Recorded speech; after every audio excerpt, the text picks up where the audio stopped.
Chicago.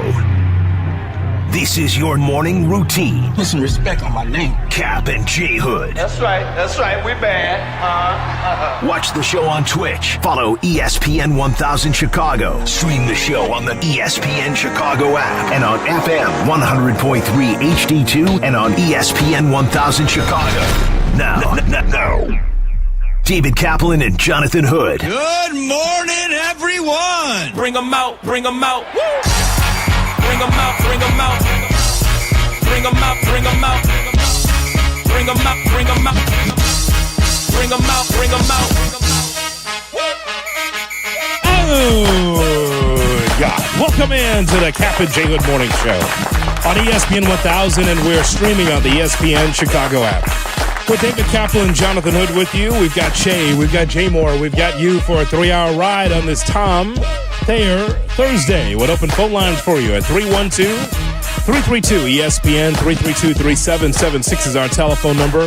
Watch our show and all the shows on YouTube, youtube.com.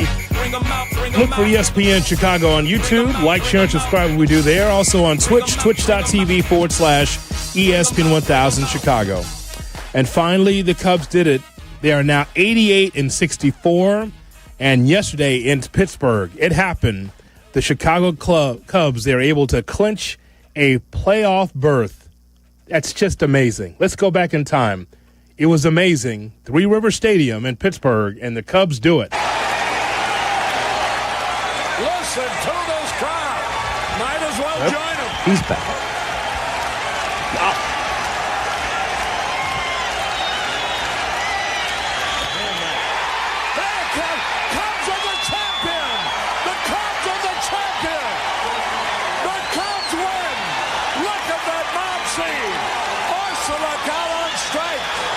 Rick Sutcliffe is 14th in a row, 16-1 for the year.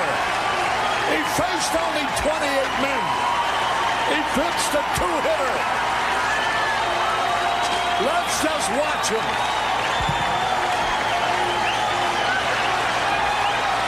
The fans are getting out on the field.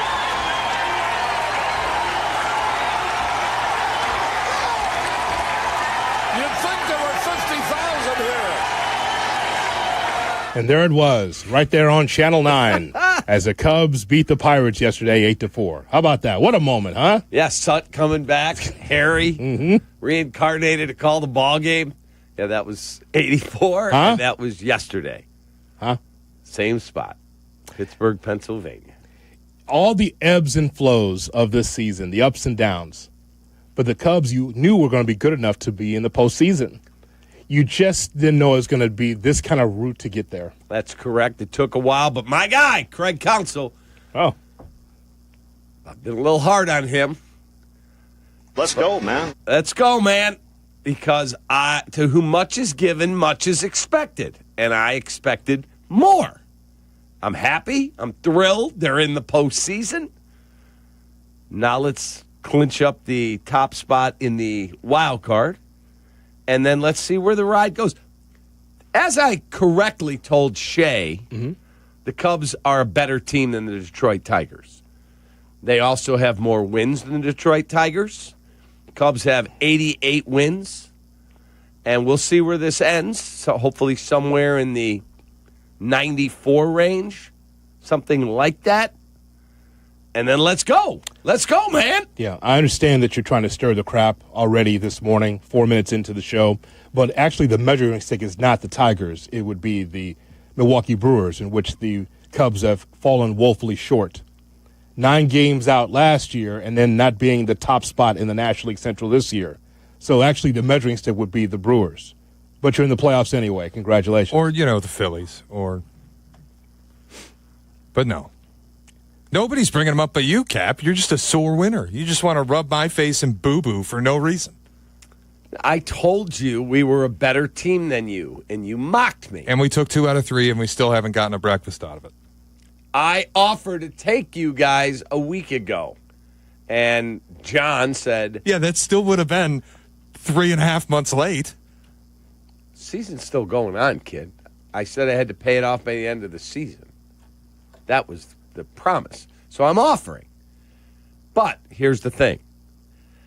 all of it means nothing if you get knocked out, most probably at Wrigley, in the wild card round. That's not a successful season. It's super cool. I loved seeing them celebrate. I did not have champagne last night, but I think it's super cool. Super cool. You play 162. There are not going to be a lot of teams standing, and you're one of them. You have the 4th best record in the entire sport. You got to give credit where credit's due. Now, do I think they did enough at the deadline? I do not.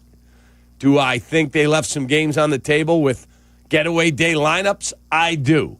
Did Tucker and Suzuki go into hibernation for quite a long amount of time? I do think that. That all said, they got the 4th best record. You've got to acknowledge they've had a hell of a fun season so far. It's just been a lot of ups and downs with this Cubs team. And so some thoughts in the locker room after the game as the Cubs, they are in the playoffs. Finally, we could talk about a team in the postseason. The lights will be on at Wrigley Field in October for once. Here's Craig Counsell. Let's go, man. The fine manager of the Chicago Cubs. Playoffs is where the fun happens, and I'm so happy for all the people in the room, for the guys that are going for the first time.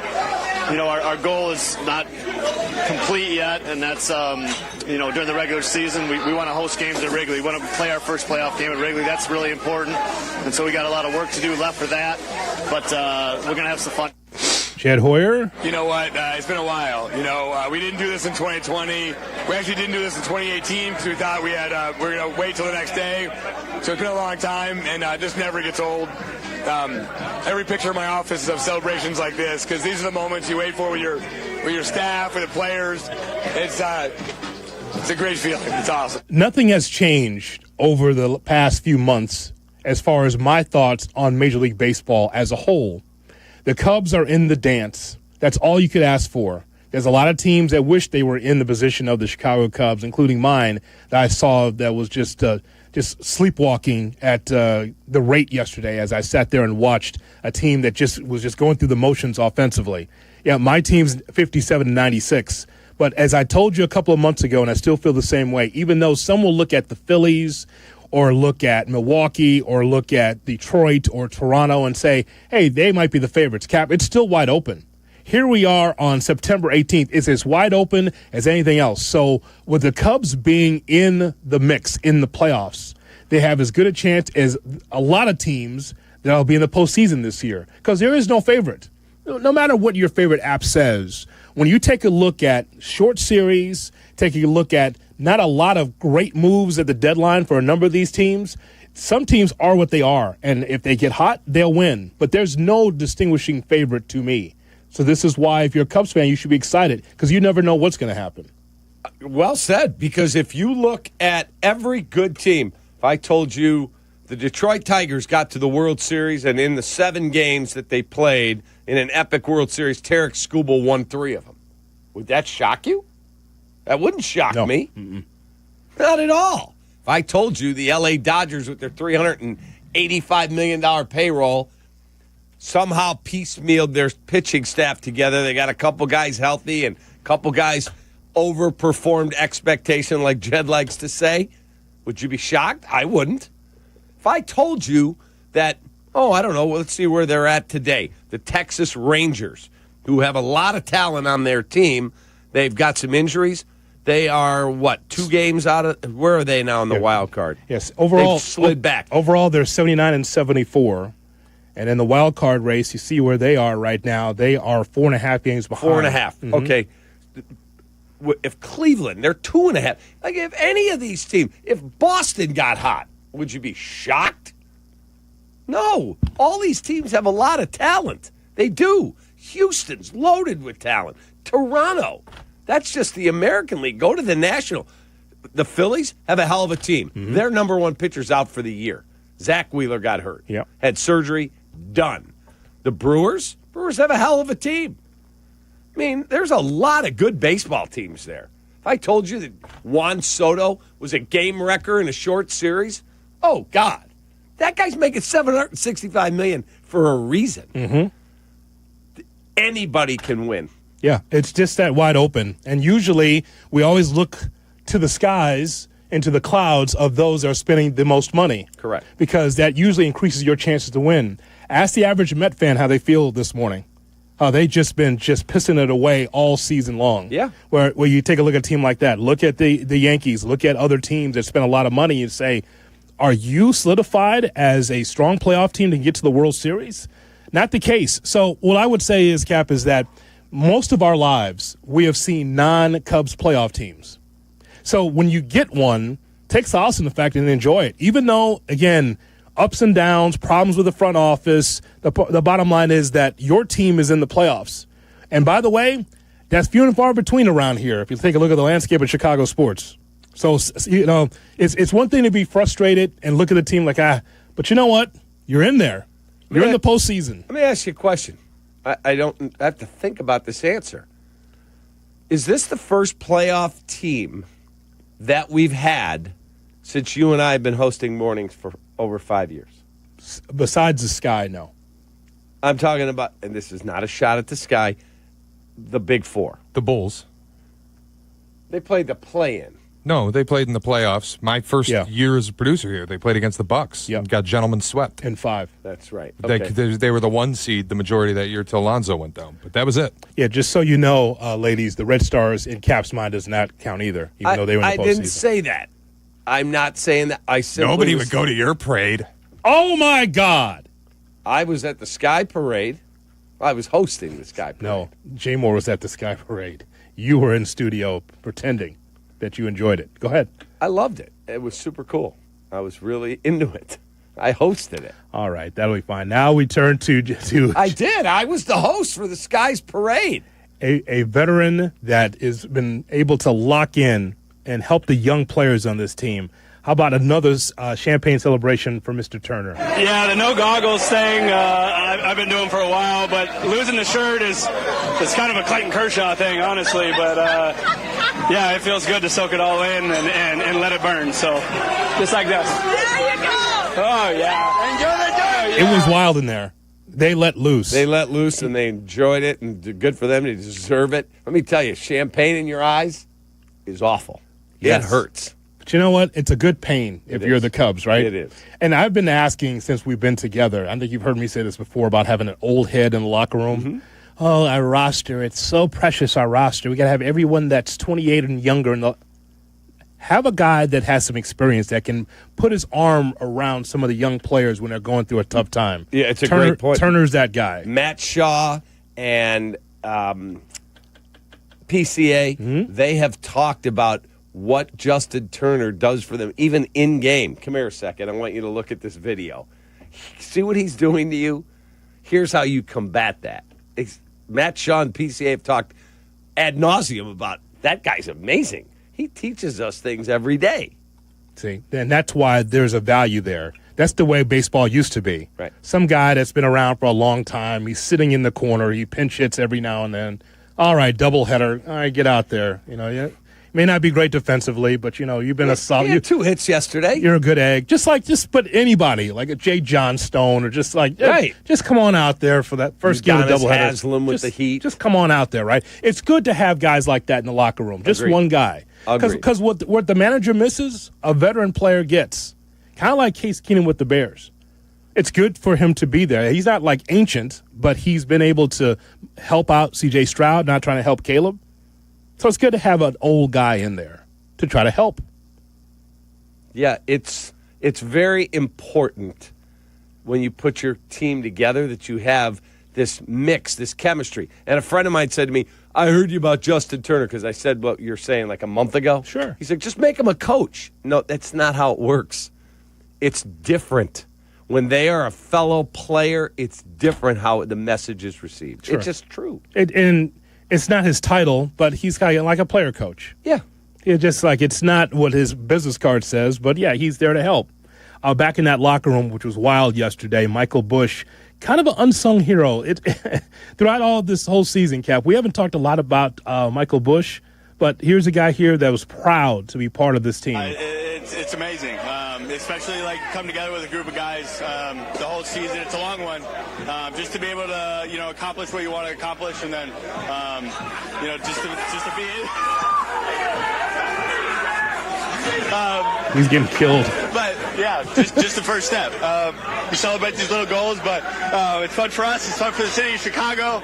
We're excited to be here. Yeah, Michael Bush being killed by the champagne, just a great celebration. And again, not just a celebration for the Cubs, but for Chicago sports, that we actually get something in the fall besides Bears football. We actually get a celebration. So, hey, Cap, you just never know. You roll the dice. And by the way, through 162, it's okay to be emotional about your team when things don't go well. Yeah. And when things go right, you celebrate it because it's a long, arduous season. But look at it. Here they are with an opportunity. So if they have 10 games left, if they win, let's call it 5, they've got 6 of the 10 at home. Mm-hmm. Let's say that they win 5 and they finish with 93 wins. They're going to be somewhere in that 92 to 94, 95 range.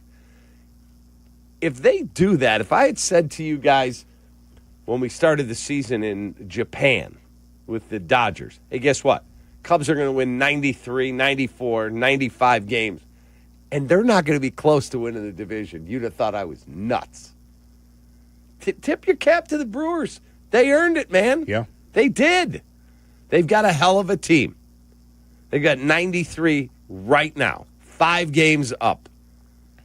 They have the Angels.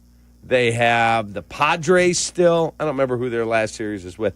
But, yeah, it's been a hell of a tough journey all summer. Yeah.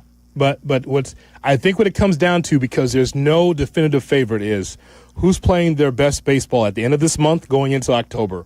Who can continue the momentum going into the playoffs? Maybe that's the Cubs. Maybe it is, because they have as good a shot as anybody else. And I thought about this a lot. I'm like, do I start a rookie? He came up May 10th, and game 1, all that pressure. But then, as I thought about it, you and I talked about this yesterday. If you start Cade Horton in game 2 and you happen to lose game 1, there's more pressure to keep you alive in game 2. So just put the best guy out there. That's him. Cade, we're taking the handcuffs off. Go get him, big guy. Go ahead. Yeah. And then Shota in game 2. And then if you have to play a game 3, I don't know where you go. Do you go to Matt Boyd, who looks a little tired to me? No, I think you go Tyone on a very short leash and bullpen your way through it. Yeah, probably.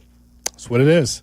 And then you hope the offense comes through in a big way to lead you through into the playoffs. That's it. So, Shay, let's open the phone lines. 312-332-ESPN, 332-3776. Cub fans, it's time to rejoice because you're in the postseason. It seems like it's been a long time because it has been. 88-64 the Cubs are this morning. How confident are you that the Cubs will actually make some noise in the playoffs? If you're a Cubs fan, you know how to answer that question. And still to come here on Kap and J Hood. I think our practice habits are yet to reflect the championship caliber team. Ben Johnson, the head coach of the Bears. What did he mean by that? Wow. We'll talk about it coming up next. Kap and J Hood, weekday morning starting at 6 a.m. Kap and J Hood, morning 6 to 9, ESPN Chicago. The Cowboys are riding into Soldier Field. How about this? Chicago. It's week 3 for the Bears. Kickoff Sunday at 3:30. Join us for extensive pregame coverage starting at 11. We'll have instant reaction from players, coaches, analysts, and of course, you. Put some respect on my name. 4 hours of post-game immersion after every game. It's Bears and Cowboys. 3:30 Sunday on the home of the Bears, ESPN Chicago. Brought to you in part by Hard Rock Casino, Northern Indiana. Let me tell you about one of my guilty pleasures. Me, Mindy, Brett, Nick, Alex, Garrett, daughter-in-laws, we all love Daisy Brand. We have it in the house right now because during football season, we like to eat our dips with chips, wings, and I love to eat them with the platter of raw veggies while we watch the games. And that means Daisy French onion dip and Daisy ranch dip. These are as delicious as a homemade dip, and they're made with real herbs and spices and other ingredients you'd find in your own kitchen. So do what I do as I watch the games. Like I beat my son Nick in Family Fantasy this week. He's just not as good as me. But he does have great taste in the dips he eats. Daisy French onion dips, Put them on your game day roster. Look for Daisy French Onion Dip at your local grocery store. Property managers and GCs use FinishingChicago.com's contractors for finishes and protective coatings in the most iconic venues, interior spaces, and essential infrastructure.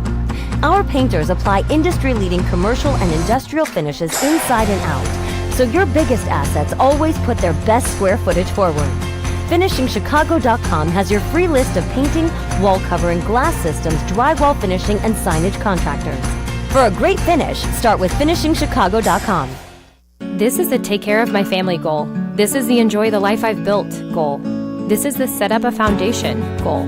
This is Busey, where your goals become lasting legacies. Through bespoke plans that maximize your wealth, through partnerships that give you peace of mind. Because building wealth, tending to it, and passing it down secures a brighter future. Busey Bank, building business, growing wealth since 1868. Member FDIC. The post-career day press conference, brought to you by Progressive. Anthony, can you tell us what happened during career day? I'm a biomedical researcher. The kids just weren't impressed. How did you feel when your son called in the backup? Embarrassed, and I knew it would be a fireman. It's always a fireman. It's cliche, but a crowd favorite. He had an axe and everything. I can't compete with that. And will the fireman be helping your son with his science fair project? Hope not. I'm literally a scientist.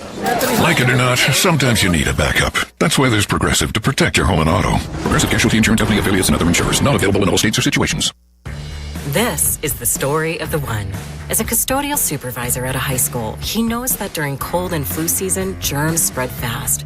It's why he partners with Grainger to stay fully stocked on the products and supplies he needs, from tissues to disinfectants to floor scrubbers.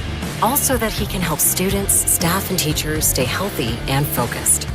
Call 1-800-GRAINGER, click Grainger.com, or just stop by. Grainger, for the ones who get it done. You ever wake up with a sore throat, feeling a little off, and you know you're getting sick? Well, getting sick and going on the IL isn't an option, especially for me when I'm traveling for work. You can try to see a doctor, well, good luck there, or go sit for hours in an urgent care. Nope. That's why you need a medical emergency kit. This isn't some cheap first aid kit, okay? Your medical emergency kit comes packed with doctor-prescribed meds. It's like having an urgent care and a pharmacy right there in your home. If you're coming down with the flu, bam, here's your Z-Pack. You've got gastrointestinal issues, here's your Bactrim. From Z-Pack to ivermectin, amoxicillin, and doxycycline to treat strep, pneumonia, sinus infections, UTIs, COVID, and more. It's all right there in your kit. Just match your symptoms to the guide or talk with their telehealth doc. No doctor waiting rooms, no pharmacy lines. Order online in minutes and get $50 off with code SPORTS at urgentcarekit.com/sports. Get yours now at urgentcarekit.com/sports, promo code SPORTS. Pub City's bringing the heat and the brunch. Join them every weekend for a brand new brunch menu featuring brunch classics, golden fluffy pancakes, and breakfast tostadas. Plus, enjoy expanded live music Tuesday through Saturday in River North and Thursday through Saturday in Rosemont. Reserve a spot now at pub-city.com. Kap and J Hood are back on ESPN Chicago. That's hammered right field. Ballesteros, forget it, and it's gone. Back to back, and it is 4-0, an absolute rocket from Mo Baller. And 4-zip Cubs. Wow, did that get out of here in a hurry. Yeah, that ball's going to end up in the Allegheny. Toodlies. On the ground, through the left side. That's a base hit. Corner around third, he's in to score. Turner's done it again. And it is 8-4 Cubs. Yeah, 3-2. In the air, left field. There's Happ. He's got it. Ball game. The Cubs are headed to the postseason. For the first time since 2020, the Cubs are going to the playoffs. And fittingly enough, it ends in the hands of Ian Happ, the kid from Pittsburgh, the longest tenured Chicago athlete, with a huge day, and the Cubs back in the playoffs. Right there on marquee, the Cubs, they defeat the Pirates 8-4. They are back in the playoffs, and they ambushed a shaky what was that, the starter for the Pirates, Johan Oviedo. Who came in with a 2.80-something ERA. Like, that guy's good. Not yesterday. He's like, he balks, and he looks around and goes, me? Yeah, you start your windup and you stop for no reason. So he was shaken from that balk. If you watch the game, Cap, He did. from the beginning, like he balks with runners in scoring position, and just like from there, it's 4-0. I'm like, oh, the Cubs are just going to sail through. Oh, 4-4. Hang on a second. Right, they hit a 3-run homer in the first. You know what the over-under in that game was? What was that? I looked at it, and I said to my buddy Guff, how are we not pounding the over? It's got to be a trap. I won't bet it. I was going to put like $50 on the over. 7.5. Ended up at 12. Like it sailed over. Yesterday's game was a microcosm of Cubs baseball in a lot of ways. Like, hey, man, it's right in front of you. Just clinch it, right? 4-0. Ball's going out of the ballpark. Put our feet up. 4-4. Right. Oh, God. So now you got to scrape, and now it's a tie ball game. All right, we got to do a little bit extra to be able to win this ball game, and they did. They scored 3 in the 6th, 1 in the 8th, and then that'll be all. But that's just the way the Cubs have. Sometimes, Cap, instead of just taking the easy route to a victory, sometimes you got to take a weird route to get there. That's kind of why you may not have this great feeling about the Cubs, because it's like, hey, man, you have all this talent, and just act like it, play like it, have some kind of swagger. And so the Cubs, though, I think have pulled the nose up on the season to be able to get to this point. Now let's see if they can continue their momentum. Yeah, they've won 4 in a row. I was looking at the ESPN.com, and it says, surging Cubs clinch. I'm like, Better. Surging. Nice. Mm-hmm. You got 10 left. Just keep your guys fresh, healthy. You're not going to shut them down. Somebody was saying, yeah, you should just shut all the starters down. No. It's not how it works. First of all, you don't have enough players to be able to do that. Mm-hmm. Just go get out there, play the game the right way, and get ready for the postseason. That's it. Can't wait to see the ragtag lineup that Craig puts out there today against the Reds. All right, who's not hungover? This nonsense he puts out there today. Right. Well, I heard Waddle say to Sylvie yesterday and to Tyler, he's like, can you guys just play like bunch? I think, what did he call them? Call-ups or something? Sure. Can you guys just play all your backup guys so the Reds can get in? No. It's not going to happen, Tommy. You got to earn your way in, kid. Some thoughts from PCA as the Cubs are going to the playoffs. He's been a catalyst, the reason why the Cubs are in this position. We got a long ways to go, and I'm so excited. Hello. We got a long ways to go. I'm so excited to do this for y'all. You guys have showed up all year, loved us, supported us, felt with us, and we got a long way to go. So I'm just looking forward to seeing y'all back at Wrigley and winning some more ball games. No matter about the show's milestones that we thought for PCA, the point is, though, is that more times than not, he's been dynamic. Yeah, ebbs and flows, ups and downs with a young player, but someone who can go get him in the outfield defensively. And talked the other day about, I didn't know I had this much power. So that even the numbers he has, he goes, I didn't know that was going to be the case. But he's been one of the reasons why you're in this position as well. Yeah, he had a double off the right field wall yesterday that I couldn't believe didn't get out. It was just too low. Yeah. It banged off the top of the wall. Like, whoa! I think it was a rocket. By the way, we got infected here in the studio, so I'm having it fumigated at the next break with Bristolitis. How's that? Bristolitis is a case of not understanding your market and all the teams in your market. And I mean all the teams. Because we were talking in the last segment, wow, this is our first playoff. And Shea said, no, actually the Bulls got in, but got gentlemen swept by the Bucks. Yep. And then one of our fine regular listeners and tweeters to us, Kevin Pittman, said, Kevin. He said, were you guys not together for the 2021 White Sox? Oh, God. They played the Astros. The La Russa team. Yes. They won 93 games. Yeah, I've tried to. Like, people forget. Everyone was so upset that Tony got the job. They actually won 93 games and won one in that series against the Houston Astros. So, our apologies. We got Bristolitis. It's our fault. When it comes to the La Russa era, I really don't have much for you guys. You just gotta flush them and get ready to play tomorrow. Yeah, that's it. You know what? Fair. I do. The way that team ended was so brutal and unfun and toxic. I can understand all of us like erasing it a little bit. Right. I forgot we were together, and the Sox did get there. That is for sure. That is correct. So E1, the two of us. I had an appearance at the White Horse Inn in New Lenox for one of those games. Wow. I recall it. Yeah, that's exactly right. My wife was in New Lenox yesterday. So there you have it. Any Sox news? That's the Sox news, is that they were in the playoffs in 21. And they're fun again. They are fun now. They are fun again, except for what I saw out there yesterday. That was hard to watch. They're not ready to win games. They're out of gas. They're just out of gas. But they're fun. I watched Kyle Teal the other day. I'm like, that guy's pretty good. And Colson Montgomery and Edgar Caro and Chase Mydroth's a little spark. But like they've got some guys. But now it's incumbent on one man. His name is Gerald Reinsdorf. Gerald? Is it Gerald? Yeah. Sure. Can you please load up the debit card, go up to Chris Getz and go, you've done a nice job. Now go get some real veteran talent. Period. But before that, have we paid our debt? Yeah, exactly. Got to pay the debt first, man, before you put money on the ballpark, Well, if you're on the ball club. Good fans like Hoodie, who buy their tickets, who sit like in the I saw Hoodie when I was at the game. He was in the second level upstairs, right over like the on deck circle. Yeah.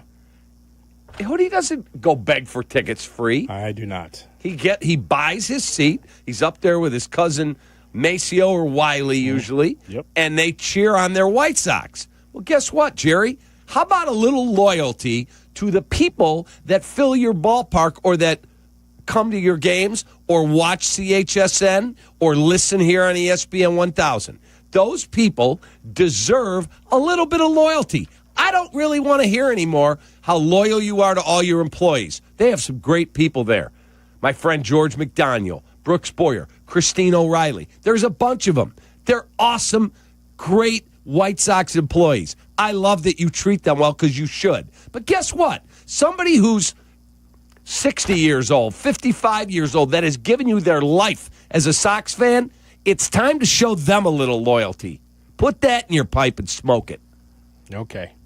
Let's not be dour now on a Cubs playoff. I'm not being dour. I'm demanding for White Sox fans, loyalty is not just treating your employees well.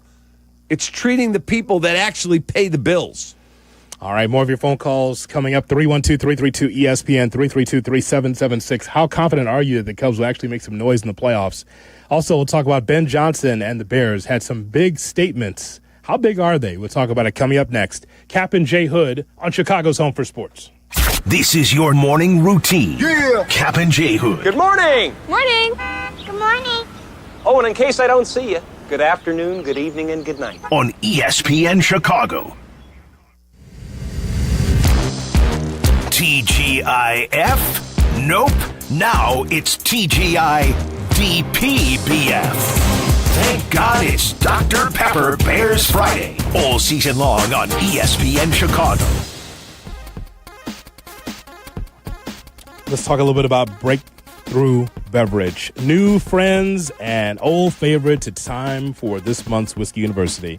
The lesson is Brother Justice, an American single malt whiskey making its Whiskey U debut with a story inspired by a real-life bootlegging monk. The classroom is Sovereign in Plainfield, an old favorite, and a true Whiskey U Hall of Famer. Join Professor Carmen DeFalco on Tuesday, September 23rd at 6:30. Don't settle for a backup bottle. Graduate to greatness with Brother Justice. See you at Sovereign. And as always, please drink responsibly. Jay Moore. Insurance companies want you to believe that if you're ever in an accident, they'll pay you right away. In fact, they are even using apps now so they can give you a quote and settle your claim right then and there. Sounds great, right? But ask yourself, why are they doing this? Insurance companies want you to believe that they truly care about you. But what they're really interested in is getting you to settle your claim quickly and for short money. Because once you accept their money, your case is closed forever. Even if you discover later that your injuries are more severe than you originally thought, and even if you need extensive medical care in the future, including surgery, once you accept their offer, you can't reopen the case and you're on your own. That's why insurance companies are so eager to settle your claim, often before you realize the full nature and extent of your injuries. So ask yourself, These new apps they're offering, are they good for you or good for them? It's not about how much money they're giving you. It's really about how much money they're not giving you. If you want a law firm that knows all of the insurance company's tricks, call the Verdoliak Law Group, 844-4VLG-LAW. Get the last roof you'll ever need with steel roofing from Menards. Steel roofing is durable, offering your home the best protection against wind, hail, and fire. Choose from 29 stylish colors to enhance the appearance of your home. Available in cut-to-your-length panels that cover a large area quickly for fast installation. Plus, check out our weekly flyer on Menards.com for more great deals happening now. Save big money at Menards.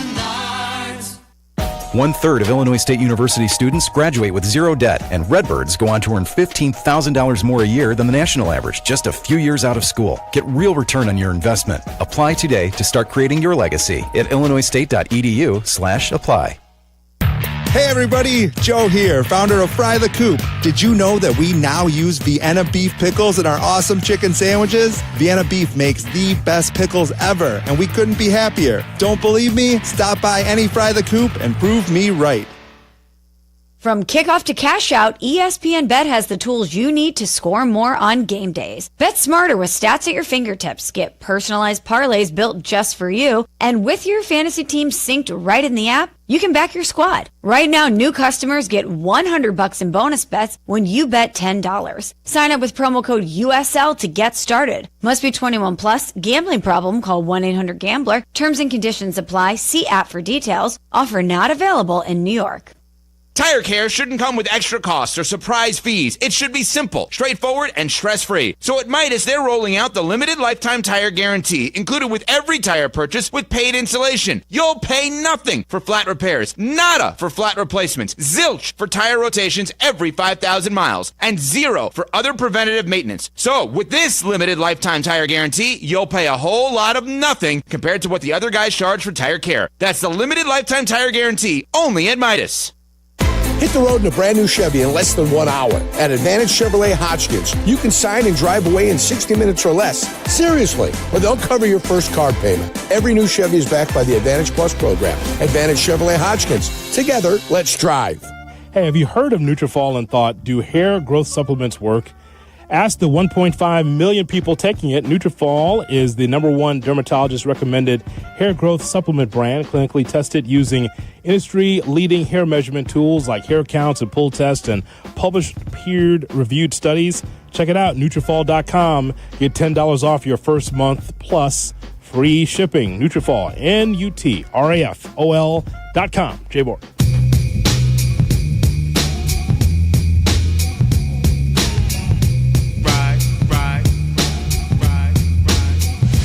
Kap and J Hood are back on ESPN Chicago.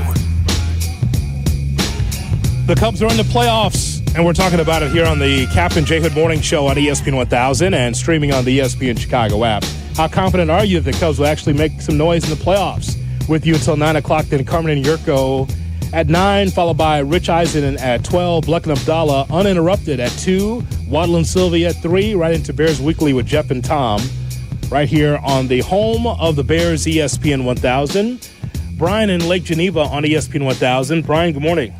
Thank you, guys, and good Cubs morning for everybody. Absolutely. So, you guys were talking about early when the season began in Japan. Isn't it crazy to think that 3 teams have clinched and not one of them is the Dodgers, the Yankees, or the Mets that everyone was talking about? Oh, they're going to be in it. They're going to be in it come November or October. And now they're still struggling to even get there yet.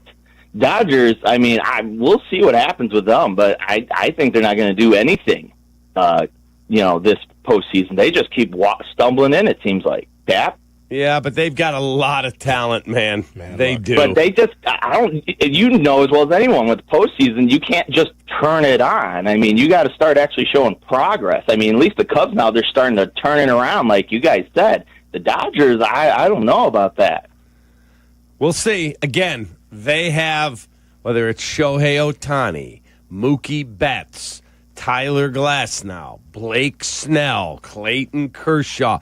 Just keep going. They've got a ton of talent. They could turn it on at any time. I mean, you could be right, Brian, but you always look at the teams that have been battle-tested, that have been through the wars of baseball, deep playoff runs, Dave Roberts, all that. All that matters. That's correct. All that matters. So, but again, Brian, I'm not going to rule it out, but you could be right. But just remember, I mean, it's not about what the Dodgers are or what the Mets are or what the Padres are. It's about what the Cubs are.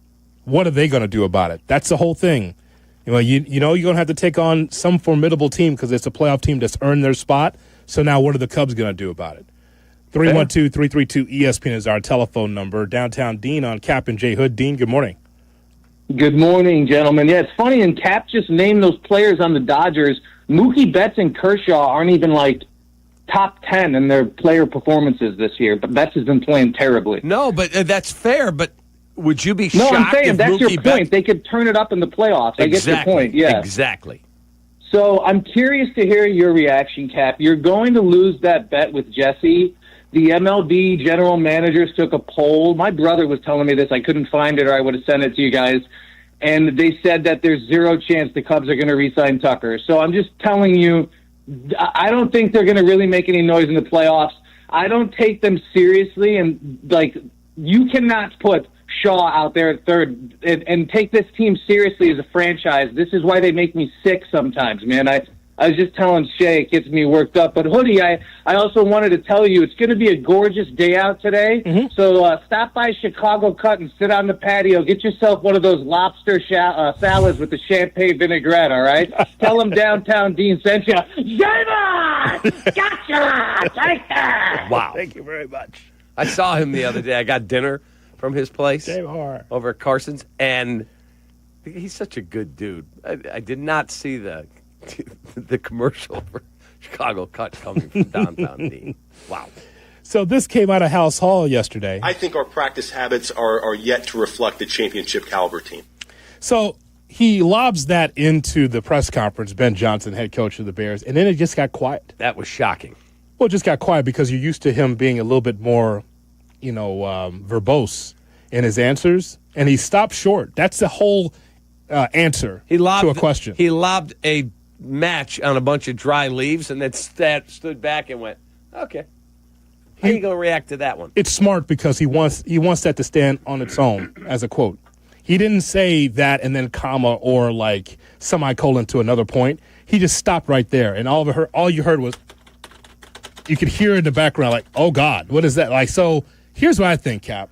Okay, it's interesting that he said that Ben Johnson said. I think our practice habits are yet to reflect the championship caliber team. Yeah, so that's a shot at his team, but also it's got to be a shot at him. Look, whatever happened in the Eberflus regime, and I think we know a lot of it now that Eberflus is gone, the practice habits, whatever was happening in the House Hall under Eberflus was not good enough. And so he looks at some of those holdovers from the previous regime along with the sprinkle of his new players and go, we're not there yet. He was saying, that's not a shocking development or a quote. He was saying this in camp. He was, but not so blunt, but you understand the point. To hear him say it the way he did, and I wasn't listening at that moment, and I have alerts on for Courtney, and I have the alert pop up from Courtney's tweet. I'm like, whoa. What did he say? And now I'm locked in. I'm like, oh, God. We don't practice like a championship caliber team. And he made some other comments. Sure. It's like, I love the honesty. It's so is a 180 from Eberflus. We just have to execute better. I got to check the tape again. I'll put the film on. No, this dude just tells you like it is. Awesome. So the follow-up to this. There were things all over the tape on all three phases that we're looking to clean up. And I thought as a whole that team, they played a little bit harder than us. And that's a reflection of me as a coach. That's a reflection of our coaching staff, and it's a reflection of our players too. When you play a good team like that on the road, that you gotta be all out and every single snap, and that just was not the case. So specifically, it was everybody. Are there guys that need to practice better too? I think our practice habits are yet to reflect the championship caliber team. Ben, you said your practice habits aren't yet at a championship caliber. So what specifically are you looking for on the practice field this week? we should be going to the football, finishing hard. We talk about it all the time with the offensive players that our fundamentals, our finish, and our technique, they need to show up and walk through. They need to show up on the practice field. That's how it shows up on game day. Simple things of how do we properly block, how do we catch the ball, how do we block after the catch, ball security, and things like that. It's the little things that you learn in youth league football that even at this level, they make a huge difference. Oh, boy. To throw in the youth football in that is very telling. Very telling that he used youth football. Like, even in youth football, those like, oh, wow. So what you're saying is that your fundamentals across the board in practice is not good enough. When I first heard that, Cap, you know what my reaction was? My reaction was, okay, so what are you going to do about it? You as the head coach now have to be able to change those practice habits. If there's something that you don't like, it's more than just calling out to the press. You have got to make sure that you turn that battleship around as a head coach. Yes. It's your team. Like, I would love to know if when he comes home after a long day at work to have dinner with his family, if he and his wife are talking and he says, this is a way bigger deal than I realized. Probably. Like, this quarterback this and the work ethic that and the building this. Like, I would love to know, be a fly on the wall, because he's a really smart guy. He has a great work ethic. He holds people accountable. But to fix that building that's been so culturally broken for so long, they're not about winning up there. They haven't been. They're trying to be. Like, I would love to know what he as an outsider is seeing. Because I remember when Piniella came, he said to me, now I know why you guys haven't won. And when Theo came, he blew everything up, he and Jed. Completely remade the organization. And they won. But that's not easy. He can say that, but now it's his responsibility and the coach's responsibility to turn that around. Correct. You want to talk about try to equate what you see to youth football as far as fundamentals, and you're saying you're not seeing it? Okay, great. Now we have an idea of what's going on up there. So now how do you fix it? Because that's the average Bear fan listening right now, that's all they care about. They want to get out of this doldrum of 0-2 and the injuries and try to find a way to win a football game on Sunday and other Sundays that we're talking about. So what is Ben Johnson going to do about it? You can complain about it, but ultimately it's up to you and the coaching staff. Shay's Platform's next on Kap and J Hood. Kap and J Hood, morning 6 to 9. This is how it should be done. ESPN Chicago. These nuts. Courtney Cronin, the latest from Hallis Hall and wherever Bears roam in Chicago. Be an informed fan with ESPN Chicago. Brought to you by Costa Ivoni. Let me tell you about my friend Russ Armstrong.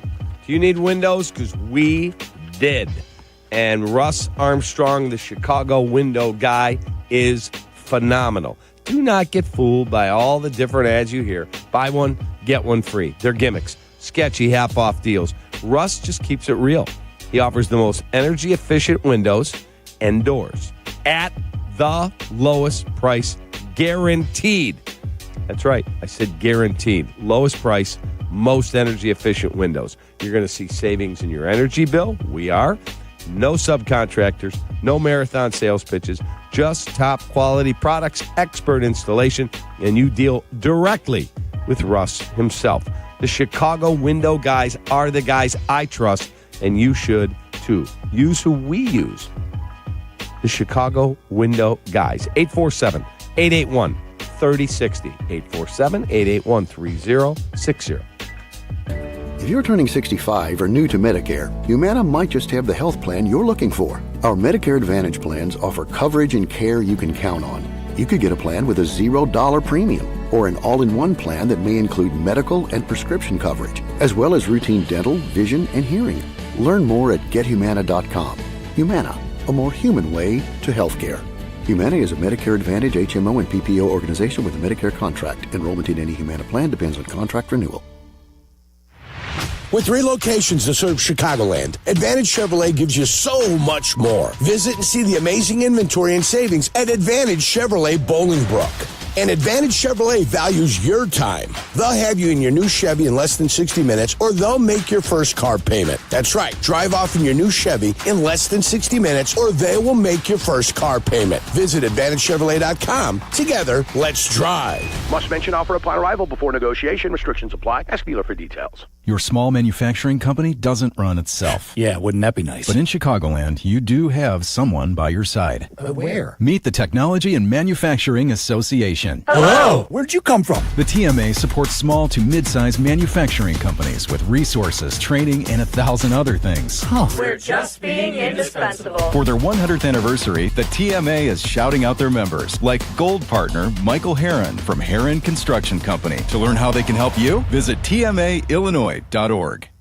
Huge savings on Dell AI PCs with Intel Core Ultra processors are here, and they're newly designed to help you do more faster. They can generate code, edit images, multitask without lag, draft emails, summarize documents, create live translations, and even extend your battery life. That's the power of Dell AI with Intel Inside. Upgrade today by visiting Dell.com/deals. That's Dell.com/deals. Hey, it's Reese Davis. Let's be honest, you can't keep an eye on everything unless you've got Blink Outdoor 4 cameras. While you're focused on the game, Blink's keeping an eye on your home. With up to 2-year battery life and with Sync Module XR, you can cover more space without constant maintenance. No wires, no worries. Blink helps keep an eye on what matters most. Get Blink today at the Home Depot. How doers get more done. White Sox baseball is on the U. Don't miss the Sox take on the San Diego Padres in an interleague matchup on the South Side. Over the air, channel 26.1 and YouTube TV tomorrow night with Chicago Sports Network coverage starting at 6 on the U. From kickoff to cash out, ESPN Bet has the tools that you need to score more on game days. Sign with promo code USL to get started. Must be 21 plus. Gambling problem? Call 1-800-GAMBLER. Terms and conditions apply. See app for details. Offer not available in New York. Jay Moore.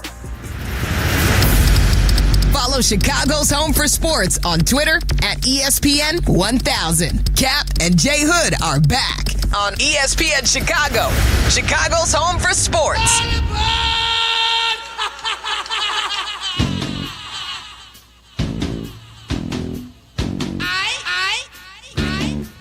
Now it's time for Shay's Platform on this Tom Thayer Thursday on the Kap and J Hood Morning Show. We'll hear from Thayer coming up at 7:35 as we get ready for the Bears and the Cowboys. Shay's Platform. Here's Shay Norland. Hoodie, I had some Arch Manning thoughts I wanted to do here. And by the way, Shay's Platform is always brought to you by the Chicago Transit Authority. Save money, do more, ride CTA.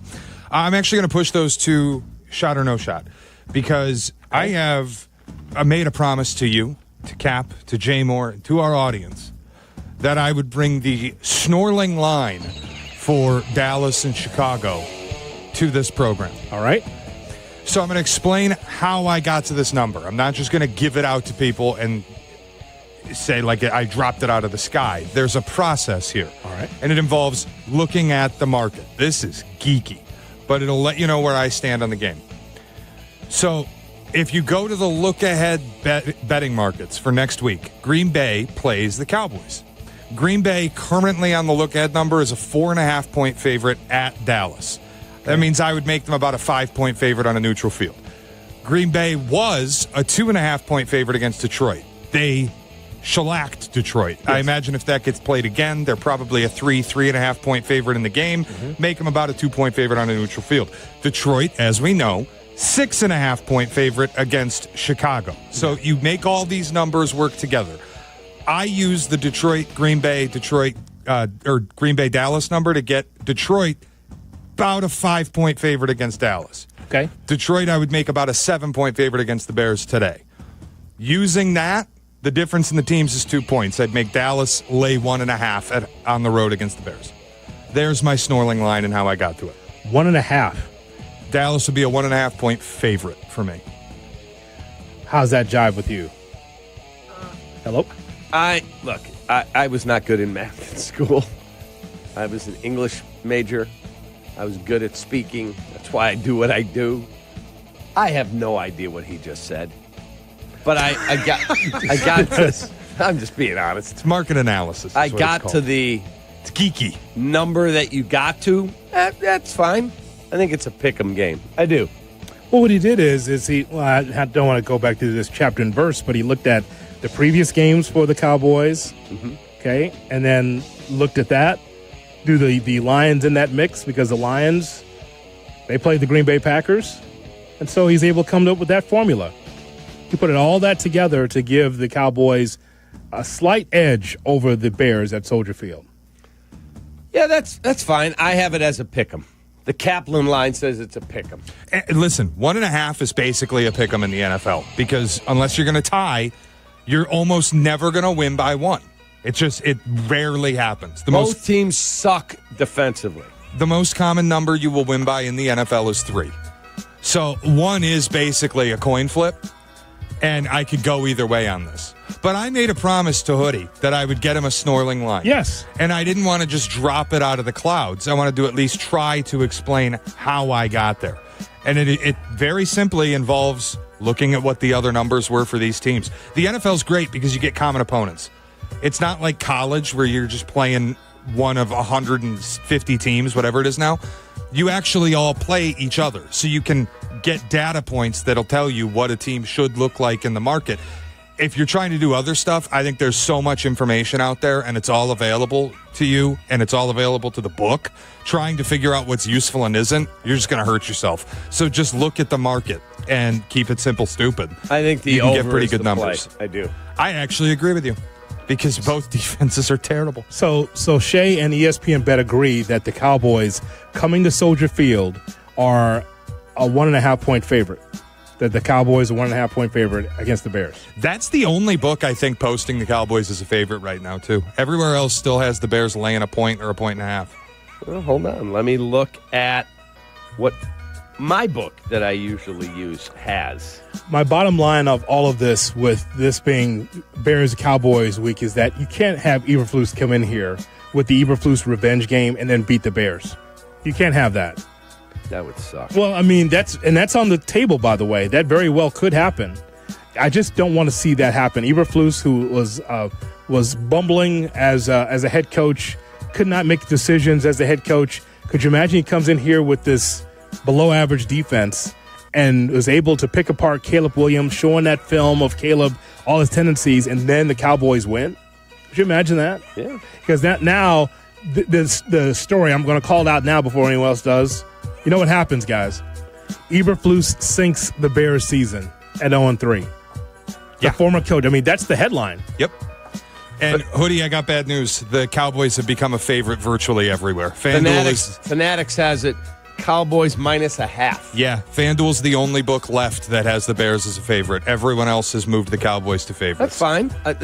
Follow the masses. Be one of the sheep. But the interesting thing, Kaplan, the Cowboys are getting moved to favorites. They're only getting 33% of the bets, according to Action Network. They are not public. They are not the masses. The masses are on the Bears, and the numbers going the other way. That always scares me. All I can tell you is that if Eberflus waltz in here, the Banty Rooster that he is, right, and the Bears lose, and he's the reason why that the Bears lost, that's so bad. If you lose on Sunday to Matt Eberflus, that would be, to me, maybe this is more what the platform is about. You lose on Sunday, that would be, to me, the defining loss of the Ryan Poles era. That you lose to the guy you had to fire and you shipped back to Dallas hat in He's hand. not the head coach. That's different. He's a coordinator. That's all he is. Yeah, but he might. He'll ever be. But do you again. disagree? It would be the defining loss of Ryan Poles' tenure. Yeah, the guy that you just fired and is part of the defense. He's just a coordinator, but also has intel on the Chicago Bears. Now, whether or not he knows how to use said intel to help the Cowboys win, we're going to find out on Sunday. But that would be a hell of a headline. That he's the reason why, his finger's on the pulse. Be like, you know what? Right? You fired me. So long, everybody. Gone. Dragon Slayer. Or whatever. Like, imagine Jadeveon Clowney walks in, has 3 sacks. Brandon Aubrey's drilling 60-yard field goals. Dak hangs 400 yards on your head. And the Bears get beat by double digits. That's the defining loss of the Ryan Poles era to me. Wouldn't be good. And that's Shay's Platform, brought to you by the Chicago Transit Authority. Hey, Chicago, if you're headed to the game on Sunday, take the CTA.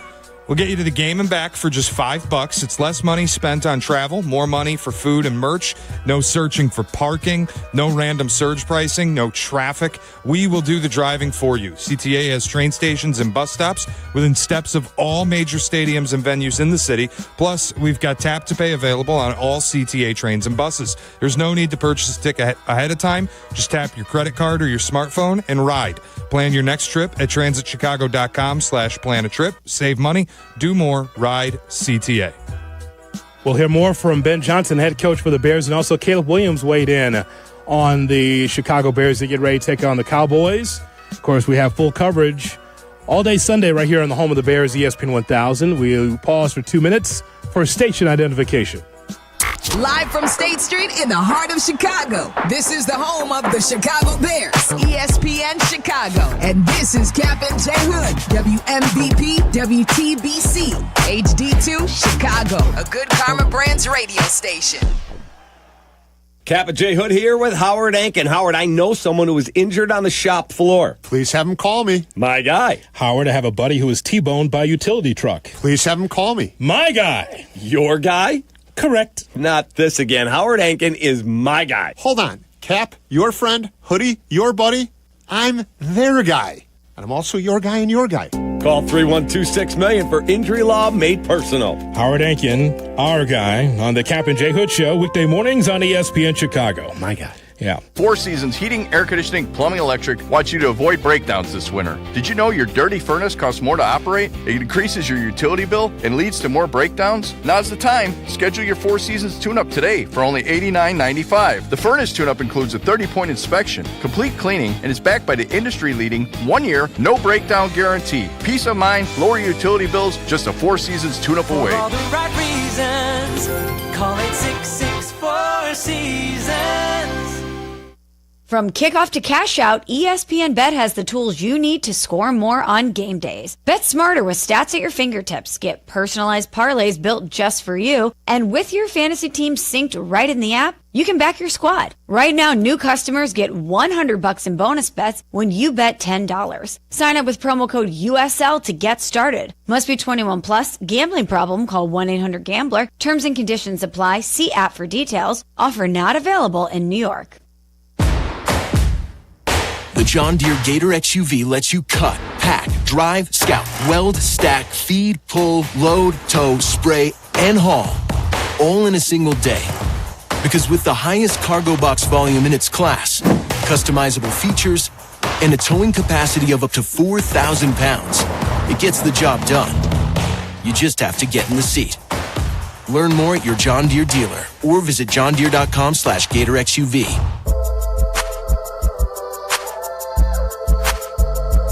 Kap and J Hood are back. We are back, baby. We are back. We are back. Classic. On Chicago's home for sports, ESPN Chicago.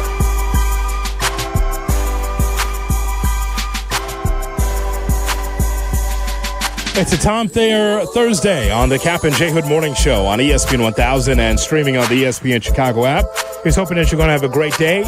Open phone lines for you, 312-332-ESPN, 332-3776 is our telephone number. And Ben Johnson opened up a can yesterday. I think our practice habits are yet to reflect the championship caliber team. That is the case. You're 0-2, and you're trying to be able to change the Chicago Bears into a championship ball club. But it doesn't happen overnight. Just like the practice habits, just like the players and some of the tendencies, it doesn't happen overnight. And I will still stand by, Cap, that this whole thing with the Chicago Bears is an evaluation. And I know when people hear me say evaluation, they think it means starting over. Bears aren't starting over. It's too much talent to start over. But it is an evaluation for this coaching staff and for Ben Johnson to find out who's with me, who's with us, who's going to help us win. Evaluation doesn't mean, oh, man, we're starting from square one again. I think in some instances that you are. But as an organization, it's an odd thing that you have a head coach that you put in place with a lot of talent on it. Usually you start from, okay, we're starting from the ground floor. You got to build through the draft and sprinkle in a little free agency and just see what happens. That's not where the Bears are. The Bears are on the precipice of being able to be a playoff team, but you still got to be able to have the culture to be able to have sustained success, I think. You do, but Shay's right. Like, you can't start over. You can't. Yeah. There is so much tied up in payroll. Like, you extended Joe Tooney. You extended Jonah Jackson. Drew Dahlman's in the first of a 4-year deal. Dio Odengbo's in the first of a 4-year deal. Montez Sweat has got a ton of money left. So does DJ Moore. So I don't see how you're going to wriggle off the hook. After the season, can you move on from Cole Kmet? Yeah, if you want. Can you move on from Tremaine Edmonds? Yeah, if you want. Could you move on from TJ Edwards? Yeah, if you want. But beyond that, where are you saving money? This is the crew that you put together. You got to either figure it out or you're going to get your ass kicked. Mm-hmm. Period. Some other thoughts from Ben Johnson, head coach for the Chicago Bears, talking about a number of things, including Caleb Williams and his development. It's just reps. And I've been saying that springtime and camp throughout. It's just some of these concepts might be the first time. Some of them, they might not be. He might have ran them a dozen times already since we started this thing. And so you just have to do it over and over and over again. And at some point, you worry less about what's my footwork, less about where do I eyes need to be, who am I keying, where do I need to set for this throw. And now you're looking to manipulate the defense a little bit more. How can I look one guy off to create a void to throw the ball into and things of that nature. And we talk about those things, but you gotta do it a lot, and you might fail a few times, and you learn from that, and you do it better the next time. And so we're in that process right now. And like I said, he took a big step from week 1 to week 2. I'm really expecting him to do the same thing week 2 to week 3. But the fact of the matter is, we're not going to go week 1, week 2, week 3, all the way through 17 just like that. We're going to have some hiccups along the way, and I'm aware of that. But his approach to the game right now is what it needs to be. He's coming in, he's doing the work. Eventually, these results will start speaking for themselves. But as long as he puts the work in like he's been doing, we're going to be okay. So thoughts there from Ben Johnson. Yeah, he said as long as he puts the work in, and we're hearing that he is, we're going to be okay. He's calm. He's relaxed. Ben, what did I tell you guys? He said last week, we'll win. We can win with this group. Mm-hmm. Like, he's saying all the right things that should calm the masses, but I got to see it. Like, I did not think they were going to lose like they did the other day. Then you go back and look at it, and you go, why did I miss that? What did I miss here? And when you look at him, Ben, and you look at the way the team played the other day, well, the Lions people we've heard enough about how we're not going to win because Ben Johnson's not here anymore. We heard Brian Branch say, he's a traitor or whatever he said, he was disloyal, however he put it. Mm-hmm. So he's saying all the right things, man. We're going to be okay. Well, then, if that's true, if you want me to believe you going forward, I better not see you look up at the end of the year and go, the Bears won 3 games? What? You told me things were going to be okay.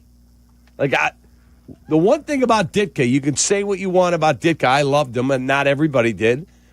He would say to you, I'm not sure we can win another football game. Remember? Yeah. He would go to the press conference and literally say that. Jim Mora, same thing. Playoffs? I just hope we can win another game.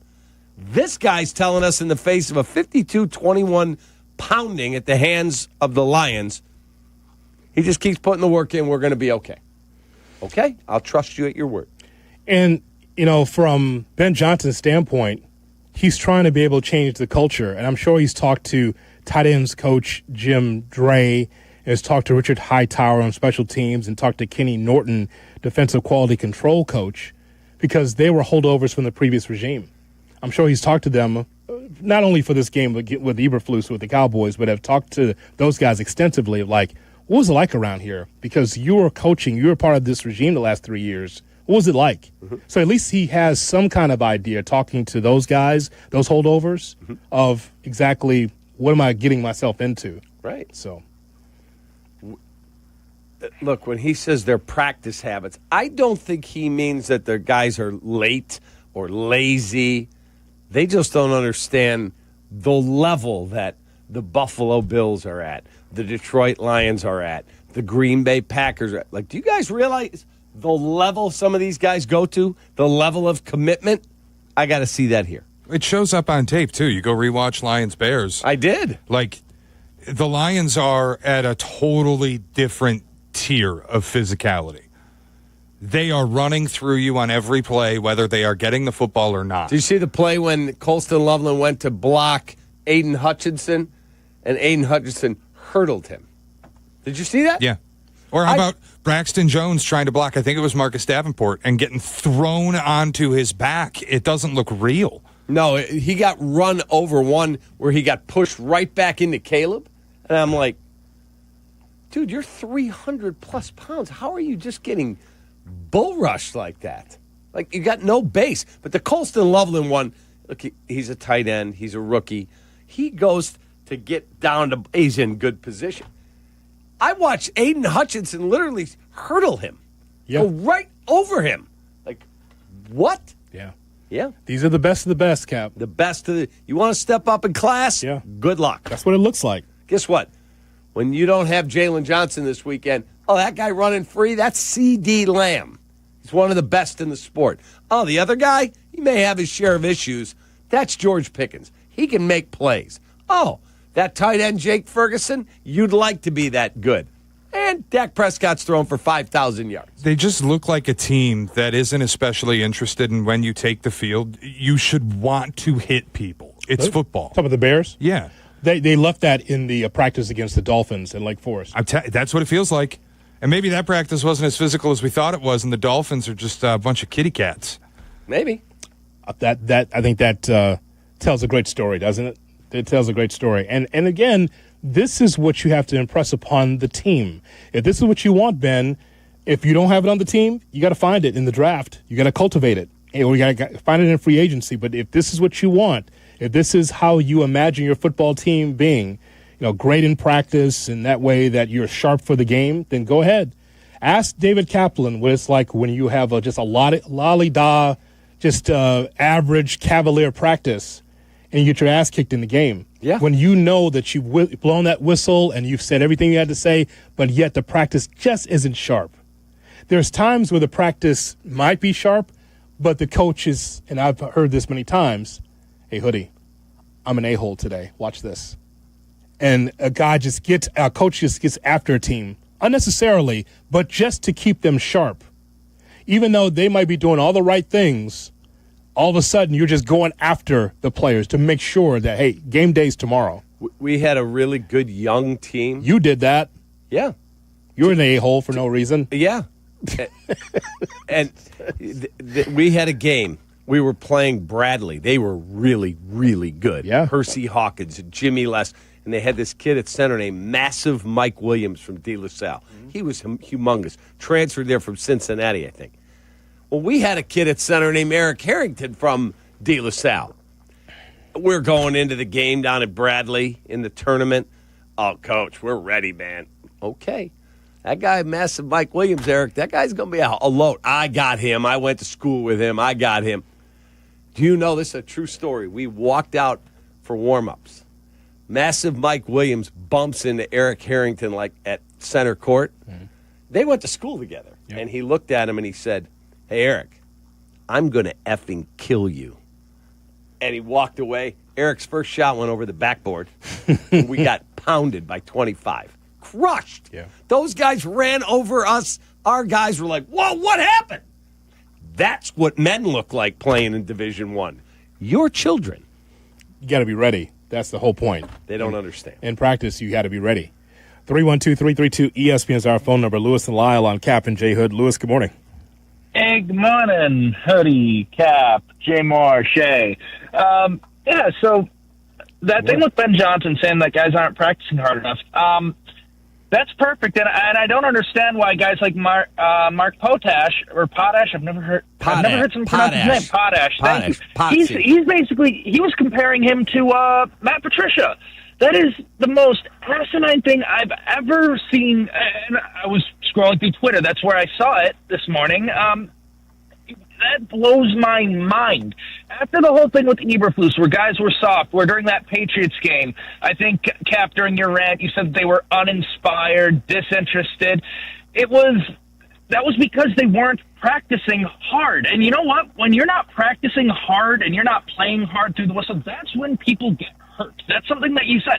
They teach you that in Pee Wee football. That's when you get hurt because you're not prepared to get hit. We got out physical. We were out physical. I don't know if that's a good way to put that, against the Lions. I didn't see Aiden Hutchinson hurdle Colson Loveland. That's impressive, by the way. I'm not mad at that. I'm just impressed. Yeah, go back and watch the tape. You'll be like, oh, God. Yeah. Not surprised, right? That's an A-level athlete. Colson Loveland, that was his welcome to the NFL moment right there. Right there. He's a rookie. He'll learn. Hit him in the nuts next time. Reach up and grab him. That's how you do that. That's it. 312-332-ESPN, 332-3776 is our phone number. And the Cubs have clinched a playoff spot. They beat the Pirates yesterday. We'll talk about it. Also, Tom Thayer still to come with a Tom Thayer Thursday at 7:35 on the Kap J Hood Morning Show. Kap J Hood, morning 6 to 9, ESPN Chicago. Hey, everyone. Big news. Exciting news. Carmen and Jurko now, 9 a.m. to noon. The new ESPN Chicago lineup. On the home of the Bears, ESPN Chicago. Football's back, but summer's not done yet. Those surprise 85-degree days, they're coming. Make sure your home or business AC is ready with a seasonal checkup from Automatic. Trusted in Chicagoland for 80 years, Automatic keeps your home comfortable and cool when the heat hangs on and nice and warm when the chill eventually hits. Don't wait for a breakdown. Stay ahead of the game. Go to Automatic.com today or give them a hassle-free call. That's Automatic. Check them out at Automatic.com.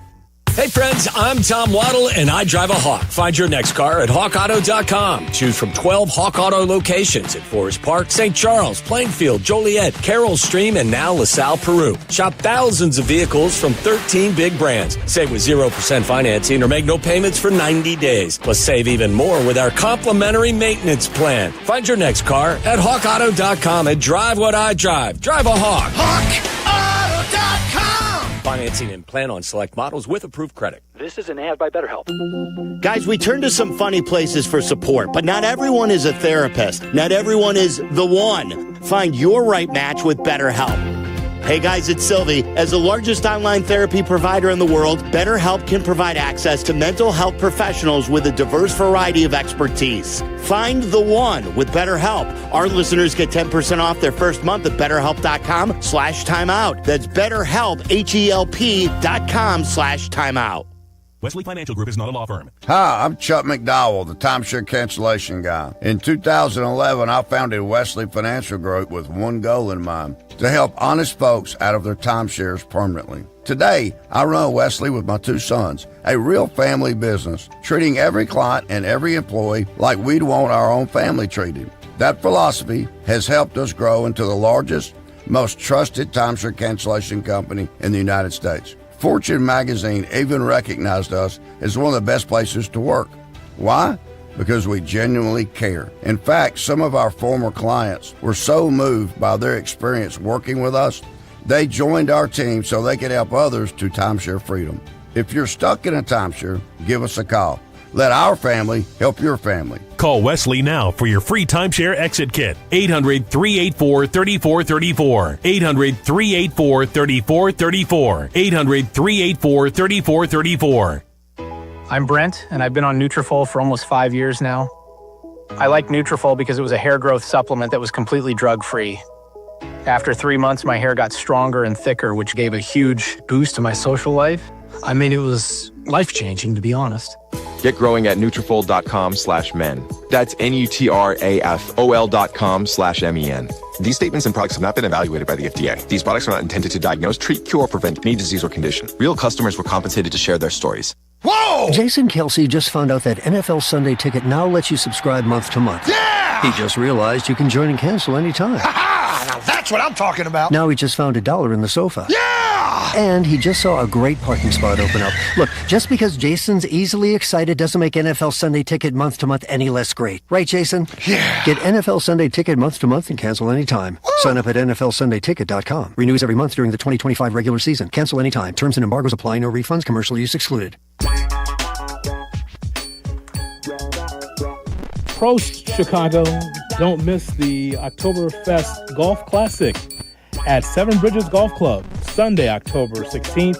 A 4-player scramble, brewery tastings, prizes, Oktoberfest lunch, and a post-golf pig roast. Register now at sevenbridgesgolfclub.com or call 630-964-GOLF. J-Mo. Kap and J Hood are back. Show me the money. On ESPN Chicago. It's a Tom Thayer Thursday on the Kap and J Hood Morning Show on ESPN 1000 and streaming on the ESPN Chicago app. You know, the Kap and J Hood Show has its own YouTube channel. Go to youtube.com, look for Kap and J Hood, like, share, and subscribe. We do there on our YouTube channel. If you can't listen all 3 hours, we got all the highlights right there on our YouTube. Tom Thayer will be with us at 7:35, talking to you about the Bears and the Cubs. The Cubs clinched a playoff spot in Pittsburgh yesterday, so they're going to the postseason. First time since 20 that the Cubs have reached the playoffs. And Cap, it has not been a perfect regular season for the Cubs, but actually, when you take a look at the landscape of Major League Baseball, no one's had the easiest time. Because even at the deadline, even though there was a flurry of activity, it wasn't like these bombshell moves that were made across the board at the trade deadline. And for the Cubs, it was underwhelming. There's no question about that, because when you feel like, hey, we're good, but we need to seize the moment, we want to be able to take the National League Central and never give it back to the Brewers, they fail to do that. But they are in the playoffs. The team is good. Even before the deadline, we said, hey, the team is good. Very good. But the point is, though, is that sometimes you see that nail, and if you don't get the hammer and take that hammer and just pound that nail into the ground to make sure it's solidified, then you are not doing the full job. You had the hammer and you had a nail, but you didn't put it all the way down into the surface. Correct. It just, you did it half-assed. And so, despite that, the Cubs are good enough to be in the playoffs. And it is true. I'm sure they feel this way at Clark and Addison. Oh, you know, it's wide open. Anybody can get in. I would rather make sure that I have enough weapons to make sure I have a long time in the playoffs, that I'm long-lasting, than just getting in. But the Cubs are who they are right now, and they have as good a chance as anyone else. Yeah, I mean, you're 24 games over 500. I mean, there's a lot of really good teams, like the Tigers, that are looking up at you. That's just a fact. But are you as good as you could be if you had added a little more bullpen help? You weren't going to get a starter. I get that. I completely understand. That's why the draft is such a lifeblood of a good team. That all said, I think they're a good enough team to make noise. I do. Mm-hmm. But I'm just not sure they're a good enough team with the game on the line in the 8th inning against the Padres, and here comes Machado and Tatis. Can Brad Keller get him? Maybe. But if I use Keller, who else am I using? Porter Hodge? I don't know. Palencia going to be healthy? Is he going to get him? Boy, I'd love to have Joan Duran down there. Boy, I'd love to have some other guy who's got a proven history as a closer. I don't have that. It is what it is. Some thoughts from Cade Horton, who could be the number one starter for the Chicago Cubs in the playoffs. He talks about Tyon and what Tyon means to him. Yeah, it's been awesome. You know, they've been mentors to me, and so just being able to experience this with them is really cool. Just things like this you don't take for granted. And the best part about this, it's just the beginning as you guys try to do something special in October. What are you looking forward to the most? I think, just playing at Wrigley. Like we said, our goal is to play at Wrigley the first game, and so just being able to do that and, just keep winning baseball games. One of the major positives for the Cubs in the second half has been Cade Horton. And he comes out there with that short arm and just delivers. And he's been delivering a lot for the Cubs. The shot in the arm that you needed in the rotation, because you've had so many injuries throughout the season. That's a real find right there, because you put him on the mound, and yes, there's been a pitch count, but you know what? You talk about a player that's maximized his minutes and his time on the mound. It's Cade Horton. He understands he's on the pitch count, but still, he makes the most of his time out there. Yeah, he's got to win Rookie of the Year. He's got to. He didn't expect that, right? Or when he came up, no. Did I think, oh, that guy's going to be my number one starter by the end of the year? I remember when they drafted him, and you know me, make flip stupid remarks on social media, and I said, wow, we're back. We got a guy with a almost 5 ERA at Oklahoma in college. Mm-hmm. Guess what? Dan Kantrovitz knew what he was looking at. So did Jed. And when they took that dude, they went, he's come off Tommy John. Like, there was more to the story. He'd had a Tommy John surgery. He's had some injuries in the minors. Dude, when that guy's healthy, that guy is locked in. So congrats, because they were right. You know why we watch sports every day? Because you never know what you're going to see. That's exactly right. It's the greatest reality show in the world. You see Cade Horton, you go, oh, just another kid. We'll see what happens. Look how special that he's been able to bring, the type of prowess he's been able to bring to the Chicago Cubs. Right. Didn't expect that, but it happened. And they have a kid in the minors right now who Jed refused to put in a deal, and correctly so, named Jackson Wiggins. They just promoted him to AAA. I think he's 22. Jackson Wiggins will be like Cade Horton. There are some in the organization that think he can be better. Hard to be better than what Cade's done.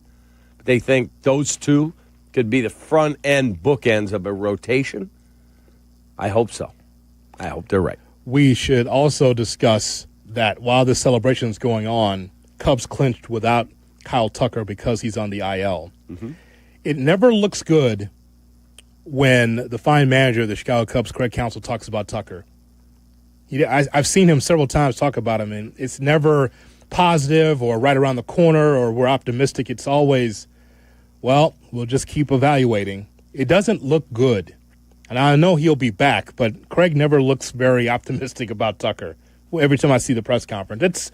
It's unfortunate that Tucker has been ineffective or hurt, sometimes productive, but him being on the IL this late, that's a tough break. It's tough. Yeah, he traveled back to Tampa because he's had success getting treated at a place in Tampa. That's his hometown. And so, according to Craig, the fine manager of the Chicago Cubs, that Tucker, and a member of the Cubs medical team flew to Tampa yesterday, and that they hope to have him back, and they would like him to play a little bit next week before the playoffs. So we'll see. Let's hope. Can I just tell you, just from the television test, just telegenically, when I see Ballesteros up there, God, he looks the part of a DH. I know he's a young man, but see, he's got the dumper, big body. He hit the looks ball hard. Like a left-handed version as a kid, not now, obviously, of Schwarber. He looks the part of a DH. Just can hit. Yeah.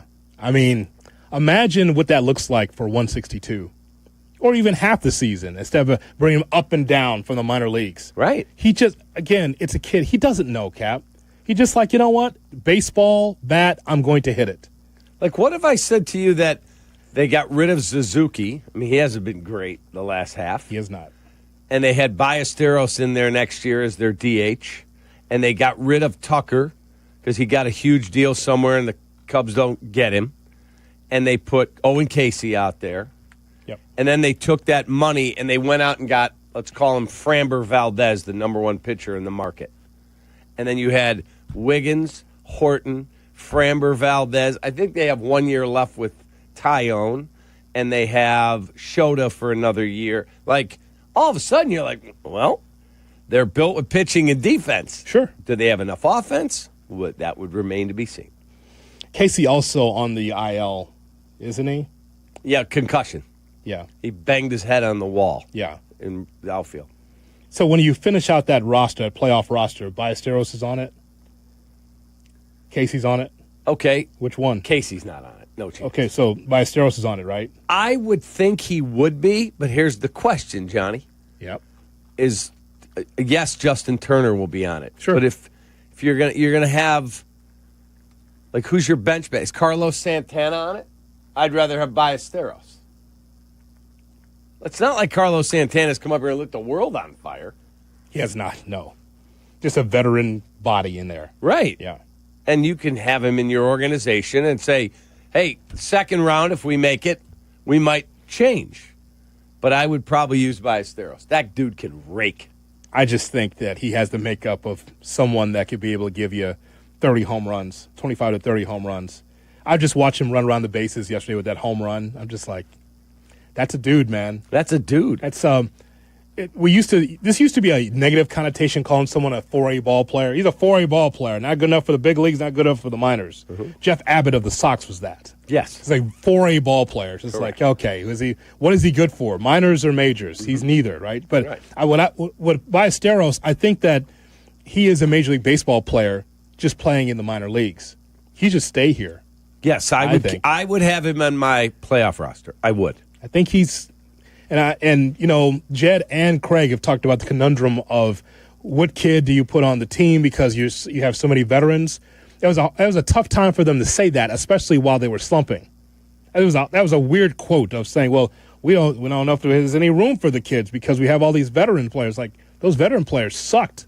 There was a time where they slumped. Yeah. When you need it, and the story will be written that the Cubs were too late on some of their decisions, in that you needed to have an infusion of young talent to try to diversify that lineup, just to change some things, and they didn't do that. They kept those guys in the minor leagues or kept them on the bench like Casey. I didn't like that. But I think at this point in time, now that you're ready for the playoffs, a kid like Ballesteros should be on the roster. Maybe be DH at times if Suzuki continues to struggle. Yes. So. But I don't care if he's 21, 22. Play the best freaking guys, period. All right, we're going to talk some Bears football with Tom Thayer. The Bears getting ready to take on the Cowboys on Sunday. We got full coverage all day on Sunday, right here on the home of the Bears, Kap and J Hood. Good morning to you. Kap and J Hood Morning Show on ESPN Chicago. The ball's wet. The Cowboys are riding into Soldier Field. The Chicago! It's week 3 for the Bears. Kickoff Sunday at 3:30. Join us for extensive pregame coverage starting at 11. We'll have instant reaction from players, coaches, analysts, and of course, you. Put some respect on my name. 4 hours of post-game immersion after every game. It's Bears and Cowboys, 3:30 Sunday on the home of the Bears, ESPN Chicago. Brought to you in part by Hard Rock Casino, Northern Indiana. Hey, one of our guilty pleasures in our house during the football season especially is eating dips with chips, wings, and veggies while we watch all the big games. And that means Daisy French onion dip and Daisy ranch dip. These are as delicious as a homemade dip, and they're made with real herbs and spices and other ingredients you'd find in your own kitchen. So do what we do in our house. Put Daisy French onion, Daisy ranch dip on your game day roster. Look for Daisy dips at your local grocery store. Bud Light and ESPN Chicago are taking the Waddle and Sylvie show to the Chicago-Cincinnati game November 2nd. You could win a spot on this trip.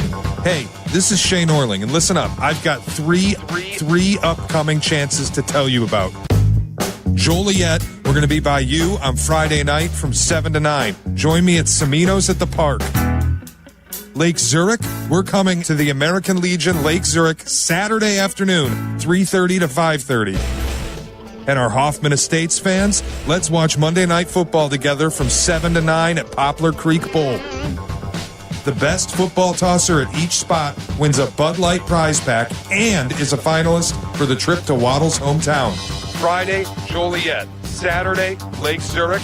And Monday in Hoffman Estates. For complete details, go to ESPNChicagoContests.com. Brought to you by Bud Light. Please drink responsibly.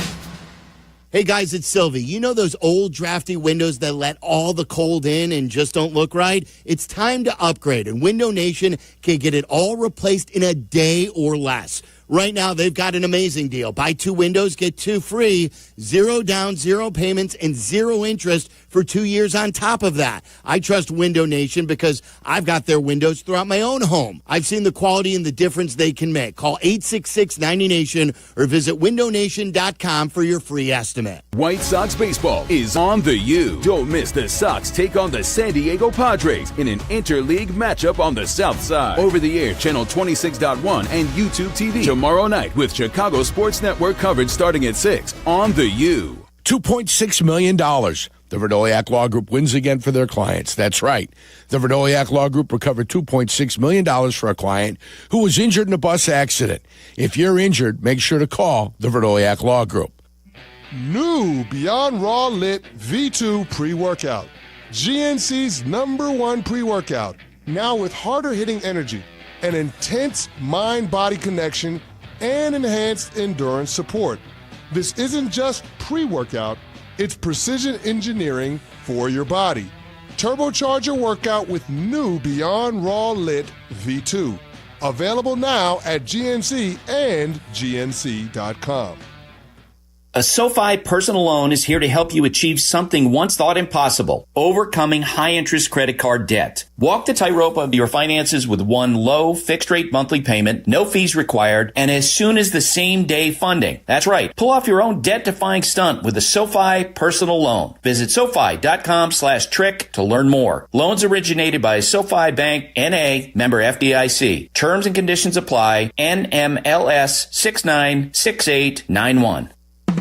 True North convenience stores and Red Bull are an elite matchup. True North offers the Legend Red Bull Original and Rookie Red Bull Zero. Get 3 8-ounce flavors for $6.50 and save 10 cents off a gallon with the True Rewards mobile app. Available in your favorite app store. What if a quarterback completed 4 out of his last 5 passes, or a point guard hit 4 out of 5 shots beyond the arc? Well, now you're talking about hiring. You can play at that level because 4 out of 5 employers who post on ZipRecruiter get a quality candidate within the first day. Try ZipRecruiter for free today at ZipRecruiter.com/USL. That's ZipRecruiter.com/USL. Jay Moore. If you missed something, get the podcast on the ESPN Chicago app. Kap and J Hood are back on Chicago's home for sports. ESPN Chicago. What time is it? It's Thayer Thursday. Tom Thayer.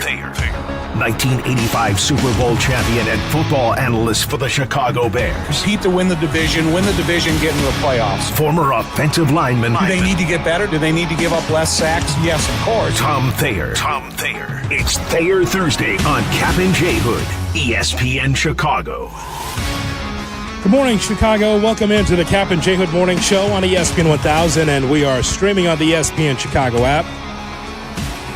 With Kap, I'm J Hood. It's time for Tom Thayer, brought to you by Aurelio's Pizza, Chicago's oldest pizza chain. Make Aurelio's Pizza part of your weekend plans. Aurelio's Pizza, it's the sauce, as Tommy is on the Yuengling hotline. Yuengling, the oldest brewery in America. Good morning, Tommy. How are you? Kap J Hood, good to talk to you guys. Hey, I got to say something. So when we were growing up as a kid, there was a show on Sunday morning called Point Counterpoint. Oh, yeah. Yes. And so I would like to make a counterpoint to a couple things that you said in the last half hour. Okay. Is that okay? Bring it on, man. It's your show, too. It's Tom Thayer Thursday, so please go ahead. First of all, happy birthday to Coach Mike Ditka yesterday, 85 years old. God bless. Good, Coach. So when he and Mora made that point about we may never win another game again, they were 8 and 10 years into their career with the same team. Mm-hmm. They weren't 3 games into their career.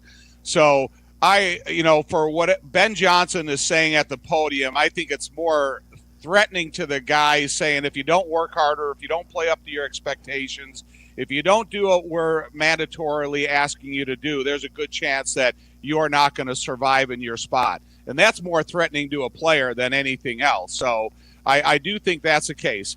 And then you talk about Colston Loveland when he was hurdled by Hutchinson. So what did Hutchinson do on that play, Kap, after he hurdled? Got to the quarterback. No, he didn't sack the quarterback. No, he didn't sack him. He didn't sack and he didn't. There was other play. So this is what happens. So now you got a young guy like that coming full speed and flying his body across you. Now you get that player to leave his feet, and now every single time after that Colston Loveland comes in motion, that player is going to be thinking about that than he is trying to disengage and make the play.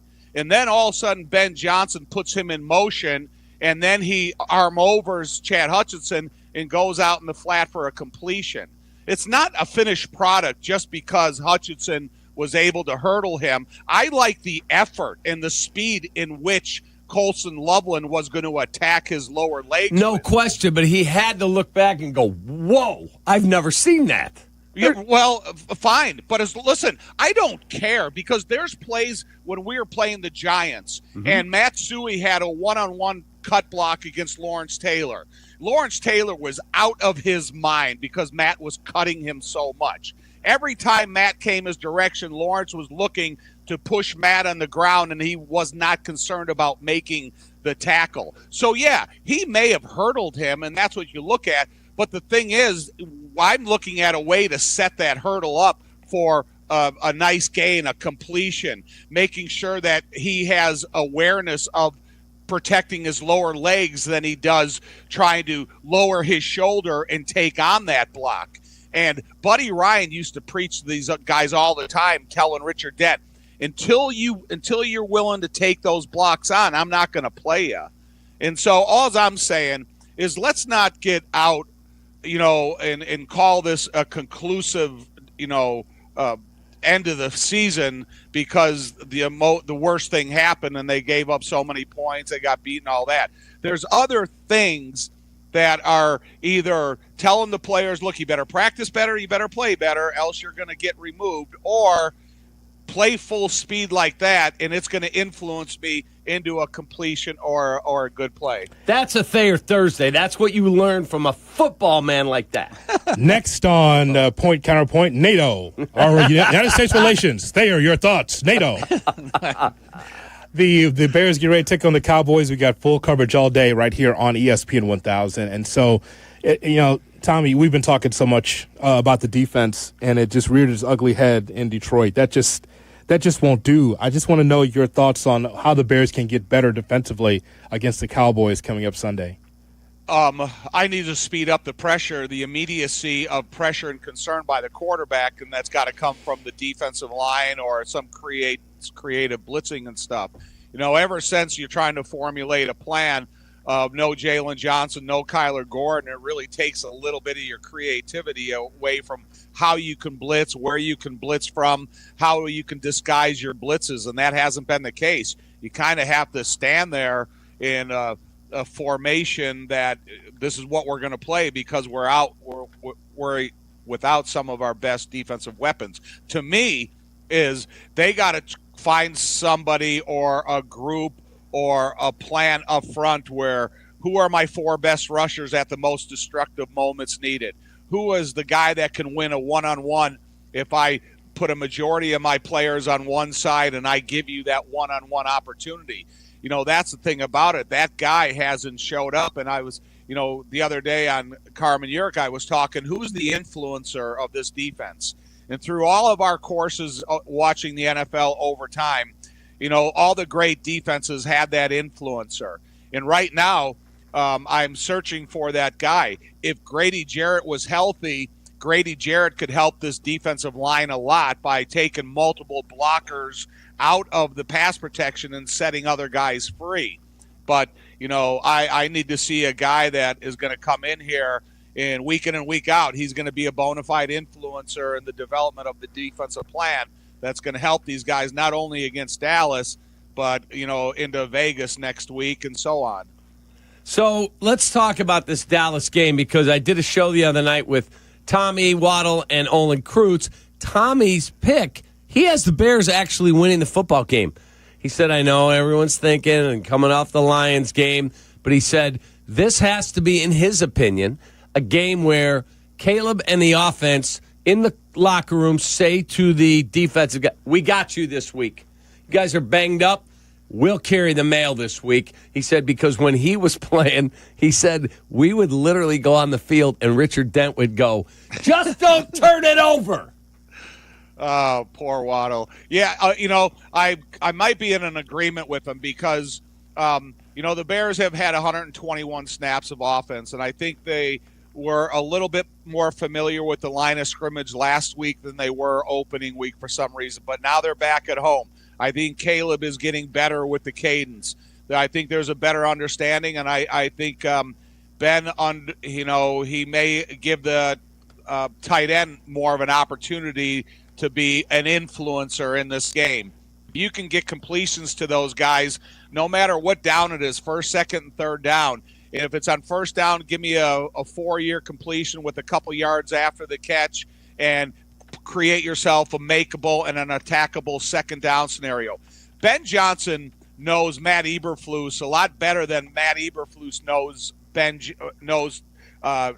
Caleb and Ben Johnson, because he's never prepared to play against Caleb, and Ben Johnson is prepared to play against Matt Eberflus. So I do think that the coaching part of it on the Bears offense against their defense is Ben Johnson. I think he's got the upper hand right now. So I can go side with Waddle, and I believe the same. So from Eberflus's standpoint, I mean, he was in the room with Caleb Williams.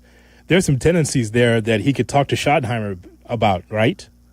No, I don't think. Listen, I don't think Matt was in the room a lot with Caleb, and I don't think Matt is a guy that was investing himself in what the Bears' offense was going to do, how they were going to develop Caleb, what their plan of his attack is. I think when they had the two offensive coordinators that they had hired here, that Matt wasn't a guy that invested serious amounts of hours, because he was so concerned about putting a defense together that was that could go out there and be competitive. So as you look at this team, 52-21, all of us are not happy. That plane ride couldn't have been a fun one home. Do you give them a chance this week? I know you'll say, well, any given Sunday, anything can happen. Do you seriously give them a chance? I do. I honestly do. But I think it's going to be, like I said, the immediacy of pressure on Dak Prescott. If you could put him in an uncomfortable position, it doesn't necessarily have to relate to, 10 sacks in the game. But if you can get him off his spot within a second and a half to a second and 3/4, I think you're going to stress the fundamentals and, his throwing position and the timing of the play and everything. The key ingredient, obviously, is the pressure's got to be a factor in helping the cornerback position. And to me, cornerback is the second hardest position to play in the NFL. So if they sit there and they have no pressure on Dak, and you let CeeDee Lamb and Pickens run free, the most targeted tight end in the league after the first 2 weeks, then no, it's going to be a difficult. But if they can formulate that plan to kind of attack this offensive line, I know they're high draft choices, but they're still inexperienced. They have a backup center playing center. So I think that you have to try to be creative up front and, put this offensive line in a thinking position and not an attacking position. More with Tom Thayer coming up on a Tom Thayer Thursday on Kap and J Hood. Kap and J Hood, ESPN Chicago. Bears Weekly. Host Jeff Joniak and Tom Thayer take you inside with the latest on your team. The latest news and the best interviews. Bears Weekly, tonight at 6:30 on ESPN Chicago and the ESPN Chicago app. Make your game day a winner with Aurelio's Pizza, Chicagoland's oldest pizza chain since 1959. This is Joe Aurelio inviting you to indulge in our crispy thin crust, signature sauce, 100% real mozzarella, and your favorite premium toppings like our fresh ground Italian sausage. Dine in, carry out, or have it delivered. Visit Aurelio'sPizza.com for the location nearest you. Download the Aurelio's app and start earning rewards today. Aurelio's Pizza. It's a sauce. Crash, bang. I've been saying that to Chicago sports fans for the last few seasons. Lisa, why don't you give it a try? Crash, bang. That's what that feels like. Of course, personal injuries feel much worse. They do. That's why the Chicago Personal Injury and Workmen's Compensation lawyers at Maurice Longo are here for you. I'm Jim Maurice, and she's Lisa Longo. Visit us at mauricilongo.com. That's MORICILONGO.com. We're in your huddle when you need us. Twin Peaks is the best in the game. Here, your favorite drafts are poured at a frosty 29 degrees, and rare barrel-aged whiskeys are served just the way you want them. It's bigger game days and bolder fight nights. I mean, where else can you find a scratch kitchen that always comes in clutch every day from lunch to late night? Only at Twin Peaks, the #1 sports bar. Stick around after the sun sets. Twin Peaks is open really late. Wind down with bourbon and late-night bites. At Uline, the prevailing opinion is, if you don't live it, you don't believe it. The people at Uline believe in hard work, and they live it by being there 24/7 to answer your call, having 41,000 items in stock, and offering same-day shipping from 12 locations across North America. Business owners, sellers, buyers, shippers, and packers believe it. Uline is the hard-working, dependable source for your shipping and industrial supplies. Visit uline.com. New friends and old favorite. It's time for this month's Whiskey University. The lesson? Brother Justice, an American single malt whiskey with a story inspired by a real-life bootlegging monk. The classroom? An old favorite, Sovereign in Plainfield, a true Whiskey U Hall of Famer. Join us Tuesday, September 23rd at 6:30. Don't settle for a backup bottle. Graduate to greatness with Brother Justice. See you at Sovereign, and as always, please drink responsibly. Whiskey me? No! Whiskey you! From kickoff to cash out, ESPN Bet has the tools you need to score more on game days. Bet smarter with stats at your fingertips. Get personalized parlays built just for you. And with your fantasy team synced right in the app, you can back your squad. Right now, new customers get $100 in bonus bets when you bet $10. Sign up with promo code USL to get started. Must be 21 plus. Gambling problem? Call 1-800-GAMBLER. Terms and conditions apply. See app for details. Offer not available in New York. A Progressive Home and Auto Bundle can protect you round the clock, but we can't protect you from those painful moments in sports. Oh, I can't believe we blew a 5-touchdown lead. Sure, but you got to feel like they were going to win for almost the entire game. But I was about to buy playoff tickets. So you were prepared for a good time. That's pretty nice. It's the worst loss any team has ever had. And you got to witness history. Okay, we're done here. Well, at least your home and auto are protected with a bundle from Progressive. Progressive Casualty Insurance Company affiliates and other insurers. Not available in all states or situations. Hit the road in a brand new Acura in less than 1 hour. At Advantage Acura Naperville, you can sign and drive away in 60 minutes or less. Seriously. Or they'll cover your first car payment. Every new Acura is backed by the Advantage Plus program. Advantage Acura Naperville. Restrictions apply. See dealer for details. From kickoff to cash out, ESPN Bet has the tools that you need to score more on game days. Bet smarter with stats at your fingertips. Get personalized parlays built just for you. And with your fantasy team synced right into the app. So that way you can back your squad. Sign up for promo code USL to get started today. Must be 21 plus. Gambling problem? Call 1-800-GAMBLER. Terms and conditions apply. See app for details. Offer not available in New York. Jay Moore. Ladies and gentlemen, can I please have your attention? I've just been handed an urgent news story. Kap and J Hood are back. Cannonball! On ESPN Chicago. The Tom Thayer Thursday, brought to you by Aurelio's Pizza on the Kap and J Hood Morning Show on ESPN 1000 and streaming on the ESPN Chicago app. We'll have Shot or No Shot coming up at 8 o'clock. Tommy, at the apex of the offensive line that you were on with the Chicago Bears, when it was at its healthiest and its best with Walter running the football, could you guys execute the tush push? Yeah. You got to have the key ingredient is you have to have low leverage and explosiveness out of your center. And so, J Hood, did you see some of the highlights of the tush push? And they showed the sideline view of where they jumped. Listen, man. Yes. That's an art, Cap. That's exactly what you're. Jay used to tell me all the time is don't leave too early. Because when you fall into the rhythm of the cadence that you're hearing over a period of years, you know exactly when that sound is going to come out of his throat. And so I'm all for it, man. Look, if it's not called, you're winning. And for those of, everybody, trying to argue the tush push is not a part of football or anything, listen, stop it, and then you win. But you have to have to me, Cap and J Hood, I do think that Jay and Olin are the only two centers that that's been around here in the last 40 years that could run the tush push and be low leverage strength with explosiveness, because that's the key ingredient right there. And those guys, I think they both had what's needed to run that play successppeople Walter's going over the top of it, and Suey's barreling his head in there for the touchdown. That's what I'm saying. So would people want to discontinue Walter hurdling over the line of scrimmage on goal line, or because he gets it every time he does it. So let's just give him the yard. Listen, there's guys that have tried it, guys that can't do it. Emmitt Smith tried it in Chicago as a salute to Walter Payton and got hurt. Mm-hmm. So, we've been arguing success and failure in the NFL for years, and that's, a point of a contention right now that everybody's arguing. Yeah, and I watched the two third and fourth down where they snuck Caleb right side the first time, left side the second. Can you explain on those two plays? It looks like, and I was talking about this with Olin and Tommy, and they both said the same thing.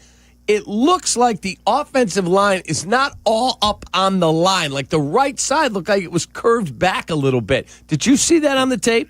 Yeah, I did. And that, so the first one, I thought he got it on the third down because, when we used to run a Cap, it was a little different. So Ditka would always want the center quarterback exchange and then the quarterback to take an eighth of a step backwards to let that hole form and then attack what you see. Mm-hmm. The first one, I thought that Caleb got in sideways and to the outside hip of Jonah and the inside hip of Darnell. But obviously they called it short. And then the second one, the center and left guard got stuffed and there was nowhere for him to go.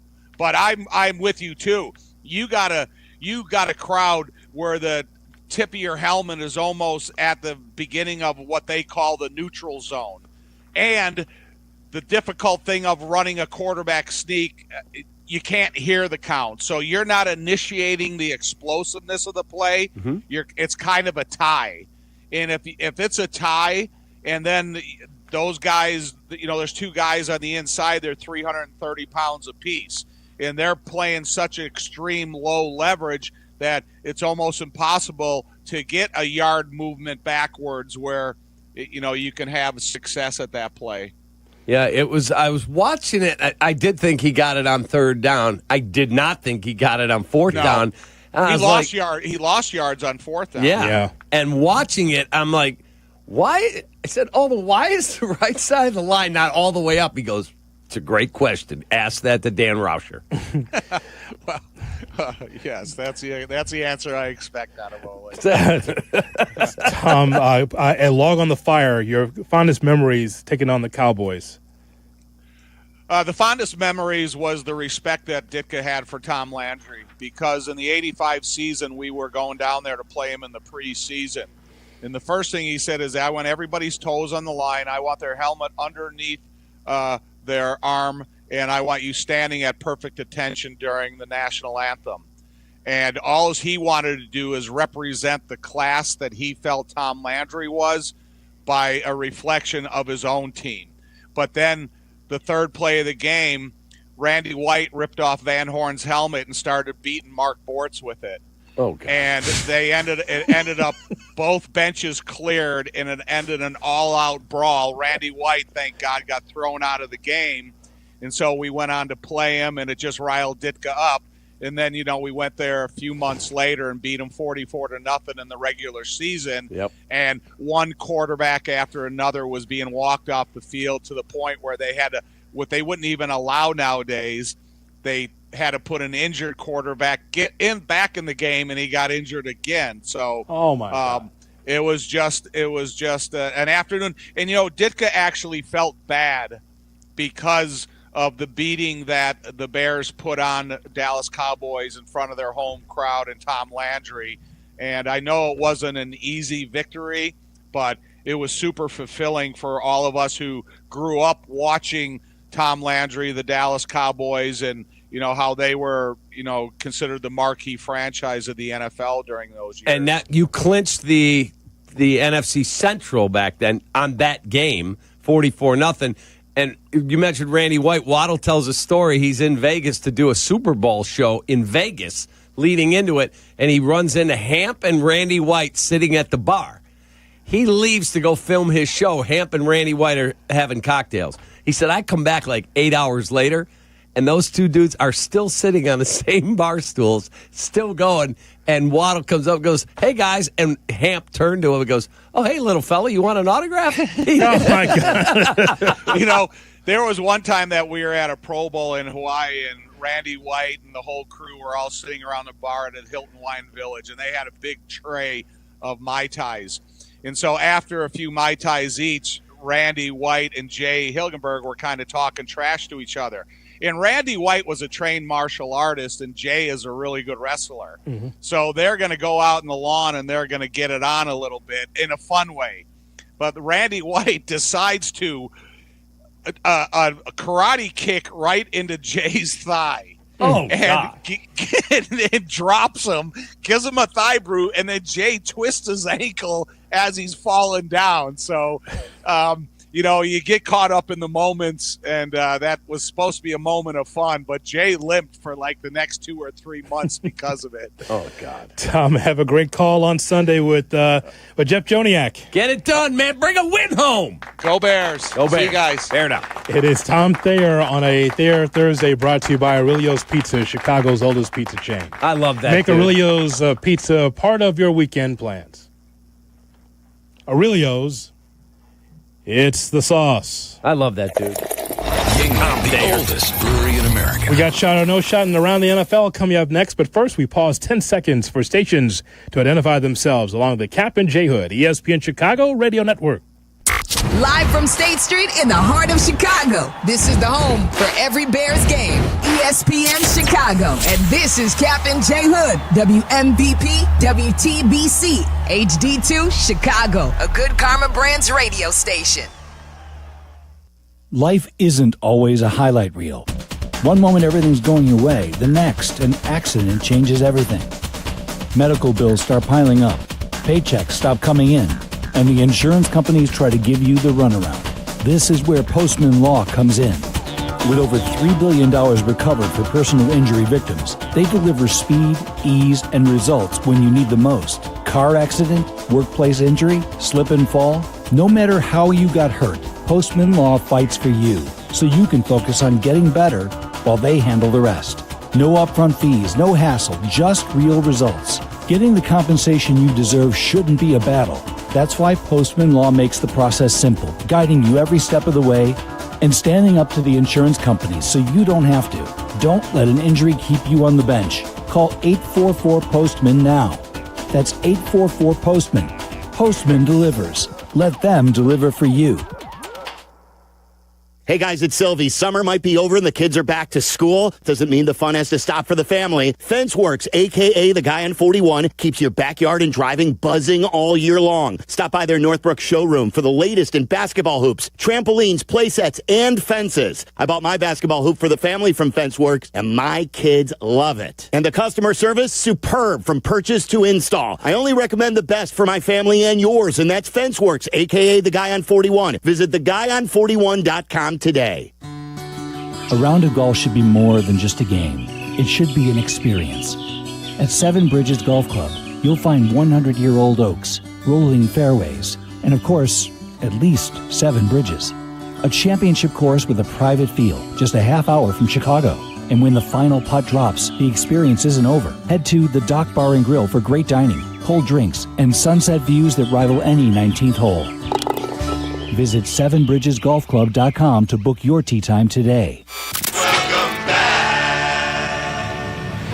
Welcome back to Kap J Hood on Chicago's home for sports, ESPN Chicago. Checkmate 1-6, immediate suppression on target. That's why I say hey man, nice shot. Shot or no shot with Kap J Hood on ESPN 1000 and the ESPN Chicago app.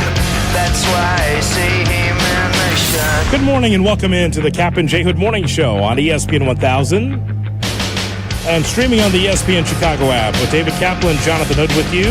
We got Shane, we got Jay Moore, we've got you here on this Tom Thayer Thursday. Still to come, we'll go around the NFL and find out what's happening with the weekend weather with Tracy Butler. But first, shot or no shot, here's Shay Norling. Shay? Good morning, boys, on a Thursday. How we feeling? We're good, man. We're good. I got Hoodie his birthday gift, and it finally came. It took a while. eBay's a little slow, but we got it. Yes, it is a fine jersey. I should hold it up for the audience on Twitch and YouTube watching right now. You can watch our shows, all the shows on YouTube and on Twitch as well. Hit that subscribe button. There it is. Have you seen this, Shay? I did.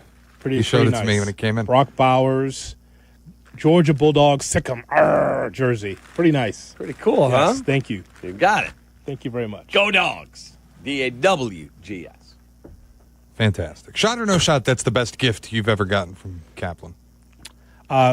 Working with Cap every day is the gift that always. Thank you, John. It always gives. It always delivers. Well played. Especially in the 15th and 30th. That's incredible media training there. We've turned now to wow. Shay Norling. With shot or no shot. All right, I want to ask about the Cubs. They clinched yesterday, and we started this season under the belief, at least I did, that it was World Series or bust for the Cubs. With the acquisition of Kyle Tucker, with Jed Hoyer entering a lame duck year, it felt like everything was pushed to the middle. You got to win now. Obviously, things haven't exactly gone the way any of us really predicted. With Kyle Tucker heading home yesterday to work on his calf injury that has not improved. He has slumped badly through a battle with injury. The Cubs entering the playoffs as a wild card team with the Brewers storming to a likely division victory. But shot or no shot, the Cubs still need to make the World Series for the season to truly be a success. Okay. So I am the guy who has always said, did you get a ring? If not, you failed. Because the Oakland A's were never going to get a ring, so they measure their success in a different standard. The White Sox were never going to win the World Series this year. So if they improve by 20 games or whatever, you go, yeah, making progress. The Chicago Cubs payroll is 200 and whatever, 10, 15 million. Maybe they should spend more, maybe not. Who cares? They did what they did. I think they should spend more. That said, you built a team that you thought you could win with. So if you don't win the World Series, your season is a failure. Now, we can have different levels of failure, I guess. Super cool that they made the postseason. They get to the NLCS. Super cool. But in the end, if you're spending 200 and whatever million bucks, win the freaking ring, man. There's no juggernaut out there that you go, that team's unbeatable. I don't see that. It is a failure if they don't win the World Series. Because for many, many years, Shay, Cub fans like Cap would always look at the Yankees and look at the Atlanta Braves and other teams and say, you're the evil empire. Boston Red Sox, I don't like you. You spend too much money, and be jealous, envious, or mad that others were outspending the Cubs. We are in a large market, a big boy market. This should have been commonplace for years that you spend money, because the more you spend, the more it increases your chances of getting to a championship level, let alone a championship. So, yes, it is a failure. Now, here's the thing. You won't hear Carter Hawkins or you won't hear Jed Hoyer talk about it, about a World Series. They won't talk about it because, oh, my God, we don't want to put expectations on the season. But you know what? The diehard fan should, the Chicago sports fan should, because of how much money you spend. You're the evil empire now. And if you come up short, that's on you. Absolutely, it's a shot. Yes. Look, again, should they have done more at the deadline? Yeah, if they get into the NLDS and Shohei Ohtani or Christian Yelich or whoever it is up there in a 2-2 ball game, and you're like, God, I wish we had Duran. I wish we'd traded for that guy. Man, I wish we would have signed one more guy. Too late. You're in a market where you don't say, I wish I had. And I mean, that's across the board for all the sports around here. It should never be a wish list of, man, I wish I had. You know why? Because it makes you secondary. It makes you less than. And Chicago as a city is not less than. So again, I've done shows, thousands of shows of people calling and complaining about the Yankees and the Red Sox and the Dodgers, the Lakers, and on and on and on. That's who you are now. So act like it. Shay? All right. Jaquan Brisker took to social media yesterday. Mm-hmm. A fan tweeted, quote, "They got to let at Jaquan Brisker get up on that line of scrimmage and play in that backfield. DA got to take the chains off 9." End quote. Brisker retweeted that post and then replied to the fan, quote, "Facts," use me. Brother. Shot or no shot, Jaquan Brisker needs to get off of Twitter. No, who cares what he tweets? 92% of the world is not on Twitter. That's a stat. Who cares? Okay, he engaged with a fan. Yeah, let him cook. Okay. Like, who cares what he wrote? Does it really matter? So I do. Okay, so it's a no shot he should get off Twitter. But it is a shot that he should watch his words. If you have a problem with DA, you don't put it on social media. Go in the office and tell him to use me. Clearly, that has not been a communication between the two. You should. I mean, if you have a problem, go and talk to the person and say, "Hey, man, I want you to use me in this manner." And then maybe that's. But clearly, they haven't had that conversation. Or Dennis Allen doesn't know enough to use Brisker in that spot. All in evaluation, isn't it? Yeah, I think it's vastly overrated. I don't think Dennis Allen could care less what he tweets. And I think it's nonsense. I don't think it's a good look, and I think it's the start of the same nonsense we ended up dealing with last year, where everybody had to get out publicly and say things. You just, Cap, you don't have to do it. I would never go. He said let him cook. Big deal. If somebody tweeted at me and said Shea should have his own time slot, I would never reply and go, facts, they need to use me better. That's not what you do. You talk to the people who manage you. You have conversations at work, at Hallis Hall. You don't go on social media and publicly agree with a fan who is claiming that the coach is doing a bad job and then say, facts, use me. He didn't say the coach is doing the bad job. The fan implied it.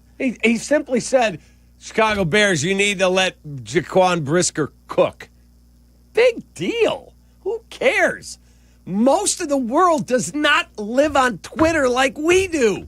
Nobody cares. I'm not even saying that they do, but I'm making the point. I would never go on social media and claim or seem to agree with or imply that I agree with something my workplace is doing is wrong. I just wouldn't do it. Doesn't have to happen.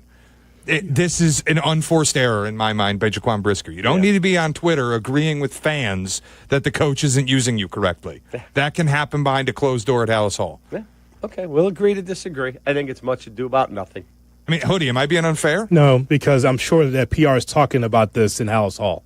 So to say it's much ado about nothing here at State and Lake, but I'm sure it's a conversation because they don't want to go through Tyreek Stevenson or whoever is using Twitter to be able to speak their mind. And by the way, you wouldn't respond to that tweet that you just put out there, but you would like the tweet. Shay? I actually wouldn't. I wouldn't.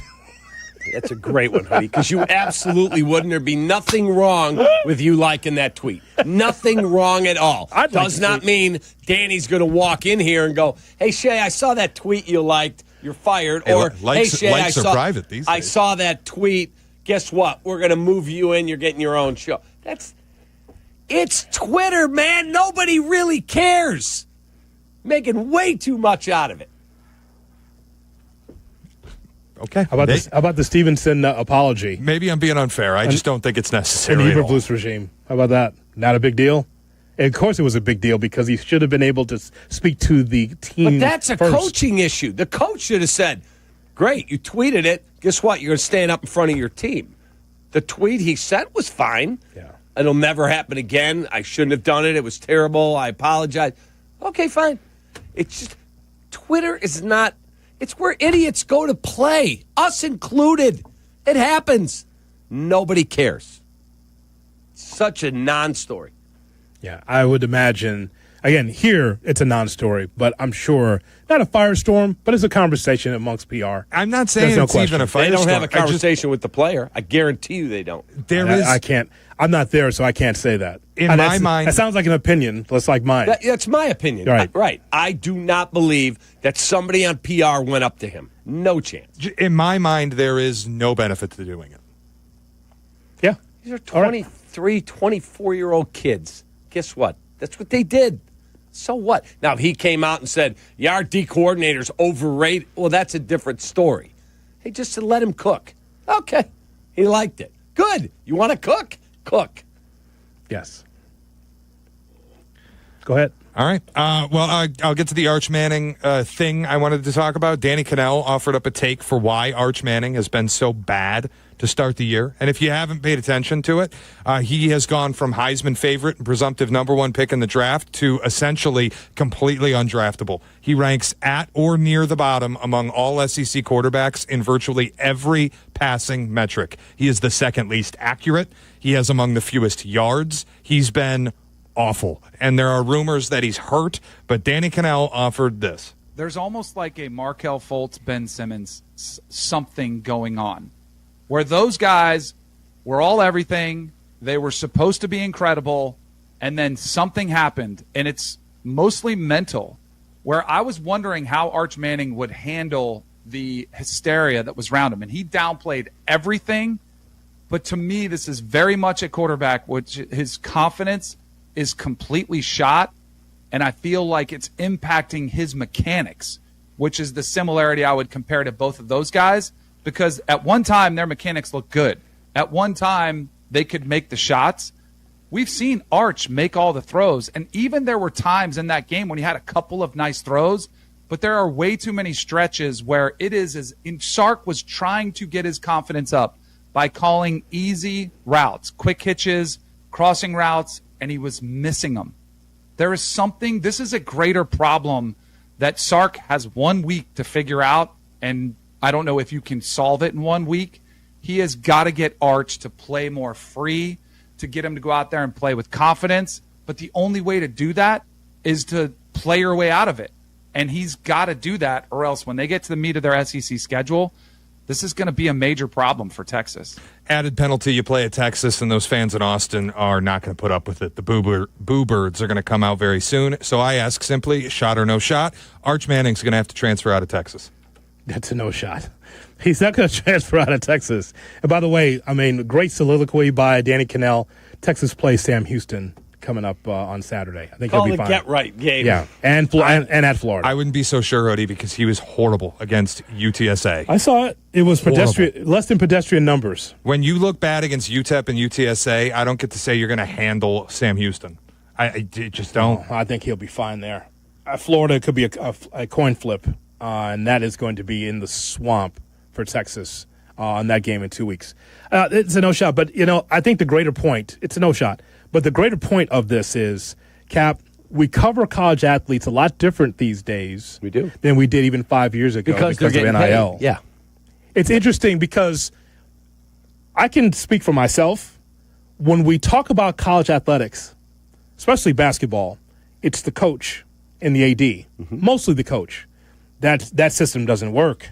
I don't know how come that guy's not recruiting better players. It's never on the players. We never criticized the players. It was hands off, almost like us covering high school. Correct. That's not on the players because they're learning.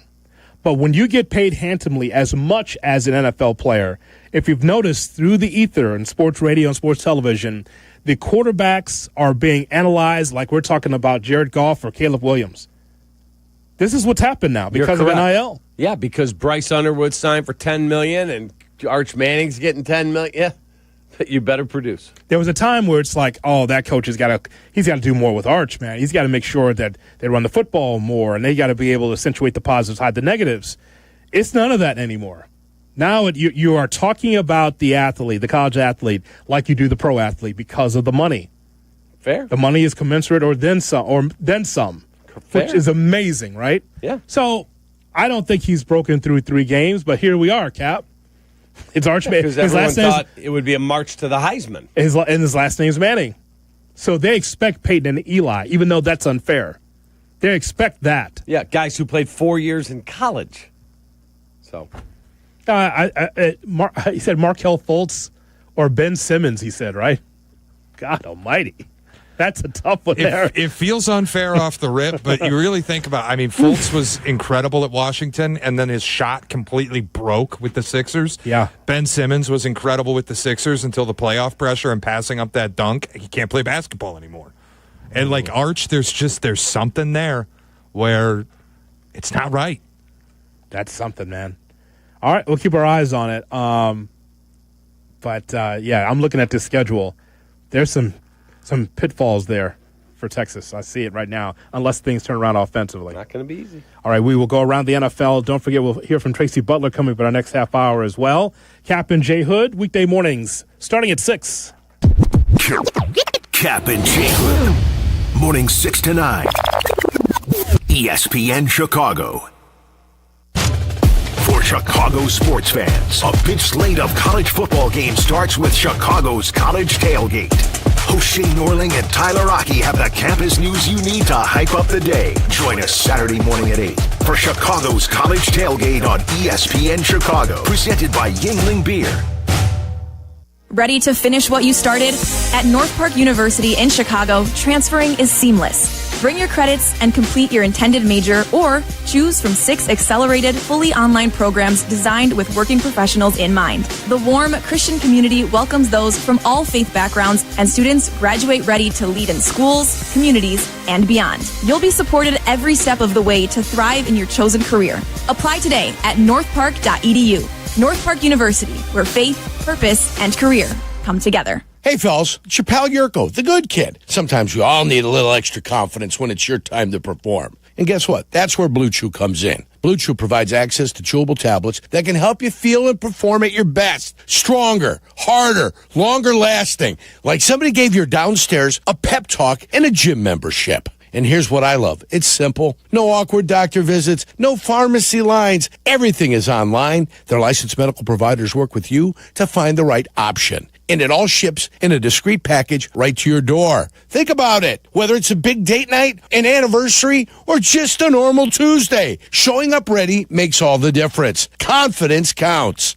Guys, this isn't just about performance. Give her group chat something to talk about. Be the legend of the night. And right now, I've got a special deal for you. Your first month is free. Just go to BlueChew.com, use promo code ESPN, and pay only $5 for shipping. That's it. Chew it and do it. Blue Chew, a small chew for a big difference. Crash, bang, suddenly you are on the DL. If that happens as a result of somebody else's negligence, we can help. I'm Jim Morisi, Chicago personal injury lawyer. Our experienced attorneys and support staff will talk with you during a free consultation, tell you your options, and ensure that you take the right steps throughout the entire process. Visit us at MorisiLongo.com. That's MoriciLongo.com. Your future is our priority. Update and beautify your home with Sherwin-Williams pre-finished siding from Menards. LP SmartSide siding is durable and comes ready to install. Available in 13 timeless colors, it's machine applied for a professional look and coverage. That means no painting and no hassle for years to come.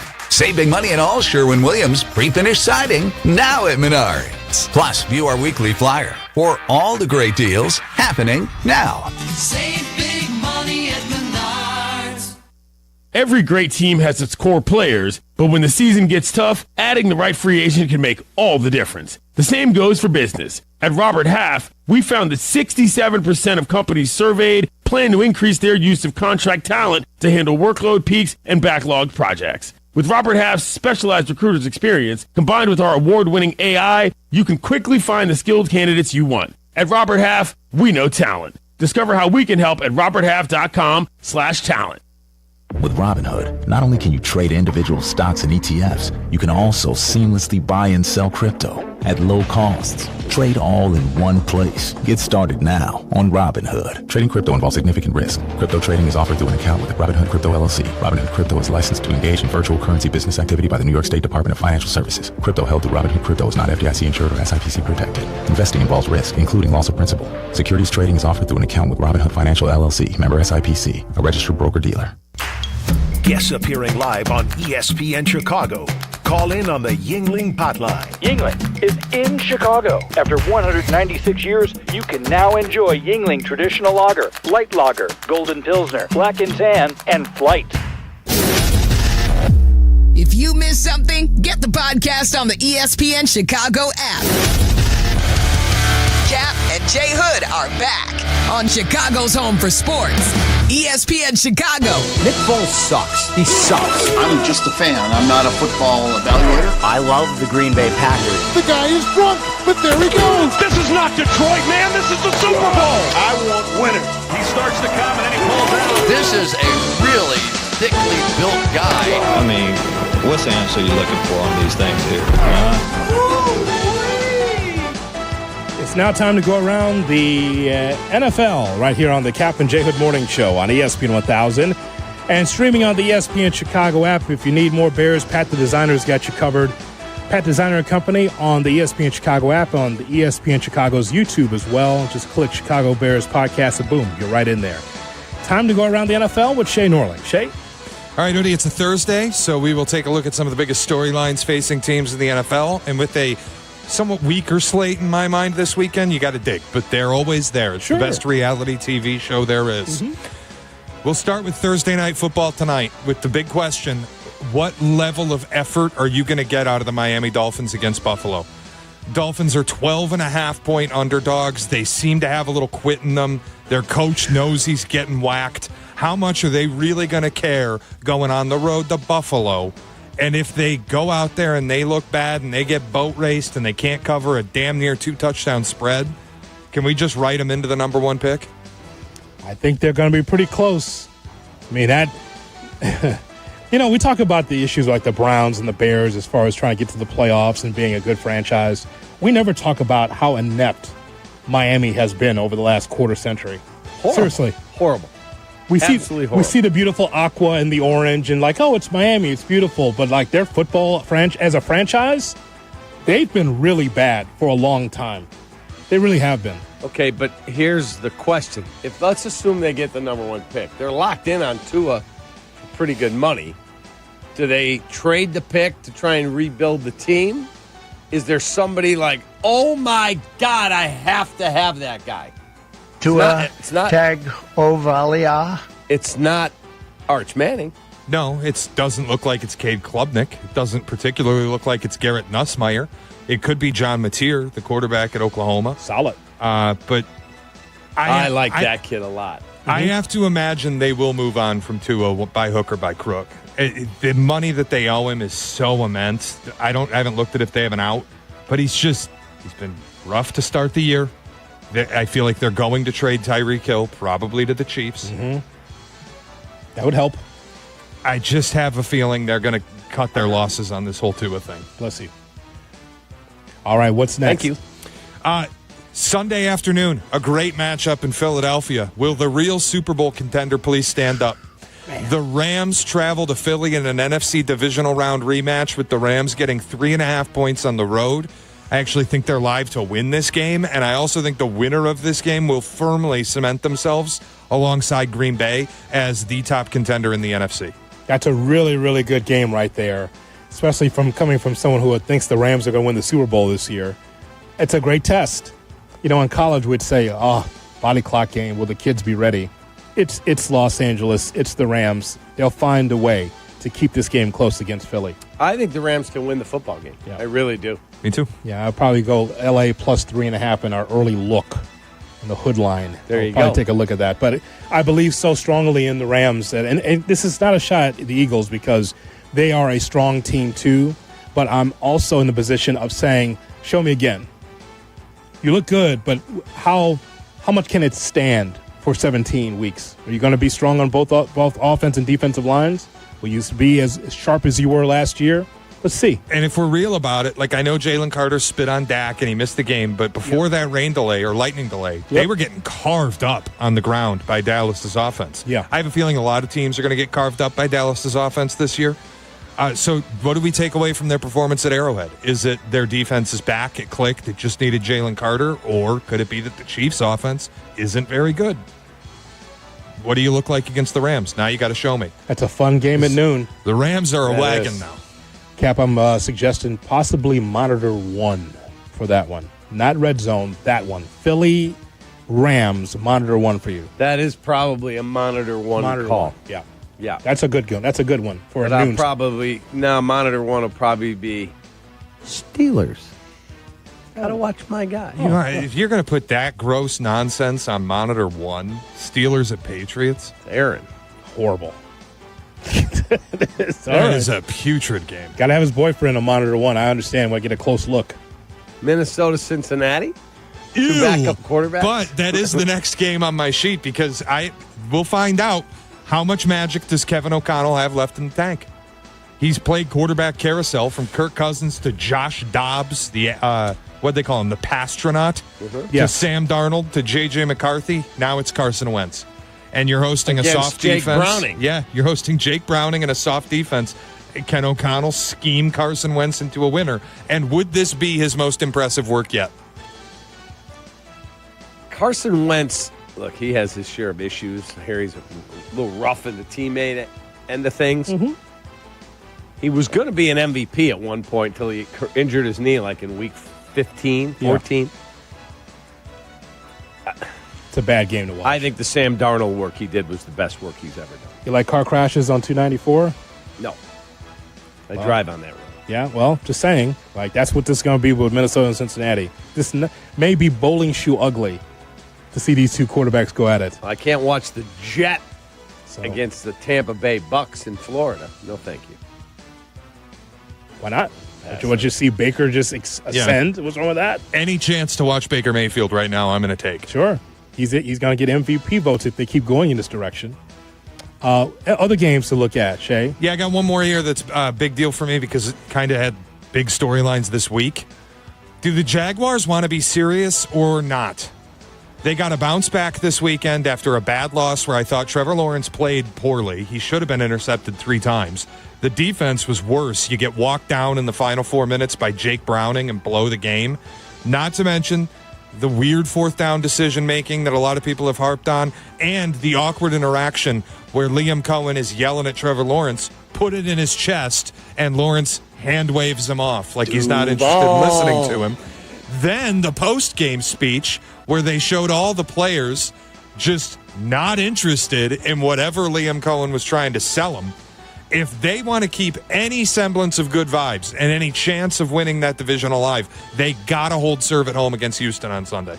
A mere 1.5-point favorite, Cap. The Jaguars we're talking about. Yeah. Look, I like Trevor. You know that. That's a hell of a football game right there. Shay, I don't know why you went to this game, because we already spoke earlier this summer, about what the Jaguars are and what Trevor Lawrence is. It is what it is, man. This is it. Watson, Lawrence, their highest peak as a quarterback was at Clemson. And it's just in the middle, man. There is more optimism over Danny Dimes than Trevor Lawrence.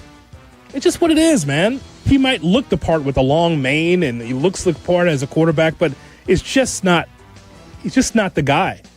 He's always going to be down the line as far as top quarterbacks. What was he in the Sando? Was he tier 3, tier 4 with Caleb? I think in the Sando list for Trevor Lawrence. It's just what it is. It's not mean he's bad. He's in a situation where I don't think that he can succeed, even with Travis Hunter. I thought you might pick the Chief against the Giant game in New York. It's interesting. That number keeps moving. It opened at 5.5. It's out to 6.5 in some spots right now. And if that hits 7, it will enter the very dangerous territory where Patrick Mahomes virtually never covers as a touchdown or more favorite. And 7 would be the spot where I'd start to seriously consider betting on the New York Football Giants. Okay. Touching that hot stove again. NFL away teams in Game 3 coming off consecutive losses that were a playoff team, 14-6, straight up and against the spread. All right, we have got Tracy Butler to find out how the weather's doing for today and into the weekend. That's coming up next. Kap and J Hood weekday mornings starting at 6 a.m. You're listening to Kap and J Hood on ESPN Chicago.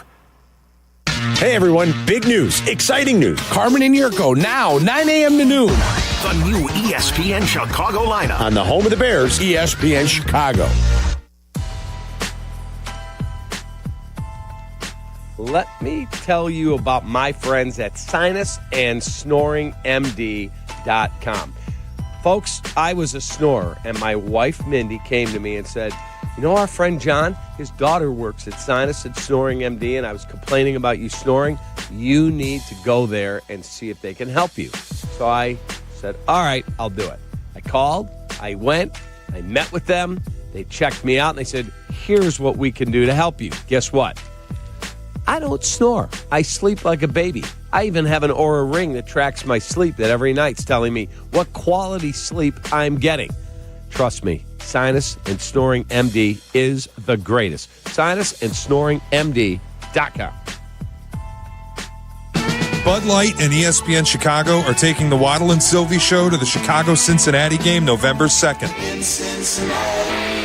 You could win a spot on this trip. Hey, this is Shane Orling, and listen up. I've got three upcoming chances to tell you about. Joliet, we're going to be by you on Friday night from 7 to 9. Join me at Semino's at the Park. Lake Zurich, we're coming to the American Legion Lake Zurich Saturday afternoon, 3:30 to 5:30. And our Hoffman Estates fans, let's watch Monday Night Football together from 7 to 9 at Poplar Creek Bowl.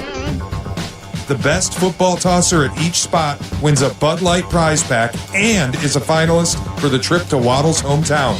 Friday, Joliet. Saturday, Lake Zurich. And Monday in Hoffman Estates. For complete details, go to ESPNChicagoContests.com. Brought to you by Bud Light. Please drink responsibly.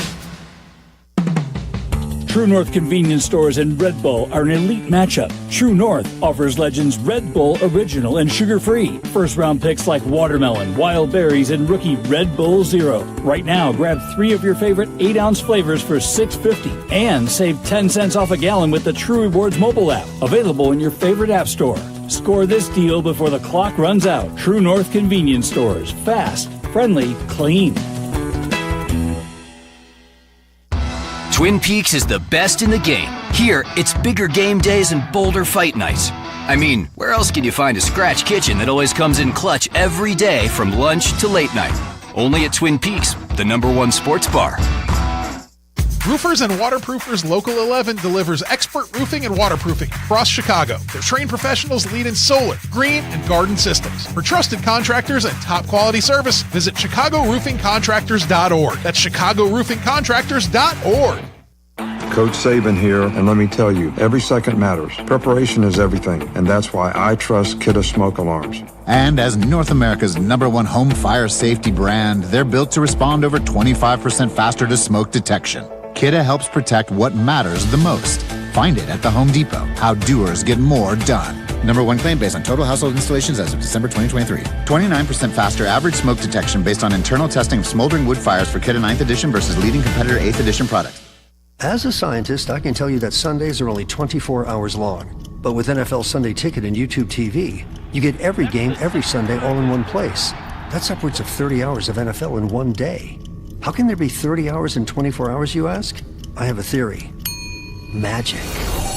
New users get NFL Sunday Ticket for 8 payments of $34.50 per month. Sign up at NFLSundayTicket.com. Local and national games on YouTube TV. NFL Sunday Ticket for out-of-market games excludes digital-only games and commercial use. Terms and embargoes apply. Availability varies. $2.6 million. The Verdoliak Law Group wins again for their clients. That's right. The Verdoliak Law Group recovered $2.6 million for a client who was injured in a bus accident. If you're injured, make sure to call the Verdoliak Law Group.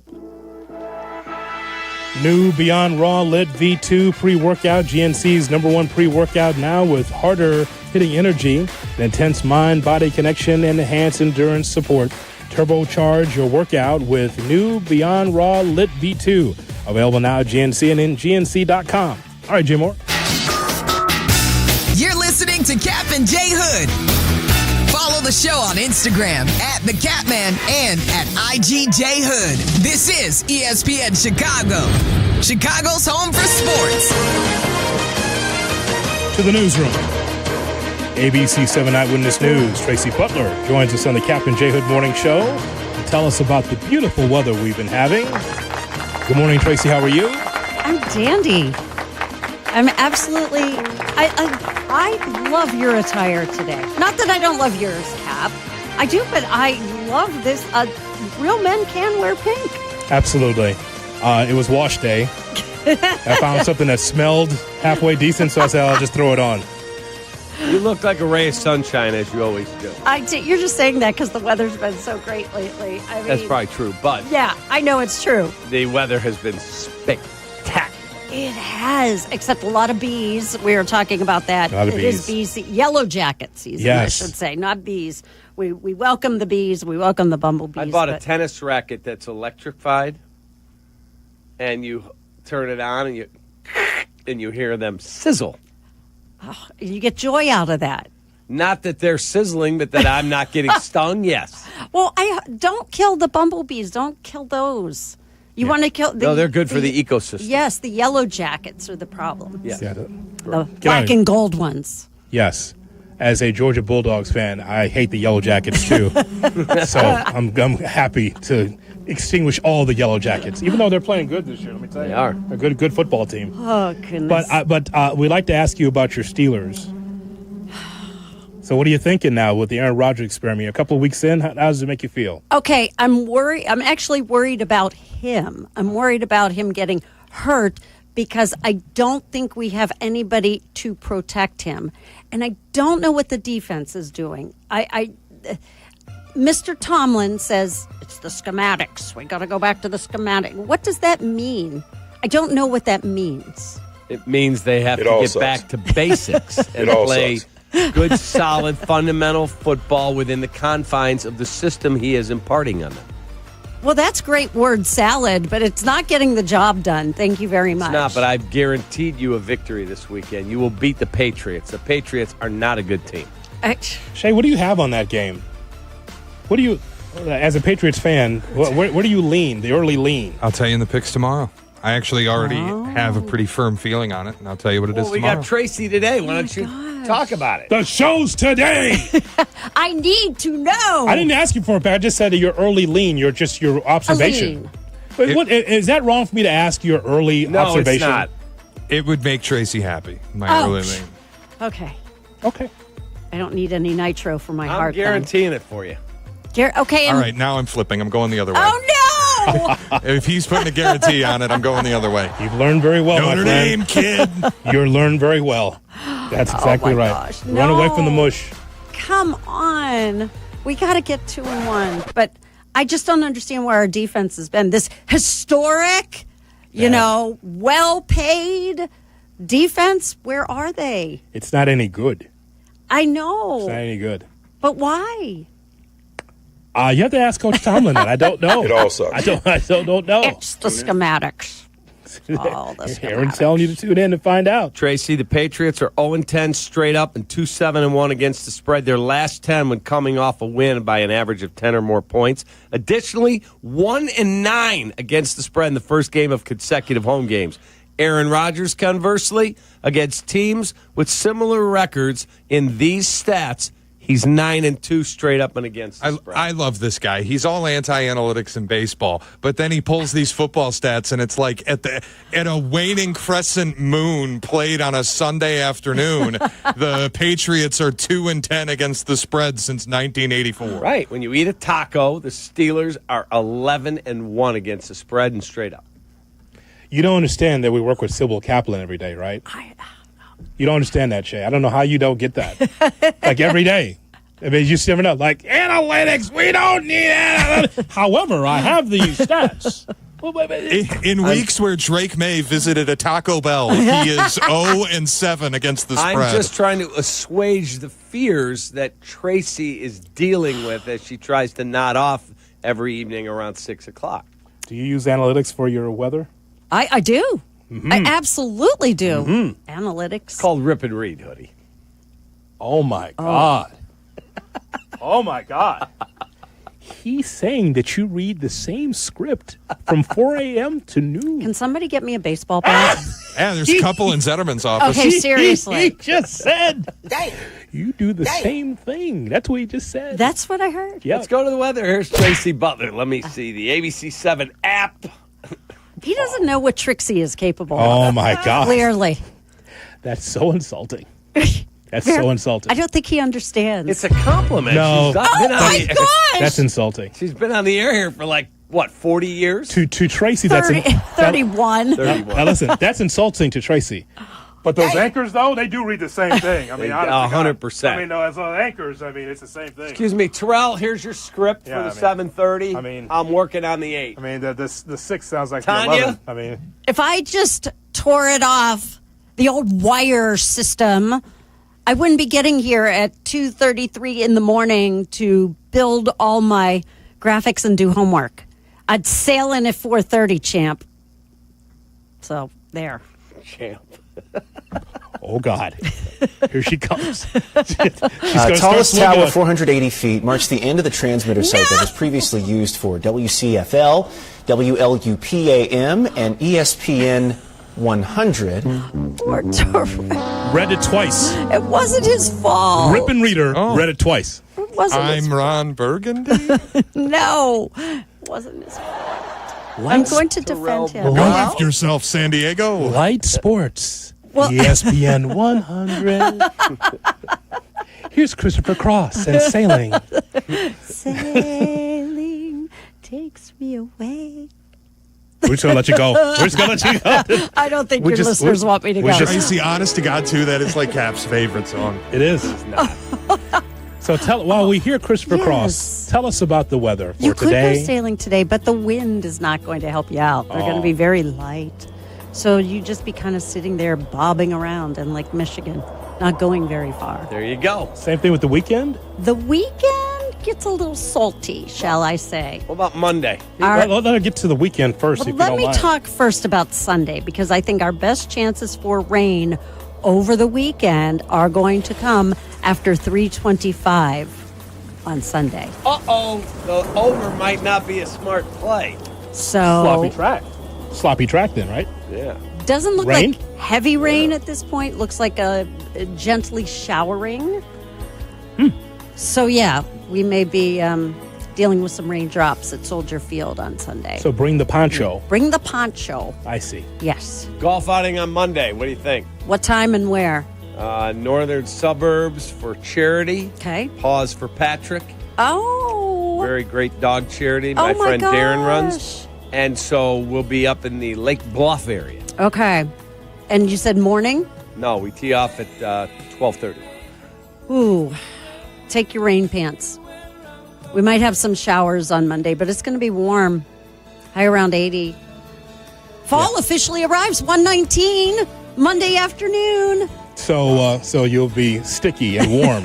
So you'll enjoy that on Next Monday. week we need a special All right. forecast. Vegas. So we thank We're going you to so Vegas. much. Thank you so much for joining us, Tracy. Always. You could text her the rest, by the way, and not waste the audience We're time. all going to Vegas. We Okay. got to know. Yes. Okay, we'll when be- do you leave?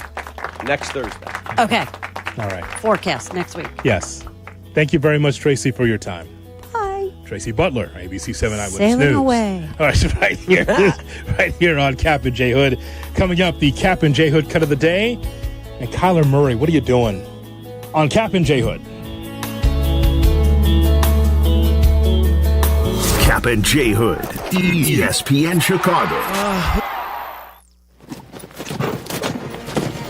The Cowboys are riding into Soldier Field. The Chicago. It's week 3 for the Bears. Kickoff Sunday at 3:30. Join us for extensive pregame coverage starting at 11. We'll have instant reaction from players, coaches, analysts, and of course, you. Put some respect on my name. 4 hours of post-game immersion after every game. It's Bears and Cowboys. 3:30 Sunday on the home of the Bears, ESPN Chicago. Brought to you in part by Hard Rock Casino, Northern Indiana. Back in my glory days, I always showed up ready to perform, whether it was on the field or off of it. Confidence, energy, swagger, I had it all. And yeah, even little Johnny was playing like an all-pro. Now, thanks to Blue Chew, those days don't have to stay in the past. Blue Chew's chewable tablets give you that extra boost of confidence when it matters most. Stronger, harder, longer lasting. Like someone gave you a pep talk right where you need it. And here's the best part. It's all online. No awkward doctor visits. No standing in line at the pharmacy. Their licensed medical providers help you find the right fit, and it ships right to your door in a discreet package. Made in the USA, less expensive than the pharmacy. So, fellas, when it's your time to perform, don't just hope for the glory days. Bring them back. Head to BlueChew.com. Use promo code ESPN, and your first month is free. Just pay $5 for shipping. Blue Chew. Chew it and do it. At Wintrust, our approach is to let Southside fans show off their Southside pride anytime, anywhere. With the White Sox debit card from Wintrust Community Banks, you're not just swiping, you're making a statement. It's like a megaphone for your wallet. Broadcasting your Sox pride with every transaction. Open an eligible checking account. Visit wintrust.com/Sox today. Wintrust. Different approach, better results. Member FDIC. I'm Chicago personal injury lawyer Jim Morisi. Even when we're careful, other people's negligence can threaten our futures. As one of Illinois' most successful injury firms, winning the most complex personal injury and workers' compensation cases is what we do. Consultations are always free. Visit us at MorisiLongo.com. That's MoriciLongo. Morisi Longo and Associates. We're there when you need us. White Sox Baseball, presented by Chicago Sports Network, is on WCIU The U. Don't miss the Sox take on the San Diego Padres in an interleague matchup on the South Side. Watch tomorrow night with Chicago Sports Network coverage starting at 6 on The U. Watch the Sox on The U, over-the-air channel 26.1 and YouTube TV, plus Xfinity 183 and now available on DirecTV Stream. Padres, Sox, live from Rate Field, tomorrow night at 6 on The U. From kickoff to cash out, ESPN Bet has the tools you need to score more on game days. Bet smarter with stats at your fingertips. Get personalized parlays built just for you. And with your fantasy team synced right in the app, you can back your squad. Right now, new customers get $100 in bonus bets when you bet $10. Sign up with promo code USL to get started. Must be 21 plus. Gambling problem? Call 1-800-GAMBLER. Terms and conditions apply. See app for details. Offer not available in New York. Paying extra for tire care is BS. You know, bad service. So at Midas, we're rolling out our BS-free tire guarantee, included with paid installation and tax on every purchase. You'll pay nothing for flat replacements, nada for flat repairs, and zilch for tire rotations every 5,000 miles. That's $0 for all that. So with this limited lifetime tire guarantee, you'll pay a whole lot of nothing compared to what the other guys charge for tire care. That's the BS-free tire guarantee, only at Midas. Hit the road in a brand new Chevy in less than 1 hour at Advantage Chevrolet Bridgeview. You can sign and drive away in 60 minutes or less. Seriously. Or they'll cover your first car payment. Every new Chevy is backed by the Advantage Plus program. Advantage Chevrolet Bridgeview. Together, let's drive. You ever wake up with a sore throat, feeling a little off, and you know that you're getting sick? You know, with my schedule, getting sick and going on the IL just isn't an option. So I suggest the medical emergency kit. I mean, it's not just some first aid kit. It's the medical emergency kit that comes packed with doctor-prescribed meds. It's like having an urgent care and pharmacy in your home. Coming down with the flu, bam, there's Z-Pak, and there's Bactrim, and ivermectin, and amoxicillin, and so much more to treat strep and pneumonia and sinus infections, UTIs, COVID, and more. It's all in that one kit. So order online in minutes and get $50 off with the code SMALLS, SMALLS, at urgentcarekit.com. Again, /Smalls. Again, it's urgentcarekit.com/Smalls for your urgent care kit. Jay Moore. Kap and J Hood are back on ESPN Chicago. And now time for the classic Kap and J Hood cut of the day.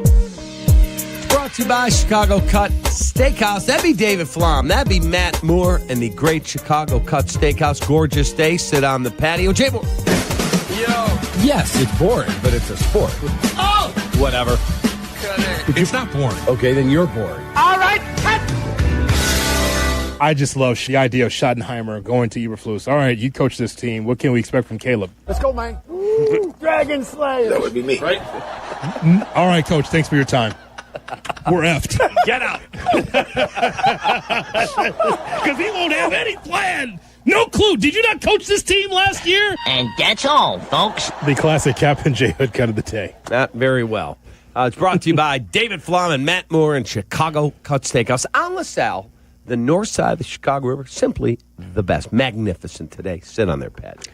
I was asked by Evan Cohen, one of the heads of Good Karma Brands, to start a professional wrestling show as part of the Good Karma podcast network. And so Good Karma Wrestling is celebrating 200 episodes today. Oh, my God. 200. That went by fast. So we'll have our show today. Go to the ESPN Chicago app. We got you covered when it comes to combat sports and wrestling, the Unnamed MMA podcast, and we've got Good Karma Wrestling. We'll have a number of guests on. Kyle Fletcher from AEW is on. It is Lola Vice from NXT and so many others. New episodes available now on the ESPN Chicago app. Congrats. Yeah, 200 is a lot. Super cool. It's a lot of stuff. So, Kyler Murray, do you see the story, Cap? Kyler Murray, the quarterback for the Arizona Cardinals, apologizes for wearing a Michael Vick jersey in a photo with his pit bull. Now, he had it on Instagram, and he took it down and apologized. He says, I saw how it affected people and decided to take it down. I apologize to anybody who ever I affected. Okay, Cap, listen. So if you are Kyler Murray, and by the way, Michael Vick is his hero. Like, he looks at Michael Vick as like, hey, I want to play like him. And he does play like him, running the football all over the yard. But you have to have some kind of knowledge of what Michael Vick went through in his life that he put on himself. Fighting dogs, right? Pit bulls in particular. Correct. I mean, the symbolism of Kyler Murray having Vic's uniform on and the dog in the uniform, hello, and somehow that's got to connect. You know I have 3 dogs at the house. And when that whole Michael Vick thing went down, like I thought he was a cool player. I liked watching him play. And then I heard the horrific nature of the stuff they were doing to those dogs that lost fights and even the ones that won. I was sickened. Like, I could never get it out of my mind because I love my dog so much. Anyone who's a dog lover understands that. Like, what is Kyler Murray thinking? Like, there's just, yeah, I know that was because some people will say, well, you support dog fighting. I don't think Kyler Murray supports that. He's got 2 dogs that he loves. But just, you got to think, what does that look like? Right? You got to just think, like, Michael Vick, he served his time because he was dogfighting. You have Vic's jersey on with a dog, so what do you think that is? Just got to think, man, that's all. I'm not mad at him. I'm just saying, dude, just think ahead before you post something like that. Now he has to apologize for it. Yeah, I mean, you have to think before you do some of these things, especially when you have the platform those guys have. Yes, absolutely. Today, Cap, is National Cheeseburger Day. What's your favorite cheeseburger that you've bought over the years? Oh, wow. When you're going out to eat cheeseburgers, what was your favorite? The one I made you. Well, besides you being able to have the best burger, one of the best burgers I've ever had. The burger there's a place in Highland Park called Michael's. Mm-hmm. Their burger is sensational. And then Chicago Cuts Burger. I've been to Kuma's Corner. Mm-hmm. Phenomenal. And Au Cheval, or Small Cheval. Small Cheval, Au Cheval is top-notch. Outstanding. Oh, so is top-notch. Outstanding. Top-notch burgers in Beverly also. And when I was a kid, I managed Big Herm's in high school and then into college. We made a great burger. They're gone. There's a Herm's Palace, but not related. But Poochie's, you ever heard of Poochie's? I have heard famous of that. place. Their burger is amazing. By the way, just to cheddar. Clean up something from Tom Thayer Thursday, Mike Ditka's birthday is a month from now, October 18th. Oh, wow. Right, Shay? I think Shay had that as October 18th. Yes, it's October 18th. Yeah, so there you have it. So just want to make sure we got that cleaned up. So we'll say happy birthday to Mike once we get there. Damn. Happy birthday in advance, Coach. Next, talk to the trainer.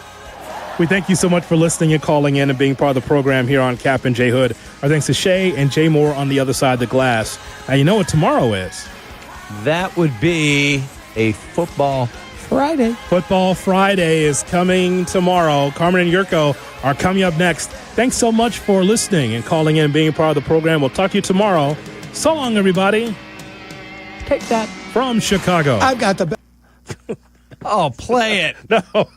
Play it. I've got the best job, Carl. There you go. Well, see you later. So long. Kap and J Hood, morning 6 to 9. ESPN Chicago. Don't wait to start building your future. North Park University in Chicago is enrolling now. North Park is known for its renowned nursing and education programs, a 15-to-1 student-to-faculty ratio, and classes where professors get to know you personally. The warm Christian community welcomes those from all faith backgrounds, and students graduate ready to lead in schools, communities, and beyond.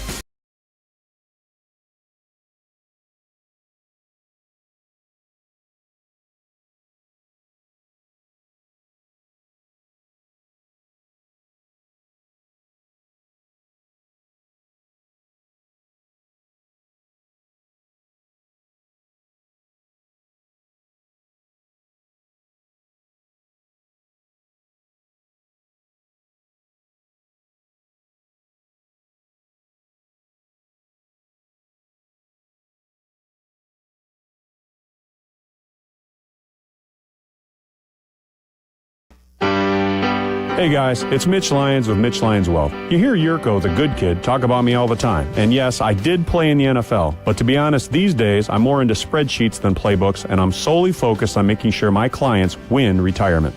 Look, retirement's not about gambling on stocks or chasing crypto tips from your brother-in-law. It's about smart planning, steady income, and ultimately enjoying every day like it's Saturday. So if you want less guessing and more confidence, visit MitchLyonsWealth.com.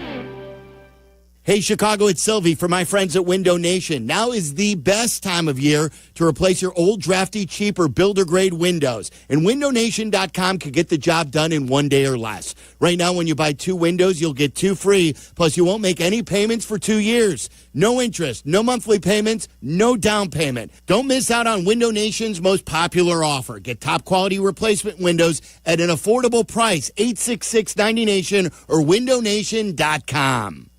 Live from State Street in the heart of Chicago, this is the home of the Chicago Bears, ESPN Chicago. And this is Carmen and Jurko, WMVP, WTBC, HD2, Chicago, a Good Karma Brands radio station. Live from State Street in the heart of Chicago, this is the home of the Chicago Bears, ESPN Chicago. And this is Carmen and Jurko, WMVP, WTBC, HD2, Chicago, a Good Karma Brands radio station.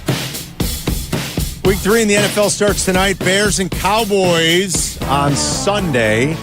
We've got Ben Johnson talking about his team's practice habits. He's still looking for more. We've got injury reports. We've got O-line rankings going into Week 3 from PFF. Yerk doesn't paint a pretty picture for the Bears, obviously. We also have a playoff team in Chicago for the first time in a while. We haven't had many of these this decade, Yerk. Yep. The Cubs clinched the division. I think the last time... clinched a wild card berth. We had multiples. Yesterday. It was like 2020. Right? I mean... Well, in this decade... The Bulls hit the plan. 2020. Yeah, the Bulls went once. The Sox went twice, the including Cubs, COVID. And I think the Cubs were in the playoffs. 2020, yeah. The Sox were in the playoffs in 2020. Yeah. And I think the Blackhawks in Montreal got in 2020 because they expanded the playoffs. They were Remember gifted. that year? They were gifted, Yurko. Well, there's a lot of gifting going on. They were gifted. Yes. They were gifted a spot because welcome, going into the 2025. bubble. Hey, 2025. The Cubs will be playing in October. 10 years later. After the it's 9 years later after the World Series. But either way, yes, chance to get in the mix with a realistic opportunity maybe to make a little bit of noise. I think so. Yeah. I think so, especially if they can get Kyle Tucker back healthy. That's something that we're going to have to continue celebrating to track. Yesterday. Celebrate good times. Some Champipple being celebrated with yesterday. Who doesn't like that? I heard Waddle and Sylvie talking about this. They thought the celebration was, they looked like they had won the World Series. Well, listen, it's 5 months. They've been busting their ass 5.5 months. Yeah. Why not celebrate? I say celebrate. Good for you. I agree. Good for you. Who are we to stop their good time? These guys have all been working together. They've been busting their ass for a long period of time. Who are we to go ahead and rain on their parade? Baseball's a grind, Celebrate, man. boys. You go to spring training right. in February. Yeah. I don't mean that in a bad way, the way you mean. I mean, no, it's a grind. I'm not saying I thought you were doing. I thought you were saying it in a bad way. No. I thought you were saying. I thought you were making fun of baseball. What kind of mood are you in today? I'm in a great mood. I like but I baseball. thought you were. It is a grind. I mean, it really is a long ass season. So go ahead and celebrate. I don't mind. I mean, they play every day, Carl. Every day they play. Every day they've got a competition. Rare is the day. They can't play 21 days straight. Right, that's the only rule. That's their rule. You can't play 21 straight days. At some point, you got to have a day off. So, good for them. Grab my coffee. Yeah, get your coffee. Is that machine back up and running? No, I brought my own. You want a little? I might need a little bit of it. It was in service yesterday. I did see someone here servicing the machine. But the sign still says out of order. Yeah, but that doesn't mean someone wasn't trying. Oh, well, I keep angling as we move into the new space here in the next few months, right, into the new building. You're looking for something special. I keep trying to drop hints about can we get a full-time barista? What's that fancy La Mazaraca? When you go into when you see the fancy Lavazza? places? What? No, it's like the machine though, Adam. It's like a what's it called? It's a fancy machine. I'm going to look it up. It's one of those fancy Italian machines. One of those fancy Italian machines that I so love, and you so love also. It's the La Marzocco.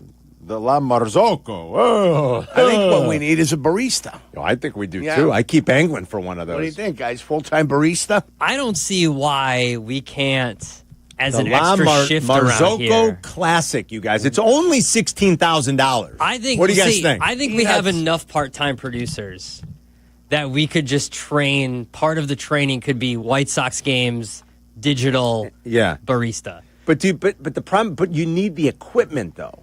We just get an espresso machine. La Marzocco was founded in 1927 in Florence by Giuseppe and Bruno Bombi. Oh, of course. They make like the best espresso machine in Related the world. to the Bambiches. Of course. The Bombi. They added the C when they went up into the Ottoman Empire. I tell Danny, for the low cost of $16,000, you guys, we can get one. And then, like Adam said, you train the producers to be baristas as well. Because the machine we got now... not so much. So I brought coffee. If you need some, I brought a little. So I saw the machine open. You know how all the powder's in there and everything you need for your hot chocolates and your coffees with your grinds and all that kind of stuff. It was open one day. Yeah. And I took a look in there. Whoa.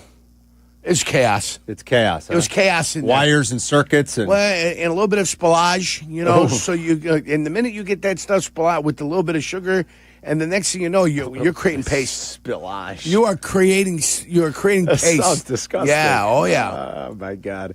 If you want to ring us up today to talk Bears, talk I'm in Cubs. a good mood. Oh, great. Well, you should be. Your Cubs are back in the playoffs. No, it's football Thursday. Well, that's dude. that too. We got But it's not NFL like we got a action doozy tonight. on deck tonight. Doesn't matter. It's another chance to gamble, Carm. Oh, really? Do you have an angle for tonight? Because I don't. I'm don't. not laying it. I'm not laying that many points. 7 and a hook. What do we got? Try 12. Kid. 12 with who? It's Baltimore. It's Buffalo and Miami. What do you expect? I told you about this yesterday. Big effort out of Miami coming. I got a big effort out of Miami. So you think they'll cover? Take the points. Take the points. I mean, if you're going to play it, I think Yurko's right. I think that's the side, but I don't want to do it. Josh Allen is 12-2 straight up all time versus the Dolphins. He's never lost on Thursday. Josh Allen is 7-0 on Thursday. Now, if you take the points, it doesn't matter if he goes to 8-0. Miami just has to cover the spread, and you'll win. Regress to the mean. And, you get that late touchdown that's meaningless to make it a 7-point game when it was a 14-point game. Yes. And at that point, does Buffalo really care? They just want time coming off the clock. Do you want another angle for tonight? Sure, go ahead. Dolphins at Bills in the Mike McDaniel era. 61, 65, 68, and 57 points. Those are the totals. Those are the totals. You like the over. That's the total's about 50, so... That's courtesy of Mike Garafolo. Thank you, Mike Garafolo. Thank you, Mr. Garofalo. I'm glad we got on the Bears total when we did. Adam and I kept texting about that on Sunday night as we were waiting to see what the open was going to look like. And it opened lower than I thought. It opened 48.5. We bet the over. It's now 50.5, which is, I thought it would open 49 or 50. Yeah. It opened 48.5. They're expecting points. I did bet it. I'm telling you, it's going to be 10-7 going into the fourth quarter. I'm telling you right now.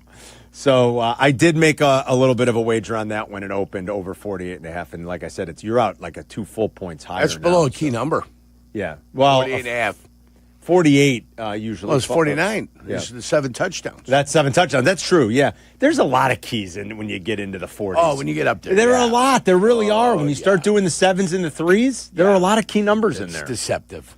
The 45.5 is the one that gets you. Yeah. 6 touchdowns and a field goal, right? 6 touchdowns and a field goal, and then you're still under that 45 and a hook. It's all out of whack these days because teams go for it more, Yerk, and you get a lot of 2-point failures, and teams going for 2. And then you got kickers that, even though you got some that kick 70-yard field goals, you got kickers that can't make an extra point nowadays. Will we see... Banging them off the uprights. Will we see a new Soldier Field record set this weekend? I hope so. Because Brandon Aubrey's coming to town. I hope they try to give him a chance for a 75-yarder before the end of the half. So the kid in Minnesota tied the record in week 1 on Monday night. The record for Soldier Field...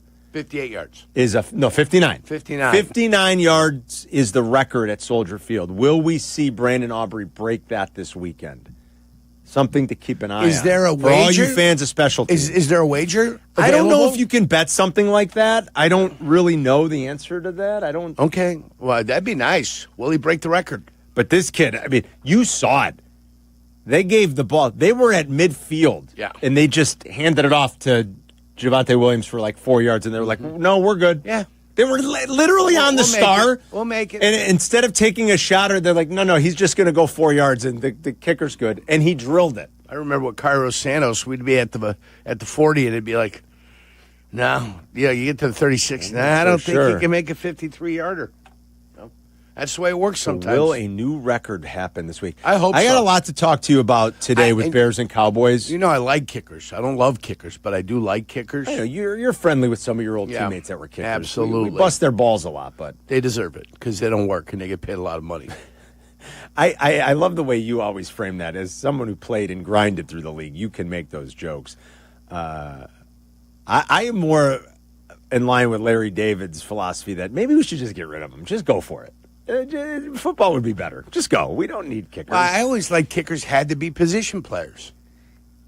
Like Paul McGuire. Paul McGuire was a position player and he was a kicker. I mean, that's... Well, I understand. And they they became specialized. specialists. Yeah. You got your soccer-style guys. That's when that first came about. They showed a video today on X. I was on X today, and I was taking a look. And they had one of the straight-on kickers. Last straight-on kicker, by the way. Oh, boy, Dempsey was a straight-on kicker, right? Yeah, Dempsey was. But is there somebody after? Do you remember who kicked for Washington back in the day, Mark Mosley? Yeah. Mark Mosley was an MVP He was an wasn't MVP he? That's in the insane. league. That's how insane the league was back then. That's how crazy the NFL was in the 80s. Tell your kids there was a kicker that was the MVP. Here's a name Was for Mark you. Mosley a straight-on? Straight-on kicker, Mark Mosley. I was little when Mark Mosley Here's kicked, another name for you, and you guys can check me and double-check this because Rick Spangler. You remember the name Rick Spangler? No, I know Egon Spangler. I don't remember Rick Spangler. Ohio State. Rick Spangler. Straight-on kicker. I believe Rick Spangler was the last straight-on kicker in the NFL, if I am not mistaken. Rick Spangler. How do you spell in Spangler? Spangler. Played at Ohio State. Was a straight-on kicker. Oh, it's, okay, Rich Spangler, yeah. But he never played in the NFL, Yerk? Doesn't look like it. I don't know. Rick Spangler. He was at Ohio Early State. 80s. I don't remember this. Yeah, I don't remember. He was. You're right. He was at Ohio State. Yeah. In the 80s. Did he ever make the league? No, it doesn't look like it. Okay, Doesn't look like he ever made the NFL. It's got to be Mosley. It's got to be Mosley the last Rich time. But I saw footage Spangler. of it, and they show, look how far the league has come. From the early 80s with Mark Mosley, and I think it was our guy Dempsey or Tony Fritsch that was kicking the field goals. And then it went from him to Aubrey and the way they kick now and all the great stuff that's happening now with the kickers as far as the length they're able to kick. Well, and this is sports when in I general. see my first 70-yard field goal, that's when I'm going to go, you know what? That guy's worth it. This is sports in general. I saw during the U.S. Open, during the tennis U.S. Open, they were doing something similar like you were talking about. They were showing male tennis players from the 70s versus today. I mean, it's a joke. Like the great Eli Nastasi and Rod Laver. It's a joke. Yeah. I mean, it is wooden rackets. What they're doing. Right. First of all, the equipment is part of it. Yeah, the But equipment. just the way these athletes train and how much better they are, how much stronger and faster. Arthur Ashe. When you watch these guys from the 70s hit this ball, it almost looks like pickleball. And then you watch like Sinner and Alcaraz and Djokovic, and these guys are hitting the ball 130 miles an hour. Yeah. I mean, it's unreal how much it's changed. The big bopper with the tennis back in the day was Roscoe Tanner. I don't even remember. Yeah, Roscoe Tanner had the big bopper with the serve. He's the guy that could put it faster than anybody and get the ball in. So Roscoe Tanner was your guy. So whatever he was doing, like at 105 or 110, the women are serving at 100 miles an hour now with the new equipment and stuff like that. So it's amazing to watch the difference over the last 30, 40 years. It's incredible. But, I mean, baseball stayed the same, right? Still wooden bats. Yeah, it's not much. It's I mean, not changed. you know Bigger where it's bases, different, the bigger velocity, bases. pitcher velocity. Yeah, bigger bases. Bigger bases. Yeah, don't ask anybody that faced J.R. Richard or Nolan Ryan that it's fast. Well, I would say that you see guys more that of go- it. Yeah, right, more that's guys the that go difference. fast. Yes. All right, I'll give that to you. Yeah, of course, you always had flamethrowers. You're right about Yurko's right. J.R. Richard, Tom Seaver threw hard. Nolan Ryan, Steve Carlton threw hard. Maybe not as hard as Nolan Ryan. He was wispy. Goose Gossage threw hard. Sure. Those guys, there were always guys that threw hard, but now you see how many of them there are. The big difference, too, is hockey. Yes. The way they play, Yes. the different skills that have evolved. The skates, the sticks, the whole The kit speed, caboodle. yeah. They used to use aluminum sticks. Yes. And aluminum was not what you needed. But when they came up with the composite stick, yes. Oh, sweet heavens. Yes, you were 100% What a right. game. What a game, Carm. There are always Hopefully these- the Blackhawks don't suck I this hope year. not. There are always certain guys, there's technology helps, but there are always certain guys that change the dimension. They're going to camp here, by the way. Yeah, they The are. Blackhawks. Yeah, for They're sure. in camp, aren't they? Their first this week, I exhibition believe, game yes. is at the end of the. I think it's at the end of the month. I think it is, yeah. They got 6 exhibition games, Carm. But I had to once- reacquaint myself. I got the people from the Blackhawks still calling me. Do you? I got a guy calling me all the time. Hey, we got a 5 5-game ticket plan. 5-game ticket plan. Jurko's like, thanks, but no thanks. What kind of plan is that? 5 games. So I like think 11% of the home season. I think a new Soldier Field record will be set. I bet you Aubrey makes a 60-plus yarder this week. We got a lot of breakdown in this game we got to get to. I want to talk to Jurko about a few things as we get ready for Bears and Cowboys. Let's play what Ben Johnson said yesterday early in his press conference about this team and all the work I think that still needs to happen. I think he's digging in for the long haul. Obviously he is. In a sense, he just got here. I think he's realizing that the problems maybe run deeper than even he thought at the beginning, and they're still trying to teach good habits. They're looking for the right types of players, and I think he knows that there's still a lot of roster turnover and some rebuild that has to happen before this team sort of looks on the field the way it looks in his head. Because he mentioned again yesterday about the practice habits of its team. So I want to play that coming up next, and we'll react to it. If you want to talk to us anything, again, Cubs clinching a postseason berth.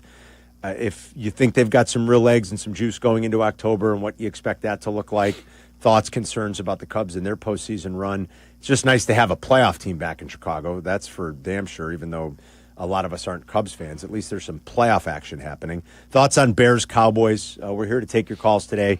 312-332-3776. Jason McKeel, join us a little bit later on. Talk about our cover 5 for week 3. It's Carmen and Jurko. We'll be right back. You're listening to Carmen and Jurko on ESPN Chicago, Chicago's home for sports. Hey, it's Rich Eisen. You can now listen to The Rich Eisen Show right here on the home of the Chicago Bears. The Rich Eisen Show, weekdays noon to 2. ESPN Chicago. All right, listen up, folks. We've got our September Whiskey U happening next week. It is happening on Tuesday of next week, September 23rd. Whiskey University is back, of course, for September, and the lesson is Brother Justice, an American single malt making its Whiskey U debut with a story inspired by a real-life bootlegging monk. The classroom will be Sovereign in Plainfield. We love that place. It's an old favorite, a true Whiskey U Hall of Famer. So come hang with us downtown Plainfield at Sovereign next Tuesday night starting at 6:30. Don't settle for a backup bottle. Graduate to greatness with Brother Justice. We're going to learn all about it and taste it. Some great cocktails, some great whiskey, some great food, and just good company. We'll see you at Sovereign for Whiskey U next Tuesday night, September 23rd. As always, drink responsibly. Hey guys, it's Sylvie. Are you feeling sore, stiff, or just not at your best? Maybe you've been dealing with pain for months, hoping it will just go away. You deserve to feel your best. Cairo One Wellness Centers offer personalized chiropractic care to help you live pain-free. No drugs, no surgery. Too many of us think pain is just part of getting older, but that's not true. Visit ChiroOne.com today. They have locations across Chicagoland, including Glenview, Wheeling, and Libertyville. That's ChiroOne.com, and let them know that Sylvie sent you. At Wintrust, our approach is to let Southside fans show off their Southside pride anytime, anywhere. With the White Sox debit card from Wintrust Community Banks, you're not just swiping, you're making a statement. It's like a megaphone for your wallet. Broadcasting your Sox pride with every transaction. Open an eligible checking account. Visit wintrust.com/Sox today. Wintrust. Different approach, better results. Member FDIC. With 3 locations to serve Chicagoland, Advantage Chevrolet gives you so much more. Visit and see the amazing inventory and savings at Advantage Chevrolet Bolingbrook. And Advantage Chevrolet values your time. They'll have you in your new Chevy in less than 60 minutes, or they'll make your first car payment. That's right. Drive off in your new Chevy in less than 60 minutes, or they will make your first car payment. Visit AdvantageChevrolet.com. Together, let's drive. Must mention offer apply arrival before negotiation. Restrictions apply. Ask dealer for details. Fall is a time for football, falling leaves, cozy fires, and of course, a fresh haircut at Great Clips. Whether you want a whole new look for the season or just a trim on a cut you already love, the skilled stylists at your local Great Clips salon are ready to bring it to life for less. With convenient online check-in, you can stop in whenever it works for you. And with the affordable prices at Great Clips, you'll save money for fall fun as well. So what are you waiting for? Download the app today and get a fresh haircut for fall at Great Clips. It's gonna be great. The John Deere Gator XUV lets you cut, pack, drive, scout, weld, stack, feed, pull, load, tow, spray, and haul, all in a single day. Because with the highest cargo box volume in its class, customizable features, and a towing capacity of up to 4,000 pounds, it gets the job done. You just have to get in the seat. Learn more at your John Deere dealer or visit johndeere.com/GatorXUV. Whoa! Jason Kelsey just found out that NFL Sunday Ticket now lets you subscribe month to month. Yeah! He just realized you can join and cancel anytime. Ha-ha! Now that's what I'm talking about. Now he just found $1 in the sofa. Yeah! And he just saw a great parking spot open up. Look, just because Jason's easily excited doesn't make NFL Sunday Ticket month to month any less great. Right, Jason? Yeah. Get NFL Sunday Ticket month to month and cancel anytime. Sign up at NFLSundayTicket.com. Renews every month during the 2025 regular season. Cancel anytime. Terms and embargoes apply. No refunds. Commercial use excluded. $2.6 million. The Verdoliak Law Group wins again for their clients. That's right. The Verdoliak Law Group recovered $2.6 million for a client who was injured in a bus accident. If you're injured, make sure to call the Verdoliak Law Group. Working from home or back in the office? Don't miss a minute of Carmen and Jurko. Just ask your smart speaker to play ESPN 1000. By the way, my cousin Dominic wanted me to tell you Mac Percival was a straight-on kicker for the Bears back in the day. I don't remember Mac Percival. You ever hear that name? I don't know that name. I'm trying to remember. Bob Thomas was my earliest inclination of remembering a Chicago Bears kicker. Now a judge. Yeah, now a judge. Yeah, now a judge. Bob Parsons was our punter. Yes, that's number right. 86, and Bob Thomas was number 16. Those were the first kickers that I remember when I was watching the Chicago Bears play. Mike Phipps at quarterback, Gary Huff, Bob Avellini. Evans came in 78 or 79. So that's my first inclination of kickers and punters for the Bears. I don't remember a Max person. Mine is still Butthead. It's like Butthead was great. Yeah. You gotta love Butthead. Kevin Butler? Yeah, you love Kevin Butler. Why not? Who doesn't love Kevin Butthead. Butler? See, we bust University the balls. of Georgia. Yes, Georgia. University of and Georgia. I think his son played at Georgia, too. I think he did. You gotta love Butthead. Yeah. He's the best. Well, who doesn't? Who doesn't? It's Carmen in New York. Here's Ben Johnson yesterday. You listen, you tell me what you think of this. This is the head coach. A little back and forth with reporters, but he's talking about practice habits and just where his team is right now going into week 3. There were things all over the tape on all 3 phases that we're looking to clean up. And I thought as a whole that team, they played a little bit harder than us. And that's a reflection of me as a coach. That's a reflection of our coaching staff, and it's a reflection of our players too. When you play a good team like that on the road, that you gotta be all out and every single snap, and that just was not the case. So specifically, it was everybody. Are there guys that need to practice better too? I think our practice habits are yet to reflect a championship caliber team. Ben, you said your practice habits aren't yet at a championship caliber. So what specifically are you looking for on the practice field this week? We should be going to the football, finishing hard. We talk about it all the time with the offensive players that our fundamentals, our finish, and our technique, they need to show up and walk through. They need to show up on the practice field. That's how it shows up on game day. Simple things of how do we properly block, how do we catch the ball, how do we block after the catch, ball security, and things like that. It's the little things that you learn in youth league football that even at this level, they make a huge difference. And this is the line that really sticks out, I think, to everybody from yesterday. I think our practice habits are yet to reflect a championship caliber team. And he was talking about, okay, well, what are you looking for then at practice? And he just told you at the end of what we played, the kind of effort and the things that he is looking for. I would ask you this, too. You played in an era where you guys did get after it a little bit more in practice. How do you do that, Yerk, when there's so little real physical competition or hitting that's happening in practice? And I played for one of the guys that lightened the load for us the first time. Yes, Thayer about it, and he'll tell you. They'd play us late in the year. We're fresh as daisies, and those guys were beat half the hell. Yeah, and that was Holmgren. Mike Holmgren, who came from Bill Walsh, kind of took the philosophy, hey, you're practicing with speed. Practicing with speed as a professional, not making mistakes. Okay? That's the first thing that you're doing.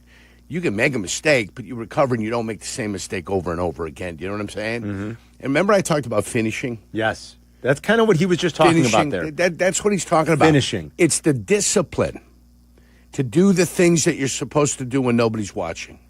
The discipline. The finishing the play. The running, what you're supposed to run, the extra that you run. We're all supposed to turn and run and get your conditioning in then. That's how we did it at practice. You came in, you engaged with the offensive lineman. We weren't beating the crap out of each other. But when the ball broke the line of scrimmage, we were responsible for a 25, 30-yard run. And that was your conditioning for the limited amount of plays that you were going to have there. And you're running just for the sake of running at that point. Okay? That's the stuff. You've got to stunt. You're on assignment. There are no mental errors happening. You understand the game plan and exactly what's happening in the game plan. You practice like a professional. When you see it and you see a team do it, you know it. And when you see a team that's sloppy, you see a team that's not effective, you see guys cutting it up short. Instantaneously, you know it when you see it. There's no gray area. One team is tight, is looking great. They look like they're put together, and the other one is sloppy. It's loose. It's no good. When you see it, you know 100%. Oh, there you go. From the good kid. You got to finish. Know it. You got to finish.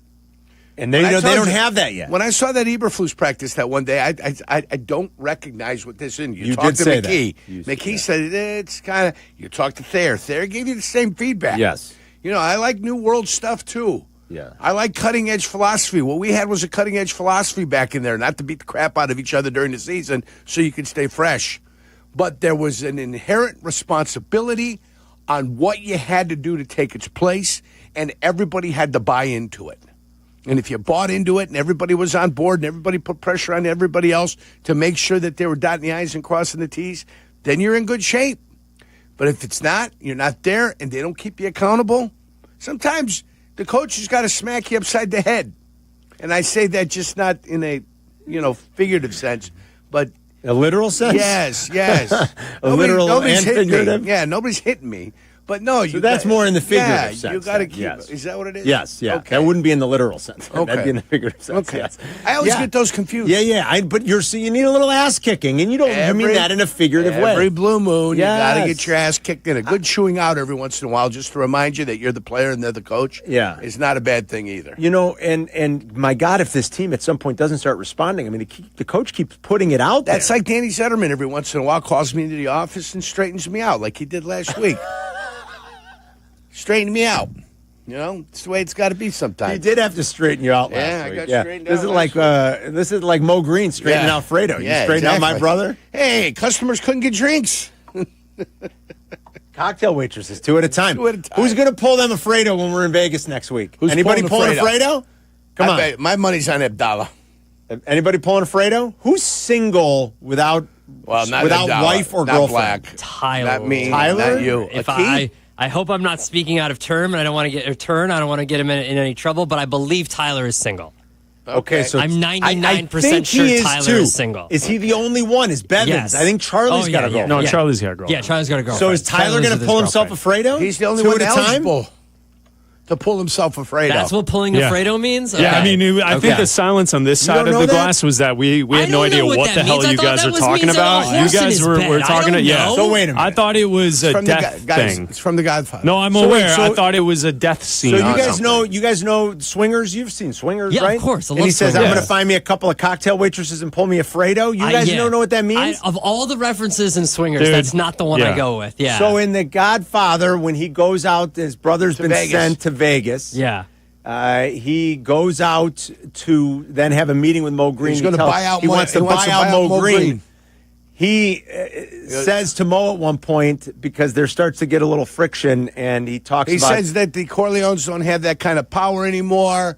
The Bonzinis. I've already talked to Bonzini. Right? Bonzi. Yeah. Well, but and then he goes, is that why you're smacking my brother around? He says you smack him around in public, and he says he was doing something to cocktail waitresses 2 at a time. The customers couldn't get their drinks. Okay. I had to kick a little ass. I run a business. That's pulling a Fredo. That's pulling a Fredo. All right. 2 at a time. 2 cocktail waitresses. I feel like the only one would be Tyler. Yeah. I can't believe you guys didn't know what that meant. I mean, pulling a Fredo. Of all the references in The Godfather, it's not Caddyshack. But in The Godfather, there's the horse in the bed. Yeah. There's the toll booth. Right. There's the double kiss. Who there's the some comedians got a joke. There's the gun with the toilet. Hidden. I mean, some come on. There's all kinds of stuff. By the way, has a joke about, if you've never seen The Godfather, I'm going to ruin it. It's 50 years old.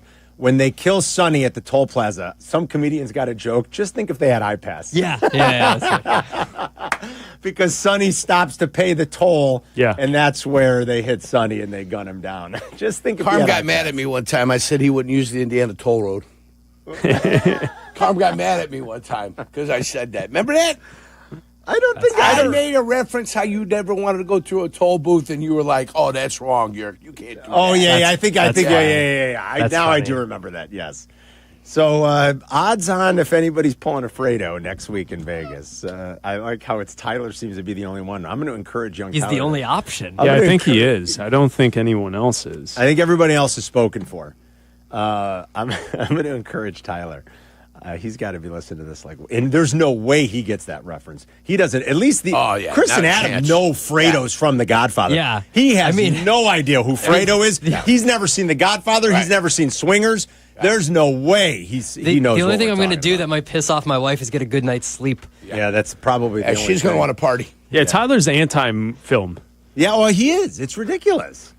Yeah, it's like if you told him play it again, Sam, he wouldn't. Oh, he had no please, idea. Play it again. That's okay. That's like a 70-year reference, though. Oh, Yeah, it's 70. older. Yeah, it's older. Try 80. Yeah. That's probably 80 years old. Yeah, like that's from come on, Casablanca. guys. Yeah, From Casablanca. Yeah, but still, you're going on 80 years. No, It's a preeminent film. I understand that, but you guys got to understand that the references that Chris and I make are now. I old. gotcha. That's true. How about frankly, my dear, I don't give a damn. That's over 80 years old. That's over, 90. Yeah, you're going on 90 years. But the point is, it's from the iconic movie of the time. Yeah, are you going to go to the Sphere while we're in Vegas? Sphere, what for? Because they're showing an iconic film of the time. Wizard of Oz? Yeah. Wizard of Oz. Yeah. They've been doing that for a while. Somebody has seen it and says it's absolutely fantastic. I bet it is. But I am not going to the Sphere. If everybody's going someplace, All right. that's where I'm not going. Oh, my God. You know what I'm saying? I like your style. Hey, let's no.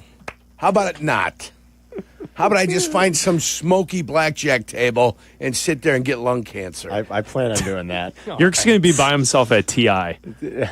Team Illinois? Playing Pai Treasure Gow. Island. Playing Pai Gow, yeah. Hey, who At does a dollar table. Hey, you could play Pai Gow for a long time. We have a friend where that's his favorite thing to do. He knows what he'll blank away $20 and he'll be there for 3 hours.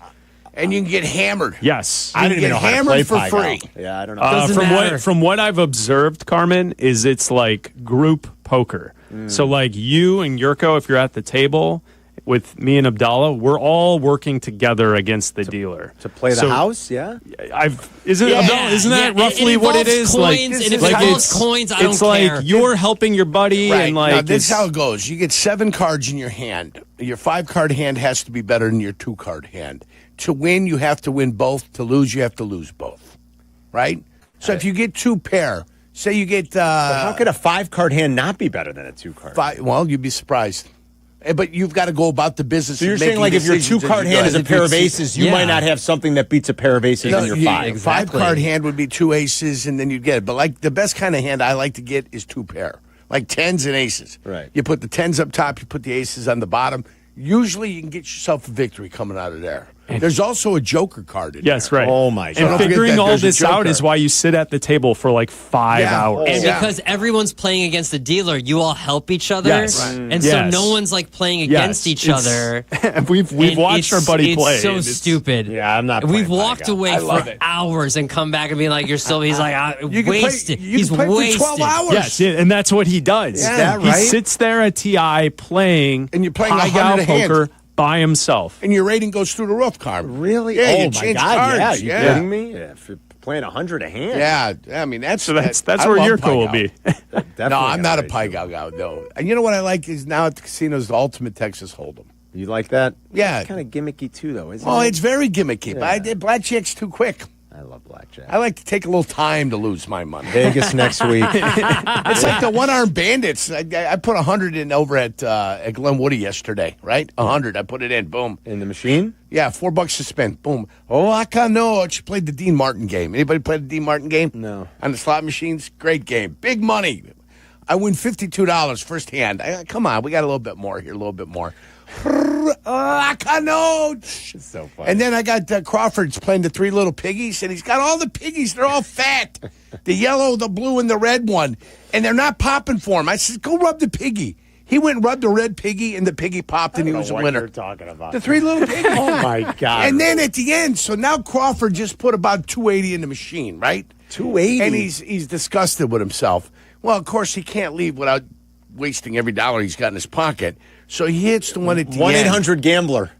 He won $1,299. Oh, come on. I get a phone call. I left there. I get a phone call about 10 minutes later. He goes, you won't believe it. I go, what? He goes, I played the one right next to the machine, the cash exchange where it dispenses the money if you win. Get out. He goes, I played that one. I played this game. He goes, I hit $1,299. Oh, my God. And he was so frustrated. And he was tickling the piggies. And he was doing everything, And he finally won. So I'm like, good for you. Good for you. Because that's the other thing. He Slots, was painstaking. Slots, it goes like nothing. I know. But then when you hit it, if you get to that reel at the right time and it's time to pay, it's time to pay. Then I don't know. I feel like it's just random luck, though. Oh, I know it's a fake video, but one of my favorite videos that I just saw on TikTok is a bunch of people sitting at a casino with their Thayer gun, and they're just sitting there at the they're just playing the penny slots with a Thayer gun. Somebody always says, "Oh no, there's a system to finding the right machine." I'm like, how the hell do you do that? I don't know. To protect the innocent, there is one guy at the club, Cheeto. We'll call him Cheeto, okay? Because he cheats? Protect the innocent, no. But when he plays, and I've seen him hit like 11,000 slots, 12,000 on Wolf Run. I've seen him hit. I've watched it with my own eyes. Bonuses all the way across. What could be the system to that? He plays fast. The reel barely moves, and he's hitting it. You know what I'm saying? I don't know. He flies. He is a He knows everything you're supposed to get on every slot machine Does he in every really? game. He knows exactly what pays, what doesn't pay. I never know. The few times I play slots, I don't know what's happening. Crawford won yesterday. $7.32. $7.32. How the hell do you get the 32 cents? I have no idea. It doesn't make no sense. No clue. So either we way. can't wait for Vegas. Does he like Cheetos, or is he a redhead? Cheeto? No. Cheeto is my your uncle? Spanish fellow. Okay, so it's a totally different. Yeah, okay, never mind. Different altogether. We won't ask why his name a young Spanish fellow, and it's Cheeto like CITO. Okay. Yeah. I thought you were talking about the snack. No, different type. Bears fans going to Vegas next week. Are you playing slots and are you going to pull yourself a Fredo? Let us know. 312-332-3776. We'll be right back. You're listening to Carmen and Jurko on ESPN Chicago. Chicago's home for sports. Bears Weekly. Host Jeff Joniak and Tom Thayer take you inside with the latest on your team. The latest news and the best interviews. Bears Weekly, tonight at 6:30 on ESPN Chicago and the ESPN Chicago app. One moment, life is moving forward. The next, an accident changes everything. Medical bills pile up, work is put on hold, and the insurance companies start making excuses. It's frustrating, overwhelming, and unfair. That's where Postman Law steps in. They have recovered over $3 billion for injury victims, delivering speed, ease, and results when you need them most. Hurt in a crash, injured on the job, sidelined by a serious fall? No matter how it happened, they fight to get you the compensation you deserve so you can focus on healing, while Postman Law handles the rest. No upfront fees, no red tape, just real results. Insurance companies have teams of lawyers looking out for them. You need a team looking out for you. At Postman Law, they take on the fight so you don't have to, guiding you through every step of the process and making sure your case gets the attention it deserves. Don't let someone else dictate your future. Call 844-POSTMAN now.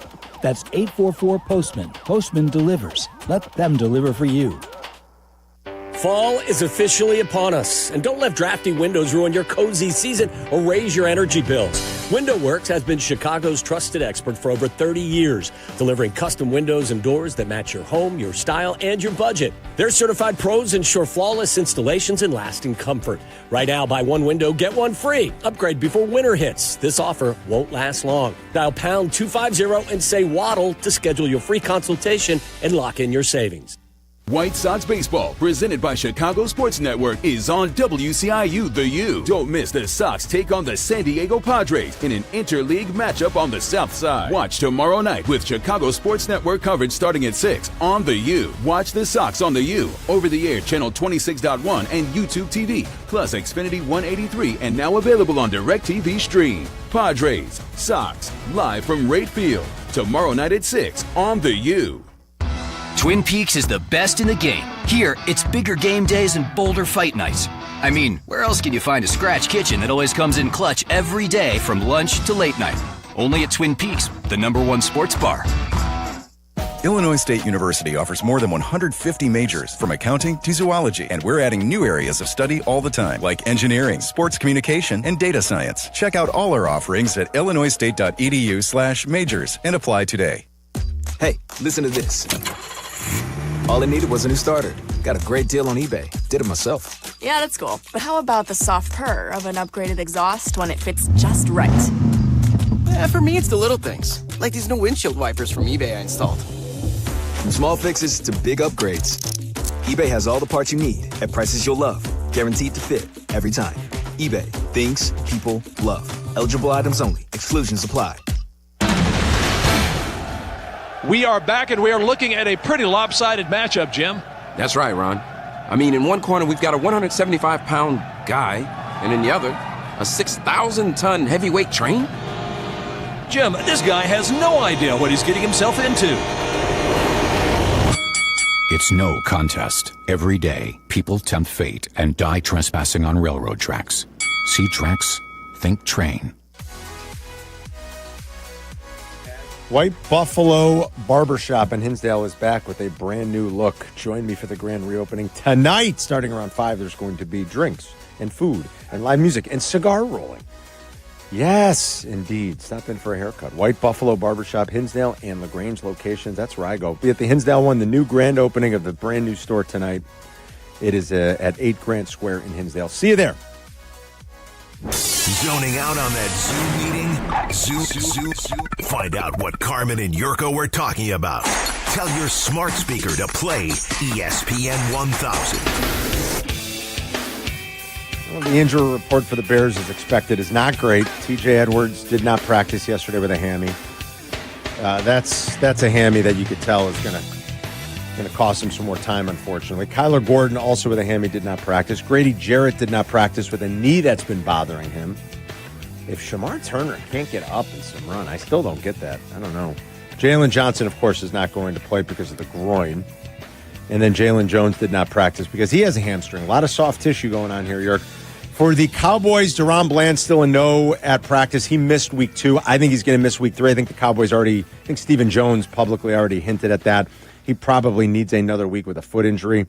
Trayvon Diggs, who got torched along with Kyer Elam. I mean, that secondary was absolutely torched by Russell Wilson and Robinson and Malik Neighbors on Sunday in Dallas, of course. Trayvon Diggs didn't practice, but he's got an illness, so he should be okay. Tyler Guyton has been a little bit limited with his shoulder here, but he practiced, and I think he'll be good to go come Sunday. He was limited yesterday. So the injury report is certainly not great. But the Bears have a chance to get right, especially on offense, because Matt Eberflus's defense is a little bit beat up itself and just is not very good. They don't have a great pass rush. Go figure. After trading Micah Parsons, they're turning to Jadeveon Clowney to maybe help that a little bit, but they don't have a formidable pass rush right now, and their coverage unit just is not great. It kind of mirrors what's happening with the Bears. They're beat up. Coverage unit hasn't been great. Tyreek Stevenson has been torched in man coverage this year. There was a perfect quarterback rating against Tyreek Stevenson and Nishan Wright on Sunday. Perfect quarterback rating by Jared Goff. Yeah, and the numbers were gaudy, too. And so these defenses kind of mirror themselves right now. I think it's a good chance for the Bears' offense to get right, and hopefully we see some explosion. I thought Caleb was much, much better in week 2 than he was in week 1, and hopefully he continues to get better. Yes. His completion percentage above expectation, in this case for Caleb it's well below, is negative 8.6% right now. That is second worst in the NFL, unfortunately. You know the only guy worse? Go figure, Patrick Mahomes. Mahomes is a negative 9.6 right now. And then right in front of Caleb, so he's flanked by Mahomes on one side, Trevor Lawrence on the other. Trevor Lawrence is at negative 8.5. So he's right there, just a tenth of a percentage point worse than where Caleb is. So hopefully that starts to improve. The bad throw percentage, the off-target percentage, the completion percentage above expectation, it's where Caleb is really lacking. While we're starting to see some good things, and I thought he was absolutely better, played from the pocket more, was not as quick to eject, made some real nice on-time throws. The accuracy has still been an issue. The deep ball accuracy down the field has still been an issue, and hopefully he corrects that. I still think there's so much promise and that there's a chance here with Caleb. And I don't think any of the second-year quarterbacks, Yerk. It's a little unfair to JJ. Hasn't played much. JJ just hasn't played a lot. Yeah, and he's injured again. And he's injured again. And even Penix hasn't played a whole heck of a lot. But of all this, that heralded class from a year ago, and for all the raving we did about Bo Nix and about Jaden, and they got their teams to the playoffs, I get it. Like, is there anybody you definitively would be like, oh, yeah, I totally want that guy over Caleb? Maybe Jaden. Probably the only one, That though. would be the one right now, yes. I don't think you can say that about Bo Nix just yet. Not yet. Could you say it about Drake May? There are times when Drake May's looked good. He also looked like crap in week one. I also think like Denver is the one, because Kansas City gets so much primetime stuff. Denver's the one team that you don't get a ton of footage on, too. You don't get to see a ton. You won't see, maybe when they play on a Monday night or a Sunday night or a Thursday night, you'll be able to get that. But it feels like anything west of the Mississippi is Kansas City all the time. Kind of does. Saw a little bit of San Diego, San the Fran, other day. LA. San Fran, sure. Yeah. You get a lot of KC. Like, KC's got another primetime game this weekend. Another Sunday night game. Of course. This weekend. So they played a standalone Friday game. They played in that late window against the Eagles on Fox last week. They got a primetime Sunday night game against the Giants in the Meadowlands. So I haven't been able to really take a look at Bo Nix and watch him play a full football game. He was lousy in week one. Yeah. He was. He bounced back in Indy last week. They could have won that game. Probably should have, but they didn't. Well, you hear what happened. Well, the leverage penalty. Yeah, it was terrible. It didn't look... It looked like nothing. Looked like an official was looking for a reason to make a call. I don't get it. Boy, if that cost me my Broncos over bet, that's going to suck. You start to get late in games and you think they won, and then all of a sudden they didn't. You need the Broncos to get to 10 to hit the over. But I don't know that you would definitively say, oh, yeah, I would take that guy, I would take that guy, I would take that guy. I think Jaden's the one, and even Jaden Daniels hasn't looked particularly sharp so far this year. Now, some of that could be slowly getting McLaurin back, acclimated with everything because he didn't have a camp. I'm not sure exactly how to pinpoint that, and he's got this little bit of a knee injury that he's nursing himself. We'll see what it looks like against the Raiders this weekend, but I don't know that you would definitively say, other than maybe Jaden, that, oh, they're all better than Caleb. I don't think that's true. I think young quarterbacks still have their ups and downs, and they have their struggles at times. And I think you're really seeing it with C.J. Stroud, who has not been able to replicate the magic of that rookie season. And, yeah, his line stinks, but there are little things within their games that you can still look at and say, CJ's missing some things, and it doesn't look as crisp and it doesn't look as clean as it did in those first 17 games when he was a rookie a couple of years ago. So I do think we have to remind ourselves of that sometimes, that it can take away. You've made the point thousands of times because you have the real-life experience of having played with Brett Favre when he was young. So, and I know it's a different era and it's a long time ago, but I think we have to remind ourselves that young quarterbacks are going to usually go through some ups and downs and are going to struggle a little bit. The Mahomeses of the world are rare, let's face it. Rare is the guy that's just going to come out and be awesome from the word be go. fantastic, yeah. It even took Josh Allen a couple years, as we've documented. It took Josh Allen a good 2 seasons. Right. There's still a clock on the quarterback back then when we got Brett Favre. 93 is the first year the collective bargaining agreement came in. He was going to be a fifth-year player going into 95.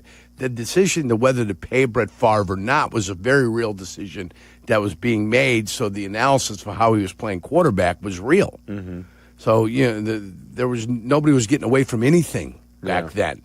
So 91 was his first year. 92 was his first year in Green Bay. So he went Atlanta to Green Bay. By 95, they were figuring out whether they were going to pay him or not. He had his MVP season. What do you think they did? Paid him. They paid him. That's of course usually they how paid that him. goes, yes. 312-332-3776. It's Carmen and Yurko. We'll be right back. You're listening to Carmen and Yurko on ESPN 1000, Chicago's home for sports. The ESPN Chicago Fantasy Football Show, brought to you by Tullamore Dew. Welcome to Fantasy Football! Set your lineup with Jeff Meller's guidance, Sunday morning at 7, ESPN Chicago. $2.6 million. The Verdoliak Law Group wins again for their clients. That's right. The Verdoliak Law Group recovered $2.6 million for a client who was injured in a bus accident. If you're injured, make sure to call the Verdoliak Law Group. Playing professional football and being on the radio for many years, I've had the opportunity to endorse many products and companies. I've always felt it's important to choose companies that I believe in. I've never had the opportunity to endorse a company owned by close friends until now. The Verdoliak Law Group has been helping people for 60 years. They've even taken care of some of my neighbors and close friends. When you need medical care, you want a doctor with the experience and the skill set that's going to help you. The same holds true when you need a lawyer. The Verdoliak Law Group has recovered over $9 billion for their clients through legal representation and consulting. They have over 60 years of experience and skill, serving over 40,000 clients. For personal injury, auto accidents, truck accidents, wrongful death, workers' compensation, medical malpractice, and all your legal needs, call my friends at the Verdoliak Law Group. The Verdoliak Law Group has done great for my friends and neighbors, and they will do great for you, too. Call them today, 844-4VLG-LAW. Make lunch, dinner, or game day easy with Lou Malnati's legendary deep dish. Leave it to Lou Malnati's for everything you need for a delicious dinner, from salads and appetizers to pizza, pasta, and desserts. Lou's has something for everyone. Lou Malnati's is available for catering, delivery, dine-in, and private events. Order online at LouMalnati's.com or through the Lou's app. Lou Malnati's is here to serve you one deep dish at a time. Lou Malnati's, Chicago's legendary deep dish. If you're turning 65 or new to Medicare, Humana might just have the health plan you're looking for. Our Medicare Advantage plans offer coverage and care you can count on. You could get a plan with a $0 premium or an all-in-one plan that may include medical and prescription coverage, as well as routine dental, vision, and hearing. Learn more at gethumana.com. Humana, a more human way to healthcare. Humana is a Medicare Advantage HMO and PPO organization with a Medicare contract. Enrollment in any Humana plan depends on contract renewal. Woodford Reserve said, pick a barrel. They wanted something bold, rich, and charismatic. So naturally, they called me. Are you sure they didn't say burnt ego? Because they called both of us. Oh, okay. So as I was saying, we hit the distillery with a group of our listeners. And together made the first ever single barrel pick of Woodford Reserve Double Oak. It's got Chicago flavor written all over it, and it's going fast. Grab yours at your local Jewel, Green Valley Wine and Spirits, or La Vinata on Cermak. Cheers from Carmen and Jurko and Woodford Reserve. Please drink responsibly. From kickoff to cash out, ESPN Bet has the tools you need to score more on game days. Bet smarter with stats at your fingertips. Get personalized parlays built just for you. And with your fantasy team synced right in the app, you can back your squad. Right now, new customers get $100 in bonus bets when you bet $10. Sign up with promo code USL to get started. Must be 21 plus. Gambling problem? Call 1-800-GAMBLER. Terms and conditions apply. See app for details. Offer not available in New York. What is it that makes the all-new Hyundai Palisade hybrid an incredible SUV? Is it the spacious interior that's comfy for the whole crew? Or the capability to go off-road? Maybe it's up to 600-plus miles of range. Is it the driver behind the wheel? What if it's all of that and more? What is it then? The all-new Hyundai Palisade Hybrid. So much more than just another SUV. Visit HyundaiUSA.com or call 562-314-4603 for more details. That's 562-314-4603. Hey guys, it's Jurko. And if you're worried at all about having the income you need for retirement, then reach out to my guy, Mitch Lyons at Mitch Lyons Wealth. Mitch Lyons Wealth will provide you with your best game plan to protect, grow, and win retirement. That's Mitch Lyons Wealth. Visit MitchLyonsWealth.com today. You're listening to Carmen and Jurko. If you missed something, get the podcast on the ESPN Chicago app. This is Chicago's home for sports, ESPN Chicago. Dennis Allen, the DC, is scheduled to meet the media around 11:35. We'll carry that live here in your home for the Bears. He didn't like questions at his press conference last week about what happened in the Monday Nighter. Should be interesting later today, because I have a feeling he's going to get some questions since the Bears had 52 hung on them. Rich Eisen shows up at noon. Bleck and Abdalla back with you live and local starting at 2 until 3. Then Waddle and Sylvie get you home. And Bears Weekly at 6:30 tonight, 6:30 to 7:30. Joniak, I always love listening to Joniak with Waddle and Sylvie. Oh, my gosh. They have fun together, and they were funny yesterday, as they always are. I mean, there's good informative stuff, and then there's always some ball busting that goes on and some funny stuff. So Joniak and Thayer and Jim Miller will be with you for Bears Weekly from 6:30 to 7:30. We leave for Vegas a week from today. Next Friday, all the shows are going to be live. And in case you are wondering, and I've gotten this question a few times, whether it's transplants out there that listen or people going, Bears fans going, I know some people from the West Coast. My cousin Jeremy, who lives out on the West Coast, he's going to go to Vegas for the week. He lives in LA, so he's going to go for Bears. Since they're there, That's a puddle jumper. And I know a lot of people have been asking we will be. Now, it's going to be early. Waddle and Sylvie will be more, and Bleck and Abdalla, too, because they'll be a little bit later in the day. If you want to catch Kap and Hoodie and us, it's going to be early. Mm-hmm. We are going to be poolside, though, at Mandalay Bay. That's where the setup's going to be. Poolside. And weather in Vegas this time of year is still pretty glorious. In fact, Captain Mark, our buddy Mark in Lincoln Park, who flies for American, he texted me. He had a flight to Vegas yesterday. He goes, guys, it's 98 here. 98? I mean, it's still pretty hot in Vegas. We will be set up poolside. Now, that's for Kap and Hoodie, that's 4 a.m. out in Vegas. I mean, it's early. We'll be on 7 to 10 out there, obviously. Sure. Bleck and Abdalla will hit the air at noon. Waddle and Sylvie after that. But that's where we're going to be. We're all doing the show poolside at Mandalay Bay. Yeah. So if you are going and you want to come say hi, stop by and see us. And we'll be hanging around Mandalay Bay and the Strip all week. So hopefully we bump into you next week in Vegas, and there will be a lot of Bear We'll fans be there. for sure. Say hi to Carl and Antioch on ESPN 1000. What's up, Carl? Hey, what's going on? Look, all I can give you for tonight is Bills over 23 total points, tease it down to 5, halftime money line, Tyreek Hill over 4.5 receptions in a 60-plus yard scrimmage for James Cook. Is that all you can give us? That's a hell of a play right there, Carl. That was a lot. Should get you to even money. All right. Pretty good. Thank you very much. So I got an idea for you guys. I think I need your help with this. I think we as ESPN 1000 and listeners and Bears fans, there's a time between week 4 after we beat the Raiders and before week 6 against Washington where I think we need to work together and we need to build an organized, peaceful protest to go to Hallis Hall and protest for and try to get Ryan Poles fired. And I think if you guys use all of your connections and get Courtney Cronin to get ESPN, call ABC, NBC, all your connections, Jeff Joniak with all the networks, we can get a lot of mojo here. We can get a lot of people protesting, get it on the airwaves. And we got to put the pressure on George McCaskey and let him know that we are nationally humiliating him and his mother and his grandfather, and that the whole country is going to know that he's a failure. And that should put the pressure on him. If we do this, we should be able to find a place right outside of Hallis Hall that we are legally allowed to be. All of us can have signs writing all the things that we don't like about Ryan Poles' actions as far as trades and draft picks.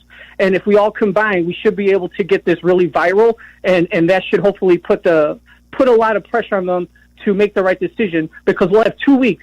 And if you guys do this one day, like a Tuesday or Wednesday, you could spend all day live streaming from there on location. Maybe not the Kap and J Hood because it's like kind of early, but if you're live from there, and we're broadcasting this from social media on your own YouTube and Twitch, and we get everyone, that's the kind of action it's going to have to take, because we can't take another 4 years of Ryan Poles, because by the time his contract is going to run up, Ben Johnson's going to he's probably going to resign and be like, I don't want this anymore. No, he's not going to resign. That's not going to. All right, Carl. I mean, now you're 2033 for a possible Super Bowl. Realistically, well, it's we like, need to get on this and the new stadium. It's like Carl. And the new stadium, Carl. Carl, I love your enthusiasm. Do whatever you want. Go protest. We peacefully protest outside of Hallis Hall. Nobody's stopping you. We are. Carm, are you?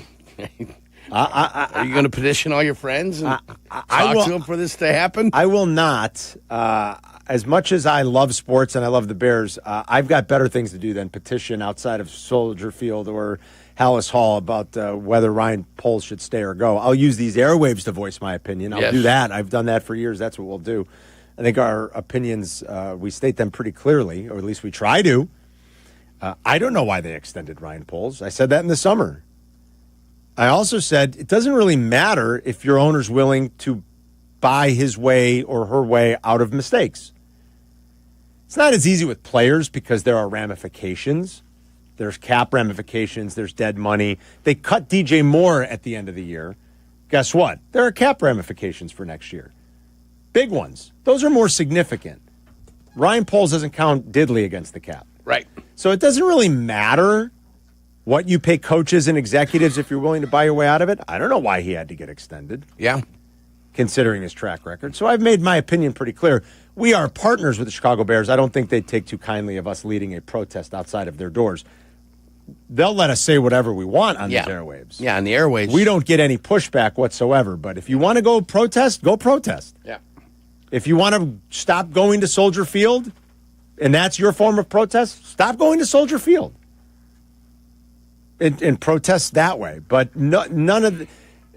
You better get ready. You better get used to the fact, Bears fans.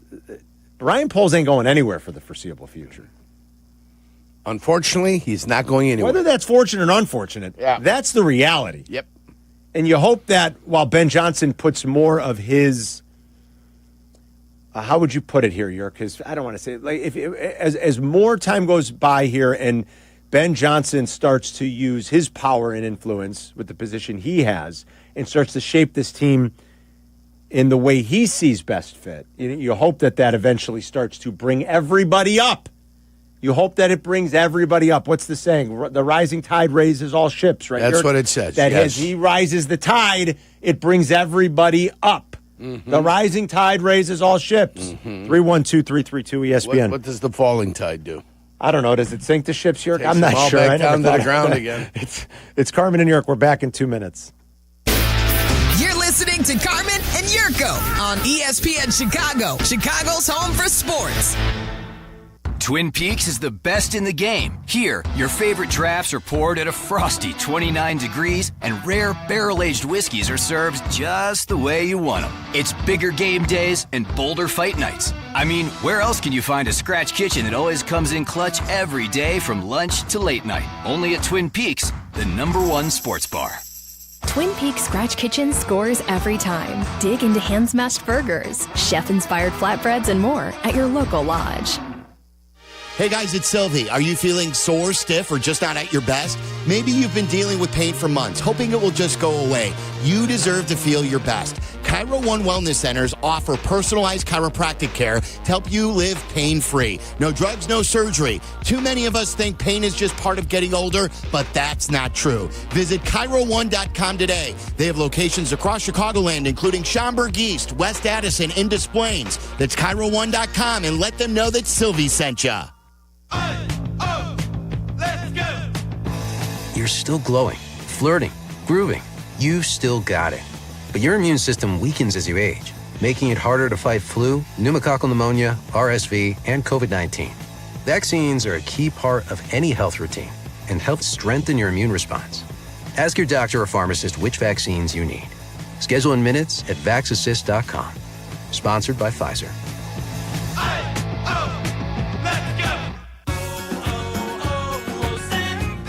Hi, I'm Michael from the War and Treaty. You know the jingle. Now discover the facts about Ozempic, a GLP-1. Only Novo Nordisk makes FDA-approved Ozempic. Learn about the real thing. Talk to your healthcare professional today. Call 1-833-OZEMPIC or visit Ozempic.com to view the medication guide and to learn more about Ozempic. Semaglutide injection 0.5 milligram, 1 milligram, and 2 milligrams.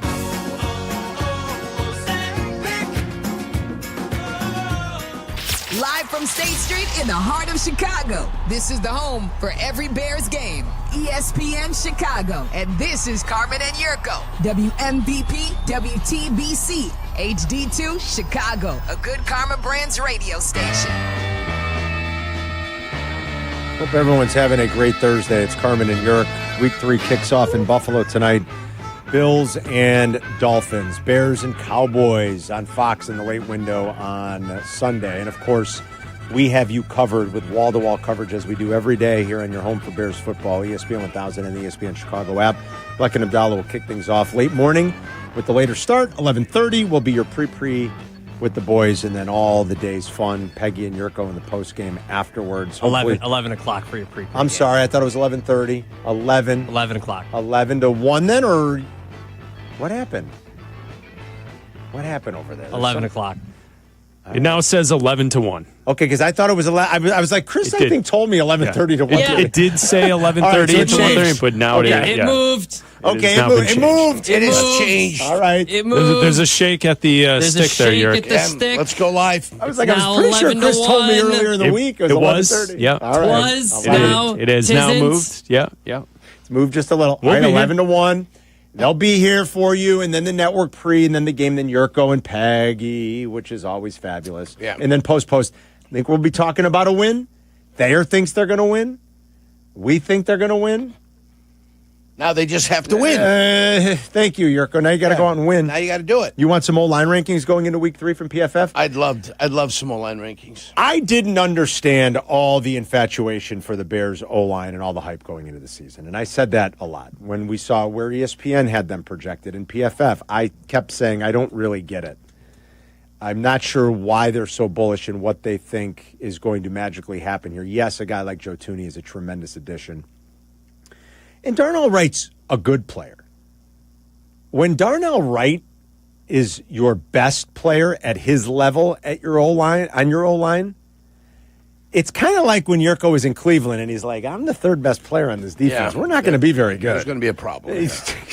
When Darnell Wright at this level, at which he's played, is your best player, and PFF thinks he has been their best player, you probably don't have a very good offensive line. Yeah. And now I think all these sites, as they're looking at some relevant data points, are saying, yeah, it's not that good. The Bears' O-line has fallen to 24th in the PFF rankings. And they were like in the top 10 when the season started, or top 4. I remember. I didn't understand it then. I certainly don't understand it now. They're down to 24th. Although the Bears' offensive line allowed only 11 pressures, 8 were charged to left tackle Braxton Jones. 5 came against elite Lions edge defender Aiden Hutchinson. Jones allowed a pressure on 19.5% of pass plays. It was the second worst rate in the NFL in Week 2. Guard Jonah Jackson did bounce back after his rough Week 1 performance. He didn't allow a single pressure against Detroit and led Chicago's offensive lineman with an 80.2 PFF pass blocking grade. But all that said, it's still the 24th ranked O-line in football, and they do say that Darnell Wright has been their best player. He continues to be, as they write it, the lone bright spot. Even Tooney hasn't graded out that well for them. Mm-hmm. The lone bright spot is Darnell Wright. He does have a 90.7 run block grade.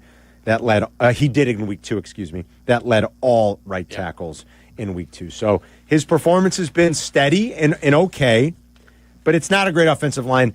The Cowboys' O-line also has been, I think, okay, not great. I think run blocking has been a little bit better. I think they've kind of fixed some of the things that have ailed them the last few years, not just in their scheme and their offensive line with their run blocking, but I think Javonte Williams has given them the necessary injection of life that they needed. He looks fully recovered from that knee injury now, and he looks like the explosive player he once was when he was young in Denver before the injury. And I just think a full year plus removed, he looks like he's all the way back. So it's been a little bit better.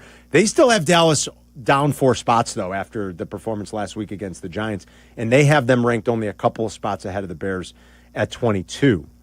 Now, they did face a pretty ferocious Giants front 4. I mean, that Giants, they can get after you. Those down linemen and those edge rushers. Carmen, they can get after you. They get after you. And Abdul Carter looks like the real deal. It's reminding me of Jared Verse last year, where maybe the numbers and the pure production early on, they're not great. Mm-hmm. But I think as we watched Jared Verse early in last year, and then what was it, Week 4, the Rams came to Chicago? I believe so. We saw him here, and we saw a full game of him, and it was like, whoa, holy cow. Yeah, something special. And, real deal stuff. And I thought you noticed it against the Cowboys on Sunday.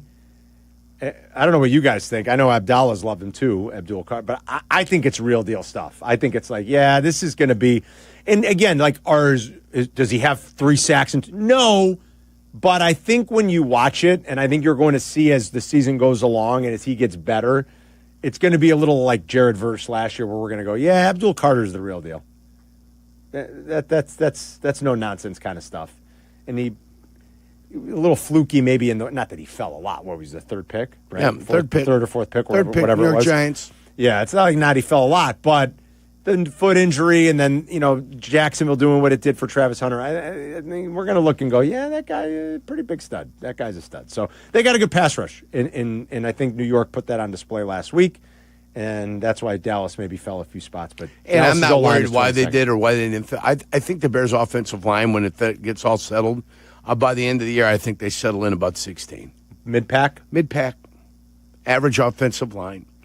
Everybody wanted to go after Darnell Wright last week. 2 weeks Darnell Wright. 2 weeks even last week, I heard there's critics out there.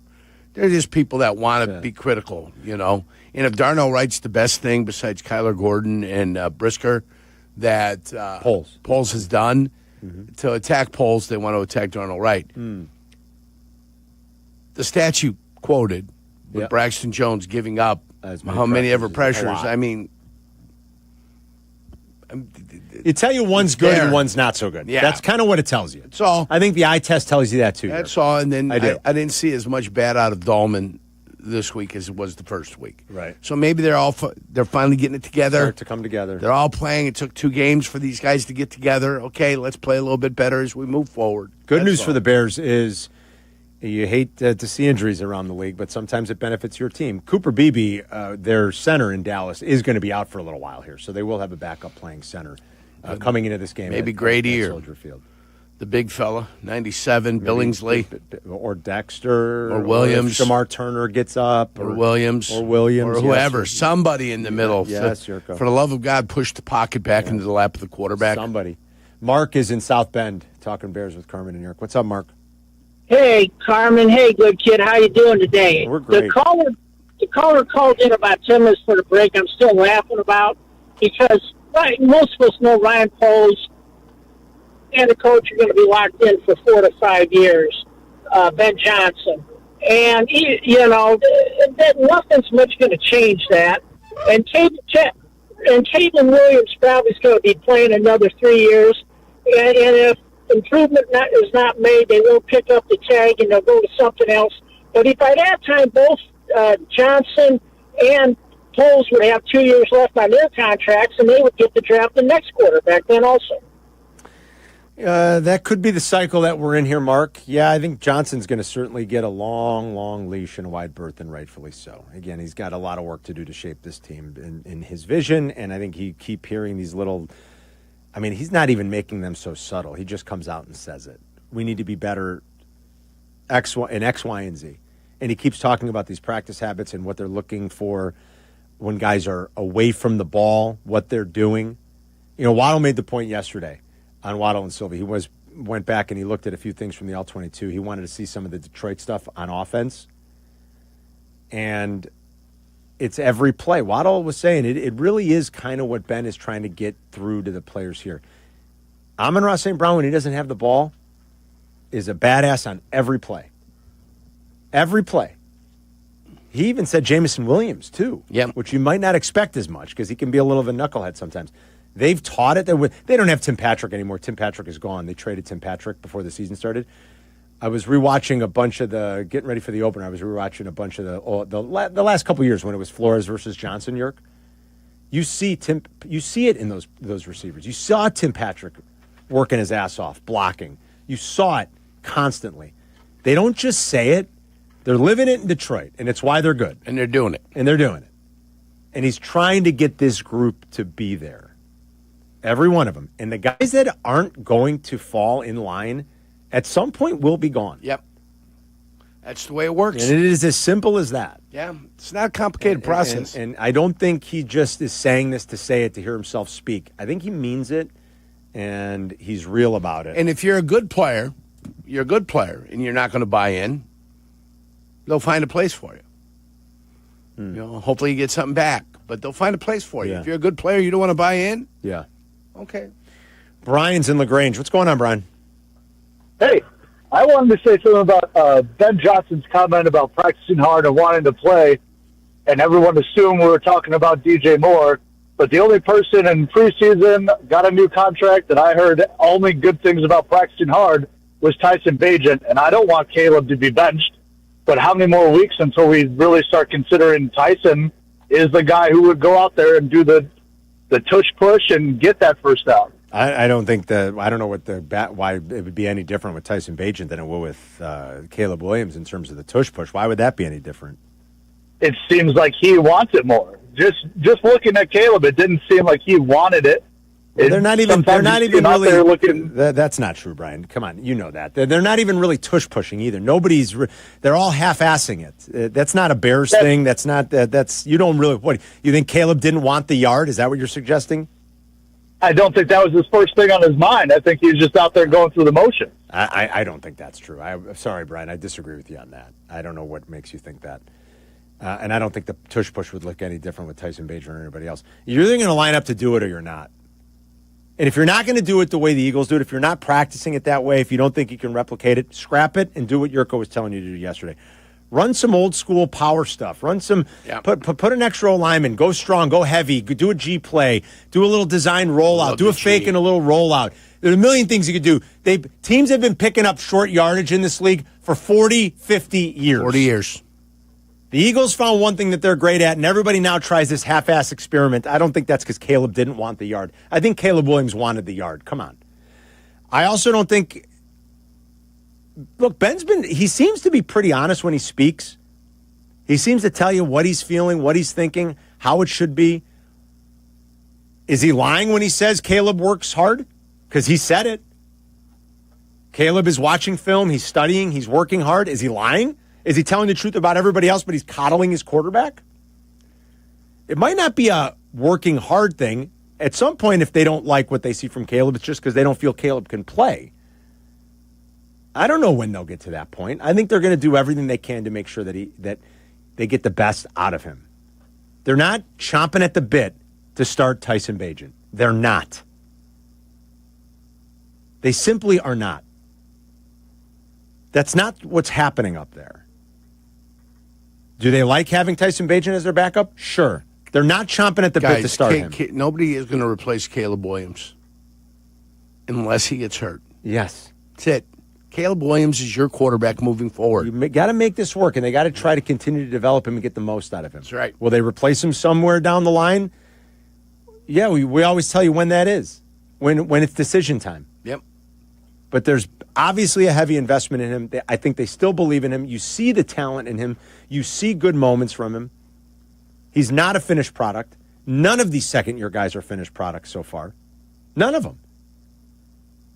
Even Jaden Daniels in the first 2 weeks. Not a finished product. Drake May certainly isn't a finished product. I saw week 1. Bo Nix certainly isn't a finished product. Michael Penix, I watched Monday night. Did you? I did. Does Michael Penix look like a finished product? No, he is not.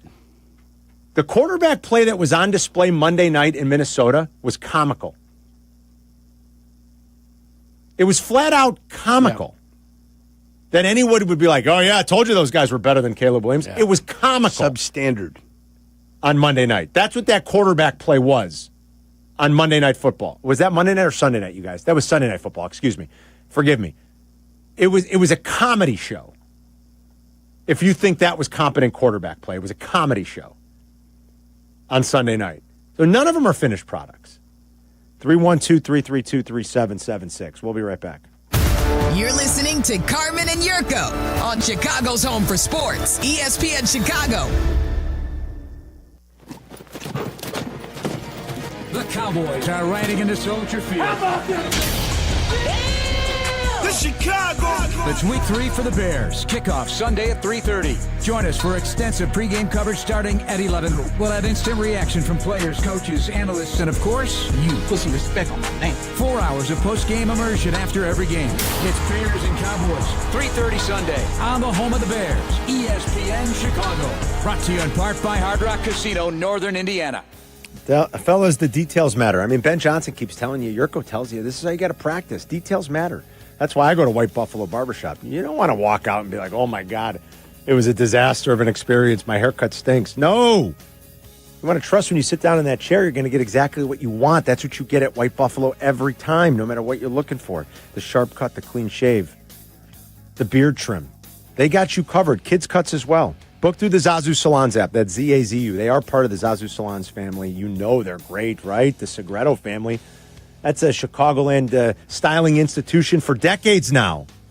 The new White Buffalo is open in Hinsdale. Great space. I'll be there for the grand opening tonight starting at 5, so come see me. That's in 8 Grant Square in Hinsdale. It's going to be a lot of fun tonight. They got cigar rolling. They've got some live music, food, drinks, all kinds of fun stuff. So check out that one or the one in LaGrange where I go to. Book using the Zazu Salons app or go online, whitebuffalobarbershop.com. When you ante up your insurance premium each month, you believe that if you're ever in an accident, your insurance company will treat you fairly. But that's not a safe bet.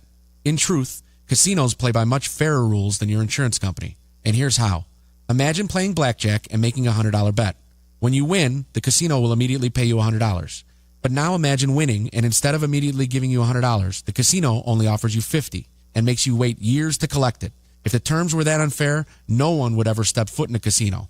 Unfortunately, that's what's happening to people every day who are injured in car accidents with uninsured drivers. You ante up your premiums in full and on time every month, but if you're a day late or $1 short, your insurance company will drop you. And when the time comes for your insurance company to pay you, they will offer you pennies on the dollar and, even worse, string you along for years to collect it. Dealing with your own insurance company shouldn't be riskier than gambling in a casino. If you need a law firm who will put the odds in your favor, call the Verdoliak Law Group, VLG Law. Roofers and Waterproofers Local 11 provides quality value and service in all facets of the commercial, industrial, and institutional roofing and waterproofing industry. Promoting skilled craftsmen and craftswomen through apprenticeship training, Local 11 members are trained in the application of the latest roofing and waterproofing techniques. They are at the forefront of design and installation of environmental-friendly solar, green, and garden systems. To find a highly skilled roofing contractor today, go to ChicagoRoofingContractors.org. What if a quarterback completed 4 out of his 5 passes, or a point guard hit 4 out of 5 shots from behind the arc? Well, now, when you're hiring, you can play at that level, because 4 out of 5 employers who post on ZipRecruiter get a quality candidate within the first day. ZipRecruiter's technology hustles to find skilled people for your job, and you can invite your top picks to apply. Try ZipRecruiter for free today at ZipRecruiter.com/sports. That's ZipRecruiter.com/sports. From kickoff to cash out, ESPN Bet has the tools you need to score more on game days. Bet smarter with stats at your fingertips. Get personalized parlays built just for you. And with your fantasy team synced right in the app, you can back your squad. Right now, new customers get $100 in bonus bets when you bet $10. Sign up with promo code USL to get started. Must be 21 plus. Gambling problem? Call 1-800-GAMBLER. Terms and conditions apply. See app for details. Offer not available in New York.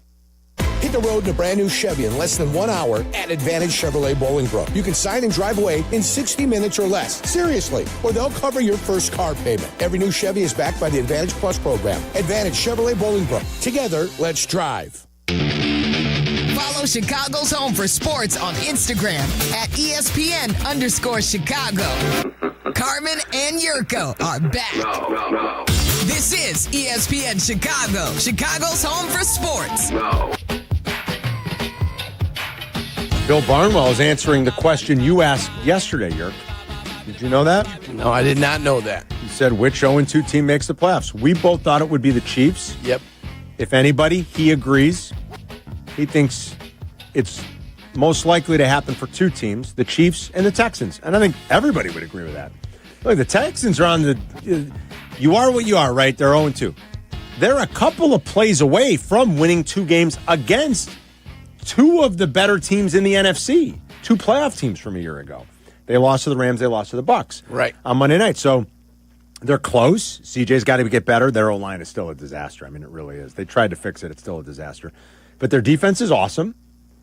And if CJ can figure it out, you know, they're skilled enough to rebound here at 0-2. I think it's the Chiefs and the Texans.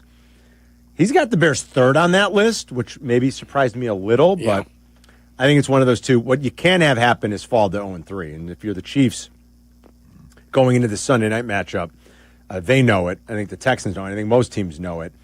Barnwell actually went all the way back to 2002, Jurk, and looked at what would have happened with the 7 playoff teams to give you an idea of how hard it is to make the playoffs at 0-3. Only 3 times would it have happened where since 2002. So that's a big data set. It's a lot of years. It's a lot of seasons. Your percentage at 0-3 to make the playoffs is about 4%. Yeah, that's actually it's about 3.1%. I think he said, statistically speaking, about 3%. That's you go to 0-3, it's Katie bar the door, basically. Yeah, you pretty much. That's kind of a death knell. So something to track for this weekend. Did you know? I don't know if you knew this.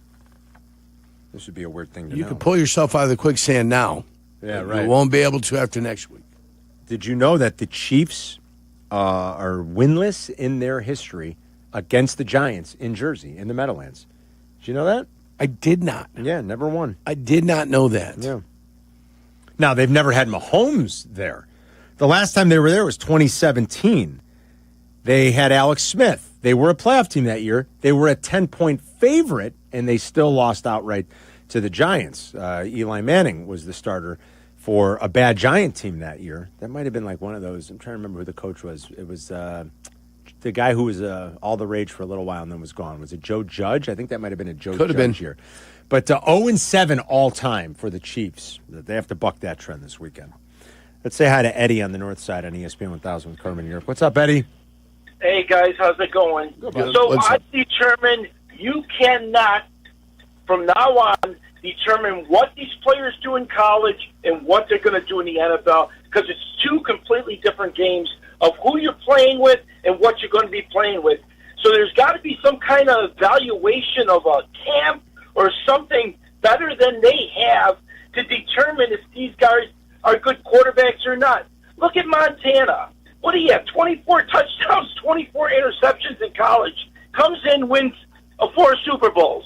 Brady, 30 touchdowns, 17 interceptions in college, wins 7 Super Bowls. I believe the key to being a great player is your mind thinking so quick and making decisions in that pocket that determines one from the other. Yes. And if your head's not bouncing all over the place, if you can make them decisions, that will make you the best quarterback that you can have. And all these quarterbacks that get drafted to the NFL, I mean, of course they got talent. Everyone's got it. Because if they don't, then there's something wrong with the system of drafting people. Well, of course they all have talent. No, I think you're right. It's who processes, who understands, who can read the defense, who knows what they're looking at, who's the most prepared. Those things help. They matter. They absolutely do. Yeah, I mean, the transfer is always the speed of the game. Mm-hmm. You know, and some would say that those guys that play in the Big Five conferences, they play that game at a high level, and they play it at a speed that is most close to that's happening in the NFL. Right. But that's still the challenge that everybody overcomes, and some overcome it faster than others. Yeah. So. Yeah. Steve's in Indy. What's up, Steve? Hey, guys. I'm trying to bring some reason to the show today because these callers just seem to be whining. Good luck. And, yeah, tell me about it. So I'm gonna quote some wise people here. First off, Ben Johnson says it's going to take 6 to 8 games. A week before the season, Tom Thayer said it was going to take 1,500 reps. They haven't had 1,500 reps yet. No. And the great Yurko, when I called in a month ago, I said, how long is it going to take this OL to gel? And Yurko says 8 weeks, hopefully after the bye, if we're lucky. If you're lucky, yeah. That would be week 6, yeah. Okay, so now, these coaches that we've had in the past, and we've seen them, we've seen Trestman, we've seen Nagy, we saw Flus, they all tried to put lipstick on a pig. And let that sink in. What Ben Johnson is trying to do, because he said 6 to 8 weeks, he's installing an offense. He's installing something that lasts. We saw that last week with getting pounded. It lasted. So, Chicago fans, please, with the booing and stuff in the second quarter and whatever, stop. It takes time. That's all I got to say. Thanks, Steve. Definitely a long game here. The patient, begging for patience is hard, though. Yeah, and I'm out of it. No. I mean, I am. I know it's going to take time, but I still want to see the team win. Yeah. You 1-1. You won the first week. I didn't expect you to win the second week. Right. We're not as a little different. We're not as impatient right now. I know. Blowing that first game stunk. It did. Alan's in Arizona. What's up, Alan? Guys, we talked a while ago, and I love you both. If Yurko, if you remember, about 8 months ago, I said I thought you'd be a great coach, and we got off to a little segue. It was about something else, but this is a coaching thing. Yurko, no offense to you, Carmen, none, okay? Yeah. But Yurko, you're a professional athlete. You know, you played. And the one thing I'm noticing that people are forgetting is Ben Johnson. I've coached a long time. Granted, I'm not a pro, so whatever. People can disqualify me if they're stupid enough to do it. But nobody's talking about Ben Johnson. If you've noticed, and Yurko, I want you to chime in at any point, but you played professionally. You made money. The coaches you play for don't make the money these coaches do now. I am watching this guy walk around the sidelines, and I've seen a lot of these guys walking around looking at the Bears players as if these dudes are making me look bad. His body language stinks, and I don't like the way he's presenting himself. Why aren't people asking these questions? How come, which he's right, I'm not going to say he's wrong, and I could be wrong. I'm not going to be a hypocrite. I am not going to say I'm perfectly right. But how come nobody's asking, gee, hey, Ben, what are you doing wrong? Every press conference, everything he's doing is players. Well, he did, in fairness, Yurko. He did say that he's got to coach better. He has taken. I didn't hear that. No. Oh yeah, we played that soundbite. We played that soundbite earlier in the show. I could play it again. I mean, he did say our preparation wasn't good enough, and I need to coach better. Right. He did. He did. I have not heard that. He said, okay. But it's not only that, but what he's trying to do is these guys have got to find a way to impress him. And that's what he's looking for. He's looking for guys that are going to be out there who want to go, for lack of a better term, that want to go to war for him. Mm-hmm. That's what he's looking for. And he's trying to identify those players that are willing to do that. And then he ingratiates himself with those guys that are going to go to war for him. And some guys, for one reason or another, that probably have made business decisions in the past, are those guys that know that they might be a tad bit fraudulent, and this coach is going to see through them, and they might have problems. Well, Carmen, can I ask you a question? Yeah. You said you'd play it again. If you don't have time to play it again, that's fine. Can you just tell me where to cue it? Because I got in late. What time was it you played it? We'll play it right now. Hold on. We'll play it right now. Thanks, Alan. We'll play it right now. We can. This is a little bit of a Chris put this together. It's about a minute cut up of a few the back and forth where he talked about wanting to see better practice habits. So there's a little Q&A, and you will hear him in here say that the preparation all the way around, including the coaches, needed to be better when you go on the road in this league, especially against a team like the Lions in Detroit last week. And then they got embarrassed.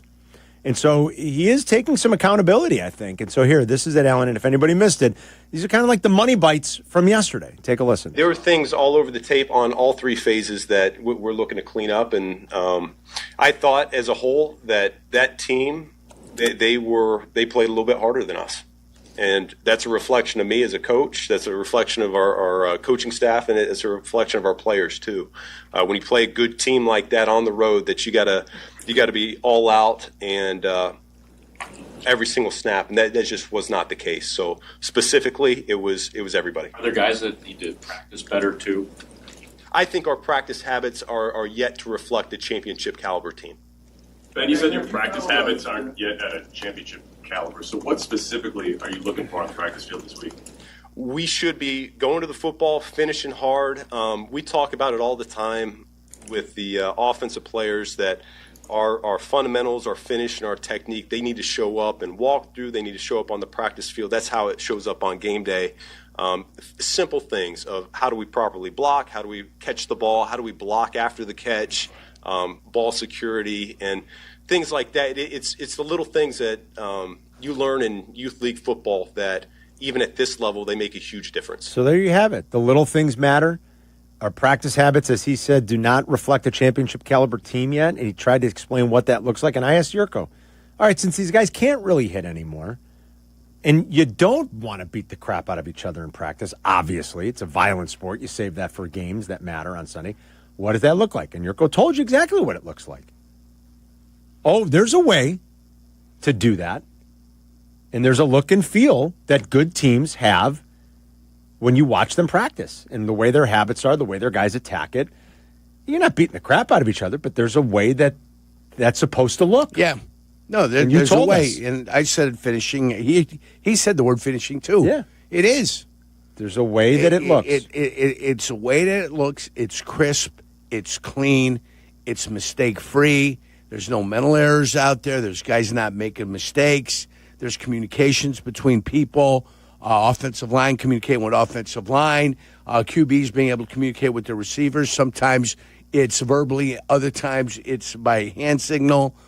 All of it. It's a recognition of everything that needs to be considered before a play, in the huddle, before the play, and then during the play. And when you see it, you know it, and you can identify it. And they're not there yet. And Ben Johnson just told you that, and they got to try to get there. It's Carmen and York. Brunch Rush is coming up next. Carmen and Jurko. They'll be right back. ESPN Chicago. A 1 hour uninterrupted dose of Bleck Abdalla. No breaks, no gimmicks. Well, maybe a few gimmicks. Well, you need a few gimmicks, right? But still uninterrupted. Obviously. And still pure, honest Bleck Abdalla fun. As it should be. Weekdays 2 to 3 on ESPN Chicago.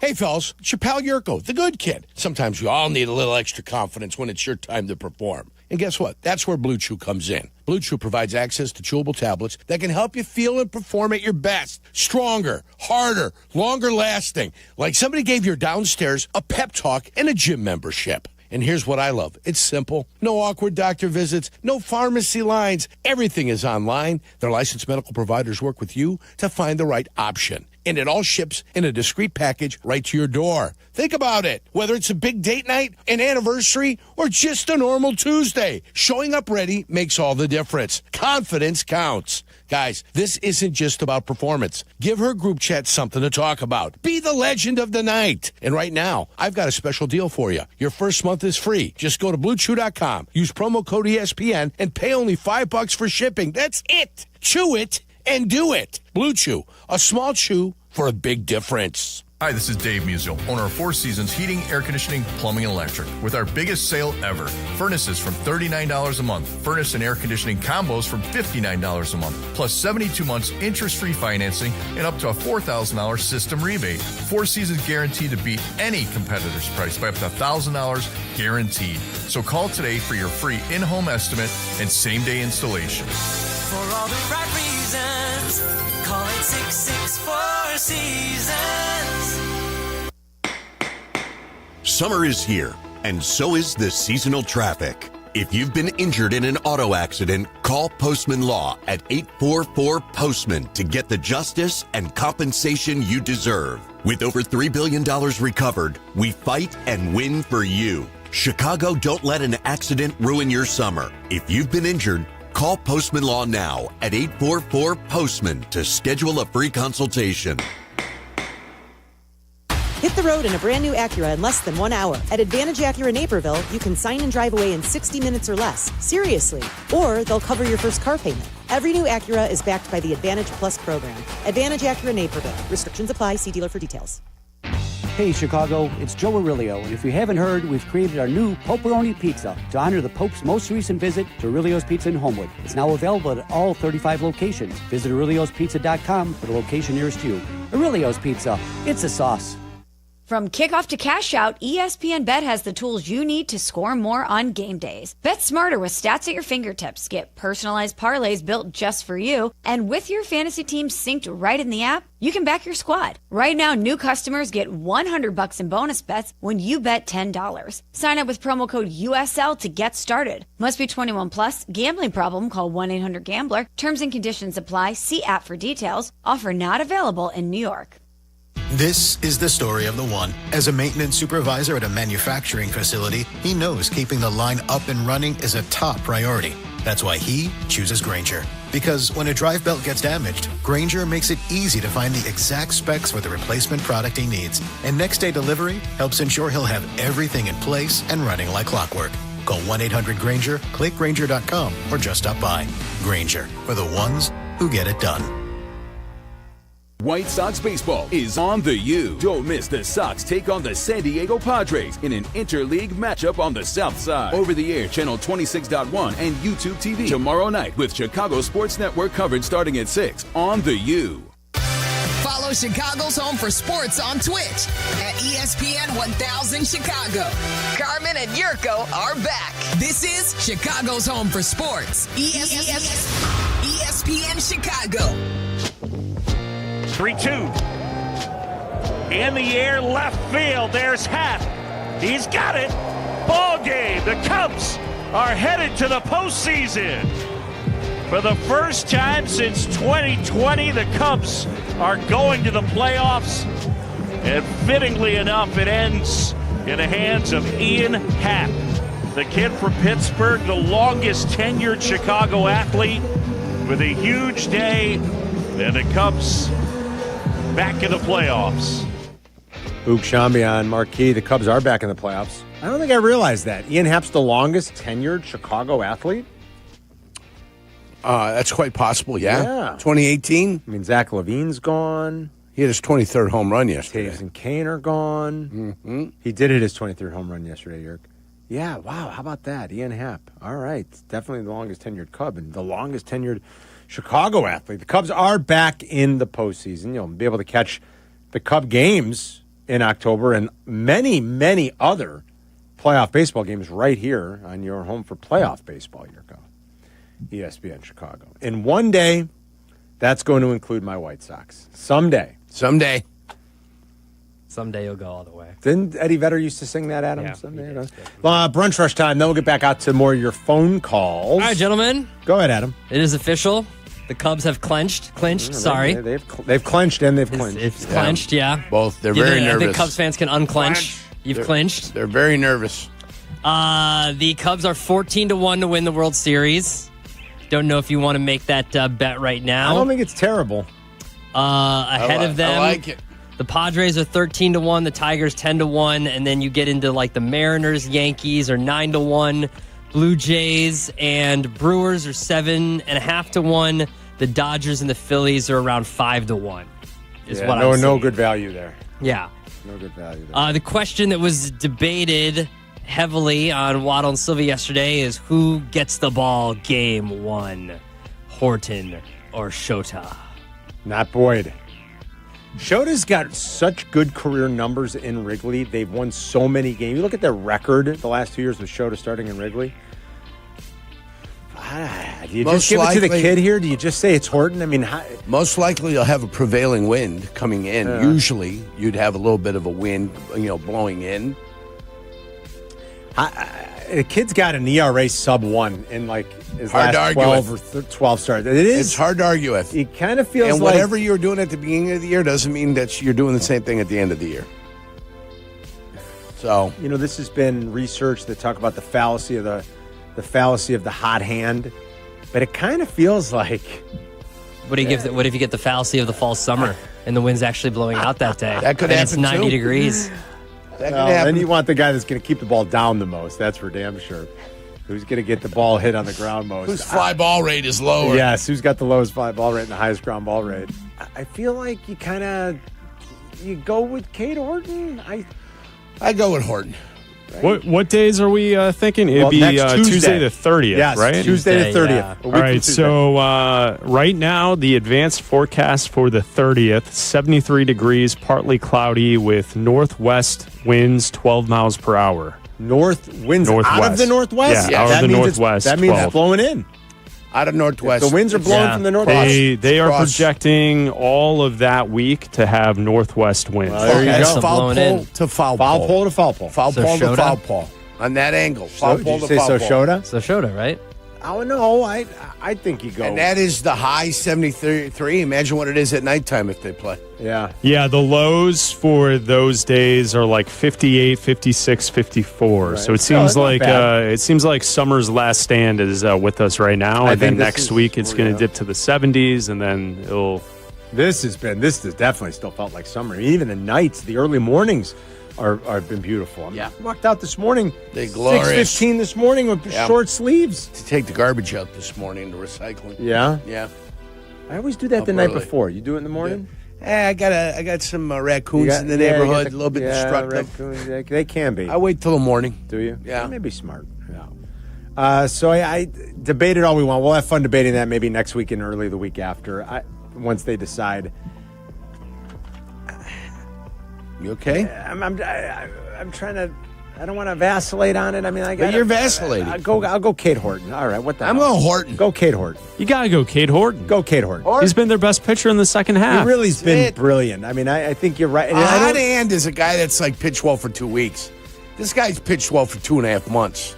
He's been fantastic. And just to make the point, there's not so on the season, and I can get you the breakdown. His ERA is 2.66 on the season. His fielding independent pitching is 3.53. So if you see like a dramatic split in those, sometimes that'll give you like, there's a little flukiness happening. That's not a dramatic split. And then if you look at this crazy run that he's on, so this hold one's on. nuts. Okay, so he's given up.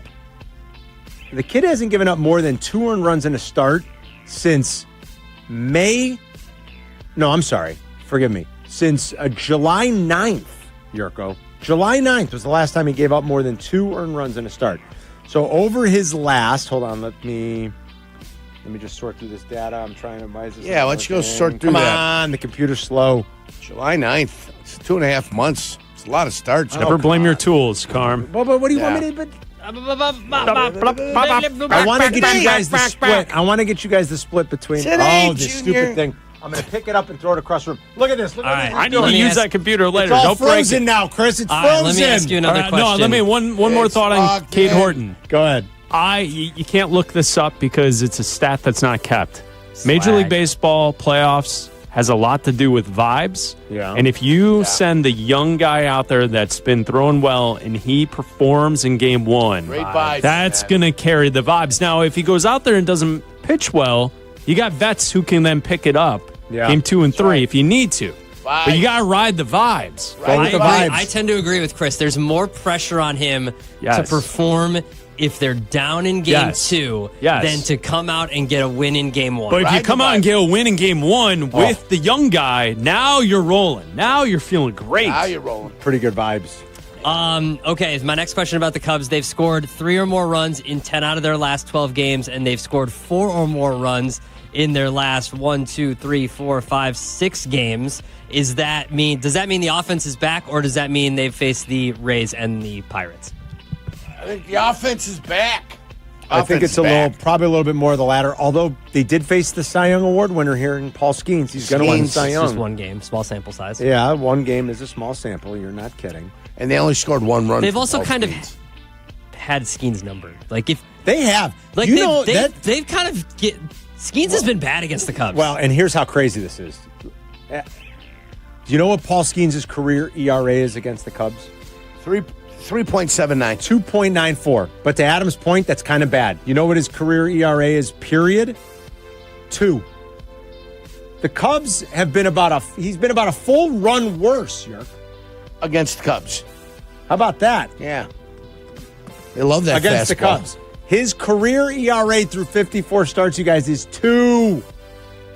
Against everybody other than the Cubs, think of what it is. It's 2.94 against the Cubs. So they have gotten to him a little What's his ERA plus? By the way, Kate Horton, the split, I find my computer's working. So it's a .93 ERA, which is insane. The FIP is 2.63. So we need Connor McKnight to tell us exactly. Is that like about what you'd expect, or is that anything out of whack? I don't think it is. Paul Skeens' career Salami ERA plus. and bananas. Paul Skeens' career ERA plus, Yurko? Yeah. 2.12. Wow. That's 54 good. Starts. Got a career ERA of 2. That is good. Wasting away in Pittsburgh. Yeah. Wasting away in Margaritaville. Wasting away in Pittsburgh. He is 10-10, and he's going to win the Cy Young Award. Oh, leads the league in WAR. That's crazy. Leads the league in strikeouts. Leads the league in ERA plus. Leads the league in ERA. Leads the league in fielding independent pitching. Why does Pittsburgh stink so bad? Leads the league in WHIP. And when I was telling you about that split, ERA to FIP, you know how you don't want to be fooled? Right. His ERA is 2.03, best in the league. His FIP is 2.43, best in the league. I got you. That's exceptional. And that's how you know there's no flukiness involved. He's just awesome. They've got no modern-day Willie Stargell and Dave Parker there anymore. That's what they need. Bonilla and Barry Bonds. What else, Adam? So the Lions keep adding insult to injury here, and I feel like, and maybe it's just me, but I felt like this all along and all last week heading into the game, that this revenge game for the Lions, that was all very petty on their part. And maybe I'm the one that is being petty about this. Maybe they're not the ones that are being petty. But I feel like that when an assistant coach of yours leaves and gets a head coaching job for $13 million a year, maybe you don't need to feel ill will towards the guy. And you don't need to be all petty about this. But now Jared Goff is saying that the Lions' pass protection against the Bears was as good as he's ever played behind. We had a caller, I don't know if he dropped off or you guys took him or not, said that Jameson Williams said that as soon as he lined up, that he knew that, any touchdown look, they knew that they were going to score right away because the defenses were basically giving them tells the entire game. Lions, shut up. Okay, well, we get it. We get it. Okay? I think they also heard all offseason, Adam, how it was the demise of the Lions because they lost their coordinators. They lost both their coordinators and 2 offensive linemen. One of them is a Hall of Famer. Okay, they also haven't won anything. No, they have not. They haven't even been to a Super Bowl. They got knocked out in the first round last year. Sorry to bring that up, Lions fans. The division round. Yes. First round's wild card round. Fairness. Their first game. Yeah, First game. I'm sorry. They had a bye. Yeah, you're right. I got you. I'm just I feel like, Carmen, if you left us and you got if you got a nationally syndicated TV show, we'd all be happy for you. Yeah, we'd be happy for you. Not if everybody talked about how you guys it was going to be the death of you and the demise of you. Chance to show off those choppers, Carm. Yeah, but internally, we'd be happy for you. No, I mean, hey, you'd get good teeth, man. You'd get to shine up those friends, with friends. Shine those. Yeah, he's got good teeth. I got baby teeth. With friends like they say, Carm with the teeth. Yeah, Carm with the choppers. I don't know. I think they heard it a lot. I get what you're saying. Maybe they are being a little bit petty, and enough is enough. All right, you'll have another matchup against them later. Go win. It's. But you it's should not be like careful. it's not like Dan Campbell left and came here. When you're constantly, you know what I mean? He's your offensive coordinator and he took a head coaching job. Be happy for the guy. That's how. Well, and I think they are. I think personally they are, Adam. I think so, but I don't. I think they don't mind after hearing it from maybe fans and national media, and even I think they don't mind sort of flexing a little, reminding everybody, hey, we're the players, we're great, and we have championship aspirations. I will say, be careful when you stick your chest out too much. It's our Travis Wacker, who we love, who we work with here, but he loves the Brewers. He's from Milwaukee. He walks around and he was just chirping. I'm not even a Cub fan. I mean, and he's chirping before to Abdalla and to me. And I said, before you get your yapper going, maybe the Brewers should win a series. Because as good as the Brewers have been, they can't win a series. Before you soar too high, make sure you stay away from the sun. You're Otherwise telling the cautionary tale of Icarus. And I'll say this right now: if any Bears players chirp after this game, if they find a way, to beat Eberflus, please. You got beat by. You gave up 52 last week. Yeah, you have no right to just chirp. Go win and to be a do little any humble. chirping. That's right. Go win, act like you've been there before. You have no right to do any chirping. Carmen, should you win this game? Yeah. Is that story about Icarus older than Casablanca? Yes, just a little. Just by, I'm going to guess by about 3,000 years. Tyler's also never seen that one. Abdalla hasn't? No, Tyler. Has he Casablanca? No. Icarus. The Icarus. Icarus. Oh, he doesn't know the Icarus. He knows about. No, he doesn't know about Icarus. Wings flew too close to the sun. What's the matter with you, Tyler? We're going to have to educate that. That's why they young warn man. you: don't fly too close to the sun. What was he doing at Syracuse? He's not going out in Vegas. He's going to sit in his hotel room and watch movies. What is he doing? What are they teaching at Syracuse? He's going to be calling games. Analyzing golf stats. Yeah. What are they doing over there? We got to educate that young man. We still want him to be the one to pull a Fredo. He's the only eligible participant this weekend. All right. Is that the lunch rush? That's it. That's it. We'll be right back. You're listening to Carmen and Jurko on ESPN 1000, Chicago's home for sports. For Chicago sports fans, a big slate of college football games starts with Chicago's College Tailgate. Host Shane Norling and Tyler Rocky have the campus news you need to hype up the day. Join us Saturday morning at 8 for Chicago's College Tailgate on ESPN Chicago, presented by Yuengling Beer. $2.6 million. The Verdoliak Law Group wins again for their clients. That's right. The Verdoliak Law Group recovered $2.6 million for a client who was injured in a bus accident. If you're injured, make sure to call the Verdoliak Law Group. Playing professional football, being on the radio for years, I've had the chance to endorse many companies. But I've never endorsed one owned by close friends until now. The Verdoliak Law Group has been helping people for over 60 years, including my friends and neighbors. When you need a lawyer, experience matters. The Verdoliak Law Group has recovered over $9 billion for clients, serving over 40,000 cases in personal injury, auto accidents, workers' compensation, medical malpractice, and more. Their proven results and commitment to clients make them the right choice. They've helped my neighbors and friends, and they're going to help you too. Call 8444 VLG Law today. The Verdoliak Law Group. Experience you can trust. When your team's best players have all been traded and the latest pick is overrated, just raise a glass with a friend or two and tell them more do. May your team be great and your picks be true, and if it falls apart, you'll know what to do. Just raise a glass with a fan or two and tell them more do. It's a crazy world, so what do? You tell them more do. Hey! Tullamore Jew Irish Whiskey, 40% alcohol by volume, imported by William Branson Sons Inc., New York, New York. Save big money on your roofing project at Menards with Owens Corning Shingles. Your roof is the first line of defense against the elements and enhances the appearance of your home's exterior. Owens Corning Duration Shingles offer ultimate protection and impressive curb appeal. Choose from 24 colors of Owens Corning Duration Shingles and transform your home today. Plus, check out our weekly flyer on Menards.com for all the great deals happening now. Save big money at Menards. Hey guys, it's Sylvie. Football season is finally here, and if you want to kick off like a pro, You need Circa Sports Illinois, the world's largest sports book, now right at your fingertips. Circa does it the right way. High app limits, low holds, incredible customer service, and no bet fees, ever.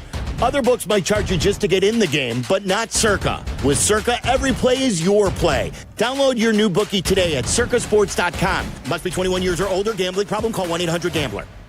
A SoFi personal loan is here to help you achieve something once thought impossible, overcoming high-interest credit card debt. Walk the tightrope of your finances with one low, fixed-rate monthly payment, no fees required, and as soon as the same-day funding. That's right. Pull off your own debt-defying stunt with a SoFi personal loan. Visit SoFi.com/trick to learn more. Loans originated by SoFi Bank, N.A., member FDIC. Terms and conditions apply. NMLS 696891.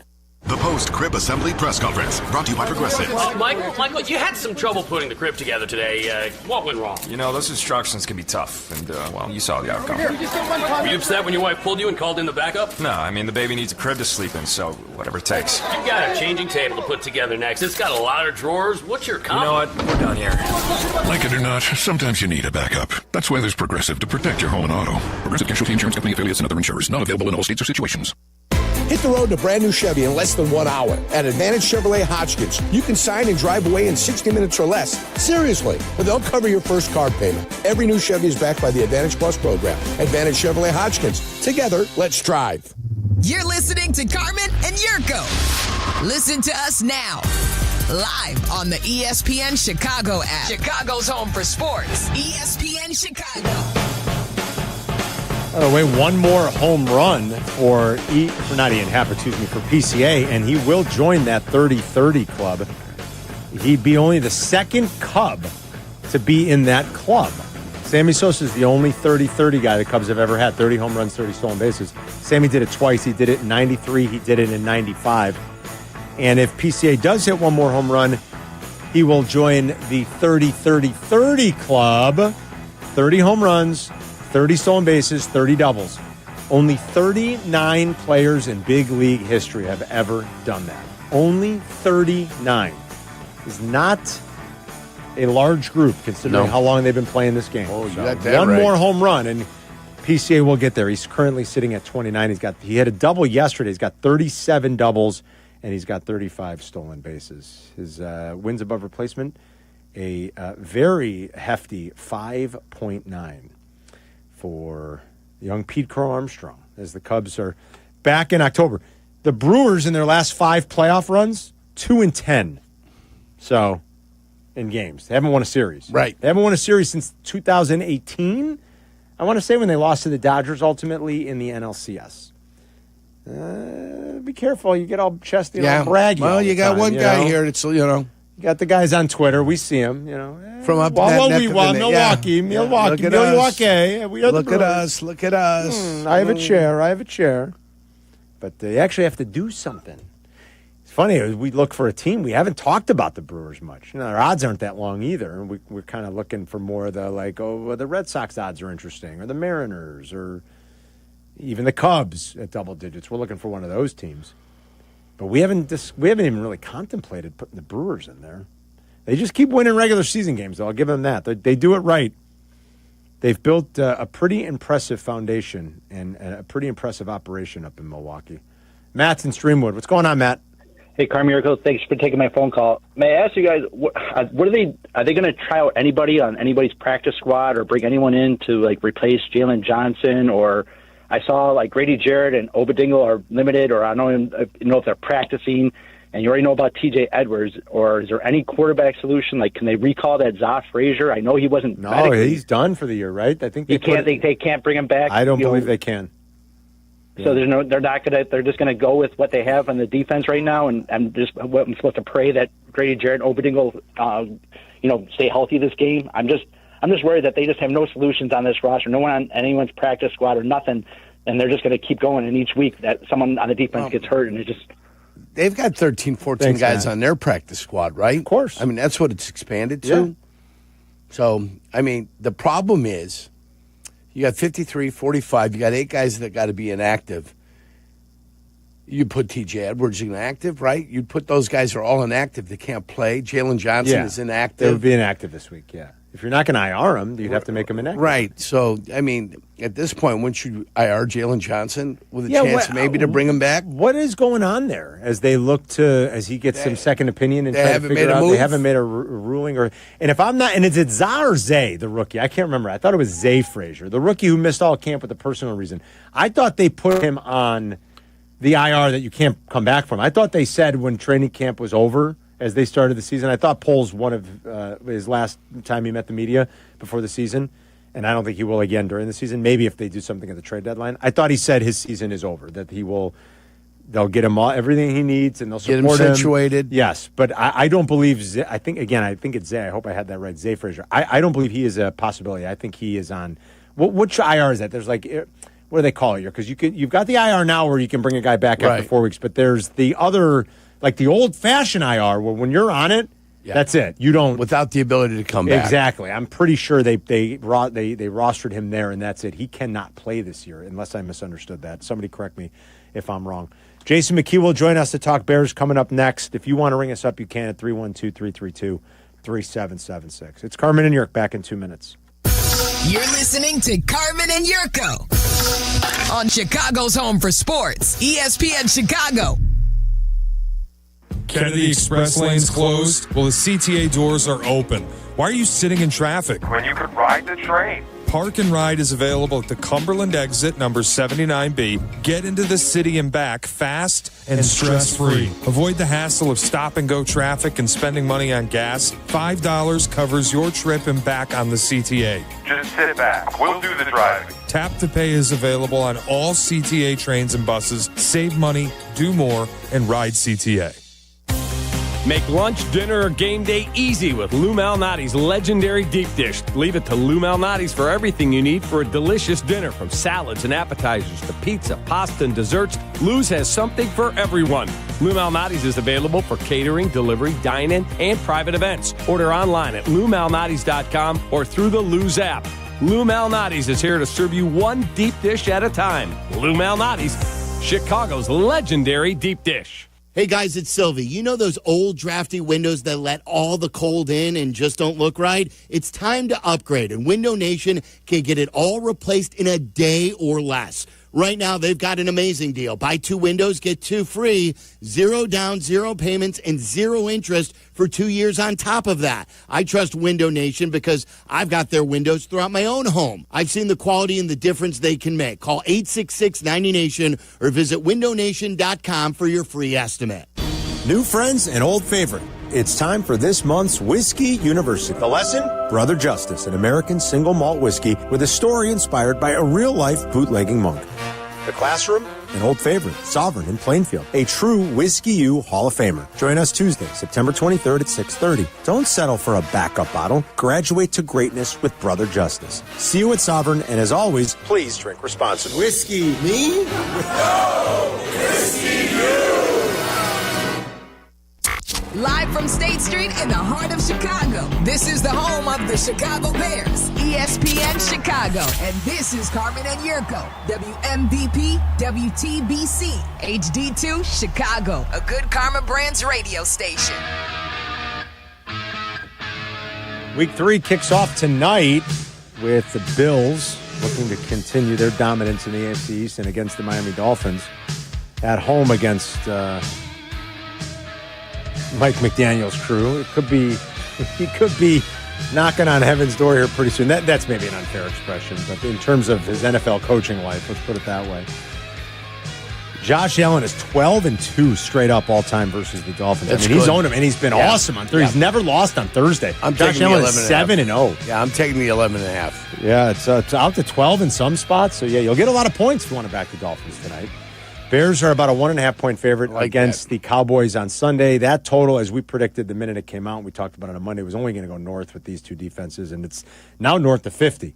So hopefully you listened, you jumped on when it opened at 48.5, give or take. We even said still take it at 49 on Monday, and that thing keeps going up, and now I'm sure it'll be 3-3 in the fourth quarter on Sunday at Soldier Field. But you know who's going to be on the sidelines? Jason McKee. We'll have the game for you right here on ESPN Chicago, your home for the Bears, and part of our network crew. It is the one and only Jason McKee, who joins us every week. The former Bear joins us to talk about the current state of our beloved, and he will be on the call with Joniak and Thayer this Sunday, late Sunday afternoon, Sunday evening. And he joins us on the Yuengling guest hotline. What was happening on the sidelines in Detroit on Sunday, my man? I mean, when it's a bloodbath like that, I mean, what is going on amongst the players? It is ugly.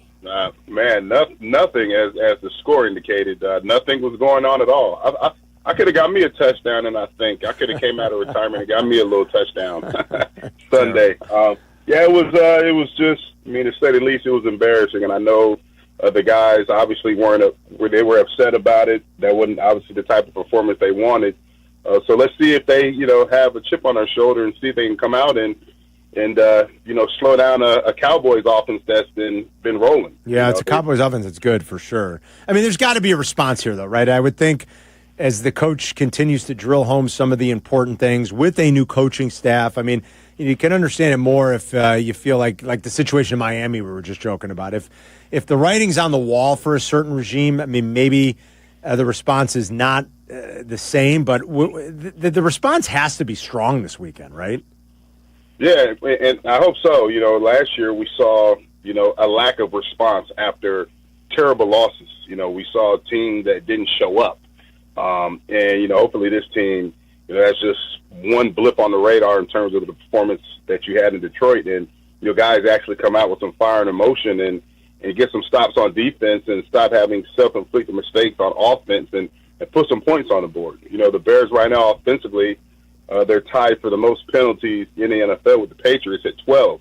And, offensively with those type of penalties, you're never going to get in the rhythm. Yes, we've come out the last two games and been able to put points on the board with our first drives, but at the end of the day, that's not sustainable because of the self-inflicted mistakes that the offense continues to present itself. What were, if any, then, in the way you described that, what were, if any, positives that you did see maybe briefly in that first half from the offense on Sunday?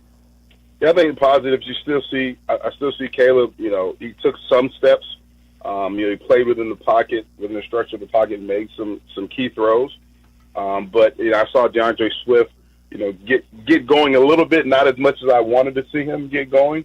But there's still, not enough. I want to see more, and it's not being selfish, but we all want to see more as Bears fans, as analysts. I want to see, our first round tight end, Colston Loveland, get some targets. Yeah. I just don't understand how, Ben Johnson came out and said that he knew the tight ends weren't going to be involved in week one, but what happened in week two? The score got out of hand, yes, but it was an opportunity for you to get him some targets. And, I just want to see how this thing is going to play out, how it's going to work out, because I do think he's a guy, based upon his skill set, a guy that can come in and help you and create mismatches, against a defense. And no better way to do it than to go against a Cowboys defense that's giving up a ton of yards in the passing game. They gave up 450 yards and 3 touchdowns to Russell Wilson last week. So if this is a get-right game, if we're going to see any glimpse of an offense that can get going, it would be this week against the Cowboys defense. How about the chemistry with Rome Odunze and Caleb Williams? It looks like that's working out well in year 2 here. Yeah, it is. It was good to see Rome. Caleb's been targeting him a lot. He made a lot of plays, and the same thing. They were plays designed to scheme Rome open. You look at the second touchdown. He ran a return motion in which he came across the formation and came back, and Caleb found him into the flat. So, they're building that chemistry, and I hope that chemistry continues to manifest. But, as much as I love Rome, I want to see DJ getting involved. I want to see Colston Loveland getting lathered up. I want to see, what's the deal with Luther Burden? We talked about all these weapons that we had on offense prior to the season, but we're not seeing them consistently. And yes, a lot of it's due to the self-inflicted penalties on offense, but at the same time, there's times in which I think you can create a matchup for Colston and get one-on-one with a linebacker or a safety. I want to see some more of these weapons put into manifestation in this offense. We're talking to Jason McKee. It's Carmen and Jurko. All right, so everybody in the league, not everybody, but, you're seeing 12 personnel all around the league. And, it's a copycat league. And you see McVay's success and Shanahan's success and these coaches that lean into it. And I think that's why you've seen a big spike. As recently as 2022, you guys, teams' league average was about 17.7%. It's up to 25% through 2 weeks in 2025. The Bears are running 12 personnel, those 2 tight ends that Jason's talking about, 45% of the time. So well above league average, as much as almost anybody. Only the Browns, Steelers, and Falcons are running 12 at a higher rate. But the Bears are 20th in the NFL in EPA from that personnel grouping. So what is it that's maybe not happening there? And like this is a problem, it seems like, across coordinators and regimes, Jason, because they ran a fair amount last year, but not as much as this year, but they never really got Cole Kmet involved, and they're not getting Kmet and Loveland involved through 2 games, even though they're running a high percentage of 12 personnel. So why do you think that is? When we look at last game, Cole Kmet was utilized more exclusively as a blocker, and when they ran a lot of gap scheme runs or counter runs, Cole Kmet was that second puller. And pass protection, Cole Kmet stayed in, and he was chipping on those edge rushers, Marcus Davenport, Aiden Hutchinson. He was utilized in that way. And the same thing with Colson. When Colson's in as well, they've been utilized to help, shore up protection with these tackles. So, I think, yes, you got to utilize that, and you can get creative in the ways you're doing that. You can even have a running back chip on these edge rushers, or you can, slide the protection. It's whatever you want, however creative you want to get in pass protection. But there still has to be ways to where, we can get Cole Kmet out and Colson Loveland out in 12 personnel. So I'm hoping we see more of that, this Sunday against the Cowboys defense, like I said, that's been just awful against the pass. Yes. Yeah, I mean, you saw what Russ in that offense did last week to them. I hope it looks similar. I'm with you. How do you explain the short yardage attempts that we're seeing all across the league now, like these teams trying to mimic the tush push, but not really? I mean, they're really not. To me, it's just more half-assed efforts. And Caleb failing on 3rd and 4th and 1. Why can't we go to some more creative design or just old-fashioned, like real smash mouth, line up an eye and hand? I don't know. I mean, what is happening here where it's like the quarterbacks kind of take it and jog the line a little bit and figure out if there's a hole there? Either do the tush push or don't, Jason. I don't understand it. Am I crazy?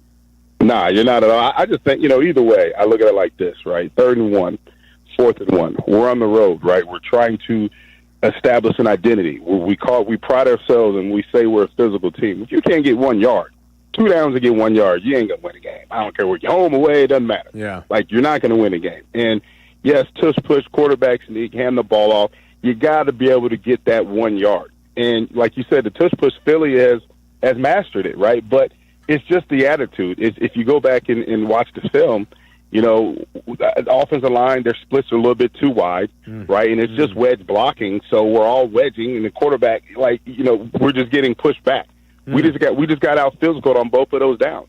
And like Ben Johnson came out and said throughout his press conferences this week, it just seemed like Detroit was a team that wanted it more. Yeah. They wanted to punish the Bears. They wanted to embarrass the Bears, and that's exactly what they did in their home opener, right? And we talk about responses. Well, that was a Detroit team that lost to the Green Bay Packers the previous week. Yeah. So it's guys getting internally motivated. You shouldn't have to have a coach always motivate you. And at the end of the day, like, it makes no sense to me. Ben Johnson has to question, practice habits by guys. Like, this is the NFL. And we talk about going to the playoffs. You can talk about winning a Super Bowl. But like you said, if you're not doing everything at an elite level, right, film preparation, right, lifting weights, going out there and practice, honing in on your craft, getting extra reps, all of those things that's required from a championship-level team to reach that pinnacle, well, then you're kidding yourself. It's just talk. So, I'm excited to see how this team's going to respond. Is this team going to respond Sunday? We'll see. And it's tailor-made for a Cowboys team that's going to be riding a high, after coming back against the Giants. But it's tailor-made for the Bears to go out there, especially offensively, and get right. All right, I predicted a Soldier Field record. A new record will be set. So Monday night, a couple weeks ago in Week 1, the kicker in Minnesota tied the all-time record with a 59-yarder. With Brandon Aubrey coming to town, the record is going to be set this weekend, Jason. You will be on the sideline to see a new record. What do you think? Yeah, I agree, man. Dude's he can kick, man. Yes. I hope he doesn't set it. I don't mind as long as the Bears win. I don't mind it. Yeah, I agree, man. We'll see. As long as we get to the over. Let's get over 48.5 points. All right, J-Mac, thanks, buddy. We appreciate it. We will catch up with you again next week, okay? All right, guys. Thanks for having me. See you, buddy. There's Jason McKee every week with us on the Yuengling Guest Hotline. We'll take all the points we can get as long as the Bears win, too. Yeah, a 60-something yarder is coming out of the right foot of Brandon Aubrey. Hey, coming up next, I want to play you something from Pardon My Take. I know Big Cat is on today with Waddle and Sylvie, but they had Eli Manning on. A lot of people are talking about the hard counts and things like that and the things you can do with cadence to get to how quarterbacks use it to your advantage. I want to play something for you. I want you from the defensive perspective to talk about it. Steve DeBerg back in the day. Was Steve DeBerg good at it? Very good at drawing people off sides. All right, so hold on. I want you to give me a few more stories about that. I will. And then we'll play it coming up. I know that I heard Waddle and Sylvie play it yesterday, and Big Cat's on with them today at 4:30. Wonderful. Yeah. Good. It's good. And Caleb, I thought, we'll see it again more this week. I mean, they were on the road last week. Let's see if they can use that as a weapon, because it was clunky at best in the opener. And if anything, it almost led to more confusion, I think, amongst his O-linemen. There were, 4 false starts in the first half at home? I believe there were. That should never happen. Yeah. But let's see if they continue to drill it, practice it, and if it can use it at home as more of a weapon this weekend. 312-332-ESPN for Carmen and Jurko. We'll be right back. You're listening to Carmen and Jurko on ESPN Chicago, Chicago's home for sports. The Cowboys are riding into Soldier Field. How about the Chicago? It's week 3 for the Bears. Kickoff Sunday at 3:30. Join us for extensive pregame coverage starting at 11. We'll have instant reaction from players, coaches, analysts, and of course, you. Put some respect on my name. 4 hours of post-game immersion after every game. It's Bears and Cowboys. 3:30 Sunday on the home of the Bears, ESPN Chicago. Brought to you in part by Hard Rock Casino, Northern Indiana. We're coming up on lunchtime, and you need to swing by a Fry the Coop. Grab one of the best damn chicken sandwiches money can buy. They've got 6 different levels of heat for every single taste. But if you're not in the mood for a chicken sandwich, why not grab some nuggets, grab some tenders, grab a snack wrap that'll put that place with the snack wraps to shame. They've got walk-in tacos you can enjoy in your car, or like they said, it's a walk-in taco. Enjoy it on a walk. They've got 10 Chicagoland locations with their newest in Joliet, Lincoln Park, West Town, Oaklawn, Elmhurst, Prospect Heights, Tinley Park, Portage Park, Darien, Bolingbrook, and head to frythecoop.com to find the closest one near you, in that area. I just mentioned all 10 of them. They've got Vienna beef pickles. It makes it taste that much better. Their fries are great. They've got messy fries. They've got everything. They've got a great kids menu. Whatever you need, they've got it. Head to frythecoop.com. Pick it up on the way home for yourself, for the family, whether it's before the game or just a snack. Frythecoop.com. Check them out today. Back in my glory days, I always showed up ready to perform, whether it was on the field or off of it. Confidence, energy, swagger, I had it all. And yeah, even little Johnny was playing like an all-pro. Now, thanks to Blue Chew, those days don't have to stay in the past. Blue Chew's chewable tablets give you that extra boost of confidence when it matters most. Stronger, harder, longer lasting. Like someone gave you a pep talk right where you need it. And here's the best part. It's all online. No awkward doctor visits. No standing in line at the pharmacy. Their licensed medical providers help you find the right fit, and it ships right to your door in a discreet package. Made in the USA, less expensive than the pharmacy. So, fellas, when it's your time to perform, don't just hope for the glory days. Bring them back. Head to BlueChew.com. Use promo code ESPN, and your first month is free. Just pay $5 for shipping. Blue Chew. Chew it and do it. When your team's best players have all been traded and the latest pick is overrated, just raise a glass with a friend or two and tell them more, tell them more, tell them more do. May your team be great and your picks be true, and if it falls apart, you'll know what to do. Just raise a glass with a fan or two and tell them more, tell them more, tell them more do. It's a crazy world, so what do? You tell them more, tell them more, tell them more do. Hey! Tullamore Jew Irish Whiskey, 40% alcohol by volume, imported by William Grant & Sons, Inc., New York, New York. Hey friends, I'm Tom Waddle, and I drive a Hawk. Find your next car at hawkauto.com. Choose from 12 Hawk Auto locations at Forest Park, St. Charles, Plainfield, Joliet, Carroll Stream, and now LaSalle, Peru. Shop thousands of vehicles from 13 big brands. Save with 0% financing or make no payments for 90 days. Plus save even more with our complimentary maintenance plan. Find your next car at hawkauto.com and drive what I drive. Drive a Hawk. HawkAuto.com.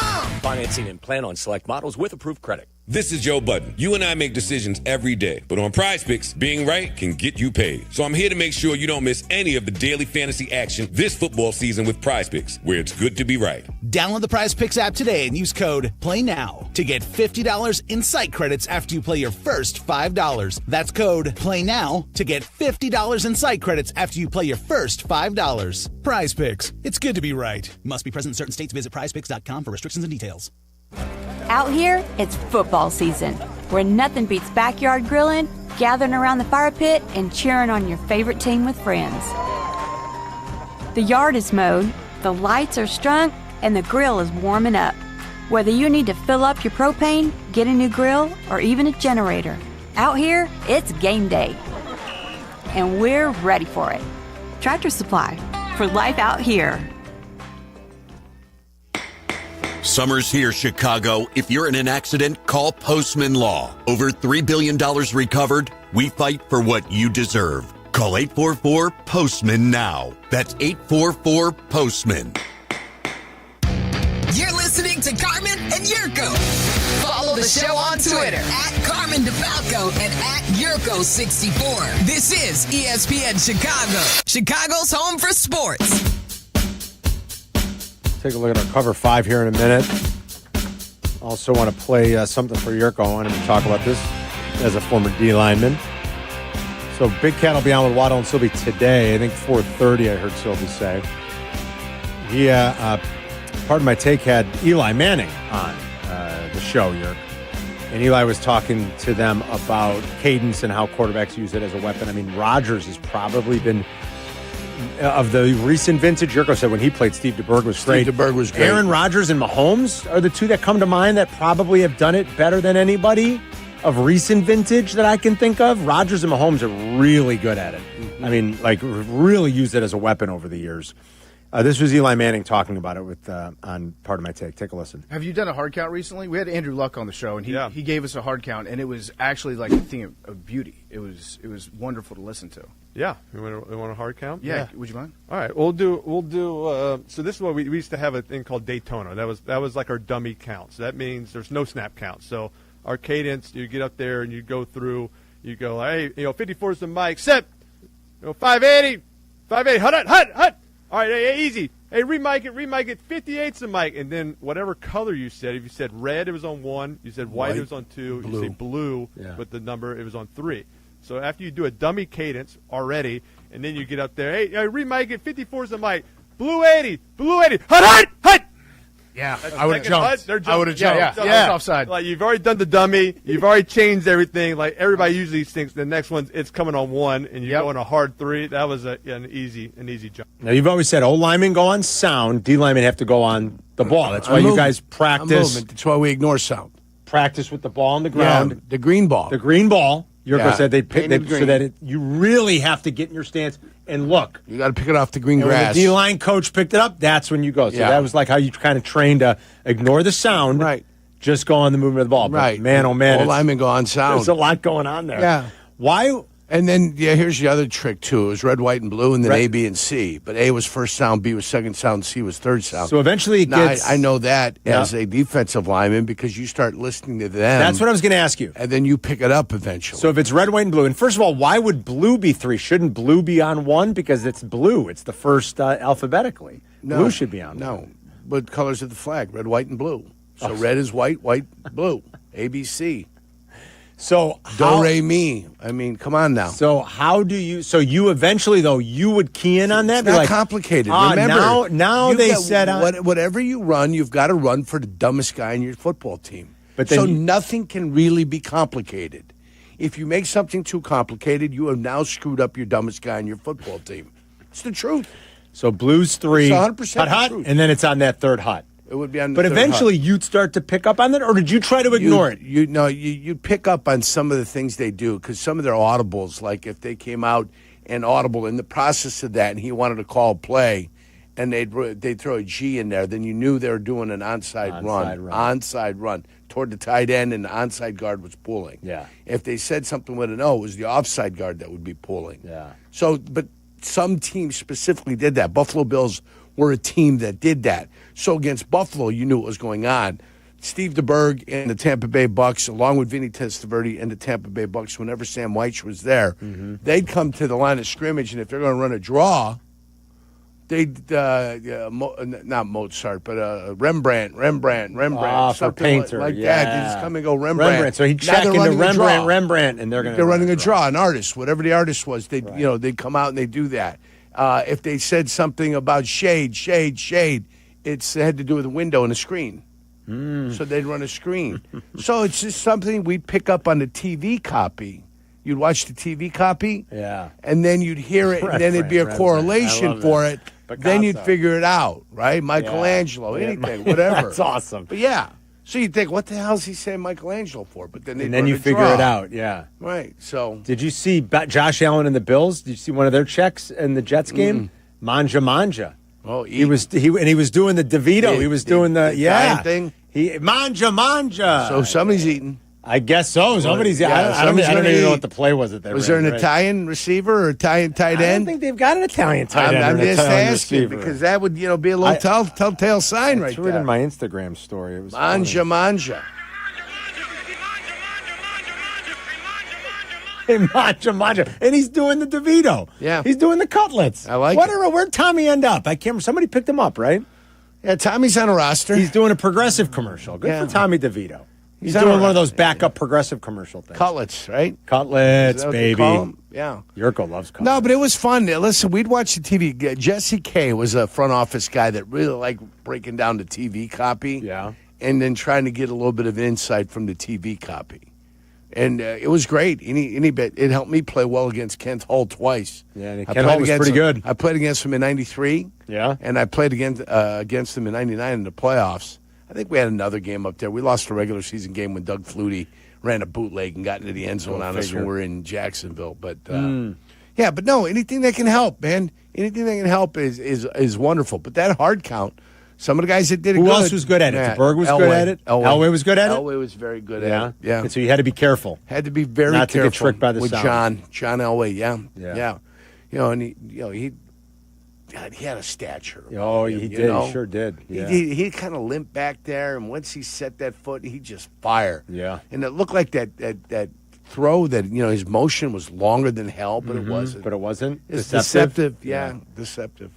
But he had a great. I think Rodgers has probably one of the better ones I've ever really witnessed just watching all these years, and Mahomes too. But Rodgers is when brilliant. When Favre would do it, Frankie would never allow anybody to be a false start on his football team because Frankie always snapped a half a count fast. That's how Frankie did it. Frankie was a half a count fast. He was so good at it and so used to Favre, he knew. And plus, when he snapped the ball, the play started. You know what I'm saying? He's center. He can say whatever he wants. When Frankie snapped the ball, that's when they went. And he was a half a count early all the time. Really? If you ever watch it, take a look at it. And Brett will go and he'll say it's on 2. And he goes, hut. And before the second hut, Frankie's already going, and then the second hut comes out. Yeah. So nobody jumped up with a lot Frankie. of nuance. Not with Frankie at center. No, I guess so. A lot of nuance. A lot of gamesmanship that happens. All right, let's look at Cover 5. It's brought to you by Fry the Coop. I had a terrible Cover 5 last week. I got shelled once again. 10 Chicagoland locations and counting. We love Joe and the guys at Fry the Coop. I mean, the chicken sandwich, it's legit the best. I mean, it's just, they do it like nobody else. It's so tasty. It's so good. It's always perfectly crispy and juicy on the inside still. And the Vienna pickles and everything now. The beef fat fries. We absolutely love Fry the Coop. So winner each and every week. We're not doing a season-long contest. You could just jump in this week. Winner every week gets a $25 Fry the Coop gift card. So if you win, you get to brag, get to beat your chest a little bit, your chest. Yeah. And you get to have free lunch. So this is a tough week, by the way, boys. Yeah, just handicapping in general. It's impossible. Shout out to Ryan Falaz. I hope I'm saying that the right way. Ryan Falaz. Ryan won Falaz. last week. Good job, Ryan. Yeah. Good job. This is a tough week, boys. I think I'm going to go with Yurko and throw Miami in there. They're getting 12.5 tonight. That's a big number. It is a big number. I think maybe I'd like to see Indy prove it on the road once. I don't think Tennessee's very good, but I think I want to grab Tennessee getting the 3.5. It's out to 4.5 now. I think I'll take the intra-division home dog in Carolina. I'll take San Fran laying 1.5. I'm going to take the Bear laying 1.5 again, like a knucklehead. Frisco with the backup? Well, Purdy might play. So, even without Purdy, I think I might throw San Fran in there. Man, that Arizona team. I picked them to go to the playoffs this year because I like some of the things they did in the offseason. But you talk about the tale of two Kyler Murrays. You can get, like, he was brilliant for 3 quarters, and then you can have that 1 quarter where it's like, ugh. Yeah, they only had 2 possessions in the fourth, but they had a punt and a 3-and-out. No, I take that back. He threw a pick in it was an INT, right, and a 3-and-out. And they really let Carolina hang around in that game. I think my key play this week is Detroit plus 4.5. Yeah, against I like Baltimore. that one. I like that going one. On the road. Well, I mean, it's field goal game to me. I take that back. They're at home Monday night, right? Let me double check. I just looked at it. I mean, I just played it. It's at Baltimore. Yeah, it's at Baltimore. I should trust in my instinct. Detroit That's at Baltimore. On the road at Baltimore. Yeah. Yeah, on the road. I think it's a close game. And Detroit can score. Baltimore can score. Baltimore can definitely score. I think it's going to be a fun game. You see the total in that game? 65. 53. It's not college. 53.5. 53.5. That's a big one, Carmen. Yeah. All right, we got to get Paulie's picks. Paulie cheesecake. Do we have to? Yeah, of course. What did you do last week, Paulie? How was it? 1-2. I went to the casino last night. Oh yeah, did you win? How'd you do, Paulie? I won $70. Oh, nothing wrong with that. Blackjack. Congratulations. So you're 4-6. I sit at third base. You like to sit at third base? Yeah. Because you see all the cards. Well, what difference does that make? Listen, I used to be a blackjack dealer. I know strategy. Well, what's the strategy of sitting at third, though? I don't know. See all the cards. You just told you. What difference does that make? Oh, so because you're counting? Is that why? Because you're counting. First? You're saying because are you doing a counting thing? If you're doing a counting thing, then sure. No, but I know what I'm doing because I used to play. I used to be a dealer, so I know what I'm doing. Yeah, I know, but I don't think the base matters as much if you're not incorporating a count and you want to see more of the cards. Well, I bragged it all night, so I won, right, so it doesn't matter. All right, well, that's a good point. But I don't always sit at third base and count cards. I win at blackjack. I don't know. All right, so you're 4-6. By the way, season. tomorrow's my brother's birthday. Happy birthday tomorrow. Happy birthday to your brother. All right, get some picks in. Give us your picks for week 3. I want Green Bay over Cleveland. You're laying a pretty big number there. Is that all right? You're laying 7.5? Okay, yeah. All right. I want, give me Indy. Okay, I'm probably on the other side of that, but okay, you're going to lay 4.5 with Indy on the road. And then give me, not the Jets, the Bucks. Not the Jets, but the Bucks. I like how you set that up. All right, Paulie laying some lumber here. Laying 7.5, 4.5, and 6.5. And then on my pool, I went 13-3. Hey, that's wicked good. Good job. Good for you, Paul. 27-5. Is that's just straight up winners, right? Yes. Yeah, that's pretty good. All right, happy birthday to your brother. Have a good weekend. And then hey guys, what? Talk to you next week. Talk to you next week, pal. Okay, I can't wait. See you, Paulie.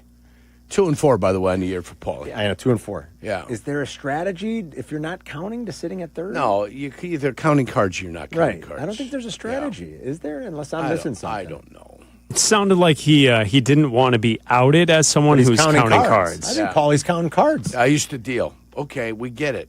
I think what does that have to do with third base? Paulie's in there counting the cards. He's doing 1, 2, 3. He's doing the plus 1, minus 1. 6 or 7 seats there. Yeah. So if you're at third base, what's the difference? You're going to see all the cards no matter where you're sitting.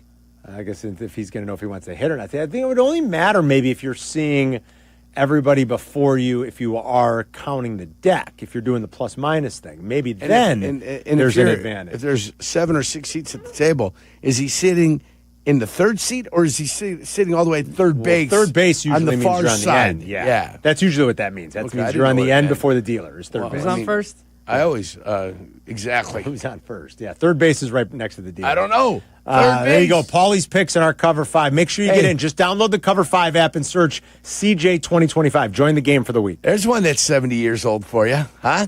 Oh, please. Welcome to the club. I mean, come on, yeah. Welcome to the club. Abdalla dropping. Abbott and Costello. Abbott and Costello, yeah. I almost said Laurel Hardy. He's doing Abbott and Costello. Yeah, exactly. Yeah. Please. Hey, I got to send a shout out. Go. Got to send a shout out to the Lincolnshire boys. We're up in Naperville playing at a nice course up there. I forget which one, Royal Melbourne or one of them fancy all the joints boys? that they got out there. Oh, yeah. Yeah, all the guys. It's a South District match today, and it's the final match of the year, so it's the big one.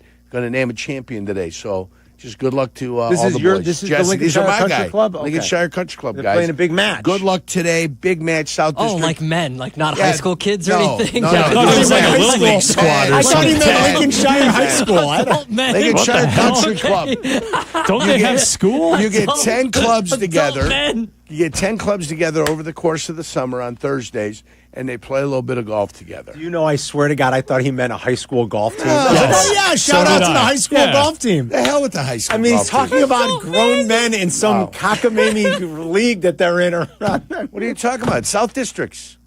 What do you mean cockamamie? I can't. This thing's been around for 100 years. The best. What are you talking You about? see why we love him? You guys are jackalopes. I thought he meant a high school. Look at you guys. I thought the same. You're the best. Well. You're the absolute best. We got. And I did terrible in the Ryder Cup that I Well, played that's all yesterday. right. Me and my man Kelly. Not the real Ryder No, Cup. no, no. Not the real your, Ryder your Cup. club's Ryder Cup. Yeah. At Glenwoody. It's the best. We put one in the water on 14, each one of us. And Nobody it's just- lives the life our like Yurko. dreams were over. Nobody. yesterday. It's Carmen and Yurko. We'll be right back. You're listening to Carmen and Yurko on ESPN Chicago, Chicago's home for sports. Bears Weekly. Host Jeff Joniak and Tom Thayer take you inside with the latest on your team.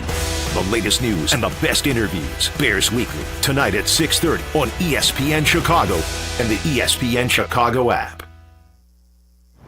Did you know that Fry the Coop is now using Vienna beef pickles on their epic chicken sandwiches? Vienna beef sells pickles? What do you live under a rock? Yeah, Vienna beef is celebrating 100 years of selling pickles. Where have you been? Right here. Well, they are the bomb.com. Fry the Coop uses their zesty pickles, which are a sweet and spicy crinkle cut pickle. When I tell you they are epic, they are epic. If you haven't tried Vienna beef pickles, do yourself a favor and head to Fry the Coop today. All right, Abdalla, do you know any adult men that deserve a shout-out for their rec leagues for tonight? No, not tonight. Hey, college football is here. Week 4 is coming up this weekend. Yeah, there's some great games going on, Chris, and there's nothing like kicking off game day with an ice-cold Yuengling. Chris, Get him a Yuengling. classic and always refreshing here. Whether you're at the stadium under the lights or gathered with friends for game day, Yuengling is the perfect companion for every college football fan. And a huge game for the Fighting Illini, and now Flight by Yuengling is a proud partner of Fighting Illini Athletics. That's right. It makes sense. America's oldest brewery, Yuengling, is all about tradition, and Illini football and champagne is one of the best traditions around. So raise your glass, celebrate every touchdown, and enjoy the taste of game day all season long. Celebrate college football, good company, and Yuengling. DG Yuengling & Son, Pottsville, Pennsylvania. Mitch, the stock market sure can be a roller coaster, right? Going every which way, and it makes people approaching retirement a tad bit nervous. And they should be, Yurko. If you're 5 years from retirement or are already retired, you're in the retirement red zone. That's when volatility can hurt the most. That's what I tell folks. You need a plan that works no matter what the market does. Exactly. At Mitch Lyons Wealth, we help people shift from growth mode to a steady, reliable income strategy, so you know what's coming in every month. It's like having a quarterback who doesn't panic, just moves the ball down the field and puts his team in a position to win. That's the goal. Consistency, protection, and peace of mind. That's what we help deliver. Don't roll the dice with your retirement. Visit MitchLyonsWealth.com and build your game plan today. That's Mitch, Lyons, wealth.com. Mitch Lyons Wealth, your best game plan to protect, grow, and win retirement. With 3 locations to serve Chicagoland, Advantage Chevrolet gives you so much more. Visit and see the amazing inventory and savings at Advantage Chevrolet Bridgeview. And Advantage Chevrolet values your time. They'll have you in your new Chevy in less than 60 minutes, or they'll make your first car payment. That's right. Drive off in your new Chevy in less than 60 minutes, or they will make your first car payment. Visit AdvantageChevrolet.com. Together, let's drive. Must mention offer upon arrival before negotiation. Restrictions apply. Ask dealer for details. Illinois State University's hometown of Bloomington Normal consistently ranks among the top college towns in the country for affordability and safety. Come see why students and parents alike love Illinois State. Schedule a visit today at illinoisstate.edu/visit. $2.6 million. The Verdoliak Law Group wins again for their clients. That's right. The Verdoliak Law Group recovered $2.6 million for a client who was injured in a bus accident. If you're injured, make sure to call the Verdoliak Law Group. From kickoff to cash out, ESPN Bet has the tools you need to score more on game days. Bet smarter with stats at your fingertips. Get personalized parlays built just for you. And with your fantasy team synced right in the app, you can back your squad. Right now, new customers get $100 in bonus bets when you bet $10. Sign up with promo code USL to get started. Must be 21 plus. Gambling problem? Call 1-800-GAMBLER. Terms and conditions apply. See app for details. Offer not available in New York. Empower. Tim collects bobbleheads. A lot of bobbleheads. Baseball bobbleheads. Race car bobbleheads. Little chihuahua bobbleheads. He's got an entire room strictly for bobbleheads. Does he need them? No. Is his wife mad about it? A little. But Tim works with Empower, and he got good at money. So he can be a little bad. Ooh, horse bobblehead. Classy, Tim. Empower. Invest well, live a little. Start today at empower.com. Hey, it's Joe Aurelio, and it's time for Aurelio's Pizza, Chicagoland's oldest pizza chain since 1959. Indulge in our crispy thin crust, signature sauce, and 100% real mozzarella. Visit Aurelio'sPizza.com for the location nearest you. Aurelio's Pizza, it's a sauce. Working from home? We're back in the office? Don't miss a minute of Carmen and Jurko. Just ask your smart speaker to play ESPN 1000. When Dennis Allen steps to the podium, we'll carry that live here in your home for the Bears. You always get the press conferences with us on ESPN Chicago. And if Rich Eisen's on, or if there's a Sox game or something like that, you can always go to the Twitch and YouTube streams, and you can listen to the pressers there. We'll see what Dennis Allen has to say about his defense trying to bounce back against Dak and the Cowboys this weekend. Yeah. Tomorrow, Football Friday. Todd Furman will be our guest at 11. We leave for Vegas a week from today. Bears and Raiders in week 4. Can't wait for that. What are you going to do with all the time in between our flight and the end of the show? I'm going to go home. I'm going to pack. I'm going to say goodbye to the kids after school because I won't see them for a few days, obviously. Yeah. And then that's it. Then I'm going to go to the airport. I'm going to try to finish up every bit of work I need to have finished. Right. Because I'm not going to have any time in the morning. I'm going to have everything for our show prepped, everything for Odds Couple. Yeah. Which I normally, with the time change now, I kind of do anyway. I'm up late usually on Thursdays finishing that. You going to run with the Owls once we get there? I don't know. I'll go hit. Yeah, maybe if you guys want to grab a cocktail or hit a table for a little bit. But I'm not going to stay up too late. We have a early rise. I mean, we're on the air at 7 in Vegas time, you know. Yeah, it means we should go hit the streets, man. I'm not going to do. Cap says he's going to do that, but I don't even know if he'll do it. Well, that's because he's working at 4. He's up at it. They're working at 4. That's easy for them. Then they're off at 7, and they can go to sleep until 5 o'clock if they want. When we're done with our show in Vegas next Friday, and then I'm going to record Odds Couple right after with Mike, as always.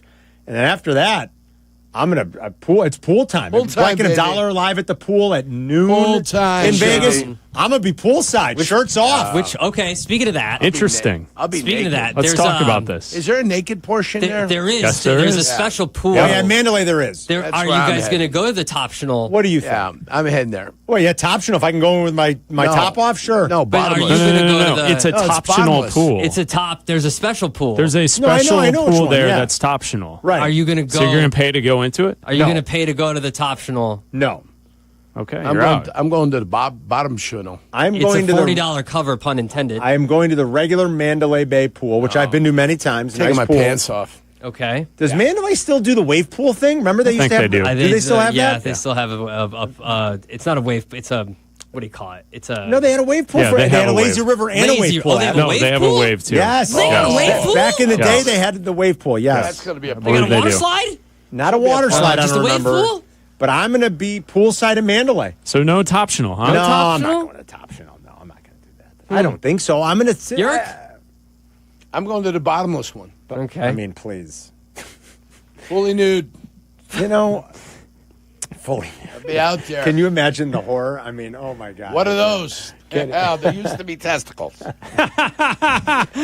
it be like a Peter Griffin situation? Would we notice? So good. Yes. Oh, you'd notice. So good. No, I'll be in the regular pool. I'm going to be watching Bleck and Abdalla, drinking a mojito, kicking back. Let's go. It's Vegas weekend, baby. I love it. Mojito. You said show prep. Why don't we declare this now? How about a Show prep prep. weekend? What is show prep? For all our shows. What are we doing prep for? I'm going to have everything done We've Wednesday got more and shows Thursday, than you guys have out there. I Why know. not no prep?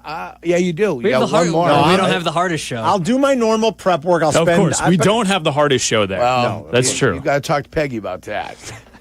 But I'm going to be fully ready to go, and so that way maybe we have a cocktail before we leave on the plane. We're going to have nothing but cocktails. I'll meet you at O'Hare. Meet you guys at O'Hare. Oh, yeah. We'll have a cocktail. Still don't have the information. What do you mean? Yes, you do. You do. Open You your absolutely email. do. I do not. Yurko, you do. You're have on the your same info. information that all of us are I have on. your info. We know your information. We all have it. Print me a copy. another- so I know no, what the hell's going on. no. Be an adult. I'm not printing out your MapQuest information. Didn't I text By the way, that was him always wrong. what I texted you guys too, and Yes. he never even responded? No, of course he didn't. He never even... Of course he didn't. What do you want now? Of course he didn't. I gave you a heads up about something. You just ignore it, and then you're like, You give me a heads up. Yes, Usually he was whenever trying to help you out. was trying to help you out. Whenever I get anything from you guys, it's a pain in the rumpus. We don't send you anything. What you want to tell me was You're our literally seats not on were- any of You're our not text on the messages. show text Listen, chain. we're assigned seats, is what he told me. Yeah. He upgraded his seat. Yeah. He did. I saw it. He did. Oh, you did? Oh, so you have the info. I saw that. So you have the info. Then did you change your seat? For what? Well,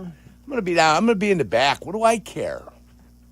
I thought got maybe one you wanted to bag. know, like especially coming home, No, if getting they home put me late. in the middle. The people next to me are going to be miserable. Well, I mean, coming nobody home, wants to he's sit on in a the middle. isn't he? He's on a different. I'm on He's on a different flight home. He's on a He's different got flight coming home. the toughest show on radio to do before Right. flying Guys, back. Remember that. I mean, listen, Peggy is a radio professional. She's been in the industry for 30 plus years. She has. She knows the degree of difficulties Yes. on all Oh, these yeah. different shows, Yes, guys. she has to sit there with you. Yes, Don't we're you dare aware. doubt her. You're so funny. It's going to be awesome next weekend. I Can't got wait it. to see Bear Yurko, fans you asked everywhere. the question that started this. What are you going to do until the flight? Yeah. What are you doing? Oh, me? Yeah, I'll probably head home, get some sleep. You're home? I'll already be packed. I got Do one some bag push-ups, going get out. ready for the top It's show not pool. complicated. One bag Nobody going out. travels like Yurko. He'll show up with that duffel bag. Oh yeah. Well, that's yeah. fair, Well, but that's it's it. It's also amazing. It's one weekend in Vegas. What do you Yeah, really right. need? I'm nothing, only bringing really. one. How many bags are you bringing? No, one bag, but he'll No, have he a brings duffel like a bag. duffel yeah, bag, like a yeah. gym bag. It's like a gym Yeah, bag. that's true. No underwear It's for the week. It's incredible. I'll be free balling out there. I'm always like, Yurk, how do you get? I mean, it's hot. we are there for a few days. Yeah. I'm bringing just my carry-on, but he'll Yeah, literally that's walk it. on with That's a all little I'll duffel bring. bag. Yeah, I could bring. Please, checking a bag? Come on. I could No. bring In this economy? 3-4 pairs of shorts, one pair of long pants if we got something going on, going to look sharp. A couple of nice shirts, button-down shirts. Boom, it all fits in one bag. It's amazing. Are we I'm allowed always- to? Are we allowed to talk about that? What? How on there's one night on Saturday. Yes. We're all going to a team. We're Not all all of us, We're but- all. Well, team that's the event. point. Team We're all event. going to a team dinner. Team event. And Yurko said, Keep "Thanks, it. thanks, Nah. but no Yurko said, thanks." pass. Has he All of us. hold on. All of us. Has he officially said that, or he All only of us- told the three of us? No, You better I tell think us. he's told all of us. Quarters. I think. Well, now it's out there. I can tell you this: I have not confirmed anything that I would be at any sort of dinner on Saturday night. Well, I don't think any Zetterman- of us have confirmed anything. I think got- it's just assumed we're all going. Well, that's a bad assumption to make. Content director Danny Zetterman and I've already talked to Danny. and boss man Keith Williams said, let's do something nice. Let's do a content dinner, team dinner on Saturday. Yeah. Keep it. And Yurko's like, I'm not going. Listen, I got people that are going out there that I know. When we put this thing together, We all do. I called some buddies. I say, hey, guys, Saturday night's all right for fighting, guys. Saturday night's not all right to have a team dinner in the middle of everything. Well, hey, I'll be gone for 3 hours. Go ahead and have a ball. No, Well, that's Vegas, not they the can way take it What care do of you prefer, a themselves. brunch? Nothing. Character brunch like we're in Nothing. Disney. All the What do stuff you that want? we're doing out there together is all the stuff that we're going to do out there together anyway. We didn't need an extra dinner, did we? I guess somebody did. But Somebody did. Not me. Not me. No, sirree. I'll be out there It's gallivanting. a nice dinner. Might take a helicopter It's ride not like we're somewhere. going to Chipotle or something. Guys, we're going to a nice listen, dinner. Doesn't matter. Doesn't matter. Either my crew's coming with me, the 16 people that are coming with me. That's I a think big crew. if anybody had any opportunity to put anything on the company tab, it would be you. Not me. Oh, yeah. Yurko's got away with Trust that. me. He's got When's the last time I filed an expense report? It's around been a here? while. Go That's ahead. true. Go ahead and look.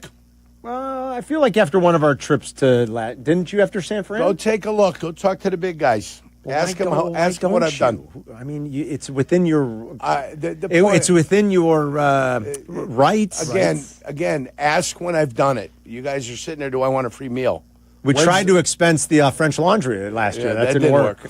And you were trying to do that. How fast did that get sent back? Yeah, they were like, what? No. I was like, oh, no, we had a good time, Carm. It was amazing. That was a good time. And the Bears are going back to San Fran this year at the end of the year.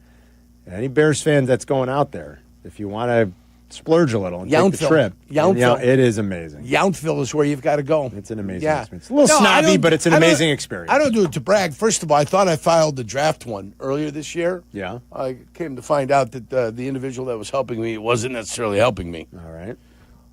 And then the gasoline, when me and Mitch Lyons and the fellas went up to Connor Bedard. Who's our Connor here?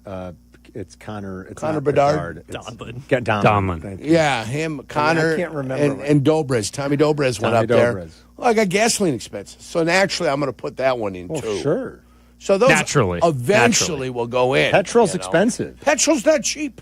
Do you want me to break, guys? Or just keep it here in case Dennis Allen will break? Nah, keep it. Yeah, Hightower just finished, so we might as well break and see if we can get some Dennis Allen on the other side. We'll see if we get a few minutes of Dennis Allen. If not, we got Rich Eisen coming up at noon. Keep it. Bleck and Abdalla back with you at 2. It's Carmen and Jurko. We'll be right back. This is Carmen and Jurko, making your lunch break extra delicious. Hey, Ma! Can we get some meatloaf? On Chicago's home for sports, ESPN Chicago.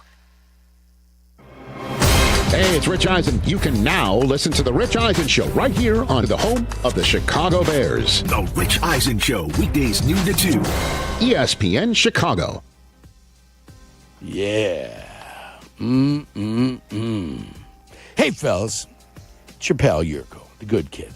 And sometimes we all need a little bit of extra confidence when it's time to perform, especially in Vegas. That's where Blue Chew comes in. Blue Chew provides access to chewable tablets that can help you feel and perform at your best. Stronger, harder, longer lasting. Like somebody gave your downstairs a pep talk and a gym membership. You know where he's at. He'd be on the old bench press making things happen. And here's what I love. It's simple. No awkward doctor visits, no pharmacy lines. Everything's online. Their licensed medical providers work with you to find the right option. It all ships in a discreet package right to your door. So think about it. Whether it's a big date night, an anniversary, or just Taco Tuesday, showing up ready makes all the difference. Confidence counts. Guys, this isn't just about performance.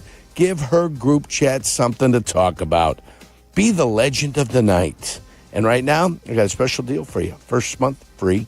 Just go to BlueChew.com. Use promo code ESPN. Pay only $5 for shipping. That's it. Chew it and do it. Blue Chew. A small chew for a big difference. A round of golf should be more than just a game. It should be an experience. At Seven Bridges Golf Club, you'll find 100-year-old oaks, rolling fairways, and of course, at least 7 bridges. A championship course with a private field, just a half hour from Chicago. And when the final putt drops, the experience isn't over. Head to the Dock Bar and Grill for great dining, cold drinks, and sunset views that rival any 19th hole.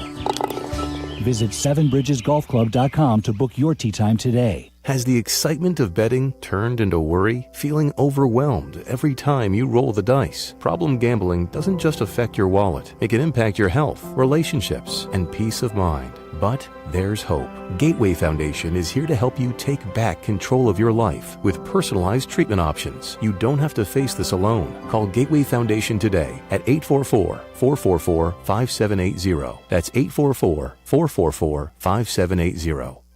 Our local hospitals are the heartbeat of our communities, delivering critical care every hour of every day for everyone, training the next generation of caregivers. Beyond the walls, their benefit to the community is everywhere, driving the local economy and supporting local organizations, initiatives, and neighbors.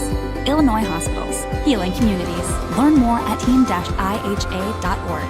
Sponsored by the Illinois Health and Hospital Association. Aired in cooperation with the Illinois Broadcasters Association and this station. Texting enrolls you into recurring automated text messages. Consent not required to purchase. Message and data rates may apply. Hey, Dan, haven't seen you around the gym for a while. Yeah, I've really fallen off. Since I turned 40, I just don't get the results I used to get. Could it be lower testosterone? Lower T. Happens to most guys after 40. I was in the same boat until I started using Nugenix Total T2. Total T2, the new one I've seen on TV. Yep, it's the next generation testosterone booster for both free and total testosterone. It's packed with even more man-boosting power, sending nice nitric oxide levels skyrocketing in just 3 hours. It actually works? I feel like I'm in my 20s again. I've got more energy, better results in the gym, and things are even better in the bedroom. Send them a text and get a complimentary bottle. Text now for your complimentary bottle of Nugenix Total T2, the #1 testosterone brand at GNC. Plus, text now and we'll include a bottle of Nugenix Thermo X, our most powerful fat incinerator ever, absolutely free. Text Sizzle to 369-369. That's SIZZLE to 369-369. Sizzle to 369-369. These statements have not been evaluated by the FDA. This product is not intended to diagnose, treat, cure, or prevent any disease.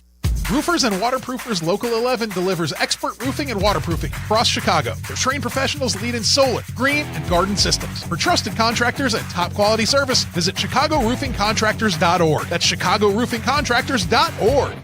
Zoning out on that Zoom meeting? Zoom. Find out what Carmen and Jurko were talking about.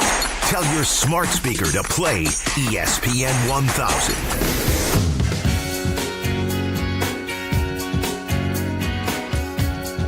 All right, I believe Jurko has informed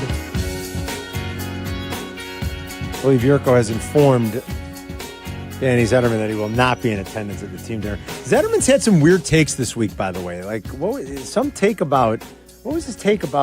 Some weird things happening about the tattoo thing in Vegas. He had a weird take on that. He wanted us all to get. Everybody has to get the same tattoo. Yeah, the same. And then we should tattoo. all get something radio related. Radio stuff. I was stunned. I was like, and he said "Are that you kidding?" He goes, "You've been at this station for 20 years. You should get a microphone." I go, "Yeah, I've been smoking weed for 30. I don't have a pot leaf." I mean, I didn't understand that. You go, you should get a microphone. And I said, what? Microphone. And then DMC. He was when Robert Redford passed, and we were talking about Robert Redford. He goes, yeah, I don't know if his movies were all that good. Yeah. Danny. Yeah, I don't remember. I can't get I five can't good think movies. of good. I was, what? Like, oh boy, it's Robert Redford. I was reading the Ringer's nice obit to Robert Redford. You know, in the famous story. One of the famous stories, he wanted to do The Graduate. Mike Nichols' The Graduate. I know, older movie. Great movie. Right. The Graduate. Yeah. Dustin Hoffman. Sure. Dustin Hoffman, brilliant actor, but he didn't have the look of a leading man. Dustin Hoffman's not really a handsome guy. No. But that's kind of the character. Mm-hmm. And apparently Mike Nichols, Robert Redford wanted the movie. And apparently the legend is Mike Nichols said, you can't play this role. You've never been turned down by a woman in your life. I need some awkwardness. Yeah. Because I need a clunky, frumpy looking guy who's been rejected by. He goes, you can't do that, Robert. And apparently Redford was like, oh yeah, you're right. Yeah. They're like, have you ever been rejected by a woman? And they say he looked at him like, what do you mean?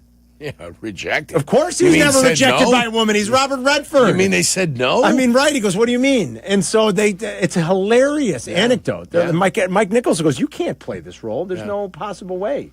And Dustin Hoffman was brilliant. Sure, he was. Absolutely. He was made for that. But I mean, I couldn't believe it when Danny said that. And so we started going through his filmography. Right. Danny, and I'm like Robert some of the Redford. stuff that he's done recently, too. Not like the stuff that he did in the 60s and the 70s. Oh, just brilliant. What's the matter with you, Danny? We got to go have a talking to him. I have a sit down with him, straighten him out a little bit, Yes, I know. All right. Do you have golf today? Today, no golf. No golf. No day golf. Off? The day off. Saturday and Sunday I'm playing. Yeah. Nice, playing calm early down Sunday version. morning. Nice. 8:14 on a Saturday and probably early on Sunday because we got the 3:25 Bears game. Yes, indeed. It allowed me to play on Sunday, which is kind of nice. Gotta love that. Yeah. And then when we got the bye week coming up here later on, we'll be in Vegas for this weekend. So the next weekend we're not playing. And then we come back, we got a Monday nighter, so Saturday and Sunday are available. Big Cup out of the picture for me. Noon start on Sunday. I knew it was going to happen. Yeah. I looked at the schedule, saw the bye date. I said, I'm screwed. Yeah. Yeah. It's the way it works. What are you going to do? You can't cry over spilt milk. No, you can't. You know? Yeah. And if I could play without watching the game and still come in here and do the radio show. You would? Oh, I would. But I can't. That'd be kind of hard. I can't because it doesn't finish in time. And at that time, you might get a little frost, and they got to wait for the frost to come out. So there's no way it can happen. So rather than thinking that I might be able to play in it, I just say, no, you're not playing in it. And I've missed probably 3 of the last 4 years. Last year, I got a chance to play in it. It was fun. Good. Yeah, when they come out of the bye, it's the Monday nighter. in Washington. That's going to be fun. It's the rematch against That's going to be a Commanders. fun one. The Commanders just got approval to move the stadium. Again, they're taking public money. Again? Yeah, they're moving back to the old They RFK. just built that damn thing. They're going to back to the old site of the old RFK where they used to play. Ridiculous. Did you see that? And they got about $1 billion, I guess. Buffalo got 850 whatever to build. It's got to be 850 million. Yeah. And then the Pagula, the guy that owns them, has got a $100 million watercraft, a $100 million yacht that he's sitting there tooling around in. But the public has to pay for it. Well, and yeah, exactly. And it's like throwing it in the face of your citizens. But we let it happen. I understand. I know. I know. Oh man, we've allowed these teams to convince my ass more. Yeah, we've allowed these teams to convince the public and the municipalities and the governments can't let us leave. Better pay to keep us here. Oh yeah, you're right. But he's riding around in $1 million yacht. $1 million yacht. Yeah.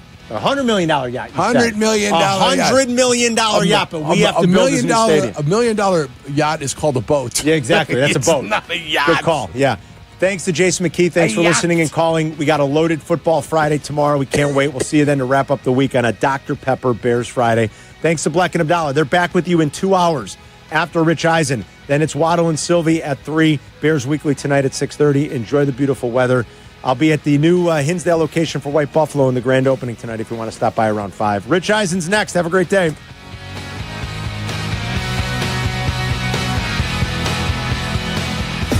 You're listening to Carmen and Jurko on ESPN Chicago, Chicago's home for sports.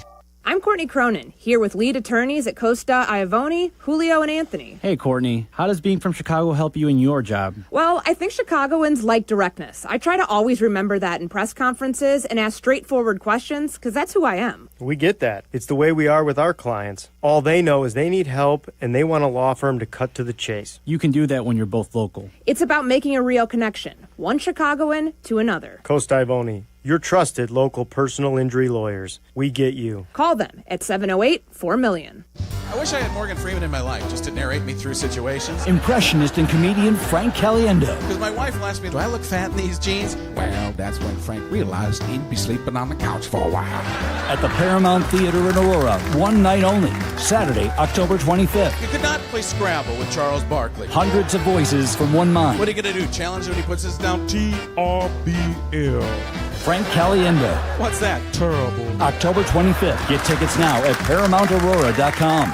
Hey, Chicago, it's Sylvie for my friends at Window Nation. Now is the best time of year to replace your old, drafty, cheaper builder-grade windows. And WindowNation.com can get the job done in 1 day or less. Right now, when you buy 2 windows, you'll get 2 free, plus you won't make any payments for 2 years. No interest, no monthly payments, no down payment. Don't miss out on Window Nation's most popular offer. Get top-quality replacement windows at an affordable price. 866-90Nation or WindowNation.com. Chicago's ESPN 1000 is conducting a test of the emergency alert system. This is only a test.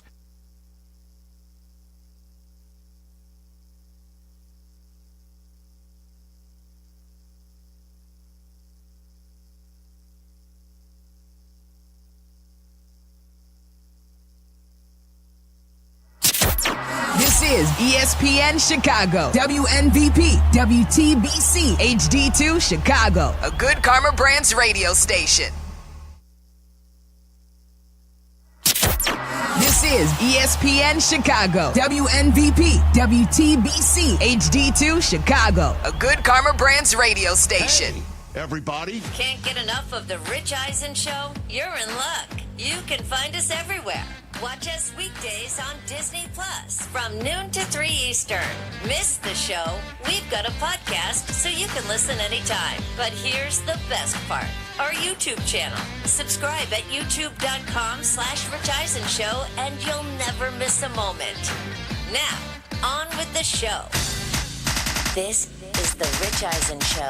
What's happening in the baseball world? I think we take it for granted. From the Rich Eisen Show studio in Los Angeles. Gone! Number 51 on the season for Shohei Ohtani. Earlier on the show, SEC Network analyst and Heisman Trophy winner Tim Tebow. Coming up, Fox Sports rules analyst Dean Blandino. Actor Tyreek Withers. And now, it's Rich Eisen.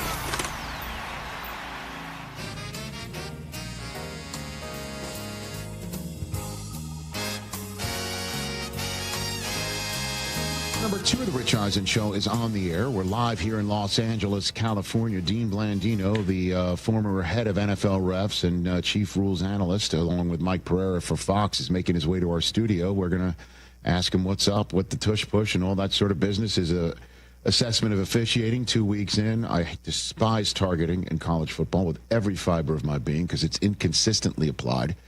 And in kids, due to the inconsistent application, miss halves of football and get kicked out of games that they don't belong to be kicked out of. It's every week, man. There's something going on with targeting, and it's just like, well, I mean, the helmet's connected, and it's just like, it drives me nuts. So I'll hold Dean fully and personally responsible. That's coming up shortly in about 20 minutes' time. We're live here on Disney Plus, the ESPN app everywhere, and ESPN Radio, presented by Progressive Insurance. 844-204-RICH is the number to dial. We've got our new Thursday staple, Higher Register, where we have to go into the higher register of our voices to say a declarative statement about what's going to happen in week number 3 of the NFL season, but we got to go in the higher register in order to believe what we're saying. It's a fun segment, and it's always fun to have fun. Coming up in crazy and mixed up world we live in right now. Chris Brockman and Jay Felly, where they are. TJ Jefferson, the candle is lit, where he is. The latest on Jaden Daniels. We've got it. Got it. From the offensive coordinator of the Washington Commanders, a former head coach himself, so he understands how to term things when it comes to injuries, which is say very little and leave you to glean information. See if you can catch what Cliff Kingsbury has to say on the subject matter while praising Marcus Mariota, the backup, once upon a time, second overall selection in the draft, out of Oregon, Heisman Trophy winner. Spent some time in Tennessee and some other spots, cups of coffee around the league. He might be playing a pretty damn big game, as you'd like to term it yesterday, revenge game, because he used to play for a hot minute for the Raiders. Yeah, of course. Okay. Pete Carroll had nothing to do with whether he was there or not. Nope. Okay. At any rate, is he going to play this week, Marcus Mariota? If so, Cliff Kingsbury is confident. Yeah, last year, just being around him for a year, when we signed him back, we felt like we have 2 starters in the building, which is rare in this league. So anytime he was asked to play or practice or even on scout team, he's been phenomenal. So treats like a pro, as a leader on the team, despite not being the starter, which is hard to do, and can't say enough good things about him. So if he has to go, I'm sure he'll be ready. Can you provide any update on where Jaden is today? No, he's just preparing mentally. Marcus is getting the reps physically. Jaden preparing mentally, and we'll take it from there. Okay, 2 things. First of all, preparing mentally is the name of a racehorse somewhere. Okay. If I owned a racehorse, I've already told you, it would be called room tone, which is what, whenever you're shooting something or whatever, they make you pause so folks who have the boom operators want to take some just sound of what the room sounds like. Yeah. So it can match it up if they need it later on. But why a horse? I don't know. Here comes room tone down the stretcher. So you want silence? You don't want nobody cheering for your horse when it's coming down? Preparing mentally against room tone against preparing mentally sounds like a great horse name. Not the name you also, that's item number 2, what you want to term your all-world starting quarterback on a Thursday before a game. Preparing mentally is earbud territory, clipboard back in the day territory. I will be stunned if this guy plays on Sunday. Me too.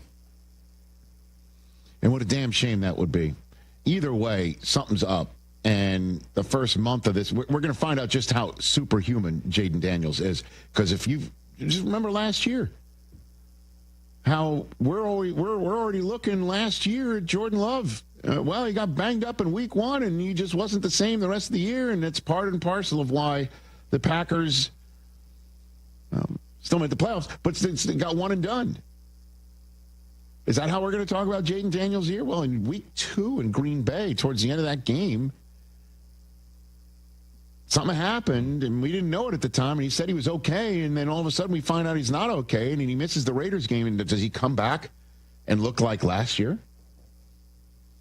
Don't forget, that's now another week in which he and Terry McLaurin aren't getting on the same page. In the first 2 weeks, they were not on the same page. They were in the same book, it seemed. I'm hopeful that Marcus Mariota, who's looked phenomenal in practice, shows up that way against Max Crosby and the rest of the Raiders defense that wants to, take Mariota out and find out who the third string quarterback is there. That's for damn sure. Don't forget, this is a Raiders team that, with Herbert taking the top of the defense off and also finding Keenan Allen and also looking as good as he did, they only scored 20 points. So I'd be concerned. And also then rooting for the Rams, who are taking on the Eagles this weekend. And then there's your Cowboys against the Bears.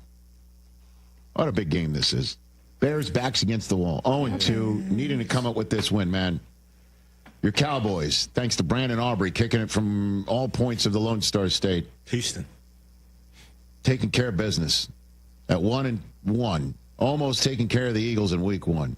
Then showing up in week 2 and taking out the Giants, who throw 450 yards at Russell Wilson. And part and parcel of what's going on in Chicago, they get a 50-burger thrown on them, and you got people like Andrew Santino, the comedian, here yesterday, and our call screener Adam Chudwin saying Tyson Bagent should be right around the corner if they keep struggling. And maybe he is.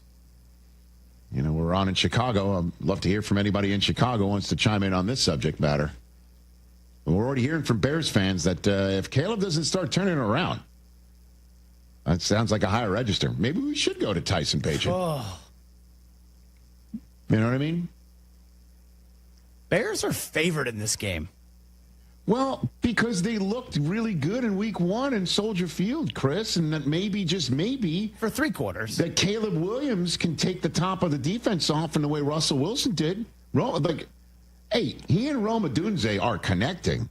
It's just him and everyone else that's not.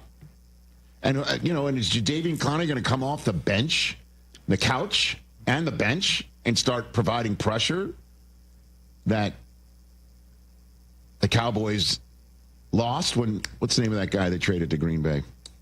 Man, I can't remember what that guy's name is. I think we can find out what his name is. It's on the tip of my tongue here. Oh my gosh. All right, forget it. Maka. There it is. Maka. There you go. Maka. There's no idea where Mike Del Tufo's hitting the drops. We 100% need to fix this whole situation. Can I just tell you not to worry, DJ Moore fantasy fans, because I'm just predicting he's going to have his get right game on Sunday, unfortunately. But the one thing everybody's talking about out of the Ben Johnson press conference that he held on Wednesday is the fact of who's calling the game and his comments about it. As we saw, Tom Brady was in the coach's box, very nattily clad.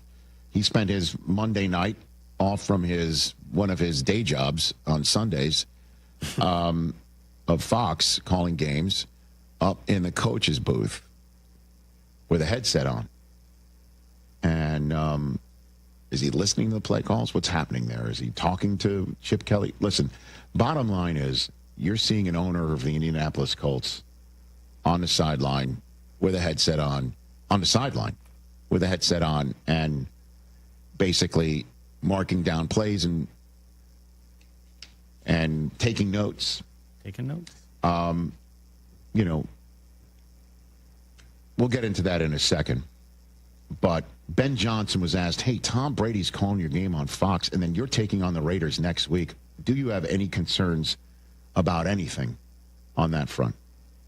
Like I said, I'm really not worried about it. I mean, we change week to week in terms of what we do. Schematically, he's going to be able to turn on the tape and see what everyone else in the world's seeing right now. Personnel-wise, really the same thing. It's not like I'm going to sit down with him and tell, hey, don't do this to Caleb Williams or you might get it. Like, I'm not going to, there's not going to be any trade secrets that are going to be exchanged. But I really don't think it's that big of a deal, to be honest with you. Again, Brady is not allowed in their building. Brady is allowed to Zoom and have conversations with members of teams that he's broadcasting. And I've been in these broadcast meetings. Some coaches share, others do not. Others will just shut it down and tell you nothing. Others will, depending on who, I've been in broadcast meetings that obviously Kurt Warner is there, and quarterbacks share with other quarterbacks in things, and sometimes we'll say this is off the record, but I'm just telling you this anyway. Now, clearly, we know what the difference between off the record is and not, and sometimes coaches are comfortable sharing stuff with Michael Irvin or Mooch. I've been in these things, right? And there is information you can glean in these broadcast meetings, even off the record, that you can then turn around and tell the team that you own, if you want. I don't know if any of that is happening. Why would you tell Tom Brady anything if you're going to be playing his team next week and you've seen him in a coach's booth with a headset on? And Tom can separate church and state, I'm sure. Here's where I'm going with this one, okay? When you see, again, the owner of the Colts on the sidelines taking notes, listening in on play calls, as Carly Ursay-Gordon is currently doing right now, I don't think anybody's thinking that the Colts are getting an extra advantage because she hasn't played quarterback in the National Football League to be known as the greatest to ever do it.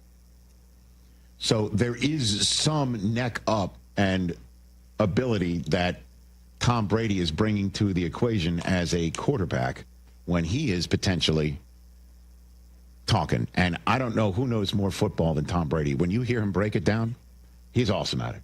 And you hear him on other podcasts or on other shows, he's saying things that absolutely make you smarter because he's been there and he's done that. And it makes complete sense for the Raiders to pick his brain. As Pete Carroll said earlier this week, they in fact do. He does have conversations with Brady, and so does Chip Kelly. Wouldn't that make sense? If you have an owner to do that sort of thing? You should definitely take advantage. Right? And Pete said they do. So, and it's not like he's a Michigan guy who's taking photographs of your sidelines to steal your signs, right? He's doing his job on Fox, and then he's also trying to beat you when he's not on Fox, which just creates a weird dynamic. I'm not going to lie. It's just weird. It's weird. He's calling your game, and then next week, he wants your team to beat your team. So why would you tell him a damn thing? That's on you. Now, Brady did respond to what Ben Johnson had to say, where he says, much ado about nothing. He said it on social media, essentially like, thank you for some common sense. Finally, a smart coach speaks up. Because, again, Tom is probably like, I've got enough knowledge to help my team. I don't need to know your team as well. But he is getting eyes on the Bears. And for somebody that brilliant at it, to get eyes on the team, that's a hell of an advanced scout. Yeah. Hell of an advanced scout. And the thing that I'm stunned about all this is that NFL owners are fine with it. Because in my 20-some-odd years of being around the NFL and hearing stories about NFL owners when I wasn't with the NFL, prior to my 20-plus years with NFL Network, they are some of the most paranoid competitors I've ever been around. I mean, somebody... I don't know, ask Mark Davis what his dad would think of if the shoe was on the other foot. And Al was one of the most paranoid guys out there. He'd probably be looking at the skies, looking for drones over practice fields. I don't know if it's just a different era now. I have no idea. Yeah. Mm-hmm. But NFL owners are always freak out about, are you stealing this? Are you getting an advantage there? Are you looking at our practices? You're doing this? I mean, ask anybody who was part of the Rams organization if they thought the Patriots were sneaking in their practices. You know, to this day, there's conspiracy theories around it. But NFL owners are fine with it. And, you know, and if you're the Raiders and you have Tom Brady as a resource, of course you're going to use him. You're going to find, is this the right quarterback? Is this the right draft strategy? Is this the right... Why wouldn't you? That makes sense. And if you're Fox and you can hire Tom Brady and get his insight, why wouldn't you do it? But if you're an NFL, like, are the McCaskies all cool? The family? I mean, are they all cool with, oh, he's calling our game, and then we just saw him with a headset on in a booth. So he's clearly locked in on what the Raiders are doing, and now he's going to see the Bears, and he sees one thing with his incredible, keen, advanced scout eyes, and he's not going to pass that along to the team? I guess he could pick it up watching it at home on television, too. I don't know. Seems a little unfair. I don't know. But on its face, it does. In practice, it may not be. That's why Brady's just like, yeah, well, you're making much ado about nothing. But, hey, if you're going to try and do both, this is the sort of stuff you're going to hear. You know, and from Fox, too. They're going to hear about it, too. The thing is, I just like NFL owners. Okay.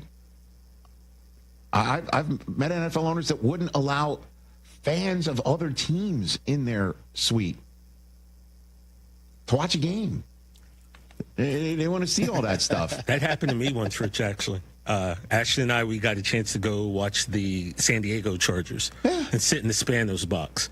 And one thing we were told, because they knew I was a Cowboys fan, is like, you cannot cheer for the Cowboys. So I had to sit there and just keep my thoughts to myself, which was understandable. You're in the, they own the team. Right. That's their suite. I guess that may be different from what I'm also describing as well as a competitive advantage. It's just, I'm just saying that there's a lot of not thinking straight.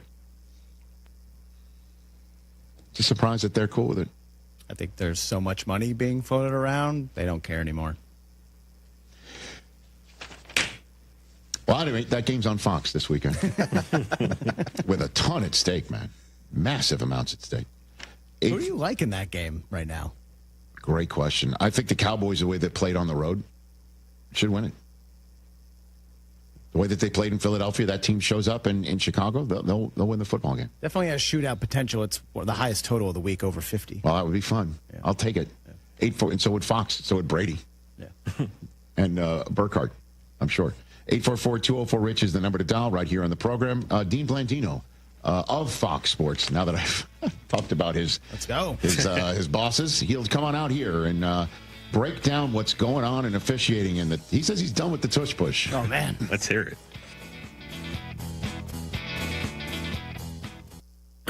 Coach Saban here. On the field or on your walls, coverage matters. That's why I go with Behr Marquee Interior Paint and Primer from the Home Depot. Exceptional hide, advanced stain blocking, and over 1,000 colors to choose from. Behr Marquee delivers one-coat coverage that stands up to real life. One-coat coverage, no overtime. Behr Marquee, only at the Home Depot. How doers get more done. Valid only when tinted to colors from the Behr Marquee Interior One-Coat Hide Collection. This college football moment is brought to you by ServPro. College football teams have moments they recovered from and made it like it never even happened. Like on October 2nd, 1993, when the University of California faced a 30-0 halftime deficit to Oregon. Cal went on a remarkable 42-11 run in the second half to capture a 42-41 victory, one of the largest comebacks in college football history. ServPro, like it never even happened. Are you ready to get off the bench and into the game with a great new career? Then ETI School of Skilled Trades is just what you're looking for.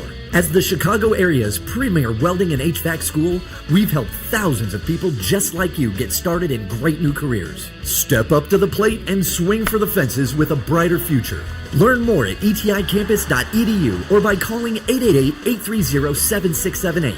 ETI, it's your future. Own it. For over 2 decades, I've called the plays here in Chicago, and when it comes to a winning strategy for selling your home, I've found the perfect play. At Jeff Buys Your House, we offer a fast and easy solution for selling your house. No repairs, no commissions, no hassle. We're a local, veteran-owned company, and we've made the process simple since 2007. Don't take a chance selling your house with just anyone. Trust the team at Jeff Buys Your House. Visit jeffbuysyourhouse.com today for your no-obligation offer. Property managers and GCs use FinishingChicago.com's contractors for finishes and protective coatings in the most iconic venues, interior spaces, and essential infrastructure. Our painters apply industry-leading commercial and industrial finishes inside and out, so your biggest assets always put their best square footage forward. FinishingChicago.com has your free list of painting, wall covering, glass systems, drywall finishing, and signage contractors. For a great finish, start with FinishingChicago.com. Hey, fellas, it's your pal Jurko, the good kid. Sometimes we all need a little extra confidence when it's your time to perform. And guess what? That's where Blue Chew comes in. Blue Chew provides access to chewable tablets that can help you feel and perform at your best. Stronger, harder, longer lasting. Like somebody gave your downstairs a pep talk and a gym membership. And here's what I love. It's simple. No awkward doctor visits, no pharmacy lines. Everything is online. Their licensed medical providers work with you to find the right option. And it all ships in a discreet package right to your door. Think about it. Whether it's a big date night, an anniversary, or just a normal Tuesday, showing up ready makes all the difference. Confidence counts. Guys, this isn't just about performance. Give her group chat something to talk about. Be the legend of the night. And right now, I've got a special deal for you. Your first month is free. Just go to BlueChew.com, use promo code ESPN, and pay only $5 for shipping. That's it. Chew it and do it. Blue Chew, a small chew for a big difference. New friends and old favorite. It's time for this month's Whiskey University. The lesson? Brother Justice, an American single malt whiskey with a story inspired by a real-life bootlegging monk.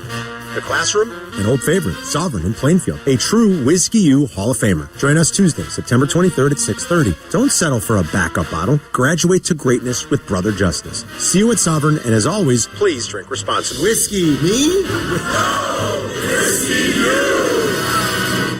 White Sox Baseball, presented by Chicago Sports Network, is on WCIU The U. Don't miss the Sox take on the San Diego Padres in an interleague matchup on the South Side. Watch tomorrow night with Chicago Sports Network coverage starting at 6 on The U. Watch the Sox on The U, over-the-air channel 26.1 and YouTube TV, plus Xfinity 183, and now available on DirecTV Stream. Padres, Sox, live from Rate Field, tomorrow night at 6 on The U. Fry the Coop has the best chicken sandwiches. Crispy, juicy, and that sweet, zesty pickle on top? Game over. They're Vienna beef. Vienna beef does pickles? Oh, yeah. Been at it for 100 years. 100-year-old pickle? Ew. No, dude. The brand. It's their 100th anniversary. And these are the refrigerated kind. About as fresh as they come. Oh, nice. Totally. Fry the Coop and Vienna beef pickles. The perfect combo, the perfect sandwich, the perfect bite every single time. A SoFi personal loan is here to help you achieve something once thought impossible, overcoming high-interest credit card debt. Walk the tightrope of your finances with one low, fixed-rate monthly payment, no fees required, and as soon as the same-day funding. That's right. Pull off your own debt-defying stunt with a SoFi personal loan. Visit SoFi.com/trick to learn more. Loans originated by SoFi Bank, N.A., member FDIC. Terms and conditions apply. NMLS 696891. This college football moment is brought to you by Serve Pro. College football teams have moments they recovered from and made it like it never even happened. Like on September 24th, 2016, when Tulsa found themselves down 31-0 to Fresno State with 10 minutes left in the second quarter. Tulsa fought back to tie the game at 41. And then won 48-41 in double overtime. Serve Pro. Like it never even happened. Courtney Cronin, the latest from Hallis Hall, and wherever Bears roam in Chicago. Be an informed fan with ESPN Chicago. Brought to you by Costa Ivona. Capacity of up to 4,000 pounds. It gets the job done. You just have to get in the seat. Learn more at your John Deere dealer or visit johndeere.com/GatorXUV.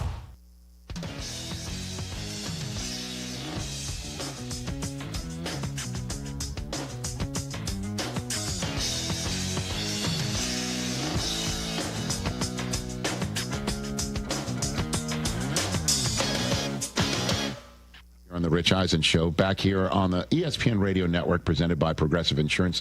Former head of NFL refs and current NFL rules analyst for Fox Sports. Excellent at his job on a great broadcast team with Kevin Burkhardt, Tom Brady, and the rest of the crew. Good to see you, Dean Blandino. Thank you for coming here in person. I really appreciate that, man. Always great to see you. Yeah, you know why I one of the reasons why I texted you.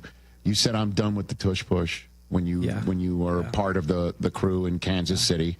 Seeing it for the umpteenth time. And, man, you know, it helps to be part of a crew with great professionals and 90 cameras, I think. And that shot that they had right down the line of scrimmage, when you could clearly see the Eagles were false starting and it wasn't called. Yeah. Was that the play that caused you to say you were done with the tush push? I think it was a combination of things. I think there were 6 in the game, but there were really 3 that stood out. Well, 4. There was the 3rd and goal play where they ruled Hurts short, and it looked like he scored.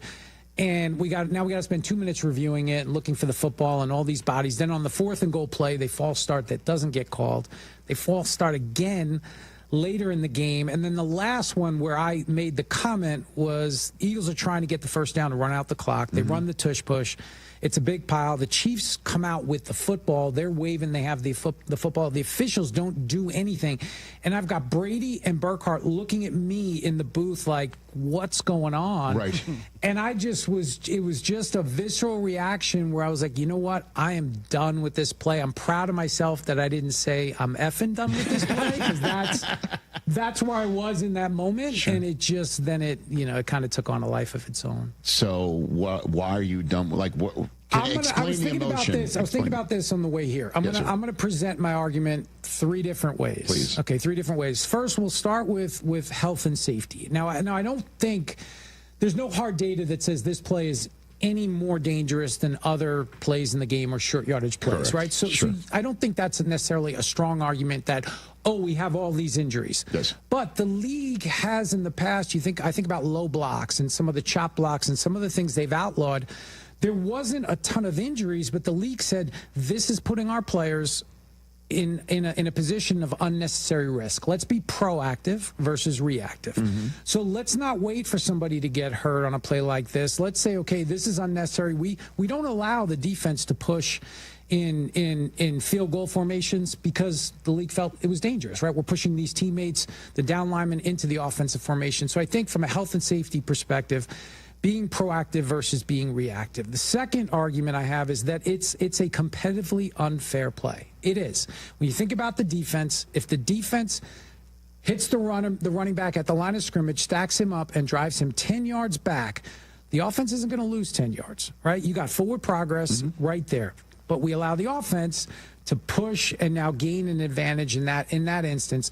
And it's also a hard play to officiate consistently. It just really is. And it's never been legal in the history of the NFL. You go back, I was talking to Joel Bussert yesterday, longtime head of player personnel, yes, at the league office, liaison to the NFL competition committee, and a historian of the game, and he was reading to me from the 1938 rule book, as one does on a random Wednesday. And the language in that book about aiding the runner was almost verbatim to where it was in 2005 before it came out. So it's never been legal in the NFL until 2006. And so because the people that created this game and made the rules, they wanted to kind of separate it from rugby, right? This is more rugby play. It's not a modern football play. And so they wanted to separate it from that. And that's where I think, it's never been legal. Why do we allow it? And the third thing is, just as a fan, it's not a fun play to watch. I mean, think about the Eagles. Saquon Barkley last year has one of the most incredible, he's hurdling people backward, right? Wouldn't we rather watch Saquon Barkley try to get a first down, or some other than this, just all of these bodies and pushing? I just don't love it from an aesthetic standpoint. You want to excite me about NFL football? Let's watch the fourth quarter of the Giants-Dallas game. Let's watch that. This tush push thing again. That's where I'm at on it. But obviously, look, it's legal. Eagles do it better than anybody. Good for them. League's got to get 24 votes. They couldn't, and it's here for at least this year. So, but I don't think they would be like, if the tush push was banned, we would now just see Saquon behind a fullback. We might see there are still quarterback sneaks, which are going to still be happening. They've always happened. They're just, I'd imagine, just as difficult to officiate. Maybe this one makes it more difficult to officiate because there's sometimes maybe 3 people piling on top of the quarterback, because that's the way the momentum takes them when they're pushing him. That's exactly right. These challenges aren't unique to this play. Like you said, short yardage plays are tough to officiate. Right. And I think if we get rid of this play, the Eagles come up with a quarterback sneak, I think they're going to be just as successful. I really do. It's just this idea of pushing the ball carrier, which has never been legal in the history of the NFL. It was never officiated that way, so they took the language out. And in hindsight, that really was a mistake, because if that language had stayed in the book, even if you don't officiate it, this play never comes into existence. Do you know why they took it out?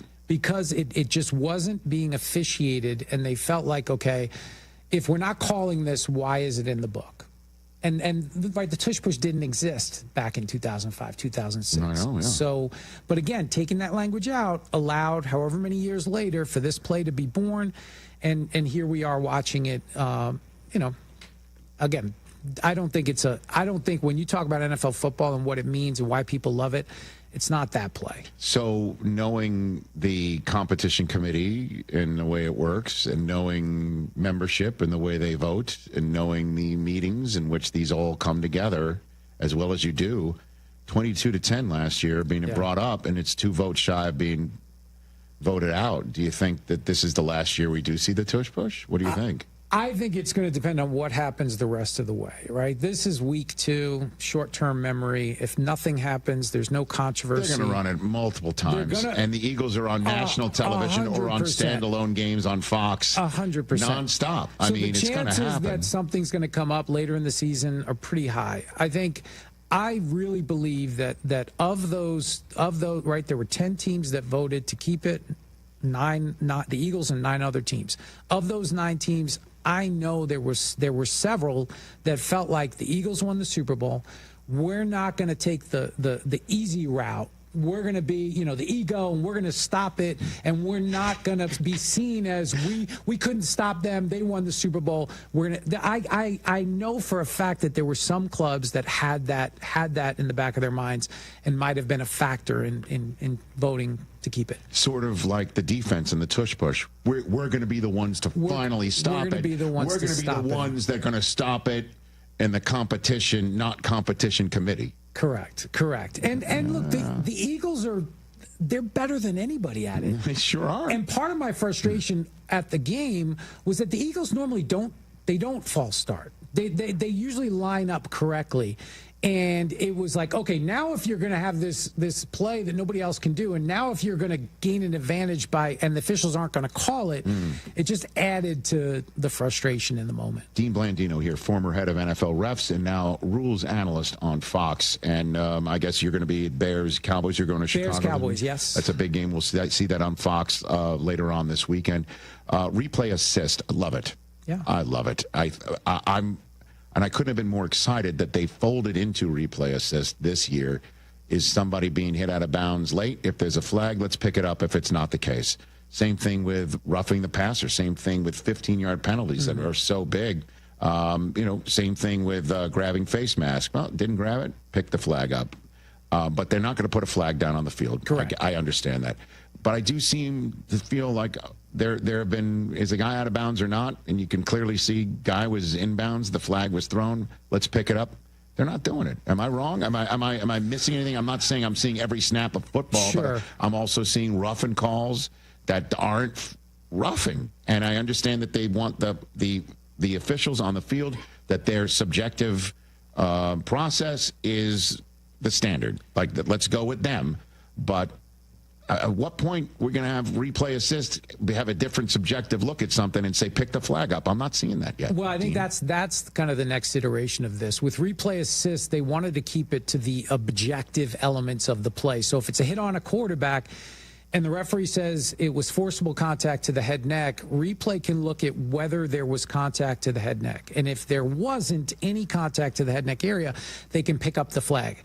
If there's any contact to the head neck, they can't say, well, it wasn't forcible enough, because then that's the subjective part of the judgment call. Right. So I think that's where some of these roughing the passers, that there was one in the Giants-Cowboys game on, I think maybe in the early in the game that to me wasn't roughing the passer, but it was more the body weight version, and that's not subject to replay assist. Hits at the sideline, it's whether the runner was in or out of bounds. That's objective.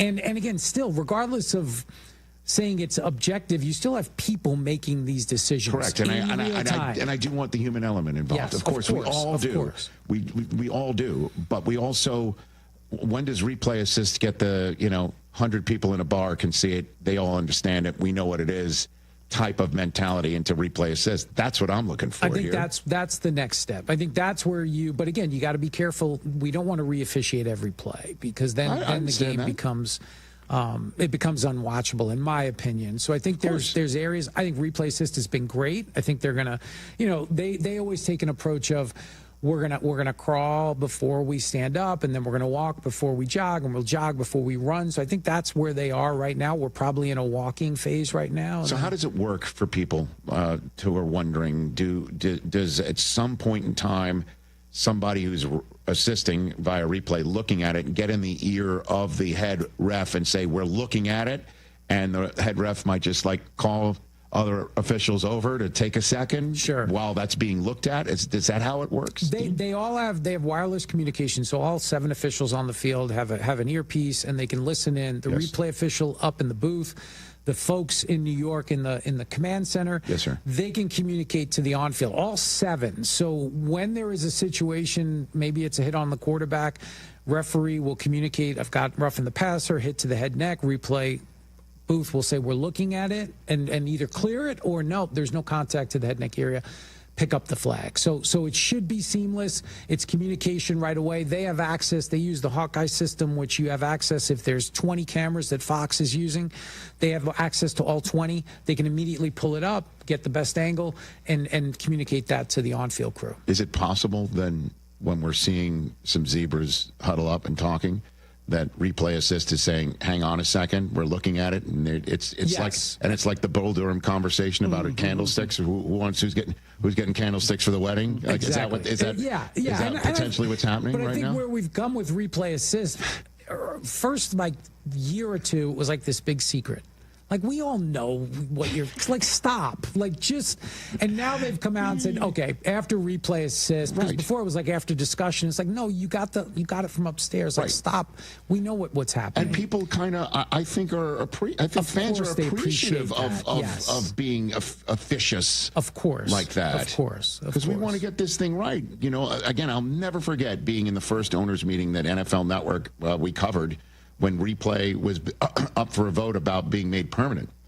And Charlie Casserly, who I think was running the competition committee at the time. Yeah, he was the co-chair at the time. When he was with the Houston Texans, he basically told the owners, if everybody with their new high-definition TV sets on their walls can see it, we should use it. Yes, absolutely. And so if we're all seeing it at home, we should use it. It's just, again, I would love for it to be used with, sure, did a part of the helmet hit a part of the upper body? Maybe, but if that's the case, let's pick the flag up, because that's not roughing. That shouldn't merit 15 yards to potentially give a fresh set of downs or alter the momentum of a drive. And I agree. I think that's where you start. You start with the personal fouls, because those are 15-yard penalties. And the more you can do with that, and the more that you can get those right, I think that's a positive for the game. I think you got to stay away from things like holding and some of the other very, very subjective calls. Hey, man, we saw pass interference was a holy mess. Yeah, it was a mess. When that was made reviewable, and that was a one and done, and coaches stopped challenging for it. Because they never could stick to a consistent standard. It's okay, where is the bar? And it seemed to change every week. And so it also comes down to people and who's making those decisions. And do you have a small group of people that can make consistent decisions and apply a consistent standard? All right, in the minutes I have left with you here, actually, can you stay to the end of the hour? I know I only gave you 5 minutes before you. Is that fine? I want to come back because I'm targeting something for discussion. Yeah. Did you see what I just did? Wow. That was a good one. Did you see what I just did? That was amazing. Okay. Yeah. Thank you. Well, I appreciate you calling that amazing, because I agree. After further review, that adjective stands as called. All right. We're back here on the Rich Eisen Show with Dean Blandino, the head of NFL refs. I cannot stand targeting college football. That's a little hint. That's coming up. Oh, could this vintage store be any cuter? Right? And the best part? They accept Discover. Accept Discover? In a little place like this? I don't think so, Jennifer. Oh, yeah, huh? Discover's accepted where I like to shop. Come on, baby, get with the times. Right, so we shouldn't get the parachute pants? These are making a comeback. I think. Discover is accepted at 99% of places that take credit cards nationwide. Based on the February 2025 Nielsen report. A Progressive Home and Auto Bundle can protect you round the clock, but we can't protect you from those painful moments in sports. I can't believe they're moving the team to another city. True, but you'll never forget all the joy they brought into your life. Joy? They made the playoffs twice in 50 years. Gosh, those 2 times were pretty great, weren't they? How would I know? I wasn't even born yet. Just think of all the free time you'll have on game days. Those games were the highlight of my week. Well, at least your home and auto are protected with a bundle from Progressive. Progressive Casualty Insurance Company affiliates and other insurers. Not available in all states or situations. If you aren't sleeping well, you aren't ready for game day. If you're dealing with sinus pressure, your cheers won't be heard. Football season requires your attention to these details. That's why I recommend Sinus and Snoring MD. Their advanced, minimally invasive procedures and treatments help you breathe better, sleep better, and feel better. Be your best on game day. Visit sinusandsnoringmd.com today or call 847-545-0147. That's sinusandsnoringmd.com. Let's go. Selling your home is not something to do by yourself. I'm Sammy Lubeck, Chicagoland's real estate agent. With Baird & Warner, I've helped sellers across 80-plus towns get top dollar. From pricing and staging to strategy and negotiation, I guide you every step of the way. Plus, my listings get exclusive exposure and expert marketing. No guesswork, no stress. So let's make your move a successful one. Start at www.sammy.homes. Once again, I'm Sammy Lubeck, and I am Chicagoland's real estate agent. When it comes to looking sharp, I don't mess around. That's why I head to White Buffalo Barbershop. These guys aren't just barbers, they're artists. Whether it's a classic cut, a fresh fade, or a hot shave, they do it all with precision. And the vibe is top-notch, blending tradition with a modern twist. At White Buffalo, every cut is as unique as you are. Born original, just like you. White Buffalo Barbershop, born original. Now in LaGrange and Hinsdale. Visit whitebuffalobarbershop.com to book your appointment today. When you're injured due to the negligence of another, the goal is to get top dollar in the shortest amount of time. It sounds simple, but few law firms can pull this off. And that's because a law firm has to be known for taking cases to trial and winning over a long period of time. Unless the insurance company believes that the law firm will risk their own money to take the case to trial, they have no reason to offer what's fair. Recently, the Verdoliak Law Group took 6 jury trials to verdict in 10 days. And how did we do? Well, on the last 3, we recovered 7 times the settlement offer, 20 times the settlement offer, and a verdict of $4.1 million. And here's the best part. The Verdoliak Law Group's history of fighting and winning at trial means more of our cases settle early and for every penny you deserve. In fact, over 60% of our personal injury cases have settled without ever filing a lawsuit. If you need a law firm that consistently fights at trial to ensure you get top dollar pre-suit offers, call the Verdoliak Law Group, 844-4VLG-LAW. Hey, it's your friend Tom Waddle. On the field, every great team starts with a strong defense, and the same's true in business. That's why companies trust my friends at Trend Micro. They protect your network, your cloud, your data, and your people from ransomware, phishing, and today's toughest cyber threats. With AI-powered proactive security, Trend Micro stops attacks before they ever reach you. Trusted worldwide and backed by over 35 years of innovation, this is enterprise defense done right. Go to trendmicro.com today. That's trendmicro.com. Roofers and Waterproofers Local 11 provides quality value and service in all facets of the commercial, industrial, and institutional roofing and waterproofing industry. Promoting skilled craftsmen and craftswomen through apprenticeship training, Local 11 members are trained in the application of the latest roofing and waterproofing techniques. They are at the forefront of design and installation of environmental-friendly solar, green, and garden systems. To find a highly skilled roofing contractor today, go to ChicagoRoofingContractors.org. Who are you talking to? As a business owner putting hard-earned dollars into advertising, that question is everything. So who are you talking to? How about a very loyal fan base of a great Chicago team? Send your message out to White Sox fans all over Chicagoland. The Sox fan is hungry for a new start and ready to support a business that supports their team. So who are you talking to? How about you start with talking to us? Send an email to whitesox@goodkarmabrands.com. That's whitesox@goodkarmabrands.com. The Carmen and Jurko Show is now on 9 to noon weekdays. We're setting the table for Rich Eisen joining the ESPN Chicago team. It all starts September 2nd on ESPN Chicago. Stern with kickoff at 11 Eastern on ESPN Radio and on the ESPN app.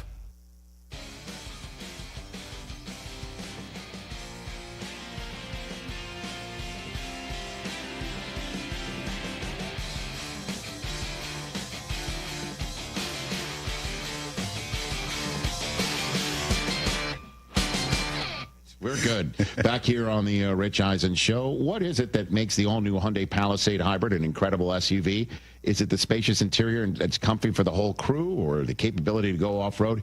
Maybe it's 600 miles of range, 600-plus miles. I don't I don't want to leave out the plus right there, of range. The all-new Hyundai Palisade Hybrid. So much more than just another SUV. Visit HyundaiUSA.com or call 562-314-4603 for more details. That's 562-314-4603 for more details. Dean Blandino of Fox Sports, former head of NFL Refs, current rules analyst here on the Rich Eisen Show. Thank you for staying for another segment, especially when you know I'm about to... Oh, yeah.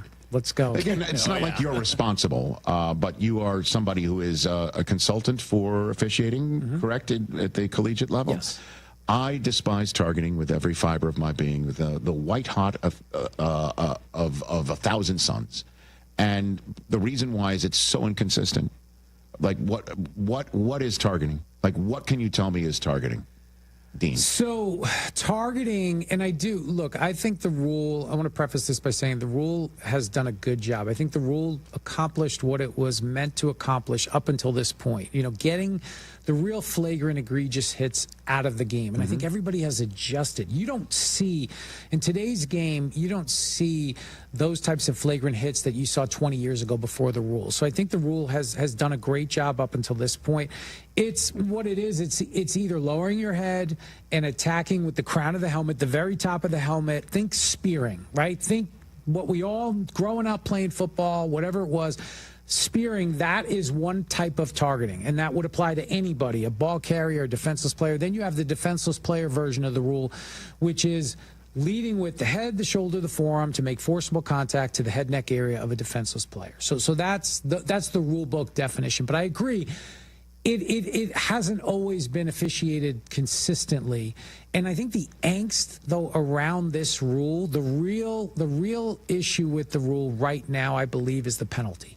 I think it's the disqualification. I think it's the carryover. If these were just 15-yard penalties, not that those don't matter, they do, but I don't think this would be as hot a topic if it didn't have this carryover. And I think, my personal opinion, I think it's time to rethink that penalty part of it, because players have adjusted, coaches have adjusted, and the rule has done a great job making the game safer. Two things I also don't like. One is that replay can put a flag on the field for it.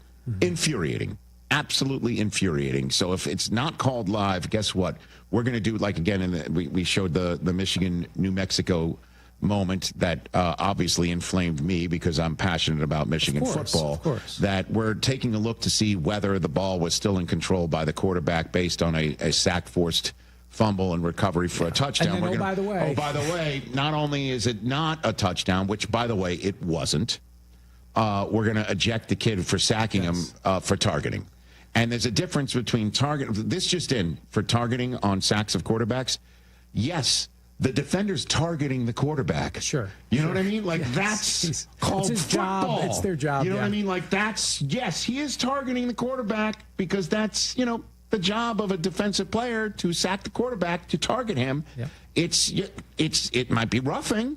It might be the definition of helmet meets helmet.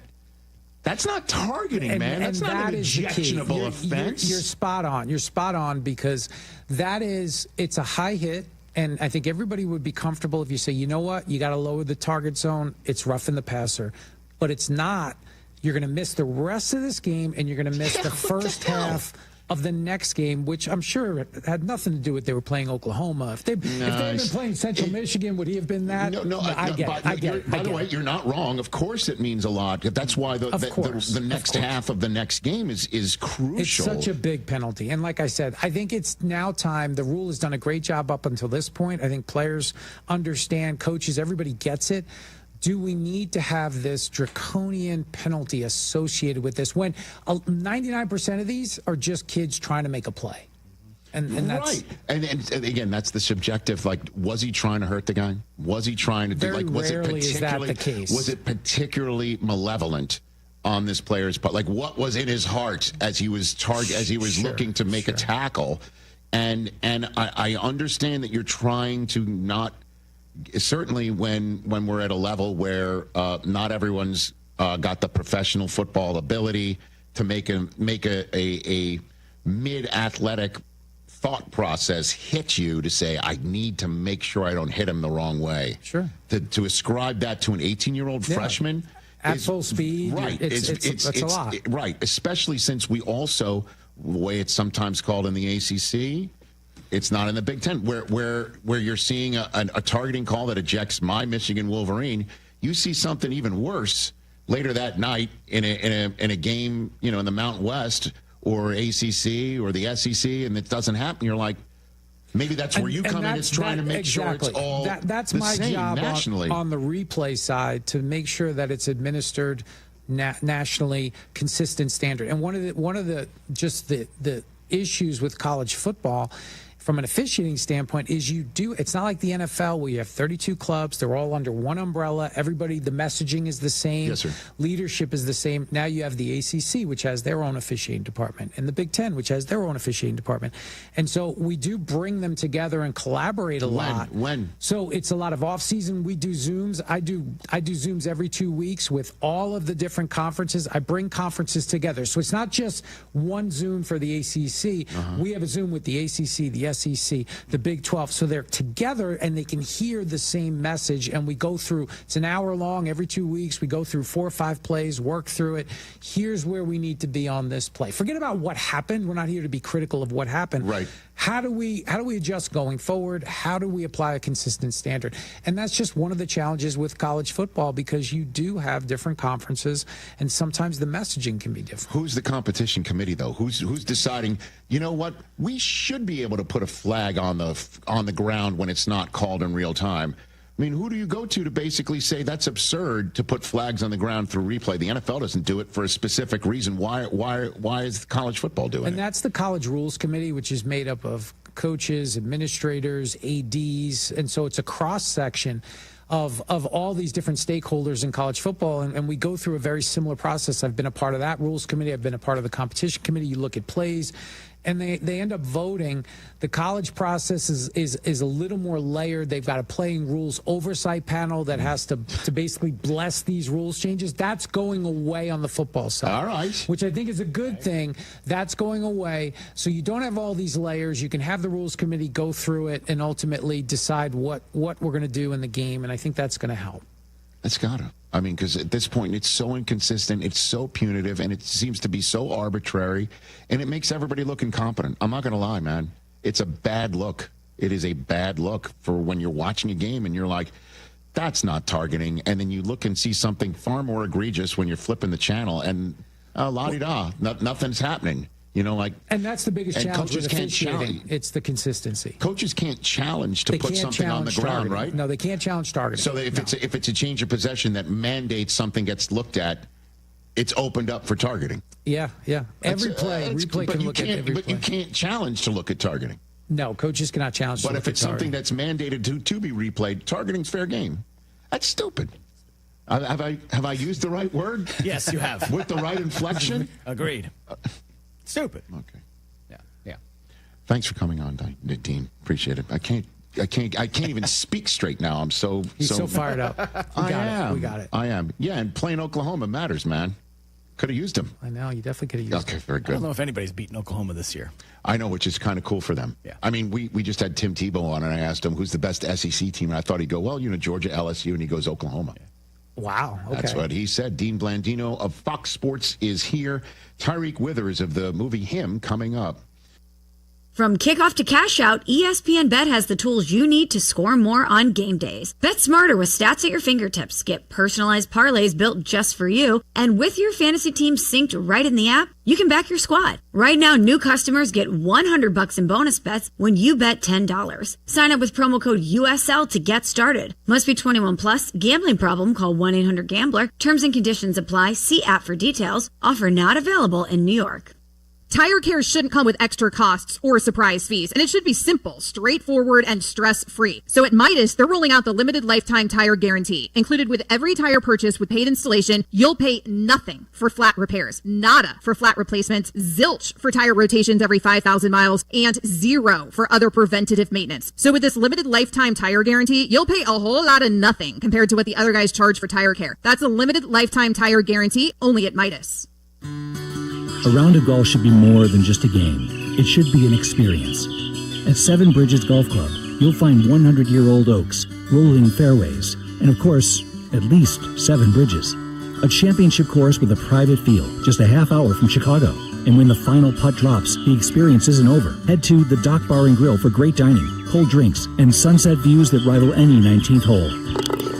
Visit 7bridgesgolfclub.com to book your tee time today. Hey guys, it's Sylvie. Summer might be over and the kids are back to school. Doesn't mean the fun has to stop for the family. FenceWorks, a.k.a. the guy on 41, keeps your backyard and driving buzzing all year long. Stop by their Northbrook showroom for the latest in basketball hoops, trampolines, play sets, and fences. I bought my basketball hoop for the family from FenceWorks, and my kids love it. And the customer service, superb from purchase to install. I only recommend the best for my family and yours, and that's FenceWorks, a.k.a. the guy on 41. Visit theguyon41.com today. This is Courtney Cronin, talking with two of Chicago's top personal injury lawyers, Julio Costa and Anthony Iavone of Costa Iavone. See that? The name works. Keeping it simple. Well, of course, it's your last names. But the real point is that we can keep it simple because we are Chicagoans and our clients are Chicagoans. We know the city and we have a strong sense of the Chicagoland clients we represent. And that puts them at ease right from the start. Bingo. Bottom line, we get you, and we're here when you need us. Costa Iavone. Keep our number in your phone. 708-4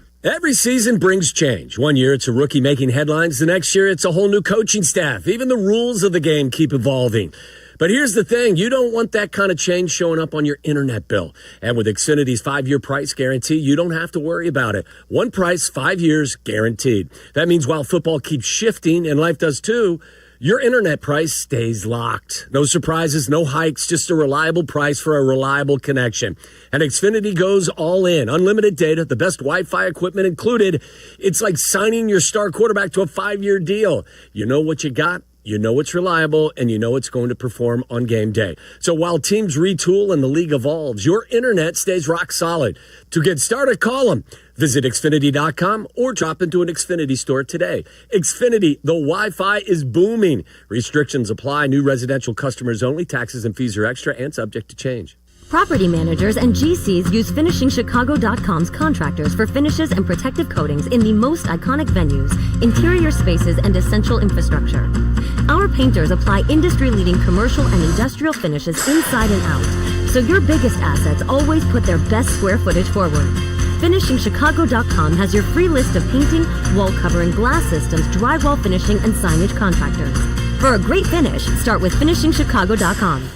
Has the excitement of betting turned into worry? Feeling overwhelmed every time you roll the dice? Problem gambling doesn't just affect your wallet. It can impact your health, relationships, and peace of mind. But there's hope. Gateway Foundation is here to help you take back control of your life with personalized treatment options. You don't have to face this alone. Call Gateway Foundation today at 844-444-5780. That's 844-444-5780. Twin Peaks is the best in the game. Here, your favorite drafts are poured at a frosty 29 degrees, and rare barrel-aged whiskeys are served just the way you want them. It's bigger game days and bolder fight nights. I mean, where else can you find a scratch kitchen that always comes in clutch every day from lunch to late night? Only at Twin Peaks, the #1 sports bar.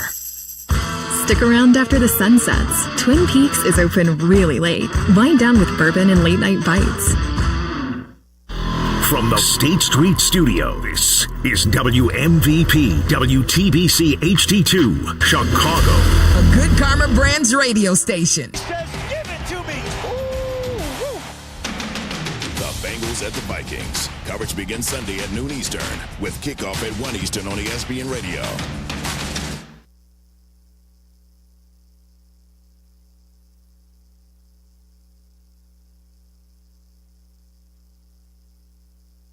This is the Rich Eisen Show. Hey, everybody. Can't get enough of the Rich Eisen Show? You're in luck. You can find us everywhere.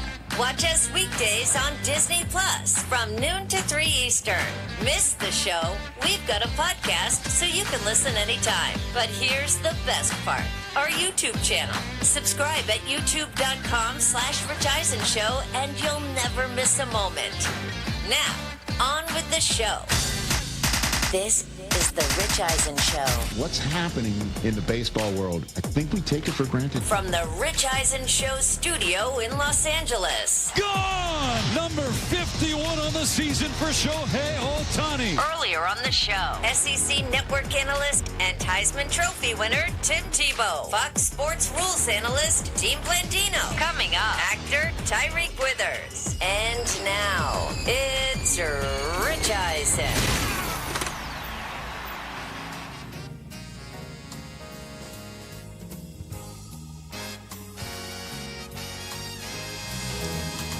Hour number 3 of the Rich Eisen Show is on the air. We just had Dean Blandino of Fox Sports, former head of NFL refs and current Fox Rules analyst, talking about what's going on in the NFL, officiating in college football. I think we just came to an agreement. Just you can't have targeting on sacks of quarterbacks. You know what I mean? Roughing. But how can you call someone for targeting a quarterback when it's their job to target the quarterback? I mean, when you put it that way, right? It's like, yeah. Oh, no, you targeted a quarterback. Yeah, that's why I'm on the field. That's my job. That's why I dress this way with pads and a helmet. I've been told to go hunt the quarterback. I am a targeter by trade. That's what I do. Oh, no. But your body weight landed. You roughed him up. They need to talk to Isaac Newton so you're about now that. ejected from the game, and it's just like, no, that's called a 15-yard roughing penalty.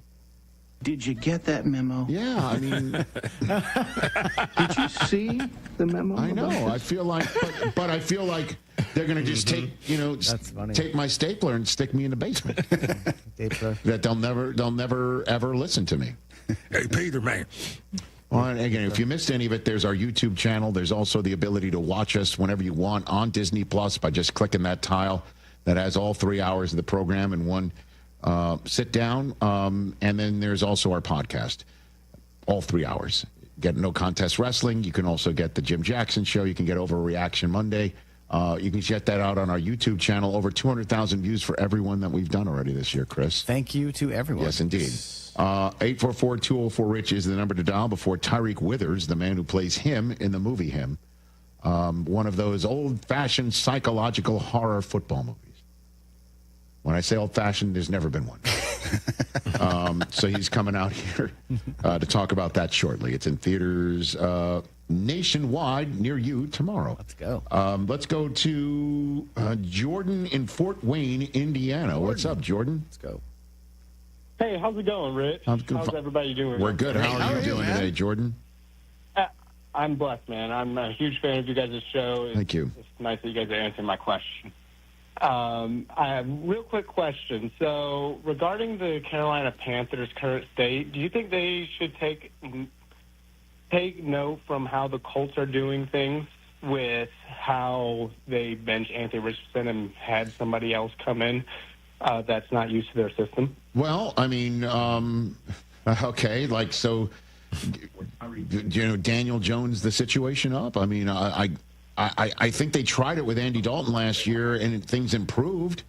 And I would imagine this, and thanks for the call, Jordan. I think, and for anybody who might be watching us on Disney Plus or ESPN, please turn your volume down.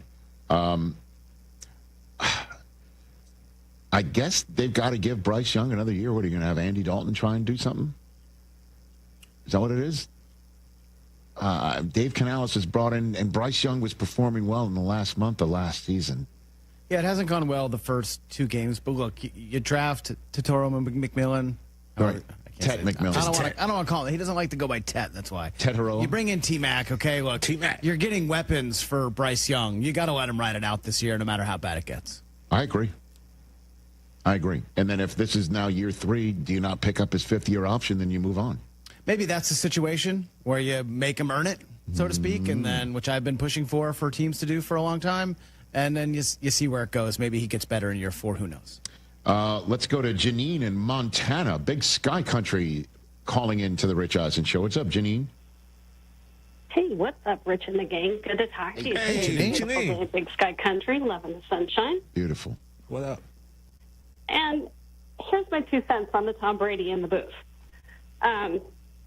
Question: are other announcers that are paid by a TV affiliate, are they allowed to go into coaching booths during a game that is not on their schedule?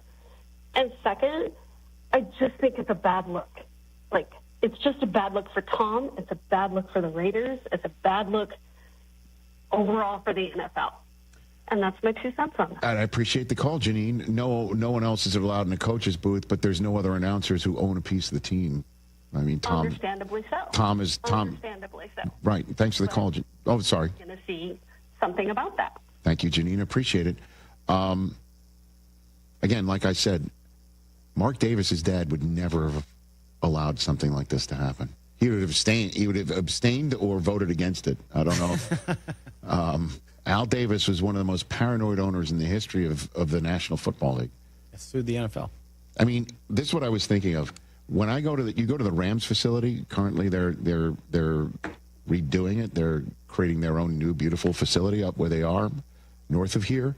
It's surrounded by apartment buildings and office buildings. Mm-hmm. And I thought to myself when I was there last year, watching their practice before calling their game against the Cardinals on NFL Network, I mean, if Al Davis owned the team, he would probably vet the landlords of every one of the buildings around to make sure they weren't like secret Charger fans and try and put up massive, cover, like try to dome his practice facility, because he would also like look into every window to see if somebody's there taking notes and photographing practice.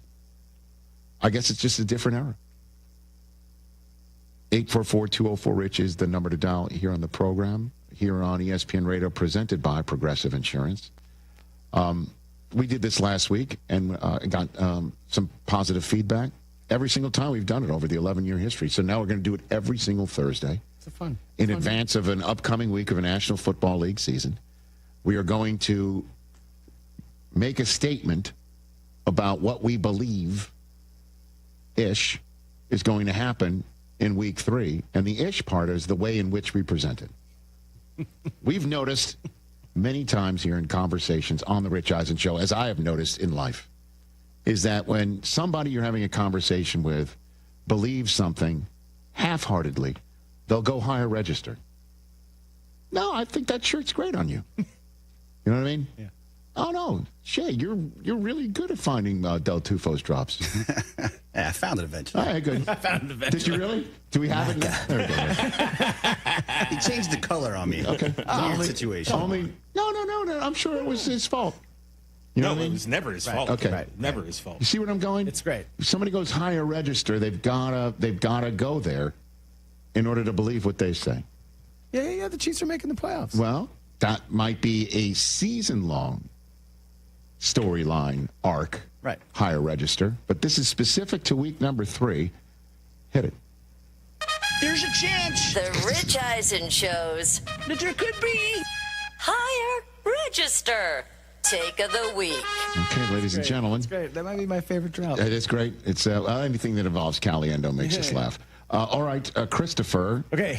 Your higher register for week 3 is what? I'm going to actually look at tonight's game in Buffalo. Okay, so we can review your work tomorrow. Tomorrow we Okay, can check this out. And the more and more I think about it and I analyze it and I look at big picture things that is going on surrounding this contest, I think the Dolphins make it a game tonight. Okay. I think there's too much on the line for these guys. And at division games, you kind of throw out the records and the history here. And I just think it's, the Dolphins are going to give them a go. Okay. I think, because everybody thinks it's a blowout. I would imagine this will be a large number of survivor picks. Okay. And it's an 11.5 spread that probably is going to go even higher as we get closer to kickoff. And I don't know, gut feeling. So you would say to those who are choosing the Bills in their survivor pool tonight, your information would be, I'd be careful about that. Just be careful. You don't want to be out in week 3. TJ Jefferson, this one's tough for you because you just speak in a lower register. I think Chris sometimes has trouble getting up there a little bit, but you have the floor on your higher register. We'll see if I can do better this time. Okay. Guys. No, I think you can. Before the whole thing where the Arch Manning is going to set me on sale to sell the 7 C's, there was another player, right? Yes. Before him that during his sophomore season, I told Brockman I already put him in the Hall of Fame. I said he's already got a gold jacket. He's already got a bust. He's already going to be the next great player. And last year, there was some... Okay. I don't know, him and his quarterback just couldn't really seem to get on the same page, man. And I was certain that this was going to be the year.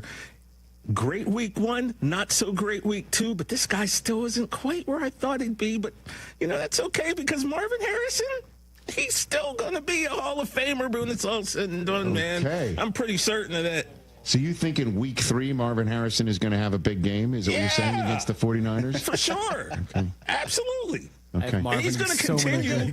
He's going to continue to go on to the path that I thought he would be, and he's going to be one of the best ever. Okay. Wow. That was good. You really had to squeeze something over there. Wow. Okay. For that one. All right, here's my my higher register. As you know, it's the marquee game of the week. Okay. It's the Philadelphia Eagles hosting the Los Angeles Rams. 2-0 versus 2-0. This is going to be great. If you remember, last year in SoFi Stadium, week 12, Philadelphia Eagles come in. Saquon Barkley sets the Eagles' single-game rushing record with 255 yards rushing and 2 touchdowns. And then the playoff game. Rams visit Philadelphia in the snow. And Saquon Barkley sets the Eagles' single-game playoff record with 205 rush yards and 2 touchdowns. Put it all together as all-purpose total yards against the Los Angeles Rams last year. 534 total yards and 4 touchdowns. But this weekend, I think the Rams are going to stop Saquon this time. I kind of think the Rams can stop Saquon this time. Saquon hasn't really set the house on fire over the last couple weeks, and the Rams have looked pretty good on defense, so I think the Rams can stop Saquon this time. Are they going to play 18 in the box? I don't know how many they're going to play. I really haven't thought about it. I just kind of have this feeling that they're going to stop him this time. Look, the porous Dallas defense held Saquon to 60 yards rushing, 62 yards rushing. No. So, I think it'll be okay. I might be onto something. Well, as we know, the Cowboys can stop the run. Who knows? That's what we do. Hey. Okay. And see. Such a good High register. I did not know this. There's one more. Oh. Jay Felly and the deep voice. Jay Felly. Careful. Let's do it. What do you got? All right. So week 2 was great. I was most locked in on Chargers and Raiders, obviously. Because you're a Raider fan. And the Chargers just looked amazing. So week 1, they took care of the Chiefs. Week 2, the Raiders. Now they got Denver coming to their home. So I'm thinking the Chargers are going to start 3-0 in division. Okay. There you go. Ladies and gentlemen. That hurt. Against your own team. Jay Felly. Yeah, they look good. Did that hurt saying what you said about the Chargers or trying to go higher register? Both. I'm not built for that. That's what I was about to say. But you try, man. I try. And, maybe you'll be better the next time. Yeah. Maybe it ain't forever. When is that too far back? Ouch. Whoa. Sorry, you brought donuts today. I apologize. Yeah, right? Come on. Did you're the one who brought the donuts. Brockman's been asking I've for been months. bugging him for like months to bring some. And then you did. He did. And then he does you like and that. And he just craps on you. Yeah. What are that's your friends for? That's your man's right there. That's your man. Yeah, right over there. High register. Kind of dig it. Although you didn't give one specific to week 3. We got to get specific to the... Well, I meant against the 49. I guess okay. I didn't. No, but you just think Marvin Harrison's going to be fine, eventually fine. That's true. Okay, I hear you. I need him to get in the end zone. Not going to lie. Dude. He almost got me kicked out of guillotine. I know you did. Until Sarah took the guillotine for you. I did tell her yesterday. I'm like, don't worry, Ted McMillan got a good home. How'd she take it? Not well. Did you tell her who grabbed Jaden Daniels? Yeah, it was like TJ way overpaid for Jaden Daniels. I mean, it was an accident, but I'll take him. Fine. What do you mean it was an accident? Because like I said, I was messing with Chris. I'm like, I'm going to bet $300 on, and I typed it in. Yeah. Forgot to, I guess, delete it, and then it went through. But you better hope you advance this week. Well, I had Joe Burrow, so I needed a quarterback, but he's not playing this week. I'm aware of that. I just got to go 1 week. Yeah. Hopefully, he's back next week. I snagged Jake Browning. I'm putting my my guillotine where my mouth is, if that makes any sense. I'm willing to bet you got Jake Browning for quite... 5 singular... Far cheaper than I got. 5 singular virtual dollars. It's $340 virtual dollars more. That's it. That's fine because thank you so we're much. acting like Jane Daniels ain't him now all of a sudden? No. Come on. Okay. Come on. We're not. Ladies and gentlemen, we're going to take a break, yes, sir. Which is a very official way of saying we'll be right back right here on the Rich Eisen Show. Tyreek Withers of the movie Him. He is him, and he is here right here on the Rich Eisen Show. And we come back. Don't you dare move.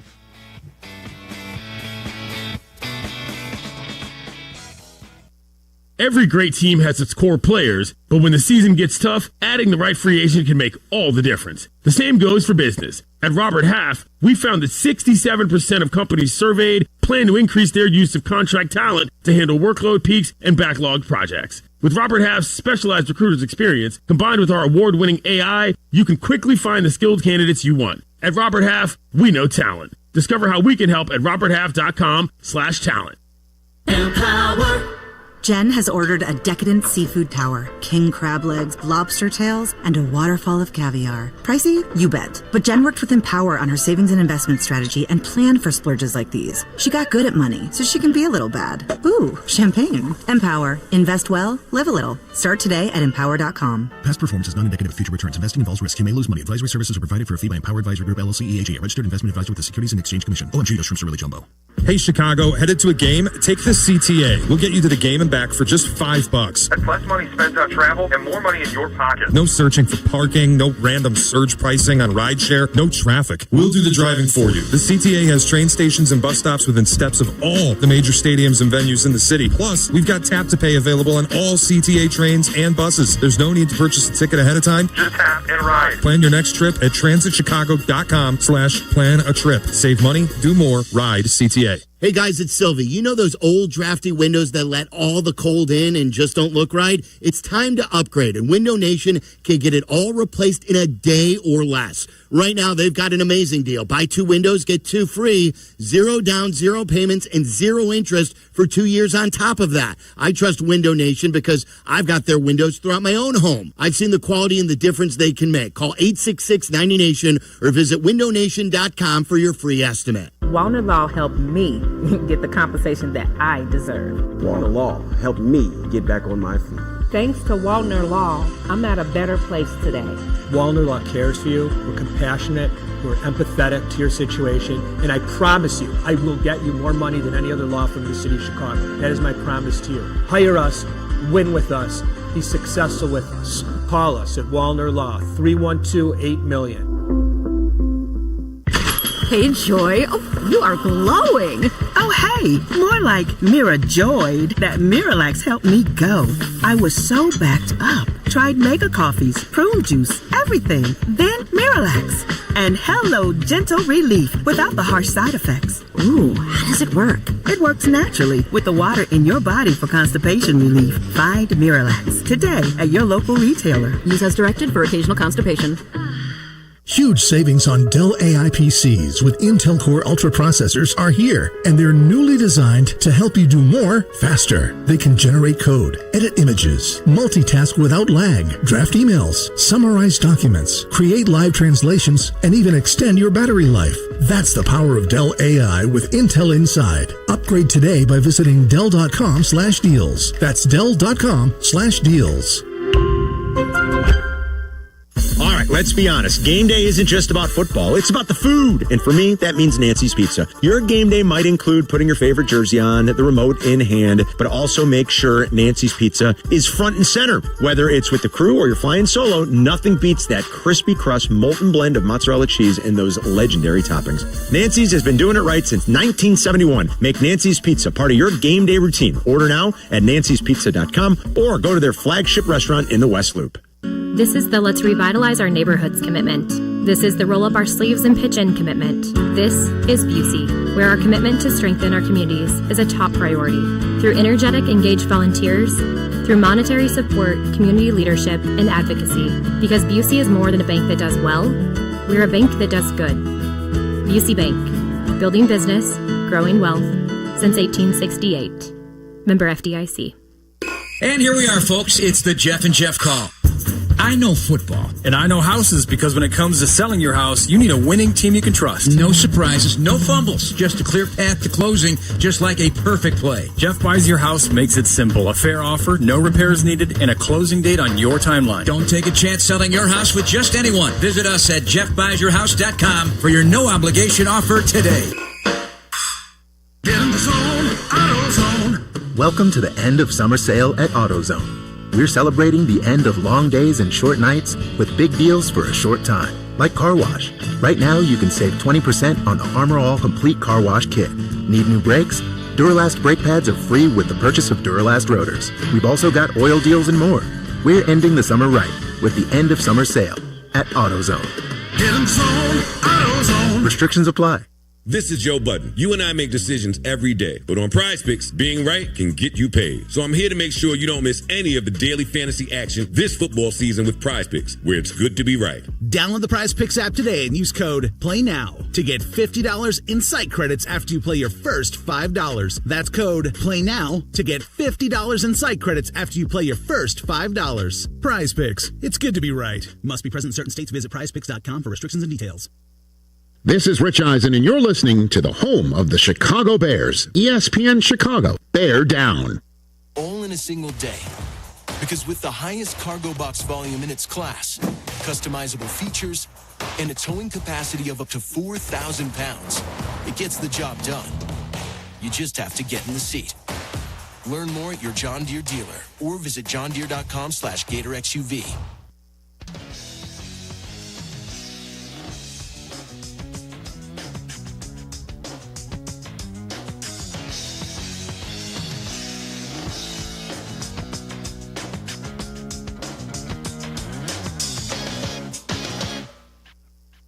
Is back on the air. We're streaming live on Disney Plus and ESPN Plus, and back on ESPN Radio, presented by Progressive Insurance. We just saw a clip of Him, which is available in theaters nationwide tomorrow.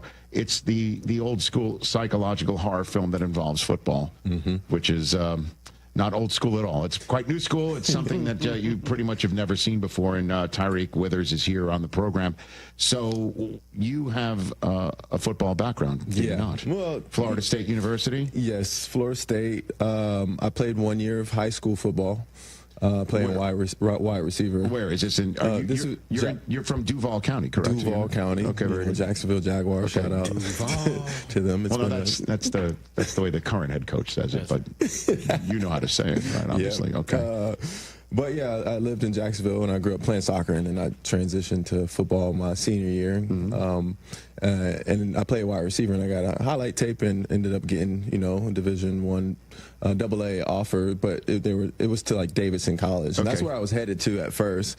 But I haven't really talked about that experience from Davidson College. Is that Steph Curry? Yeah, Steph Curry school. That was their selling point. That was their only selling point. It was like, hey, Steph Curry went here. And this is football we're talking about. Yes, it's football we're talking about. But so I was starting to transition into playing for the Davidson team. Sure.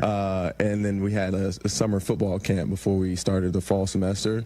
And that was my first initial experience with hazing from a team. Okay. They would haze me online, and then when I got to camp, we're going to put you in the gauntlet. I probably get in trouble for saying this but it was my experience. And I was confused because they went 1-8 the season before. I'm like, you worried about the wrong thing. So, so I decided to, go home. I called my mom and said, I think I made a big mistake. Yes. And I went back home and visited Florida State and, decided to walk on to that football team. And it's crazy because the energy and the relationships I built on that team were so much better, and there was no experience with hazing when I was on that team in 2016. Right there. Number 27 in your program? Yeah. Number 1 in your heart? Yeah. Tyreek Withers? Is that it? Absolutely. Oh, yeah. Look at you with your national championship t-shirt right there. I put in reps on scout team. So, well, we noticed. Put it up, Hoskins. Put it up. You take a look at the Florida State, your bio. There you are. There you are. Nice tie, nice suit tie. I like the haircut right there. Insane. There it is. Logged repetitions and contributed to the scout team. Hey, I might tell you a joke, but I'll never tell you a lie. So, yeah.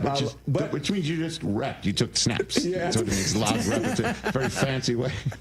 But I say we scored more points on scout team than any team we played. Damn straight you did. You did. And we don't see any statistics to make that incorrect. There's this one clip. They were doing, I think, the Showtime BTS of the season. So it was some cameras going on. And one of my first games was when we played UNC Chapel Hill, and we lost by a game-winning field goal. And there's this video of me watching the football go through the uprights, and then the kicker has the audacity to run past our sideline throwing. Doing the chop, the mock chop. He's mocking you with the chop. Yeah, and it was humbling, and I think that was my villain origin story. So, yeah. It started like that. Who was the coach? Jimbo Fisher. Jimbo Fisher. Okay. Shout out Jimbo Fisher. So you have relationships from the team that still last to today? And yeah, things absolutely. Like that? So, I think one of my scout team brothers, he was another receiver. Who also logged repetitions. He logged repetitions. Okay, very good. And then we had some fun time in Miami at the Orange Bowl. Isaiah Denman. We had Carlos Becker. Then we I'm blanking. Auden Tate was a receiver. Sure. The receivers were lovely back then. Was Dalvin Cook on that team? Dalvin Cook was him. He is him. Yes. So it was like daunting to like even be in his essence, because you're like, I'm here, and he was an elite running back at the time. Okay. So yeah. So are you technically the 21st century Burt Reynolds to go from Florida State to acting? Tyreek? Yeah, I would like. Well, if you think. I play football, so if you can say Burt logged repetitions. Yeah, log repetitions. I can't get enough of that. I'm logging repetitions on set now. Yes, so that's all you're that him. matters. Now you're him. Now you are him. You said it, not me. Himothy. Timothy Chalamet. No doubt. Exactly. It's available in theaters again nationwide tomorrow. Him. And so, okay, now I understand why you're a Jaguar fan, because, we do our research here, and we were told in advance, Tyreek Withers is coming. He loves Florida State. We understand that. Jaguars, get that. Mm-hmm. Arsenal soccer. Yeah. Okay, that's your original sport, correct? Yeah. Arsenal. But I would say soccer. like Brazil international soccer team was like the epitome of like, I had this plan to like really, when I was like 12, I was like, when I grow up, I want to move to Brazil, change my nationality and play for their national team, because they're really elite. And, Ronaldinho, Roberto Carlos, all those. Which name of yours would you have chosen as your single name? Would you have gone as Tyreek or Withers? No, I think I would have gone with my middle name, which is Bartholomew. By the way, Bartholomew is a great soccer name. I don't know if it's Brazilian. Can you imagine? I don't know if it's Brazilian. You could have just went by Bart or something. No, Bart. No, Bart. You'd be known internationally as Barto. Barto. Oh, even better. That would have been Barto. That's his Brazilian soccer name. Let's be very clear. My middle name, Barto. Yeah. Neymar to Barto. It's one of the most famous. That is awesome. Yeah, Brazilian connection. Actually, I think I might move to Brazil. But we would have kept the H in there. The H is silent. All right, I just want to be very clear. Bartholomew is not my middle name. I'm sitting here looking at Wikipedia like, no, it ain't. My middle name is LaShawn. And fun fact, I don't know how to spell it. LaShawn. Yeah, I don't know how to spell it, though, my middle name, because it's two different things on like my birth certificate and like what I've learned to spell it as. I don't know if it's LESHON or LE''S''. Okay, so it's not spelled like LaShawn McCoy. Yeah, it's not. Yeah, okay, it's more like LaShawn Johnson or something, or Roshan Johnson. Nobody keyed you in on this? Okay. The people that named you? I mean, it shouldn't be up to you now. Yeah, you're him. Yeah. You should be able to do what you want to do. That's a testament to my indecisiveness, So I just never pick. I just, depending on the day. I say go with the apostrophe. Yeah. So apostrophe is kind of cool. Yeah, that's how we do. Why are you an Eagles fan? Eagles fan? Why? I think he's a Cowboys fan. Be careful. I think I'm a hype beast when it comes to certain, teams. But I think when Donovan McNabb, I was growing up, I was number 5 on the soccer field, so I was a big McNabb fan. Deshaun Jackson, receiver when he was playing. And then, I think Jalen Hurts is somebody I define as him. I think he carries himself with a story, right? He has his story in college, in that transition, being benched in the national championship. For Tua. And then Tua wins it, and then he has to come back when Tua gets hurt, and nothing happened, and he does it. Exactly. Oh, I love his story. So I think that was a test of a man when you can be thrown in the pits and then come out on the other side and, transition. And I think he had a Heisman season at Oklahoma when he transferred. He wound up on the podium. Yes, sir, he did. Yeah, so I think that story, and then coming into the NFL, getting to the Super Bowl, not getting it the first time and coming back. And I think a lot of people would give up, and I think his mindset and his iconic quotes are something I use to tell my story in this movie. Well, don't listen to him over there because he's a Cowboy fan. But he's like you. Do we have the TJ graphic that we like to throw? Okay, so here's TJ. Oh, he's a Met, Clipper, Duke, Georgetown, Cowboys, Sixer, Florida State. There you go. State. Please that's all that matters. We found some connective tissue there. Penn State, Pittsburgh. Holler. Penguins fan. It's okay. I mean, that's only 9. When was the last time the Cowboys won a Hey, Terry, I'm literally sitting here man, I like this kid, man. And now you have to do that. But I love CD Lamb.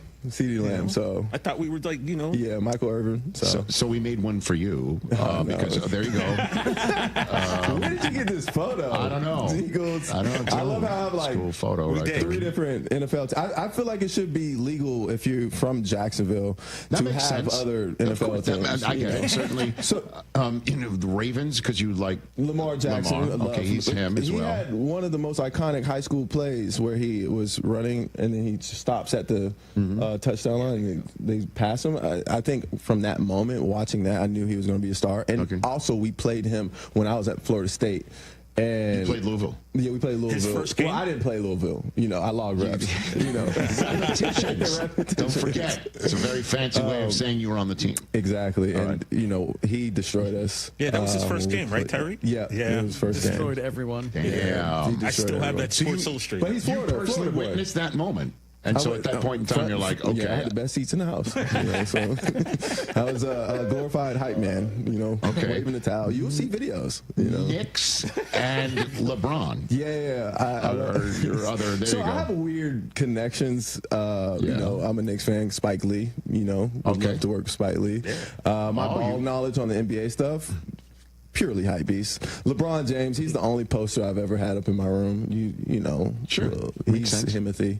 Was he in your room? Was he Heat or Cavs? Cavs. He was a Cavs so I was an original LeBron fan. And what's his documentary where he about his high school? Okay. Was it? Does anybody know what his documentary was? We can with look his it high up. School basketball team? Okay. Well, it's St. Vincent, St. Mary's. Yeah, he went to St. Vincent, St. Mary's. So was it a game? You watched it? You say more than a game? Was that it? Yeah, more than a game. Okay. Yeah, and that was like my Roman Empire when I was like 12. So that's it. Yeah. Okay. Yeah, it's just Well, and you root for the Knicks now because of Spike Lee. You want to be in a joint so bad you're going to root for the Knicks. Is that what you're saying? Absolutely. Okay. I mean, you're committed to your craft. Let's put it that way. Absolutely. So, but they're worthy of rooting for right now. I love Jalen Brunson. Yeah. Oh, and so there's some more connective tissue. Carl Anthony Towns, who I adore. No, that's just great. No, he loves. We're going to talk about trolling. Yeah. He loves trolling T.J. Jefferson. Yeah. Because he's an Eagles fan. Eagles diehard. He has sent balloons here after the Eagles beat the Cowboys. He sent a mariachi band here to play "Fly Eagles Fly," just to troll that man right there. He sent all those balloons and flowers. That's iconic. Rick, that was the most disrespectful thing in the world. You take something I love, mariachi bands, and you have them play "Fly Eagles Fly." Yeah, it's great. I think that's the beauty of football, though. When I get to that tax bracket, I'm gonna start doing things like that. There you go. You're on your way. Sir, you're on your way. Look, we don't have to show it. There it is. Yeah, he had it was pretty great. Wow. It's even better when you hear it. Yeah, right. Oh, my God. There you go. Yeah, and it's TJ just sitting there. But props to you for really, being a good sport. Yeah, I have to. Front and center. Yeah, that's your own psychological horror. Yes. Right there. My team hasn't won a big game in 40 years. Which I every believe, Sunday is a psychological horror. This one, if they lose to the Bears, would be particularly psychologically horrifying, no doubt. And so this movie, man, it is off. It is not what anybody would expect. And so living it, what was it like for you to shoot this movie and be him and go through what him goes through in this film? Without giving away too much, which I'm trying not to do right now. Yeah, when I first started, when I read the script and then got the role, I thought it was going to be easier to play a quarterback than like being on an actual team. But I learned very early that it wasn't. I'm not trying to say, oh, my life was just as hard as, these college NFL football players, Sure. but the level of attention to detail that I wanted to bring to this was one that I wanted to live in that authenticity, and so I got to train with Jordan Palmer. He trained you. Oh. Yeah, all right. He's no joke, man. Yeah, he's no joke. So the throw was crisp in the movie. So, but yeah, it was a training regimen where I had a bird chest, so I had to learn the lift weights, because once I gave up sports, me and the gym are like oil and water. So it was working out 6 days a week. Did you work out with any other players at the time, or it was just you and Jordan? So when I was doing QB training, it was Joe Milton. He was prepping for the draft. And it was just humbling watching him just throw a casual 80 yards. Just casual, Jordan Palmer was like, hey, yo, Joe, rip it. And he just throw it. And I just showed up and like, I'm here to learn. I don't want to disrespect anybody. Josh Allen popped in. He's talked about golf, a lot. So, Jordan Palmer really taught me what it meant to be a quarterback. And I got to see the draft process, the mentality of certain QBs. And, it's all like, it's cool to see that mindset from college to the NFL and what they have to go through, and the QBs have to think about so much. And the mock interviews were insane. I just got to sit in on that, and that's a little bit about the training I had to go through. Okay, training for the film, but I mean, obviously Josh's new bride knows what it's like to be in a movie that doesn't appear to be what it might be on its face. Obviously that's Sinners, but Jordan Peele, we all know, Get Out and everything else that he has done. There's a significant connective tissue, to use that phrase again, between movies like Get Out and him right now. And so what is it like for you to be in a movie just like that that's coming to a theater near you nationwide? Tyreek, you must be really jacked up. You're good at that. Sir, that's why I'm here. You're here for a reason. Although I do enjoy hanging out with people who log repetitions, but I'm trying to give you what you need, by appearing here. I'm still processing it all, but I'm grateful to tell a story that's delivered in such an organic but creative and thoughtful way. Yes. I think this story is about football, but I think it also transcends sports. I think it's about anybody chasing greatness, and I really got to really explore that vulnerability of that pursuit, and I think I was talking about therapists, yes, I'm therapizing, and I came to this realization that this movie is more about grief, and I think we always think grief is losing a physical person, but I think grief can be like losing oneself, and I think you're following a character that's struggling with his authentic self. And I think the overall message is to just don't be afraid to be 100% unapologetically you. And I think that's the beauty of working with somebody like Jordan Peele, because he's able to see that vision and deliver it in a organic, fun, roller coaster of a ride way. How much was he involved in this? He was really involved. As a producer, he's able to, align the right people in the right positions, and then kind of take a step back and let the bloodline of his work flow through everyone.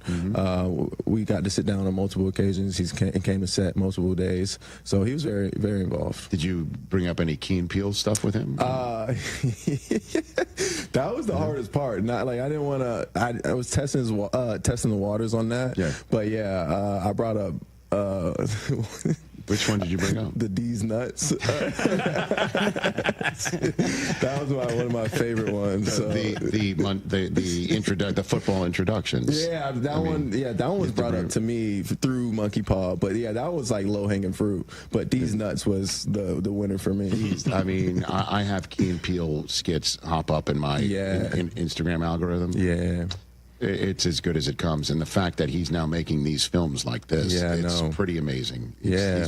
It's supremely talented. Sketch comedy inspired my YouTube days. So is that right? Yeah, a lot of people don't know, but I came from YouTube. So I think that's a cool thing where when you I think the sketch comedy, the stakes in comedy are a lot higher than if it was a drama, because you know what it's like for you to deliver a joke and it not land. It hurts. It's terrible. And I think with drama, if something doesn't land, you're just like, oh, okay, maybe I just don't connect with it. So I think that the ingredients, the flow of creating comedy is why it just made him a genius filmmaker, and that's when that transition from comedy to horror.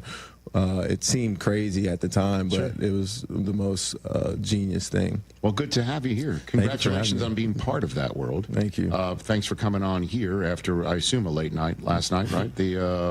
Well, late is subjective. Well, I mean, you had the premiere last night. We had the world premiere last night, and then we had an after party. Okay. And then we had an after party. Well, that's what I would. As a 56-year-old man, father of 3, I would consider an after party a late night. Yeah, late night, and then this is the after party. That's what we do. Thank you for having me. We do have that. We have some ibuprofen and some liquids for you if that's what you need. Pedialyte. Restorative. Yeah, Pedialyte. Yeah, you got anything for bowel movements? Very interesting question. We're out of time. Look at that time here. Okay. Him is available in theaters nationwide starting tomorrow. Everybody go check it out. Tyreek Withers, thanks for coming on here. Really appreciate it. Thank you for having me. You got it. Tyreek Withers here on the Rich Eisen Show. Back with more to wrap up this Thursday show in a moment. And go Jags. Every great team has its core players, but when the season gets tough, adding the right free agent can make all the difference. The same goes for business. At Robert Half, we found that 67% of companies surveyed plan to increase their use of contract talent to handle workload peaks and backlogged projects. With Robert Half's specialized recruiters experience, combined with our award-winning AI, you can quickly find the skilled candidates you want. At Robert Half, we know talent. Discover how we can help at roberthalf.com/talent. This is the story of the one. As a custodial supervisor at a high school, he knows that during cold and flu season, germs spread fast. It's why he partners with Grainger to stay fully stocked on the products and supplies he needs, from tissues to disinfectants to floor scrubbers. Also that he can help students, staff, and teachers stay healthy and focused. Call 1-800-GRAINGER, click Grainger.com, or just stop by. Grainger, for the ones who get it done. Injured in an accident this summer? Postman Law can help. Call us at 844-POSTMAN to get the justice and compensation you deserve fast. That's 844-POSTMAN. Your summer shouldn't be spent panicking about medical bills or stressing over legal documents. With over $3 billion recovered for our clients, the Postman team gets you the results you deserve. Ready to get started? Call 844-POSTMAN to schedule a free consultation now. True North convenience stores and Red Bull are an elite matchup. True North offers Legends Red Bull Original and sugar-free. First-round picks like watermelon, wild berries, and rookie Red Bull Zero. Right now, grab 3 of your favorite 8-ounce flavors for $6.50 and save 10 cents off a gallon with the True Rewards mobile app, available in your favorite app store. Score this deal before the clock runs out. True North convenience stores. Fast, friendly, clean. Hey guys, it's Carmen. If you're like me, you know a great haircut is more than just looking good. It's about the whole experience. That's why I head to White Buffalo Barbershop, Azazu Salon's partner. At White Buffalo, they redefine grooming excellence with top-tier barbers and a vibe that's second to none. Need to unwind? Grab a beer with your cut and catch all the big games right from your chair. White Buffalo Barbershop, born original. Now in LaGrange and Hinsdale. Book your appointment today. Visit whitebuffalobarbershop.com for more info. If you aren't sleeping well, you aren't ready for game day. If you're dealing with sinus pressure, your cheers won't be heard. Football season requires your attention to these details. That's why I recommend Sinus and Snoring MD. Their advanced, minimally invasive procedures and treatments help you breathe better, sleep better, and feel better. Be your best on game day. Visit sinusandsnoringmd.com today or call 847-545-0147. That's sinusandsnoringmd.com. Let's go. Hi, this is Dave Musial, owner of Four Seasons Heating, Air Conditioning, Plumbing, and Electric. Do you have a plumbing emergency? Call Four Seasons. An electrical emergency? Call Four Seasons. A heating or cooling emergency? Call Four Seasons. Same-day hot water tank installation needed? Call Four Seasons. Need a whole home generator? Call Four Seasons. We guarantee same-day installation on all heating, cooling, plumbing, and electrical needs, and no extra charge for nights, weekends, or holidays. For all the right reasons, call 866-4 Seasons. Hey guys, are you craving that legendary Chicago pizzeria taste without the wait or the price tag? Meet Connie's Frozen Pizza. Premium pizzeria-inspired pies from your freezer to your table. Oh, yeah. Born in Connie's restaurants, now in your freezer. Connie's brings that unmistakable flavor that says, I could have gone out, but why? Hosting, dodging cooking, or are you just hungry? The solution is Connie's. Find Connie's Frozen Pizza in your local freezer aisle. Connie's Frozen Pizza. Authentic Chicago taste without the pizzeria prices. This is Joe Budden. You and I make decisions every day, but on Prize Picks, being right can get you paid. So I'm here to make sure you don't miss any of the daily fantasy action this football season with Prize Picks, where it's good to be right. Download the Prize Picks app today and use code PLAYNOW to get $50 in site credits after you play your first $5. That's code PLAYNOW to get $50 in site credits after you play your first $5. Prize Picks. It's good to be right. Must be present in certain states. Visit prizepicks.com for restrictions and details. As a scientist, I can tell you that Sundays are only 24 hours long. But with NFL Sunday Ticket and YouTube TV, you get every game every Sunday all in one place. That's upwards of 30 hours of NFL in one day. How can there be 30 hours in 24 hours, you ask? I have a theory. Magic. New users get NFL Sunday Ticket for 8 payments of $34.50 per month. Sign up at NFLSundayTicket.com. Local and national games on YouTube TV. NFL Sunday Ticket for out-of-market games excludes digital-only games and commercial use. Terms and embargoes apply. Availability varies. A 1 hour uninterrupted dose of Bleck Abdalla. Weekdays 2 to 3 on ESPN Chicago. Michigan State at 25th ranked USC. Coverage begins Saturday night at 10:30 Eastern with kickoff at 11 Eastern on ESPN Radio and on the ESPN app.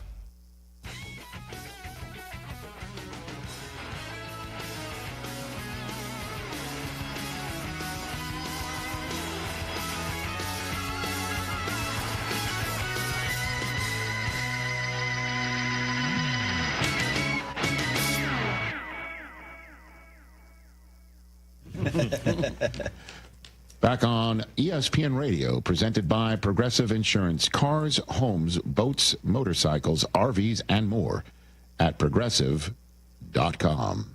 844-204-RICH. That was a delightful chat with Tyreek Withers. Yeah, that was awesome. You know what? Sometimes the English language, you just say something and it's a joke in and of itself. Logged repetitions. Somebody was doing some really mad work on Tyreek's part. Like, okay, what are we going to put in there for? We can't just say he didn't do anything.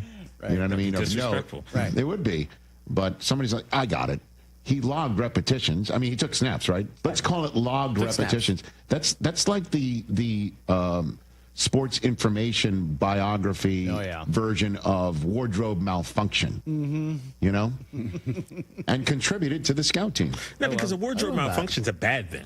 You know, logging what reps. I'm saying, no, it's just it's a euphemism. It's a way. Oh, this guy. Let me tell you something. I'll tell you a story about that wardrobe malfunction. Well, you were there, right? I was at the Super Bowl. Yeah. And it was NFL Network's first ever Super Bowl that we ever covered. And we had our first ever Super Bowl commercial teed up. Super. And it was awesome. It was set to the tune of Tomorrow from Annie. And it starred every major NFL figure. Jerry Rice and T.O. and Warren Sapp and Jerry Jones and Bill Parcells sang Tomorrow. All of them sang Tomorrow.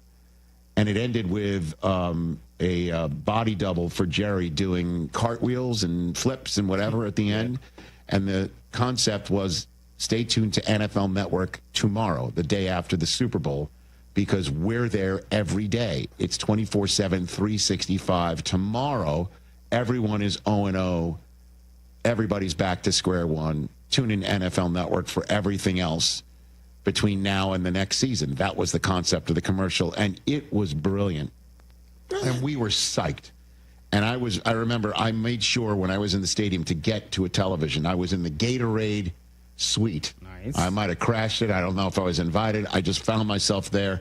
And I'm like, while the Super Bowl halftime show is going on, I'm making my way to a TV set because the commercial was the first thing you're going to see right after the Super Bowl halftime show is over. We had a perfectly positioned slot for our commercial. And the wardrobe malfunction happened. And it turned into the most rewound moment in the history of TiVo. Let me tell you something about TiVo. It's called Kids. The way that you can now just take it for granted that you rewind anything that's on live television. There was a machine called TiVo that did that first. There was a technology that you would record your programs or send your cable through the box that would delay it a few seconds. They had so a you cool could just, special remote. Yeah, and it would make this noise. Right, you remember the noise. Yeah. Yep. And now it just comes with what you have, okay? Okay, Victor, old Jen stuff. Thank you. In my day. So it wound up being the most rewound TiVo'd moment just to see what just happened. And I remember I saw it live. I'm like, did I just see that? That was strange. Even I missed the commercial. Oh yeah, we were busy. Like, what happened? Oh, yeah. Yeah. Unbelievable. That's what happened with the first ever NFL Network moment. Wardrobe malfunction are two very charged words in my life. But I'm just pointing it out that it is a euphemism. Could say he pulled her clothing off. Came off. No, let's call it a wardrobe malfunction. You know what? Tyreek didn't do much for Florida State. He logged repetitions. That sounds much better, doesn't it? It does sound Hey, let's put some respect on the scout team name. Okay, very good. You got to have That's you got to true. have a good Everyone's scout gotta team, play. right, Chris? That's my story of everyone's gotta NFL play scout Network's team. That's first true. ever Super Bowl commercial. true. Bernardo in Santa Clarita, California, has been hanging on forever and a day to say something. What's going on, Bernardo? Go Blue, Rich. Right back at you. So you did a fantastic job in Brazil, my friend. Did the old local mail work or what? What did I tell you? You know what? I dropped that line on the staff at our first show, and they loved it in the studio that we're in. It hit. It slapped, as they said. As they say. So Looks like took care of you, too, with the brigadeiros and the pão de queijo. You got the best, huh? I did. It was amazing. Thank you for the heads up. What's on your mind today? Well, I'm just wondering, as a fellow Jets fan, which game are we going to win to ruin our draft position? What a way to put it. Bernardo gets it.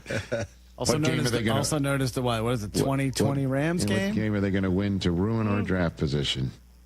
Yeah, I'm just curious from your perspective, because it's going to happen. I don't know, man. I like the coach. I like the moves that they've made. I don't know. Maybe Tyrod Taylor can shock you. I don't know. I'm looking forward to seeing them in London and seeing what they can do against Denver. I'm calling that game. And this is a big visit to Tampa. Tampa looks terrific. They are 100% a Super Bowl contending team with a quarterback that just like the one that they drafted, the Jets, in that draft, had to go elsewhere, and Tampa's the elsewhere. You know what I mean? Yeah. And so it's just, I don't know. They make these moves to protect Justin Fields for that offensive line, and then Fields gets concussed. I don't know what to tell you, man. Just courage. It's only 2 games. They can turn this thing around. There's 15 games. What else you want me to say? You know? I feel you, brother. I feel you. Well, you Thanks did a fantastic job in Brazil. Can't wait to hear you call the game in London, brother. Thank you, sir. Appreciate a call back. Before then, I'm not going to London for another month. Fun stuff, everybody. Great stuff. Tom Pelissera's on tomorrow's program. Tommy P. Who else is on tomorrow's show? Is that all you have? Is that all you have? Is Tommy V? Okay. I think so. Okay. I guess we're going to work on that as soon as we're done with this program. And then tonight's game. Do you believe in your high register? I think the Dolphins cover. Okay. I would take the Bills to win. What is the spread? 11.5. That is a large number. That's a large number. That's a big number. TJ, you taking the Dolphins tonight? To win football? Yes, sir. Against the Bills? No. Okay. No. Neither am I. Yeah. I just hope they keep it close. Yeah, I'd like to see a good game, obviously. Yeah, sure. This has a high total too, 50.5. So maybe some points. And I like Tua, man. I hope he gets. I do, and I like Mike McDaniel. Yeah. And I'm nervous. Yep. Going into tonight. We'll be back to wrap this show on Disney Plus and ESPN in a moment. Thank you, Rich. Bleck Abdalla in Chicago live, coming up in 5 minutes right here on ESPN Chicago. The Bears practicing right now up at Hallisall. We'll get an injury report. How hard's this practice? Hopefully it's a tough, hard practice, and a lot of details being hammered out. So was the hardest practice ever a myth? Was that real? Oh, the one that took place during training camp? Did the media just hallucinate that?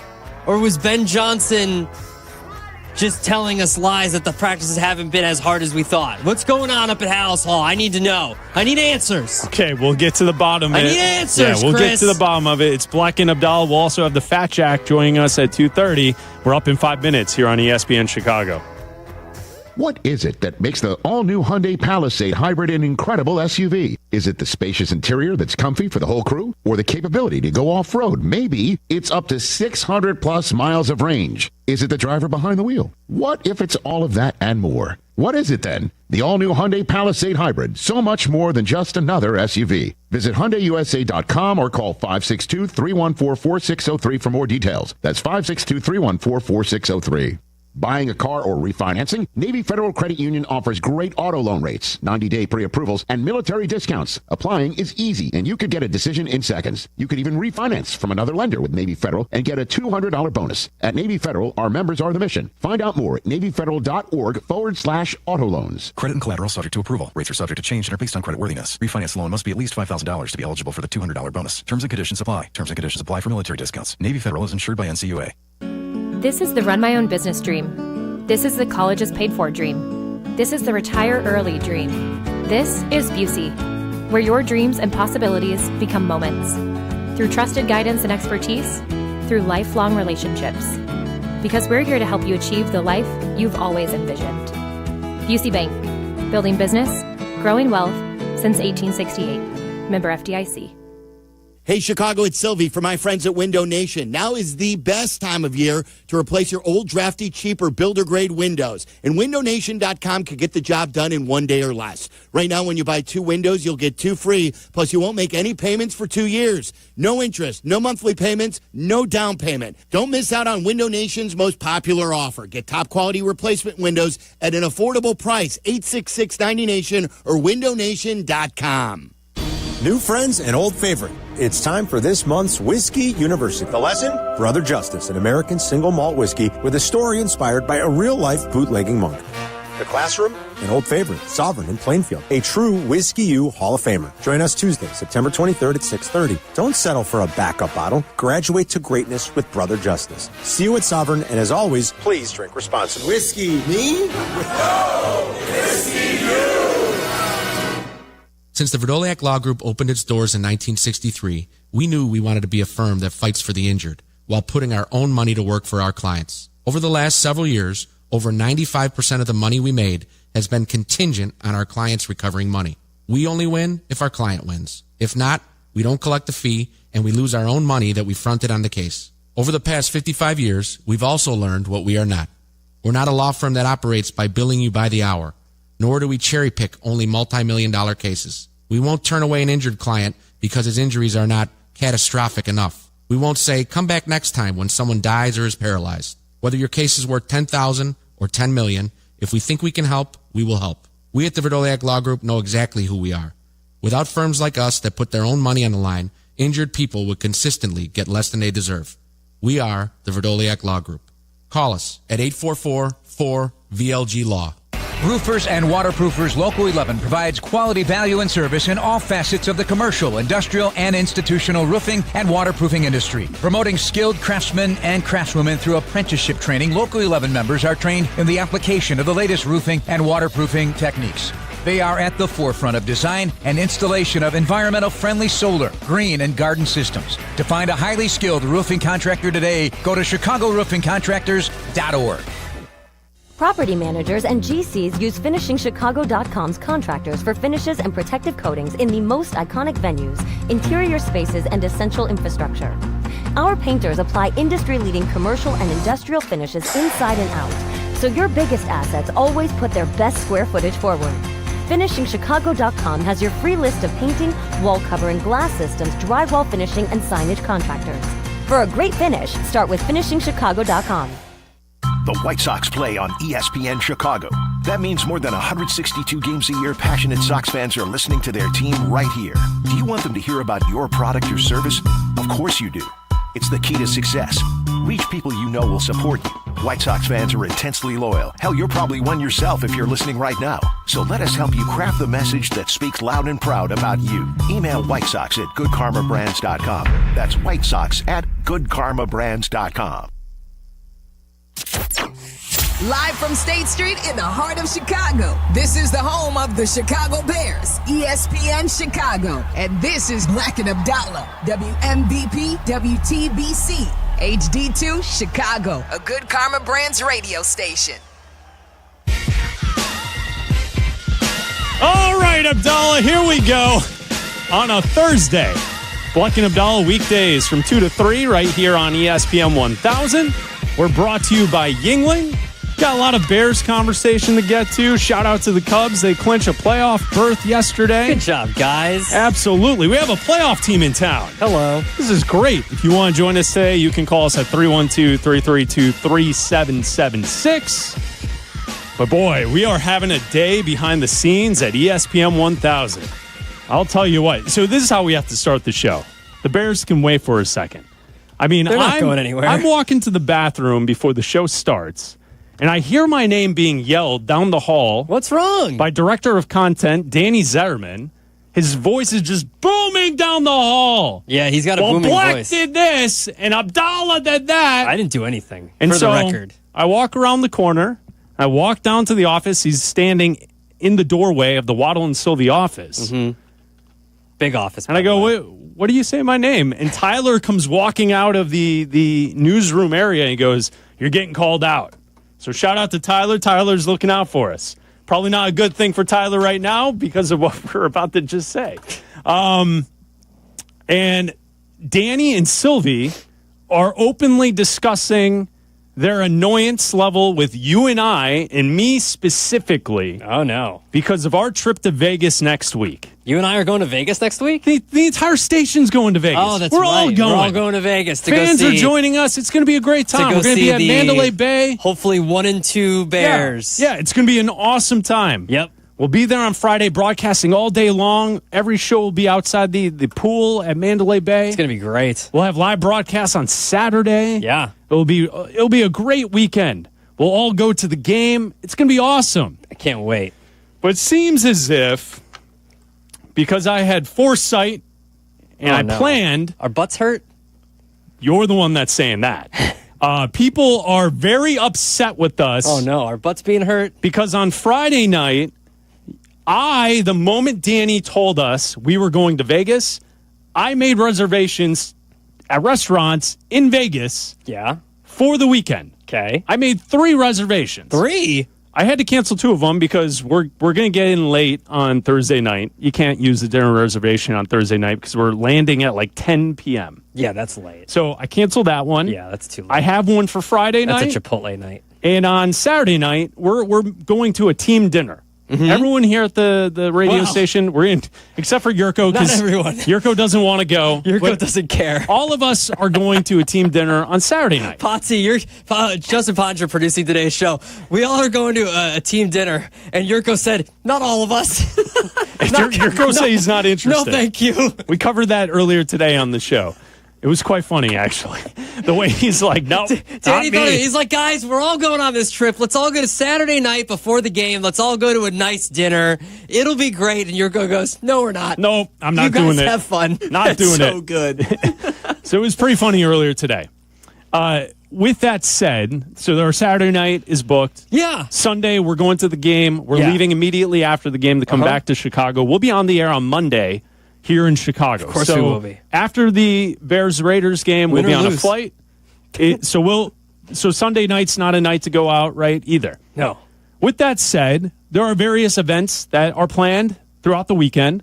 There's also the shows, live shows. Yeah. Friday, Saturday, Sunday. Throughout the day. So there's a lot of free time in Vegas, but also we have a lot of commitments, right? Yeah. Friday night is the one night where none of us have anything that is mandatory planned. Free reign. So the dinner reservations I booked on Friday night, I kept. Okay, yeah. And I let you know this. Yes, you did. You said, hey. I sent a message to Tyler and Shardog saying, hey, guys, I'm looking out for you guys. If you want to be included, you're more than welcome to join. Yep. And I made the major mistake of including Shay Norling. Jesus. Because I also sent the invite to Shay saying, hey, man, if you need somewhere to go on Friday night, you're more than welcome. Did not realize, I did catch myself there. Did not realize that his blabbermouth would be all over the hallways of the station saying, hey, did you guys know that Bleck put together a young guys dinner? A young guys dinner? This was not a young guys dinner. It was, I made a reservation. Yeah. And I just told the guys that I was concerned, hopefully they were not left out of other plans, that they would have a place to go for dinner on Friday night in Vegas. I'm looking out for the guys. That's all I was doing. Mm-hmm. So I guess down the hall, they're all upset that I didn't include them on these dinner reservations. And that's what I heard from the Waddle and Sylvie office. Mm-hmm. Waddle was not in there. It was only Sylvie in there. Mm-hmm. Danny's upset that I didn't include him. Mm-hmm. I said, Danny, you're more than welcome to join us. No, I don't want to go down. You didn't invite me. Well, Danny's exact words earlier was, I want to be invited to every dinner, because he just wants to be the belle of the ball and then decide where he wants to be given all the roses, and then he gets to decide where he goes. So he wants to be given every opportunity, and then he gets to pick door 1, door 2, or door 3. That's what he wants. He wants the whole house at his disposal, okay? Which is fine. He's a director of content, so that's fine. Having been to Vegas with Sylvie, he just doesn't want to end up in Tuscany, which I completely understand. Okay, with that said... Not to besmirch the good name of Tuscany. How was that dinner? Was that a good dinner? I mean, it was food. He doesn't want to end up there again. Guys, that's why when we were told we're going on this trip, I immediately made reservations in that moment for 3 different nights at 3 different spots and canceled 2 of them because we don't need them. And it's hard to make a reservation for like 30. Well, or like 20. That's the other thing is they're back there complaining I didn't include everyone. I thought the team dinner is on Saturday night. Yeah. Team dinner on Saturday night. Yeah. I booked a reservation for 4. I added a 5th because I wanted to make sure the young guys were covered. Mm-hmm. This wasn't a preemptive, like, this is only a young guy dinner. Mm-hmm. It's just how it worked. Yeah. But they're all upset back there that I didn't make a reservation for them and I didn't include them. And to be fair, there's a part 2. Are we allowed to say part 2? I don't know what you're going to say. What's part 2? Oh, you're really going to cause problems by telling I don't know. Shay's blabbing all over the place, all our plans. But we had plans for Saturday as well. Did Shay tell everyone that? No, not the Saturday. The other Friday night part. There was a merging and then a demerging.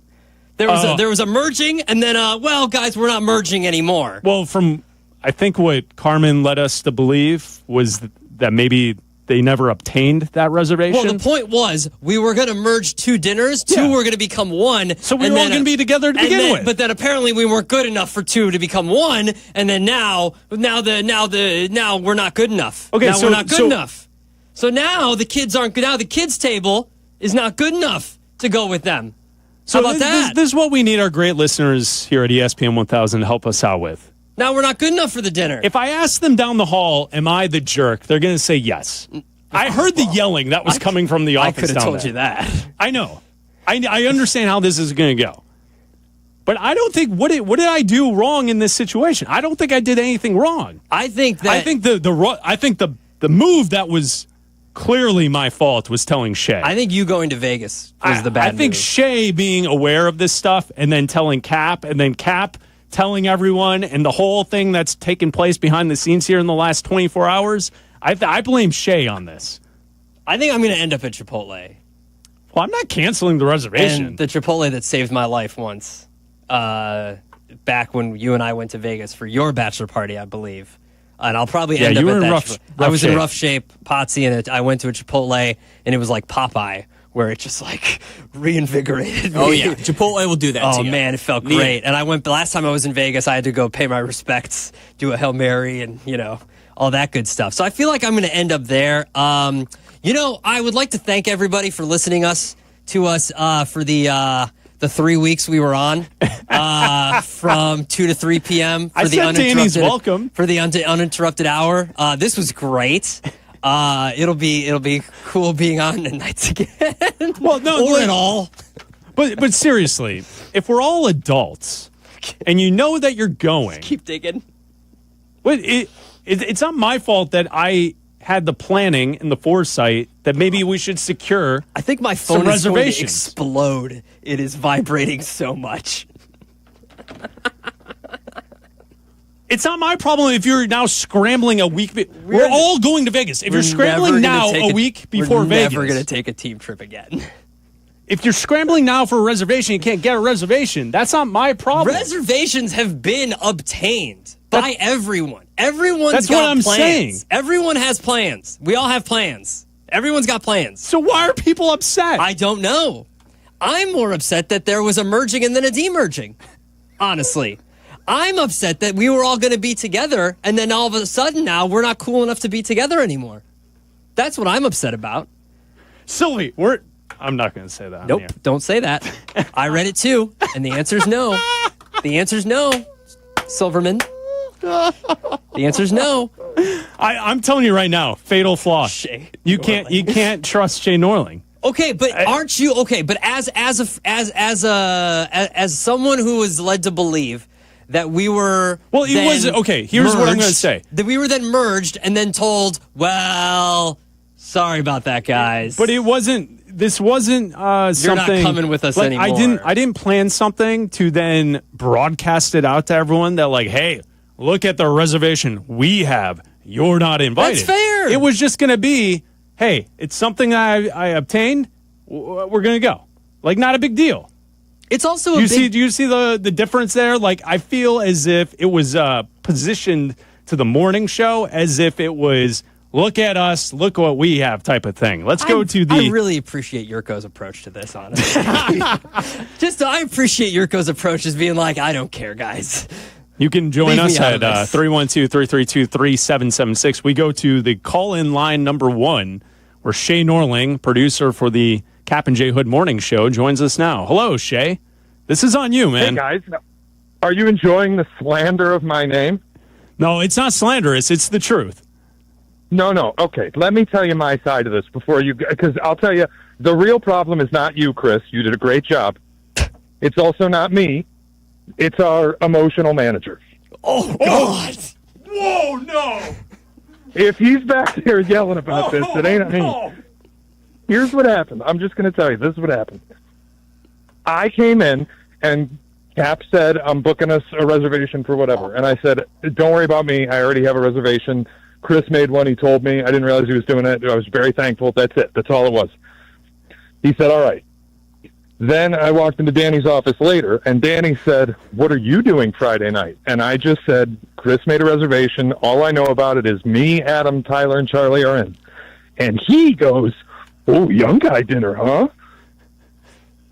He turned it into something I never said. Can I just say that I am very happy that the term young guy is being thrown around for Chris and I. I know, it feels great, man. It does feel great. It's a win for you guys. It's a win that feels young great. guy dinner is being thrown around, that Chris and I are being included in the, quote, young guy dinner. Two old, haggard 40-year-olds. Yeah, the 40-year-olds being thrown around in young guy dinner is awesome. Keep going.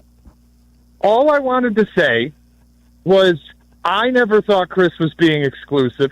I never portrayed it as an exclusive event. I simply said Chris wanted to take care of us and made sure we were good to go, and that's it.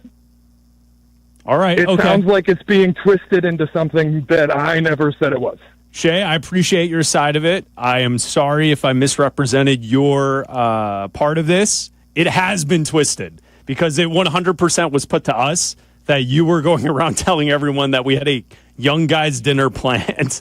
Oh, no. If I gave off that vibe, it was definitely not the intention. I said I wasn't included in the planning, and I was happy that I had plans, and that was it. And Shay, tell me if I'm wrong, but about, let's say, about a month ago, I was led to believe from maybe you, let's just call him you, that there was going to be We were told there was a private, Kap J Hood show dinner. So, like, the fact that Chris made this reservation was maybe in the thought that there might be private show dinners. Who knows? 100%. I was under that. Cap had said on the air, I'm taking us to dinner, our show. And we made a whole joke about it being selfish and exclusive. He said this on the air. And then I never heard about it until this week. And I already had plans. All right, Potsy, turn the other camera on. Crack the mic. Here we go. Here we go. You might have a meeting tomorrow, but you're going to hear it now. Shay's supposed to host this show tomorrow. Danny Zerman has now entered the studio. Hello, Danny. Hi, Danny. How are you, Danny? Just take a deep breath. Just take a deep breath. Pot him down. And listen, fans of ESPN Chicago, you probably will not hear that voice again for at least a few months. Here's the thing. Both of you two, look me in the eyes. You guys know me for a long time. Very long. One thing I am 20 years. One thing I am is honest. Sometimes bluntly honest, sometimes to a point where it gets me in trouble. It does. There is a Grateful Dead line that says I am honest to the point of recklessness. Adam, name that tune. I'm so Althea. I'm so scared. I'm so scared honest right to the point now. of recklessness. I, looking you in the eyes, promise you that Shay Norling came in my office and told me he's having dinner with you two and the quote-unquote young guys. He said that. He also then threw you, Chris Bleck, under the bus that you coordinated and organized it. So whatever he's saying spewing a bunch of garbage is not true. Then he's calling me emotional. This is a person who literally wakes up in a bad mood and is miserable. And wants to fire people into the sun. Fire them into the sun. If it's hot out, it's too hot. If it's cold, it's too cold. If it's wet, it's too wet. If it's dry, it's too dry. Nothing makes him happy. Nothing pleases him. And we'll see how much he likes it when we're all in Vegas and he's here with his beautiful wife, Kenzie, on the north side. Wow. Guess what, Potsy? Pack your bags! Wow! Okay, so but do you remember? Call me emotional. Shay's still on the line. Keep him potted down. We're not hearing from him again. But you do remember? I'm pulling a Bernstein. I recall Cap saying this on the air that he was going to take the crew, his crew, to dinner in Vegas. Yes, he did say that. Excluding 100% others. true. Excluding others. Correct. He did. Okay. That wasn't on it. I don't know what that has to do with me. Well, it doesn't Listen, have I'm anything to here do with because anybody. Shay's lying about me. I'm here to defend my honor. You two have known me for 20 years. Yes. I promise you, Shay Norling said Chris Bleck organized the quote-unquote young person dinner. And for him to call anyone emotional is absolute lunacy. Okay, can I just say that Jalen Johnson did not practice, TJ Edwards did not practice, Kyler Gordon did not practice, Jalen Jones did not practice, and Karan Amagachi did not practice Injury today. report is out. Injury report is out. That means Grady Jarrett was limited today. He did return to practice. DeAndre Swift was also limited in practice. There we go. Carry on. Way to be a professional. Thank you very much. Karan Amagachi, if people care, didn't practice as well. Did I misrepresent anything that I heard back there? I didn't hear the whole thing. Thankfully, Tyler Aki filled me in on what was going on, played me back, Shay Norling's horrible lies, which, by the way, a good Karma Brand's honesty is a core value. Oh, yes, it is. This will go in my report. Listen, I don't know exactly what was said, Chris. I will admit openly, feelings are a little hurt that I wasn't invited to the young person's dinner. When Shay told me there was a quote-unquote young person's dinner, and this is what I will also say, this is why Tyler Aki is too good to be partnered up with Shay. I think maybe Tyler going forward will be partnered up with Smoke Dog. But Smokey, how about that? Tyler admitted, when I said to Tyler, is there a young person's dinner? Tyler looked me in the eye and said, yeah, we're going out to dinner. The young guys. See, it's not a big deal. No big deal because he owned it. Yeah. No big. You asked me yesterday. I said, yeah, we're going out to dinner. Owned it. Not a big deal. Listen, I'm a little offended that because I'm over 41, I wasn't invited to that. I've been invited to every other dinner. And that's another bone of contention. Carmen, Sylvie, that group invited me to dinner. Kap Hoodie invited me to dinner. Okay, you guys didn't invite me. To be fair, as of right now, we only have 4 seats, so 2 of them are sitting on each other's laps. So, Well, how many people? Who's going? Well, right now it's Adam, Tyler, and Charlie, and Shay. Well, Shay. I'll take Shay's I let seat. off this conversation by saying that I don't know if you can trust Shay anymore because he's been running around telling everyone that we have a young Correct. person's dinner. Correct. He did say that. And also, how's he going to go to dinner when he's not going to be in Vegas? Well, and man, that yeah, would that's gonna be a we would have an problem. open spot That's going then. to be a problem. You're more than I told you earlier. You're more than welcome to join us. Yeah, we can accommodate. I'm going to take you up on it. I'm coming to Carbone. Hell Did yeah. we say on the air where we're going, or did we not say now that? we did. Now we so did. there it Yeah, is. now we did. So now we Anyone know. wants to send the Everybody boys knows, appetizers? That's what I'm saying. Like Send us it's a some good wine or reservation. something, yeah. It's You're hard not to get. canceling I've that. never been there. I'm not asking you to cancel. hard to get. I was It's great. offended I'm telling that you. I'm not considered young. I understand that. I feel that too. I would say that you're probably in the best shape out of any of us, despite our age. Well, I appreciate that, Adam. There Thank you go. No, I do feel like there is a layer of people not being happy that they're not included. But like, what am I supposed to do? Book 20? You can't invite seats everyone. at- Yeah, what are we I going to don't that think place any- on a Friday night? I think more people are unhappy that they're just not considered young. Like, I don't think Sylvie was necessarily sitting in his office when I told him, like, upset, like, I can't believe Right. Bleck Abdalla didn't invite me to this dinner. It was I got more it. like, I can't believe that I'm now, like, at the old person table. For what it's worth, I don't feel young. So Yeah, like I think I am well so aware tired. that we are not the young guys. I'm so tired. Well, you're not All like the time. you're not like the smoke dog young. No. But you're still younger than the me Sylvie Carm generation. Yeah. And luckily we're still younger than the Waddle Yurko Kap generation. That's fair. There's That's like fair. layers to ESPN Chicago. There are. I yes. just wanted to Yeah. be invited with yeah. the young Now people. now we got to figure out the tattoo situation. Well, because there's that I tattoos think- and then the day pool on Saturday. there's the That's a day whole pool. nother plan that people are going to be upset We're not about. going. you we're went not to- you going got to- a day pool? No, we didn't. All We're right, not doing I'm- anything. We're not I'm doing leaving. anything. There were else. discussions There about were it. discussions, and now we're not going. We've and had it's enough that we X'd back that and out. forth and people being upset about the one. Yeah. All right. Well, I'm leaving. I can't wait. It's going to be a great time. Remember Shay's when still I on the banned line, by the Mitch way. Displains Yes. from y'all's show? Yeah. Yes. Now Shay in Norling is I love how banned. it's Shay. Shay in Norling is now banned. You can drop him from the call, Smoke. Oh no! You guys have a great He's show. supposed to Enjoy host everything. this show tomorrow. Drop him? Yeah. You He's hit on the schedule hit the to host drop tomorrow. button.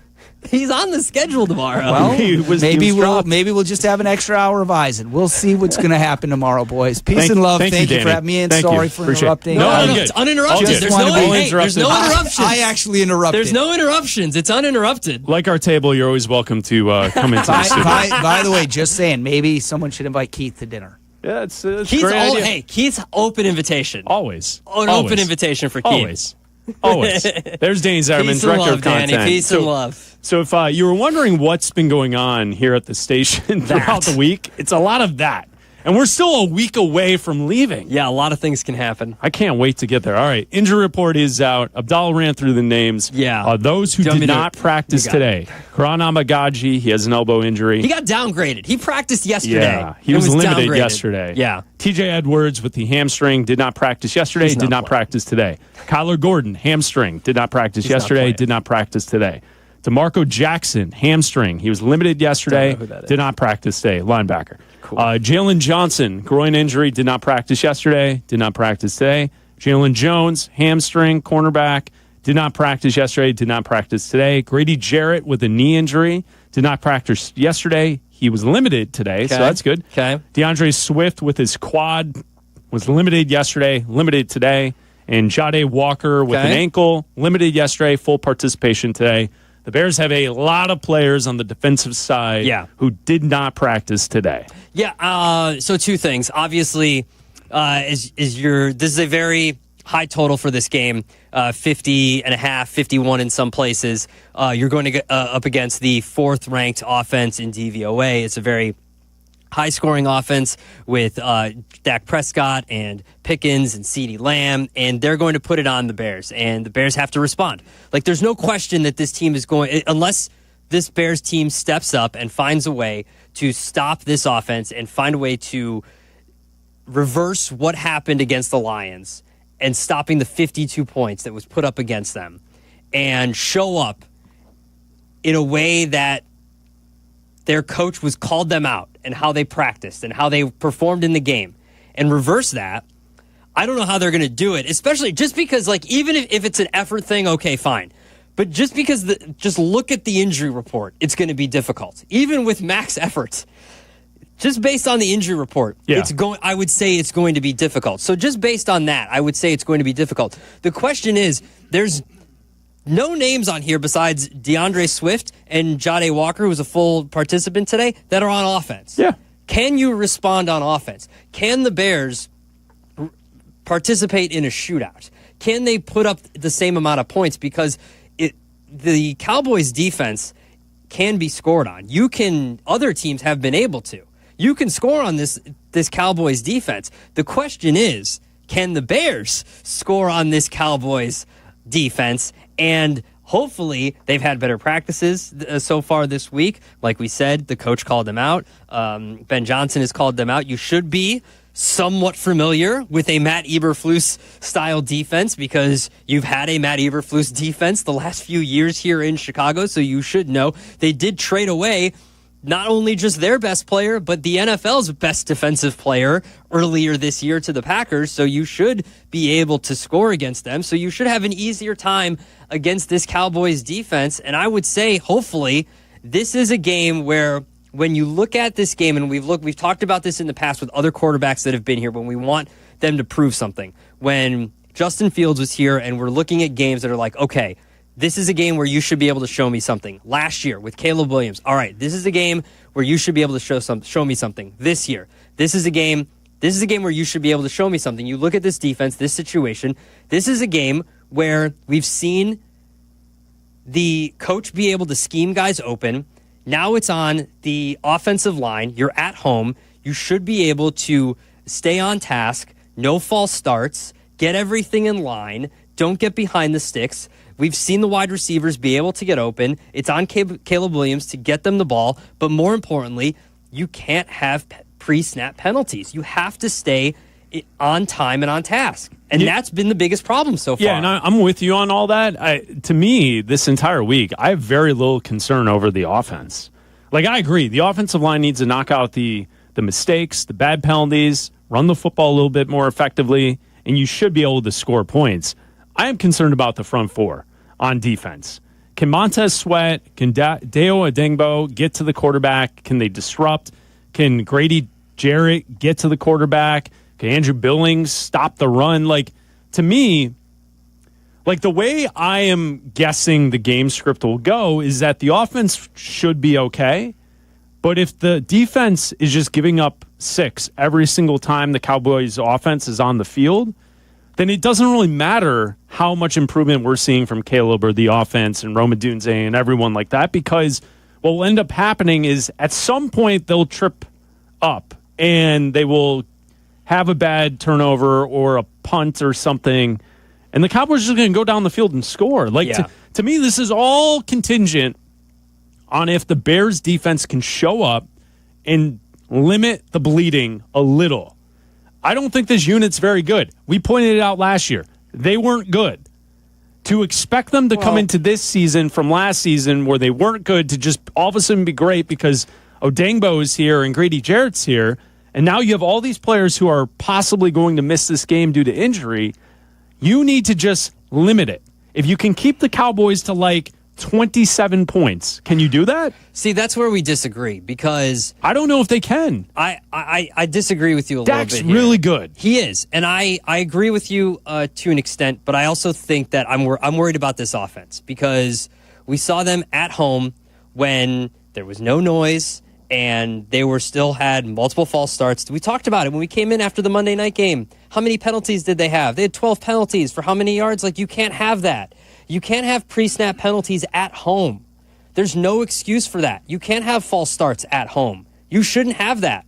There's no noise. I understand that Cowboy fans are coming out in droves and buying up all the tickets and all that kind of stuff, but you shouldn't have that. There shouldn't be false starts on DJ Moore and DeAndre Swift. That shouldn't happen. So that's what I'm concerned about. You talked about it after the game. How many times, how many occasions did they have in those drives where they were at 2nd and 15 or 3rd and 23 or whatever it was? Because, they had 10. Because of those penalties. Yeah. And how many of those drives stalled out because of those penalties? 8. Exactly. Yeah, they had 10 situations against the Lions where they had more than 1st and 10 as they're down in distance. So either 1st and 15, 1st and 20, 2nd and 17, 2nd and 32. They had 10 situations like that against the Lions. And your defense getting back onto the field is not going to be able to stop the Cowboys 8 different times to get your offense the ball back to give them another opportunity to score. If that happens again, if you have those penalties and you keep giving the Cowboys back the ball without scoring, this is going to look like the Lions game very fast. 312-332-3776. Bleck and Abdalla, 2 to 3 weekdays here on ESPN 1000 for now. Uninterrupted here on ESPN 1000. Waddle and Sylvie coming up at 3. JK in Mount Vernon, you're on ESPN 1000. What's up, JK? JK? JK. JK.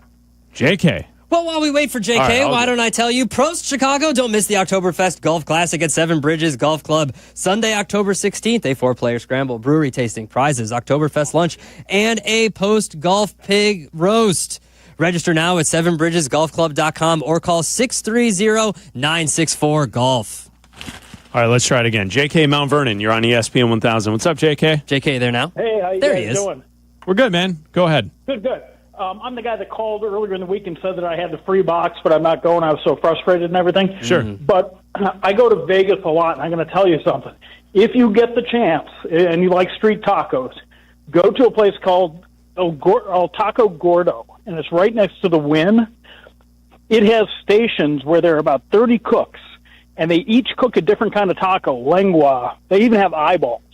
You get every single type of taco in the world, and they are absolutely fantastically delicious. And it's open all night, and the line that goes around the block. So if you need to bring a lot of people someplace, try that out. What's it called again? Taco Gordo. Taco Gordo. Okay. And where's it located? Right next to the Wynn, because I play poker a lot. It's right next to the Wynn poker room. Okay. All right. I'm writing it down. Fantastic, Thank JK. you. Appreciate it. I mean, the thing with Vegas is, like, you can't go wrong. There are so many great restaurants in Vegas, everywhere. Yeah. That you're going to be able to find something. I mean, I don't know if Tuscany fits the bill, Abdalla. Don't you besmirch the good name. Bleck and Abdalla brought to you by Yuengling. Okay. Well, I've never been. I just heard the story of you guys rolling in and how it wasn't a great... And how literally someone was rolling next to us? Yeah, it wasn't a great situation. How dare you besmirch the good name of the Tuscany Grill? We now go to the Yuengling guest hotline, and each and every week on Thursdays at 2:30, we get a chance to talk with the Fat Jack. Money talk. Here comes the money. Ready to fatten up your winnings? You got something to eat up in there? We hungry. For the best football picks, give Jack a call at 800-298-1383 or FatJackSports.com. Fat Jack feeds you his picks now. Get in my belly. On Bleck and Abdalla. Money talk. Here comes the money. Go to his website right now. Sign up today, FatJackSports.com. You can also call 800-298-1383. Jack, week 3 in the NFL. It's here. It's here, and I tell you what, guys, I'm knocking on wood around everything that I am because it's been just a great start to the season. I mean, all my clients will tell you it has been just consistent, solid profit week after week. Last Saturday, we were 5-2 again, so that's now a 10-2 run on Saturdays. And actually, one of our losses was Florida, getting 7.5. They throw 5 interceptions, including a pick 6. And they're getting 7.5. They lose by 10. So that was one of the losses. Otherwise, we're 6-1 on Saturday. Monday night swept the board again. Had under the total in the first game. 2 more winners late in the day. And actually, the players' props started 5-0 on Monday after going 13-3 to start Sunday. So really, really positive run in really everything right now. So FatJackSports.com. If you're betting the games. Every game is posted. It's documented. The games I'm playing. I'm in Vegas right now, betting the weekend, and I'm ready for another huge week as we've got a great, great start to the season. You know, Jack, when we look at the game tonight, Buffalo is a 11.5-point favorite at home. Not a lot of people are giving the Dolphins a chance. Is there any way to play this that is not just the obvious that Buffalo is going to run wild tonight against the Dolphins on Thursday night? Yeah, absolutely. It's the same. Listen, the same people are going to go up and bet Buffalo that bet Philadelphia against Dallas. How'd that work out for everybody? Mm-hmm. I'm not saying you have to jump on Miami. I'm just saying part of making money betting on sports is understanding that there's no value with one team and either betting on the other team or not betting it at all. Be okay not playing or playing less. But there's no, the number should be about 8.5 or 9. It's 11.5 or 12 because every $50 guy that just watches ESPN and watches SportsCenter knows exactly what's going on with Miami. They know that their head coach is favored to be fired in the league. Buffalo's an offensive juggernaut, blah, blah, blah. But here's the reality. Week 3 underdogs that are 0-2 against the spread are on a 62-39 run against the number. Divisional dogs in that spot cover 80% of the time. And that's exactly what we have here. Divisional underdog. Also, Denver and Houston fall in that subset also. But you look historically, we're still in that regress to the mean part of the season where you're never as good as you were the last week or the week before and never as bad. And it's not me saying this. These are what the numbers say, not only over the history or recent history of sports gambling, but over this year. You're having underdogs outperforming favorites. You're having outperforming overs, even with the huge start last week with the overs. Unders still are a safer bet early in the year, and you're never as bad or never as good as you appear. So you either bet Miami, you hold your nose, walk up the window, bet Miami, and then watch something else, watch the college game, or you don't bet the game at all because there's no reason in the world. Buffalo's not there, there's no value in them, and that's what you're looking for, is finding that value when you're betting these games. So it's Miami or nothing. I'm glad you brought up the totals because tonight the stat is Dolphins at Bills in the Mike McDaniel era. The totals in those games are 61, 65, 68, and 57. Should we be looking at the under tonight, even though these are usually high-scoring games? Yeah, so the danger of going under is that you could lose both, for sure. I mean, if it stays under, I mean, there's a lot of room to cover the number with all those points if it stays under 50. So if you go over, if you go over, there's a possibility you're going to lose both. So I don't love the total. If I was going to play it, I would play under. Miami 5-1 to the under their last 6 on the road. Buffalo's been trending over overall. They're 10-4 to the over their last 14 games. Also, another one of those stats that's kind of a good stat, Buffalo's team total is 10-1 their last 11 at home. So if you're a team total guy, they normally score points at home. So that's the other reason to lean over a little bit, because you're getting Buffalo scoring points overall, and actually they've averaged 37 points per game against Miami at home the last 8. So they normally score a bunch of points. I don't love the total. I do think Miami covers the number, or I wouldn't play the game at all, though. Jack, here in town all week, we've been just dissecting the Bears getting blown out in Detroit on Sunday, and now they're at home, and the line has kind of moved about, and Dallas right now is a favorite by 1.5. The Bears are at home. They're looking for their first win. Is there an angle you're looking at between Cowboys-Bears? Because this Bears defense can't stop anybody, and the Cowboys can score points. How should we play this game this weekend? Yeah, so one of those things we just talked about, not paying too much attention to what you saw last week. Don't expect that again. And from a side standpoint, I think that should give Bears fans a little bit of hope. They're not as bad as they were. They caught Detroit at a horrible time, obviously. I mean, Detroit coming off a loss, division, all the things going on. That was a bad spot to catch. Chicago's got to play better, and the defense has to play better. On a side standpoint, Dallas is not a world beater by any stretch. I mean, this is a team that covered against Philly. I think Philly's pretty mediocre right now. They win last week against Kansas City, but basically it was a drop pass, really got them across the finish line. And so I don't think you're catching a great Dallas team, and you're catching a really bad secondary with Dallas. Dak Prescott has put this team on his back. Offensively, they are scoring points. But if you look at them last week, the Giants also, Russell Wilson picked them apart, especially in the second half, throwing the ball down the field. So I'm not a big, let's look at what Caleb Williams does and judge the entire team. He didn't give up 50 last week. So he did enough, but he's going to have, this will be a game he's got to play well. He's got to throw the ball down the field with accuracy, and that's going to be the whole thing. They traded away their best pass rusher. He should get some time. You should be okay max protecting and getting guys in the secondary against that secondary that's not very good. The trends all point over. I don't love playing with the general public, and I don't know how anybody would go under here, even if there's a little weather, which there might be. You might get some rain in this thing. I don't think that you could look under. It might go under, but that's not where you should go. You should get offense out of both of these teams. Dallas, 7-3 to the over their last 10. They're over Chicago. 4 of their last 5 games have gone over, and the last 8 games in the series with these two teams have all gone over the total. So 8-0 to the over. I do think this game is up to 50. It opened 48, up to 50, 50.5. I still think over is the play, simply because you have one team that's going to score and the other team and that same team can't stop you from scoring on the other side. So as long as Chicago does their part, they have a good chance of winning. God help us if they get some stops. If you actually get some stops and could guard CeeDee Lamb, you can beat Dallas for sure. This is not a very good defensive team. So this is their spot to get on the board and get a win. It's also a better play on the over. The Bengals head to Minnesota, both backup quarterbacks in this game, but the Bengals are a 2.5-point road dog. I kind of trust the Bengals backup more than I trust Carson Wentz here, but they're the underdog. Am I right in feeling that way, or should I go with the home team? Well, Cincinnati's not been great defensively, and you are getting a home team, so those things do matter. It's another one of those games. I think even with the backups, you're going to have to throw the ball.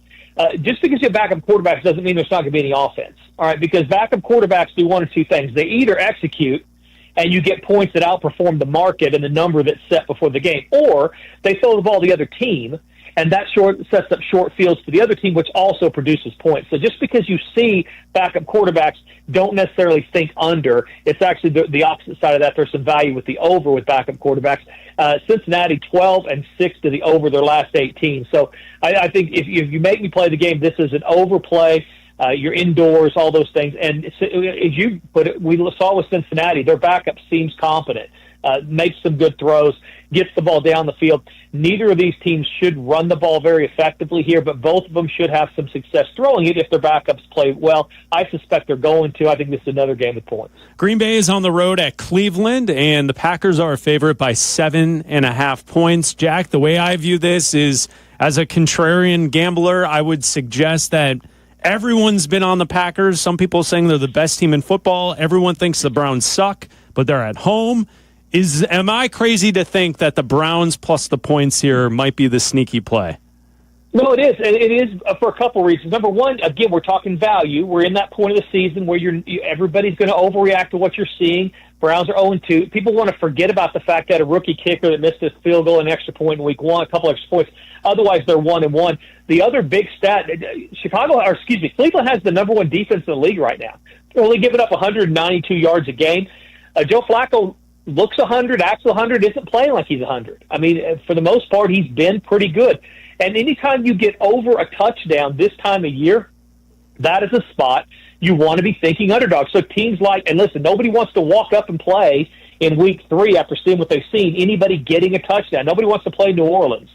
Nobody wants to play tonight. Nobody wants to play Miami. Nobody wants to play Cleveland. But the value is there. So all those games are going to fall. And even the Jets and Tampa is going to fall into that category of you either find a way to play the underdog or you lay off the game. Don't give money away following $50 players that are they're not factoring in the line at all. That is a good one. It's the same money that bet on Philly in week 1 over Dallas. It's the same money that has got you in a big hole in college football. And in the NFL, you're losing money with that theory, so don't continue that. It doesn't normally switch, at least this early in the year. The Rams head out east to take on the Eagles, who beat the Chiefs last week. They're a 3.5-point home favorite. Is that an overreaction to them beating the Chiefs? Is this a good spot to take the Rams? It absolutely is. I think here's the deal with Philly. They won. They haven't looked great. What happens if they're 1-1? What's this number then? The Rams, as long as their quarterback is healthy, they're gonna be okay. They're gonna score some points. They've also covered 5 in a row. This is a letdown spot. Early in the season, Philly normally doesn't cover a lot of numbers. This is a team that's built around the playoffs. They're built around getting things done late. Obviously, they want to win games, but they normally don't cover early season games. They're 0-1 against the spread this year at home. And last year, to start the year, they went 1-4 against the spread. And again, this is your Super Bowl champs. They went 1-4 against the spread their last 5 starts at home. So they normally don't cover a lot of numbers at home. The Rams are dangerous. You always worry about the travel and the early start and all those things. But Philadelphia, I think we don't know exactly. I would say this, Green Bay and Philly, I don't think we know exactly how good either of these teams are yet. They've caught teams at the right time. And they played really, really good. They're not going to play that well every single game.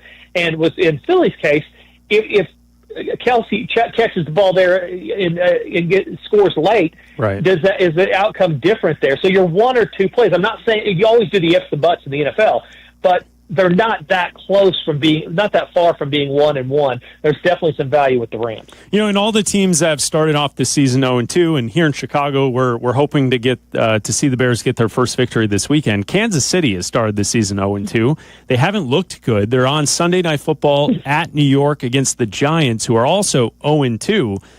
The question isn't whether or not the Chiefs can beat the Giants, but they're a favorite in this game by 6.5 points on the road. I feel like that's a lot of points, Jack. It is. It's another one of those single late games where people are most likely going to be playing catch up, and they're going to want to play the better team. Kansas City has to do it. Has to do this. Well, do they? They don't have to do anything. It's the NFL. They can lose again. They can lose to a Giants team. If you're a Giants fan, you're saying, we figured it out offensively. Yeah. Russell Wilson, who we were trying to put on the bench last week, he figured out how to score. So Kansas City's not a team scoring in the 30s. So if we do half what we did against Dallas last week, we're going to be okay. That's what a Giants fan would tell you. Of all the teams that are 0-2, the Kansas City's the only team that is still an underdog to not make the playoffs. So all the other 0 teams, about 12% of teams that start 0-2 over the history of the league, about 12% make the playoffs. So most teams are going to don't make the playoffs. I'm sorry, Bears fans. Doesn't mean you're not that 1 in 10, but it's uphill. Kansas City's the only one. They're plus 135 if you bet them to miss the playoffs. So they definitely are still that team that people think are probably better than their record, and that's rightfully so. Neither loss is a dangerous, shameful loss. They're going to have to win at some point. But to your point, they can win here and not cover. It's on the road. They're getting a Giants team that seems to be revitalized at least a little offensively. Kansas City 1-5 against the spread their last 6 games.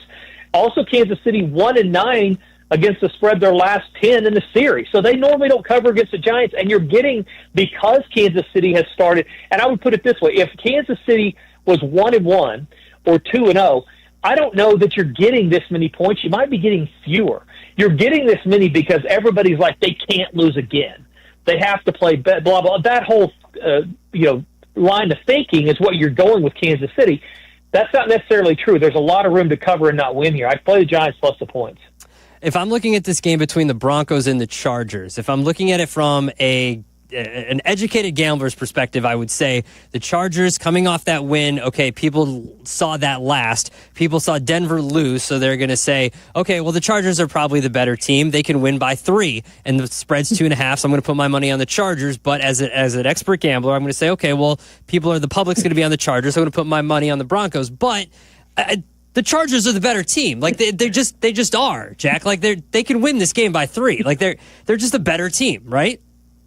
They could, or they could turn it over 3 times and lose by 10. I mean, Denver's good. I mean, it's a pretty evenly matched game. I like under in this. If you're going to play the game, both of these coaches, the better the competition, the less priority they put in scoring points and more priority they put in protecting the ball and winning time of possession.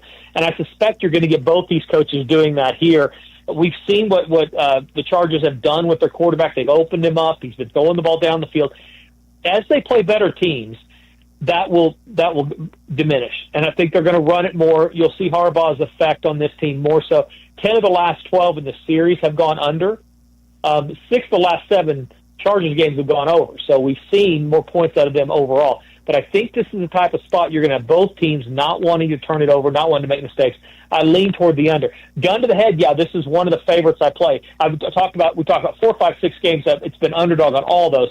This is one of the favorites that I would play. They're the better team. Denver was overvalued to start the year. They played more like I kind of thought they would.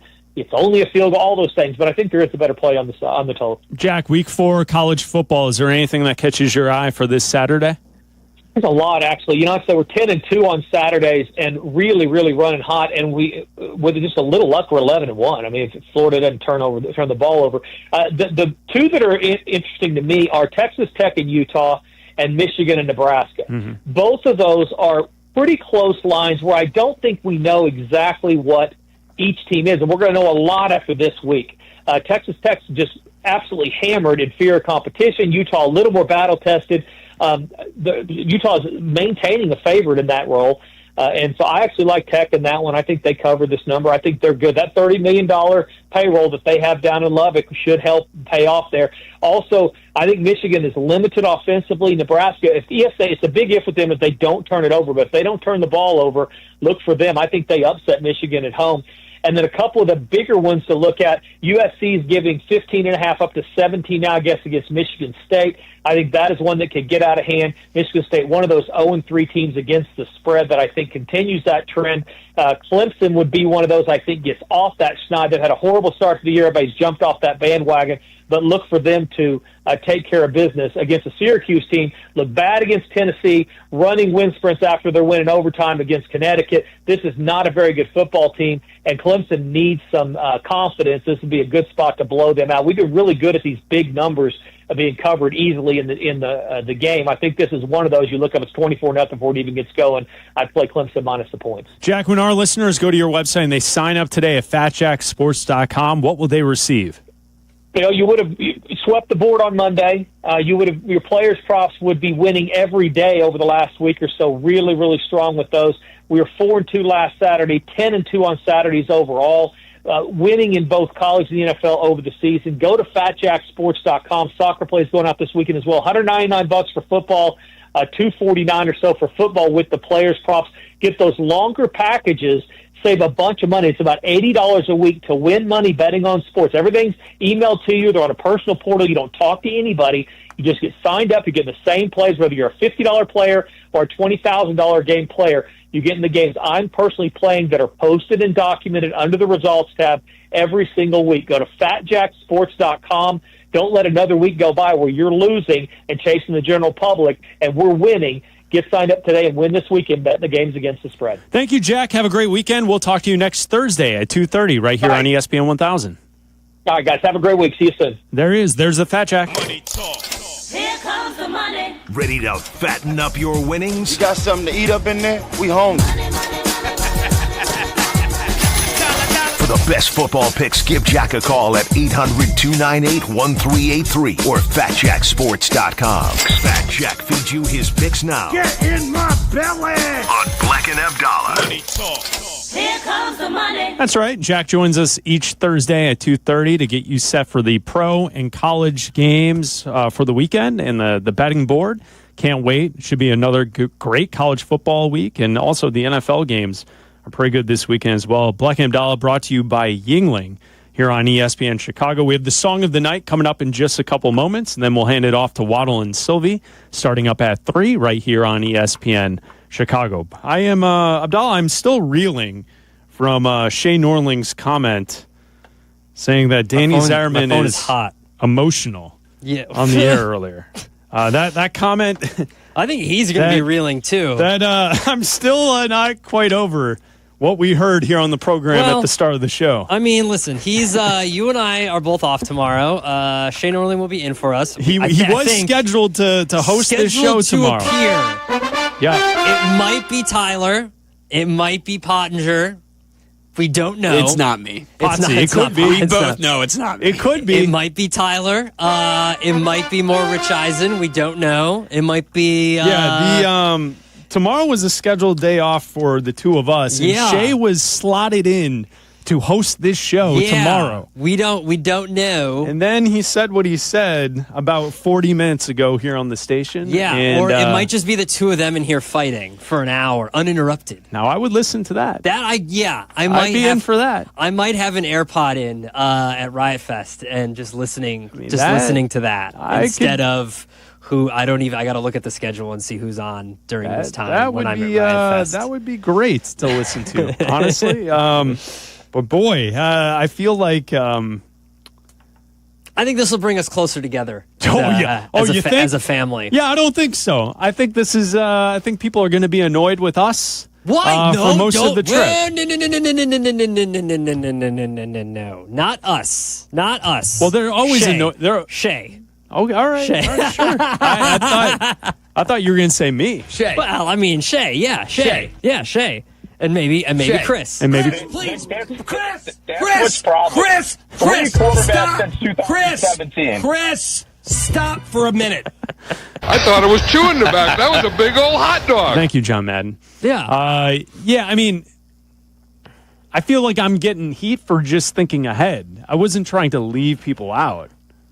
Yeah, it's not But on you to I make understand- a reservation for 20. I'm just saying. I was told the team dinner is on Saturday night. That's what I was told. Yeah. And that's how I was operating. That's it. Exactly. When we went to Philly, I went and made a reservation. Yeah, but only like a few of us went to Philly. Yeah, but I'm saying, like, it's just what I do. Is like, if I know I'm You going plan somewhere, ahead. I make a reservation. I did not plan ahead, and I appreciate you planning ahead. Bleck and Abdalla, we're brought to you by Yuengling here on ESPN 1000. Enjoy some great flight over the weekend. Flight by Yuengling. Bleck and Abdalla, we will be off tomorrow. Shay Norling's scheduled to host this show tomorrow. We'll find out. Thank you to Justin Pottinger for producing today's show. Enjoy your trip to Vegas, Potsy. Time for Song of the Night. Thanks, guys. Hey, turn up the volume and don't touch that dial because it's time for... What dial? There's no dial on my phone. Yeah, it's just an... never mind. Crank the volume because it's time for Bleck and Abdalla's Song of the Night. Yo, Larry. Today's song, Weezer. My Name is Jonas from 1994. It's your Song of the Night with Bleck and Abdalla.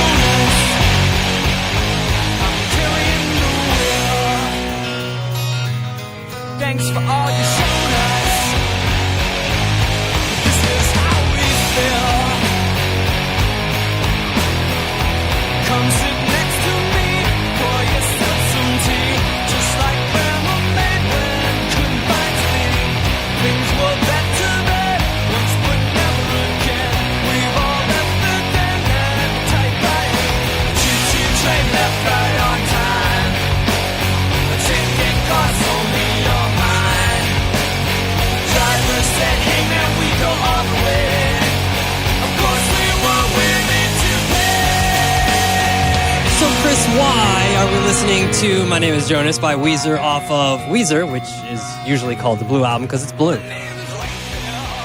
We selected this song because of Riot Fest this weekend, which you will be attending, and Weezer will also be attending this weekend. Yeah, they're headlining Saturday night. They're going to play this blue album all the way through. Most bands, a lot of bands, play albums all the way through. Blink-182 will be there Friday, along with Alkaline Trio. Shout out Alkaline Trio, especially Dan. Shout out to Dan. Yeah, friend of the show. Big time listener of the Bleck and Abdalla show. Green Day's going to be there on Sunday. Can you ask Dan this weekend what he thinks about the new time slot? I will.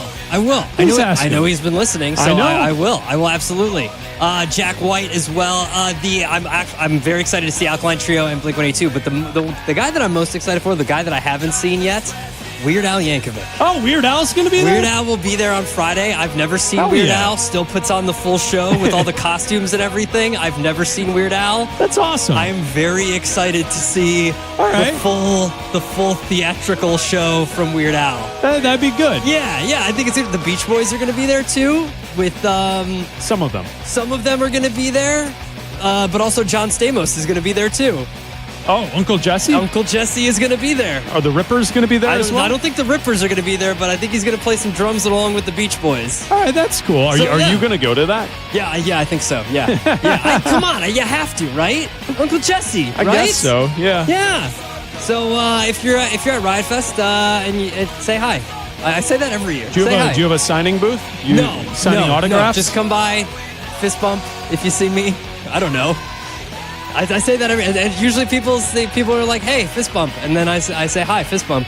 Yeah, and why that's what not? we do. Yeah, absolutely. It's always fun. Riot Fest is always great. Ask Abdalla for a double thumbs up photo. No, I mean, if you want to. I'm not See, Shay. he wants to do it. I'm not Shay. He wants to do it. I'm not Shay, so I will absolutely oblige. Weezer, but my name is Jonas. Shout out to Riot Fest. From 1994, it's your Song of the Night. Year.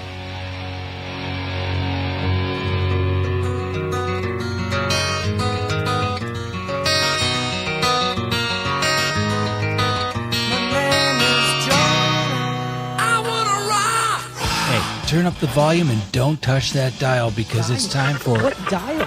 There's no dial on my phone. Yeah, it's just an... never mind. Crank the volume because it's time for Bleck and Abdalla's Song of the Night. Yo, lit. The Waddle and Sylvie Show is next. This is Chicago's home for sports Jay. on FM 100.3 HD2, the ESPN Chicago app, and ESPN 1000. This is Bleck and Abdalla on ESPN Chicago, Chicago's home for sports. Bears and Cowboys. Joniak and Thayer call the game. Sunday at 3:30. This is the home of the Bears. Here comes ESPN Chicago. Hey, it's Rich Eisen. You can now listen to The Rich Eisen Show right here on the home of the Chicago Bears. The Rich Eisen Show, weekdays noon to 2.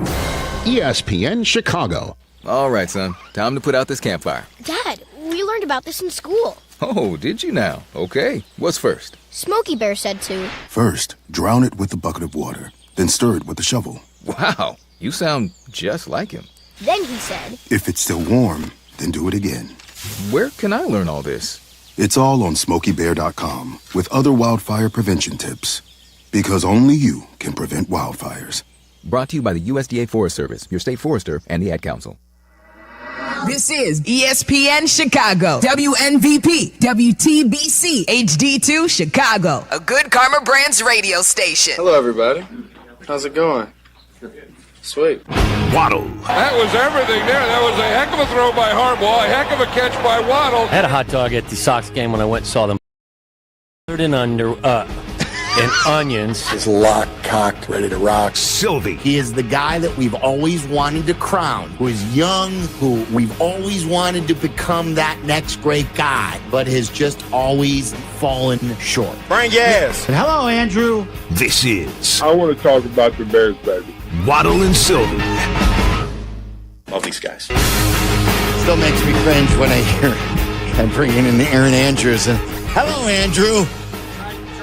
Try saying that you had a hot dog at the stadium smothered in something other than onions. Yeah. That one will stick to you for even longer. You always have underwear on the mind. Oh, well, yeah. Maybe so. Happy Thursday to everybody. Just a gorgeous Is that just day like out that? there. Yeah, happy Thursday. Happy, you know how I feel about Thursdays. I love Thursdays. One day closer to the weekend. Thursday is in the top half of my week power rankings. What's your favorite day? What is my favorite day? Yeah. Saturday. Saturday is my favorite. Really? Yeah. What do you mean? I don't you think most people would answer Saturday for what their favorite day is? I mean, for me, Friday? I would. Sunday's kind of good for me. I love the whole day of the NFL.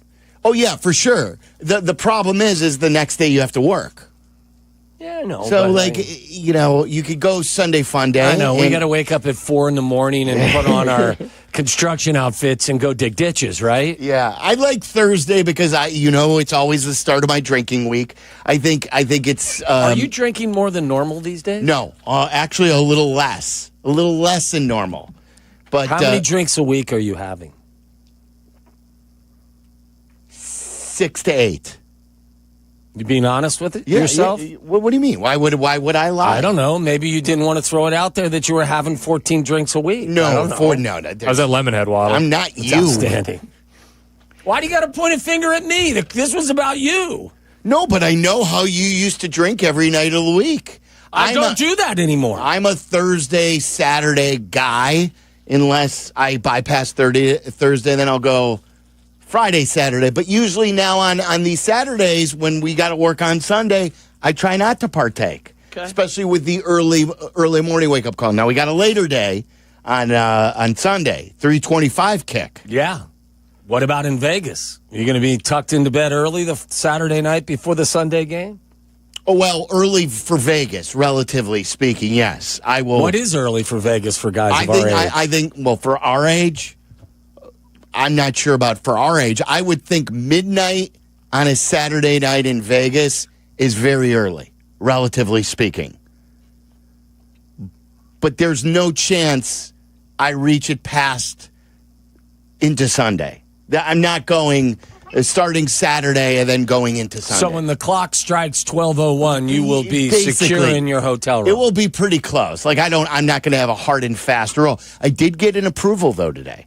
I reached one thing that I've been worried about is it's how safe is the ink in your body?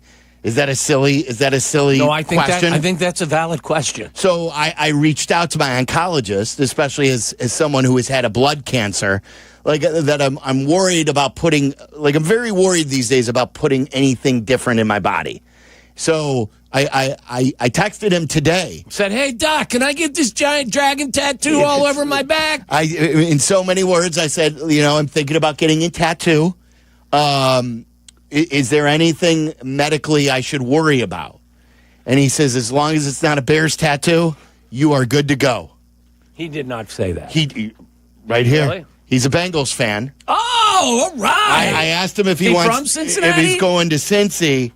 Here, I'll show you this. So what was the overall answer about ink in your body? Read that first line. As long as it's not a Bears tattoo, you should be okay. Laughing emoji. Yep. That's good. It won't Is be. he from Cincinnati? I don't know. I gotta re-rack my brain on that to see if he's from Cincy or if he just grew up as a big Bengals fan. You've met him before, Dr. Saris over at Northwestern. Okay, so what did he say about the likely or the how safe a tattoo That's for you? it. He goes, you should be good to go. Okay. Like there was zero, and he's told me about other stuff that I should, whether it's a supplement or something like that. Yes, you may want to stay away from that, or and he's one who has always told me, slow down when you're drinking. He has told me since my diagnosis. It's not good. It's not good for anything. Yeah. Whether you've had, an issue the way you have or not, they'll tell you it's not good for you. Yeah. Yeah, not good. Not good. You know what? I'd run right through that stop sign. I know you do. Except right before your doctor's appointment. Egregiously fast, but I still kind of roll through that stop sign every now and again. But what you do is you cheat the test. You go for your checkup, and then you go dry for a week. I would do the opposite. I would binge as much as you always do to see if there's any red flags by doing that, because then if there is none, you're like, I'm good. I'm Superman. Well, I mean, if I'm not drinking, I'm good. So, I know that. But you're going to go back to your normal behavior is what I'm saying. Yeah, but I'm not, I don't drink like some sort of uncontrollable frat boy. I'm in bed you know what time I went to bed last night? 9:10. 9:10. Fell asleep 10:15. Woke up at 3 to take the dog goes out twice a night in the middle of the night. Wow, it's not good. Waddle discovered melatonin, too, by accident a couple of nights ago. I did not take it last night. Well, and you slept through the night you took it. Well, because I did have a drink last night. I didn't want to mix them. It's okay. Melatonin is a natural... Okay. Is something your body makes, and that's why people like taking melatonin. This is how it went.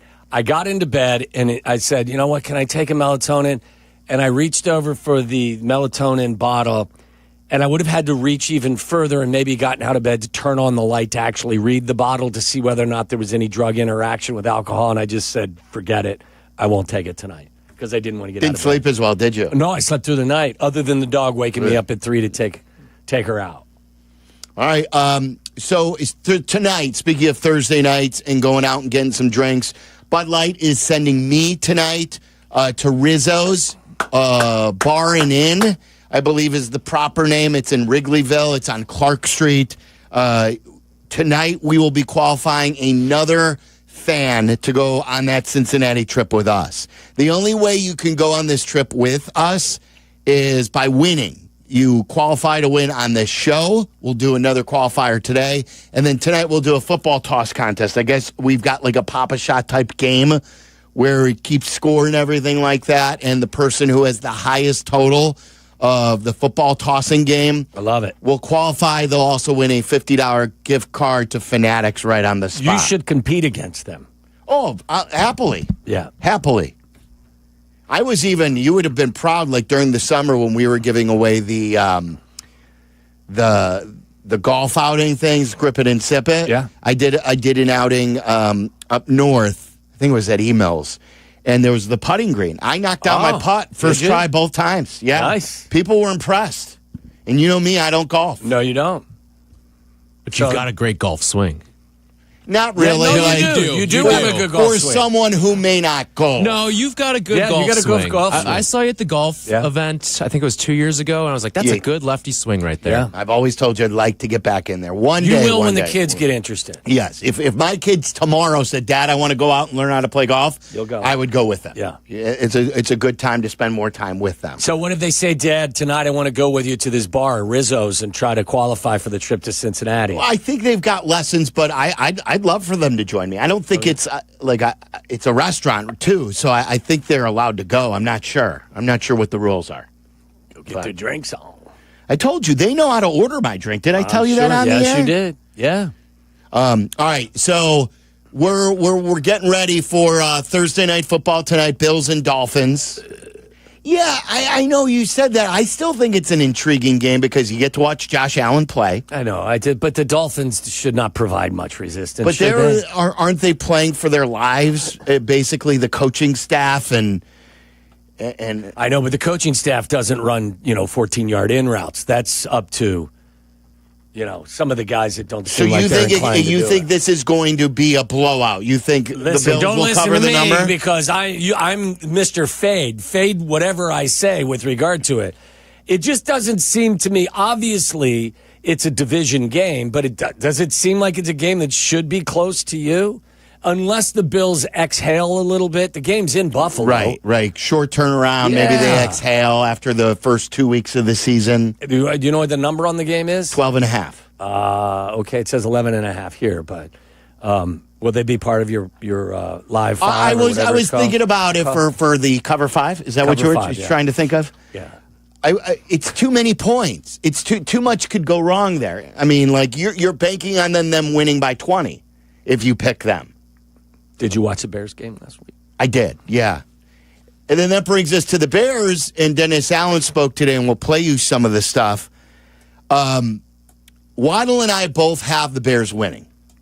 Yeah, you're starting to. I think we both are sharing a little bit of skepticism as the week goes on. I played the game as soon as it was posted, whether it was Sunday night or Monday morning. Yeah. Maybe it was when Carmen and Jurko were talking about it, and the line was, I think I actually got in at the bad time. I think the Bears are a dog right now, aren't they? Did they start off as a favorite? Yeah, it's flipped. They're a 1-point dog, I think. Are they really? I did not know that. So I played them when they were 1.5 point favorite. Wow. So they're a dog now. I mean, look, Cowboy fans too bet. Yeah, they're a lot like Bears fans. So I don't know where the public money is going and where the sharp money is going. But I thought this would be a good spot for the Bears. The Cowboys coming off an emotional win at home. Time and place. They don't stop anybody either. But what I'm having a tough time figuring out in my brain is how is the Bears defense going to stop that offense? Yeah, because and I could kind of flip it around and say the same thing about the Dallas defense, which has just as challenged. But our offense at this point haven't proven, although they're improved, they haven't proven that they can hum the way that Dak Prescott and Javonte Williams and CeeDee Lamb and George Pickens can. Don't forget their tight end. Yeah. They use the tight end, Ferguson. Yeah, they do. So it's a novel concept. And then that's what I mean, like, I still think there are moments, and there's been a lot of positive feedback about Caleb's week 2. Yeah, and I think PFF, I think has ranked Caleb in a decent spot, like in about right halfway in the starting quarterbacks, middle of the pack. He still, but they take their foot off the gas every now and then. Yeah. The Bears offense, like right when you think they're going to take the momentum from the last drive into the next drive, they haven't been able to do that, and that was a problem last year too. I don't even know if it's them taking their foot off the gas; it's them punching themselves in the junk. Whatever right. it is. Yeah, I mean, like committing penalties. Yes. They've now committed 20 penalties for 177 yards. You have an ill-timed fumble as you're driving down the field at the Lions' 30.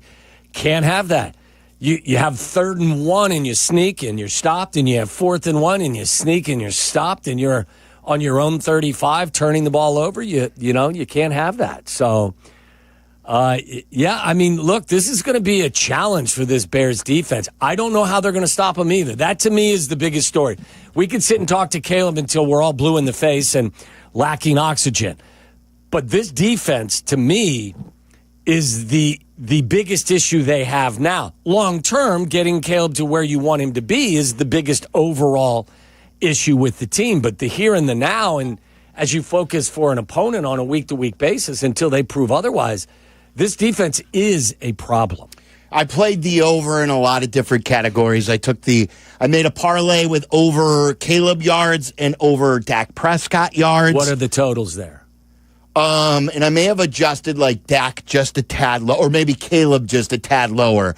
I think I played Dak at about 200 over 260 yards, and I want to say Caleb was like at 220 or somewhere around there. Currently, Dak is averaging 275 yards per game through the air. And this is with no top corners available. Yes. A variety of them. Like, it doesn't sound like Gordon. I was just looking. He did not practice, did he? Did not practice today. I'll say this. I brought this up not on the air. I was talking to Joniak off the air about Gordon. Gordon probably won't even practice this week. If he does want to practice next week, wouldn't you hold him out through the bye at this point? I would definitely think about it. Again, I don't have access to where he's at with his rehab, but that would sound like a common sense approach. He had hamstring problems before this year. Yeah. He hurt his hamstring in the preseason. Yep. He re-injured his hamstring before he even played a game. And now if he doesn't play in this game, you only have one game until the bye. Why would you take a chance of bringing him back early? You give him that fourth game off, you give him the bye week off, and you hope he's ready for the extra day, the Monday night game against the Commanders. I'm with you. I think you got to play the long game here for the following reason. You're not getting Jalen Johnson back anytime soon, if not throughout the course of this entire year. As we mentioned, Tyreek Stevenson and Nashawn Wright have struggled.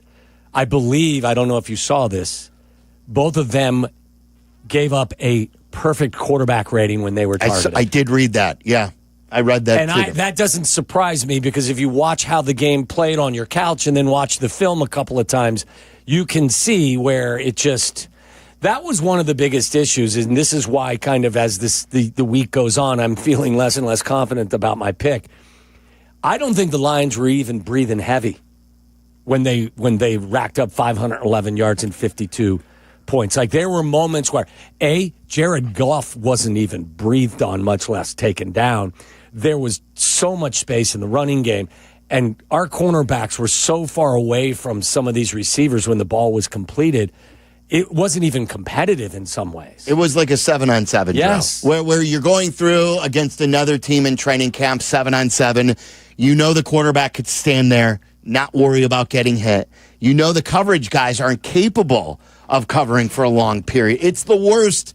It's the worst formula, and this is why I'm like starting to wonder if I just jumped on the Bears too quick, like overestimating the spot that they're in. But strange things happen. Yeah, they're at home. You do see progress with their offense. I think the coach, starting to talk like he's not going to tolerate anything less than a very motivated and intense effort is something that resonates with me.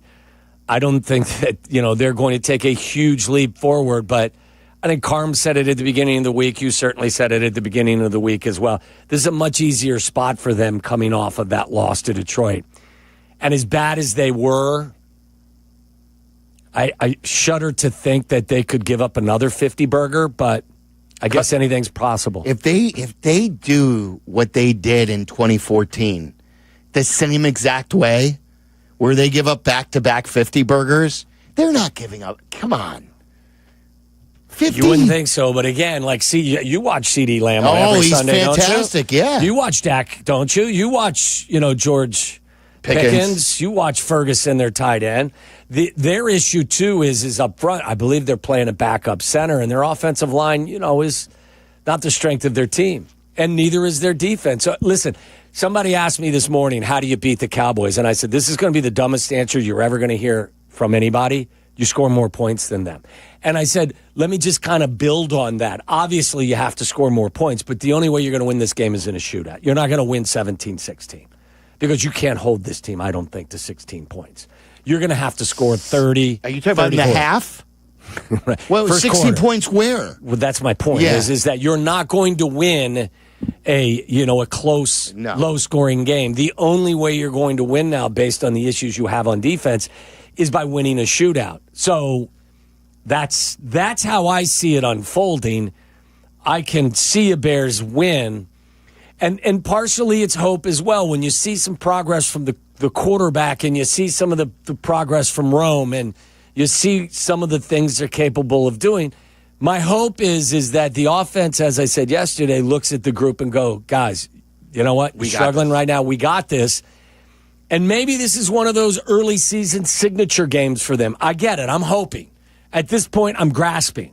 But maybe we look back and go, hey, maybe this is when things started to kind of tick a little bit for this offense when they faced a depleted Cowboy defense. As people have told us, it should be almost a split crowd the way things are going. Cowboy fans not only travel, but there are a lot in Chicago. The Cowboys have a fan base all over the country. It's a national team. They're America's team. Yeah, and like the Bears, you're going to always get a lot of fans on the road. Bears fans are frustrated. We've lived through 12 losses in the last 13 games, so even though it's just 2 this year, a lot of season ticket holders, while they're diehards, are thinking to themselves, this is a chance to make up a lot of money in our payments for season tickets. So why not sell this game to someone? The weather's going to be nice, so the demand is high. It's the highest demand ticket out there right now. I would hope that the organization takes that as a slap in the face. Yeah, George did last year with Detroit, didn't he? Yeah. He was very upset with that. And by the way, this team, and I know that the math makes sense, they've lost 6 in a row at home. Obviously, that's going to happen when you've won one of your last 13 games. But how about defending your home turf a little bit, starting this weekend? When did it start with the Patriots game? What was the first loss in that streak? Yeah, it would have been the Patriots game because after London was the Commanders. That was on the road. And you beat Carolina at home before the game. So the Carolina game is the last game the Bears have won. October 6th at Soldier Field. It's almost been a the year. London game was a home game. But you're right technically, but really, they have not won a home game since Sunday, October 6th. This could be the exact opposite game of what we watched at the end of the year between the Bears and Seahawks.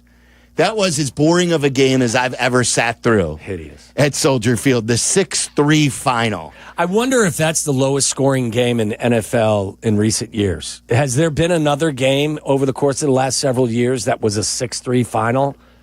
I can't imagine many. I can't either. Like it was like freezing that day too. Remember, it was just brutal. everything about it was terrible. It was a Thursday night. The team had fully given up. Christmas, It was the right? day after Christmas. Yes. I thought it was warm, but it was like raining. Yeah, I think it was raining because my son was at the game and they weren't bad. So yeah, I think you're right. It wasn't cold, Tyler, for the temperature, but the result. Bears fans, what do you think? What is your mentality going into this game? It's only week 3. It's only the second home game. It should be a glorious day, 80 degrees, fun day to go out to Soldier. You get the full morning to tailgate because the game's not till 3:25, so you don't have this early wake-up call. Are you picking the Bears? Who wins this game? Is it the Bears or the Cowboys? I was very confident at the beginning of the week. The more I'm talking this through, the more I'm wondering, can the Bears stop them? And can the Bears score at this stage of their offense that many points to keep up with them? But I'm still going with it. I'm picking the Bears in a tight game. 312-332-3776. We'll play you some Dennis Allen. Dennis Allen doesn't want to talk about current stuff. You'll hear that coming up next. He only wants to focus on the future, but he hasn't spoken about giving up 73 points in the last 5 quarters. But he wants to just focus on the Dallas game. We'll play some more takes on Caleb. There are some national guys out there talking up Caleb, or at least defending Caleb. It could be worse, and I think there's growth there. Waddles watched the film. Courtney joins us at 4. Since we had a short show yesterday, we did not have Barstool Big Cat on. yesterday, so he joins us at 4:30 today. We've got Jesse also to talk about the Cubs. Who would they go with in game one of the wild card coming up here shortly? 312-332-3776. And don't forget, Rizzo's tonight in Wrigleyville. I'll be there from 7 to 9. Your chance to win a spot to our trip to Cincinnati. It is Waddle and Sylvie. We've got a full ride till 6:30 today. The afternoon drive is easier with Waddle and Sylvie. Chill out. They're coming right back. ESPN Chicago. How about them Cowboys? The Cowboys are riding into Soldier Field. How about them? The Chicago. It's week 3 for the Bears. Kickoff Sunday at 3:30. Join us for extensive pregame coverage starting at 11. We'll have instant reaction from players, coaches, analysts, and of course, you. Put some respect on my name. 4 hours of post-game immersion after every game. It's Bears and Cowboys, 3:30 Sunday on the home of the Bears, ESPN Chicago. Brought to you in part by Hard Rock Casino, Northern Indiana. You're probably driving past one right now, a neighborhood bank you didn't even realize is part of something bigger. Wintrust has over 200 locally run community banks, and every one of them is powered by people who actually know the area and care. They make decisions right there in your neighborhood, not in some far-off corporate office. And whether it's growing your savings or launching a business, their local experts are ready to help.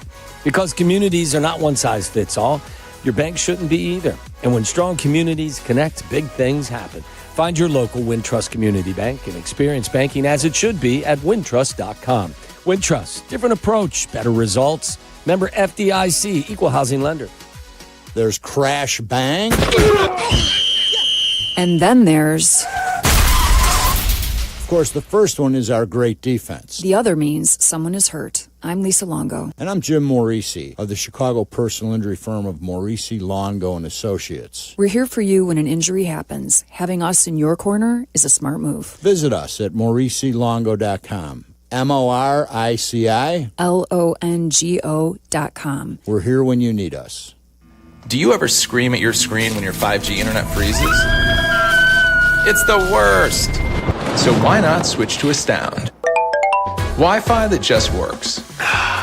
With Astound Wi-Fi, you'll rage less, buffer less, and live more. Lock in gig speed Wi-Fi for just $35 a month, guaranteed for 3 years. Plus, get up to a $200 Amazon gift card. Astound Wi-Fi, it just works. Visit astound.com today. Get the best quality Dutch Boy paints for your painting project at Menards. Max Bond Plus exterior paint and primer is designed to stand strong against weather extremes. It provides max adhesion, hide, and performance while repelling rain in just 90 minutes after application. And with Dutch Boy's high-performing paints that last, transforming your home has never been easier. Save big money on Dutch Boy paints and head into Menards to get your paint project started today. Save big money at Menards.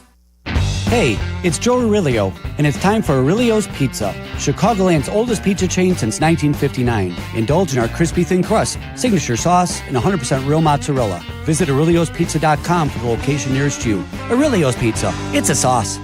Roofers and Waterproofers Local 11 delivers expert roofing and waterproofing across Chicago. Their trained professionals lead in solar, green, and garden systems. For trusted contractors and top quality service, visit ChicagoRoofingContractors.org. That's ChicagoRoofingContractors.org. From kickoff to cash out, ESPN Bet has the tools you need to score more on game days. Bet smarter with stats at your fingertips. Get personalized parlays built just for you. And with your fantasy team synced right in the app, you can back your squad. Right now, new customers get $100 in bonus bets when you bet $10. Sign up with promo code USL to get started. Must be 21 plus. Gambling problem? Call 1-800-GAMBLER. Terms and conditions apply. See app for details. Offer not available in New York. Progressive presents Employee of the Month. Small Business Edition. Today's recipient from Lucky Larry's Landscaping, Larry! Larry saved his business money with a quick commercial auto quote from Progressive. Does it help he's his own marketing manager, accountant, executive assistant, and never been late? Technically, yes, but saving really put him over the edge. So, Larry, give Larry a round of applause. Be your own Larry. See if you could save in as little as 8 minutes at ProgressiveCommercial.com. Progressive Casualty Insurance Company and Affiliates. Guys, are you dealing with pain when you wake up in the morning, whether it's lower back tightness or maybe your shoulders are so tight? I've got hip issues. I get headaches, tension headaches. That's why I'm seeing my guys over at Cairo One Wellness Centers. I go to the one in Libertyville, and from the entire staff to the doctor, they could not be better people. They work with you. They custom a plan for you, and it's not just an adjustment. It's a way of fixing the issue. They go to the root of the problem, and what I like the most is they've got me doing these exercises where I look at myself on the cameras over here, and I see myself slouching. I'm working to correct that. Better posture, less pain. Visit my guys at Cairo1.com today. They've got 50 Illinois locations. So at Cairo1.com, find one closest to you. Many in the northern burbs in my neck of the woods in Glenview, Gurnee, Wheeling, and I go to the one in Libertyville. Check out Cairo1.com today. Follow Chicago's Home for Sports on Twitch at ESPN 1000 Chicago. Waddle and Sylvie are back on Chicago's Home for Sports, ESPN Chicago. Four-man rush. Fields stepping up. Sidearm sling. He's got a connection. There goes Montgomery, who lost the football, and the Cowboys have it. It's Parsons on top of it. Micah Parsons on the move, and Micah Parsons is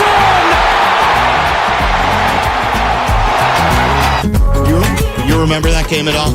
I was racking my brain in the middle of it, and then right away it clicked in. It was in the middle of the Justin Fields heater when they sort of customized the offense under Luke Getsy to a more running style. Was this down in? It was in Dallas, and it was one of those games very high scoring. Yeah, they threw a wide receiver that you brought in, I believe, from the Patriots was the guy, right? Wasn't he? He scored a touchdown on an in route that N'Keal Harry? Yes. Didn't they trade for him with a 7th round pick? Yes. They threw him a touchdown pass. That was when I learned because that was my first year working here. That's when I learned just how big the Bears were. Was they traded a 7th round pick for N'Keal Harry, and we got full phones. Yeah, right away. And we're hoping, second destination, he would develop, live up to what he was supposed to be coming out of college, but it never happened. But it was, the final score, I don't believe, it was like 40-something to the low 30s, if I'm going. 49-29. 49-29. But at one time, it was a close game. Yeah. Like, the Bears gave them a good fight for what they were. Yes. And then it just didn't carry over the good vibes of Justin Fields. Let's get something started with a win over the Cowboys this weekend on the lakefront. I want to take your calls, 312-332-3776. Rizzo's in Wrigleyville tonight, 7 to 9. Come out and see me. We'll be drinking Bud Light, and we'll qualify someone to win the trip to Cincinnati to see our team up against Cincy. The poll question is this: who wins on Sunday? Simple. The Bears or the Cowboys. It's brought to you by your local Chicagoland Toyota dealers. Very early in the voting. Just 200 votes in. I put it up during the commercial. How do you think it's going right now? 52% say the Bears. 56.6% of the people say Cowboys. Oh, okay. 43.4% say the Bears. Can't blame you. So vote online. Waddle and I both have the Bears. Yes. But we're very... Shootouts. We're a little apprehensive. Shootout. I'm expecting a shootout. Here's Dennis Allen today up at the podium. His defense has allowed 73 points in the last 5 quarters. Dennis, big picture from week one. You guys, you held them to 6 points for 3 quarters. I know, obviously, the 4th quarter wasn't what you were hoping for, but how do you kind of assess how the defense... Oh, I should have. Let me preface this. So this was him in the week. This was after week 1. Okay, so this is after the Viking. And listen, he doesn't like the question. Dennis, big picture from week one. You guys, you held them to 6 points for 3 quarters. I know, obviously, the 4th quarter wasn't what you were hoping for, but how do you kind of assess how the defense looked? Look, I mean, I thought we did some good things. I think we got to finish better. But ultimately, anytime you don't win the game, we didn't do enough. So, but really, our focus now is really on Detroit. We've kind of moved past that a little bit. I know I hadn't had a chance to visit with you guys since then, but our focus really is on Detroit. Like I said, they got a lot of really good skill players, a lot of speed on the field. It'll be a tough challenge. What stood out to you from Noah's performance? You guys are going to keep asking me about last week. Well, I guess it could play into if he has to play this week. Yeah, look, I mean, again, much like the rest of the defense, I thought there was, a lot of things that he did well. There's some things that we had to fix and correct. Hopefully we learn from the mistakes that we made and we move forward. So he wasn't like having it. He wasn't rude about it, but like in Courtney's follow-up is a fair question, and he's like, he can still ask me about that. This was him today when he was asked about the secondary being an obvious concern. I know everybody wants to, rehash what happened last week, and really we've moved on. I'll just say this: look, when you don't perform well and you lose a game like that, there's a lot of issues that went on, and so there's a lot of dirty hands in that. We all accept responsibility, coaches, players alike, and we're focused on, trying to make the corrections and get ready for Dallas. You could circumvent this by meeting the media either after the game or on Monday. Yeah, that's how they used to do it. The coordinators, Carmen was talking about it last week. When I covered the team, you would get the coordinators, A, whenever you wanted after practice, and B, you would get them after the game, so that way you get the head coach's viewpoint, and then you get each coordinator's viewpoint based on what they saw.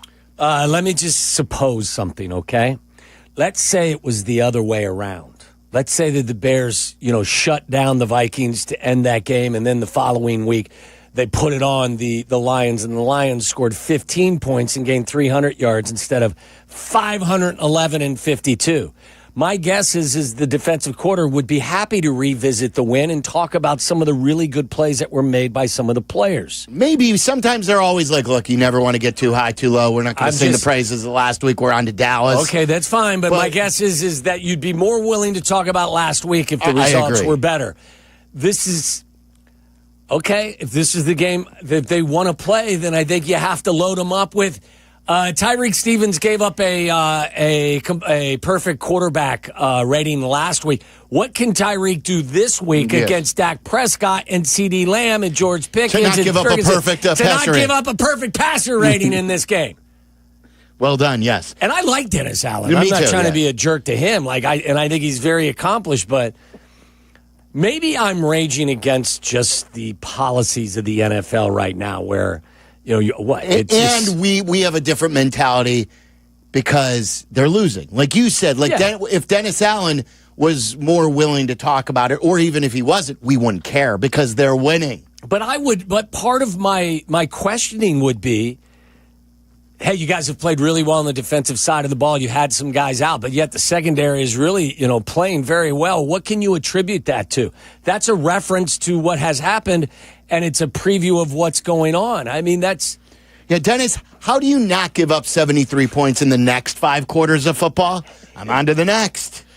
That's what you got to start doing. I guess, and I don't want to do that. Come on. I mean, it's week 3. I don't want to start playing, you're a jerk, I'm a jerk. I don't want to play that game. Yeah.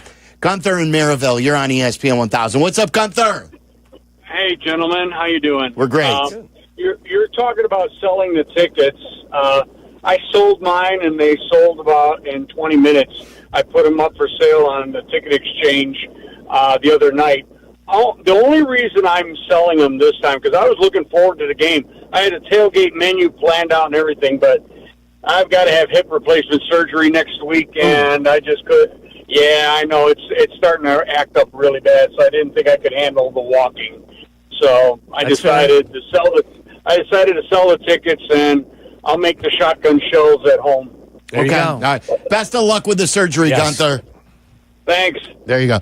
So that's sort of different, but yeah, these tickets are a hot item, especially with a lot of Cowboy fans. I'm still sure there are a lot of Bears fans who want to go as well, but I bet there's plenty of examples too where folks are getting much more than face value. Oh yeah, that's why. I think that's why, because of the market, that they're not just giving up, but people look at, you can get $600 or $700 for your ticket. Oof. And if you pay $150 for your ticket, right there, that's like the cost of 3 different games or something like that.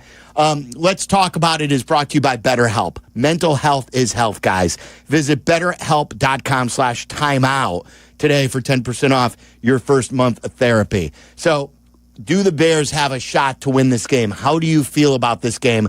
Let's talk about it. I believe it's Abriel in Harvey, who I don't believe is too optimistic. Did I say your name right? Is it Abriel? Yeah, it's Adriel. How you guys doing? What's up, Abriel? Yeah, I actually think we're going to get a good old nut kicking for the Chicago Bears. At this point, I do think the offense is going to play better.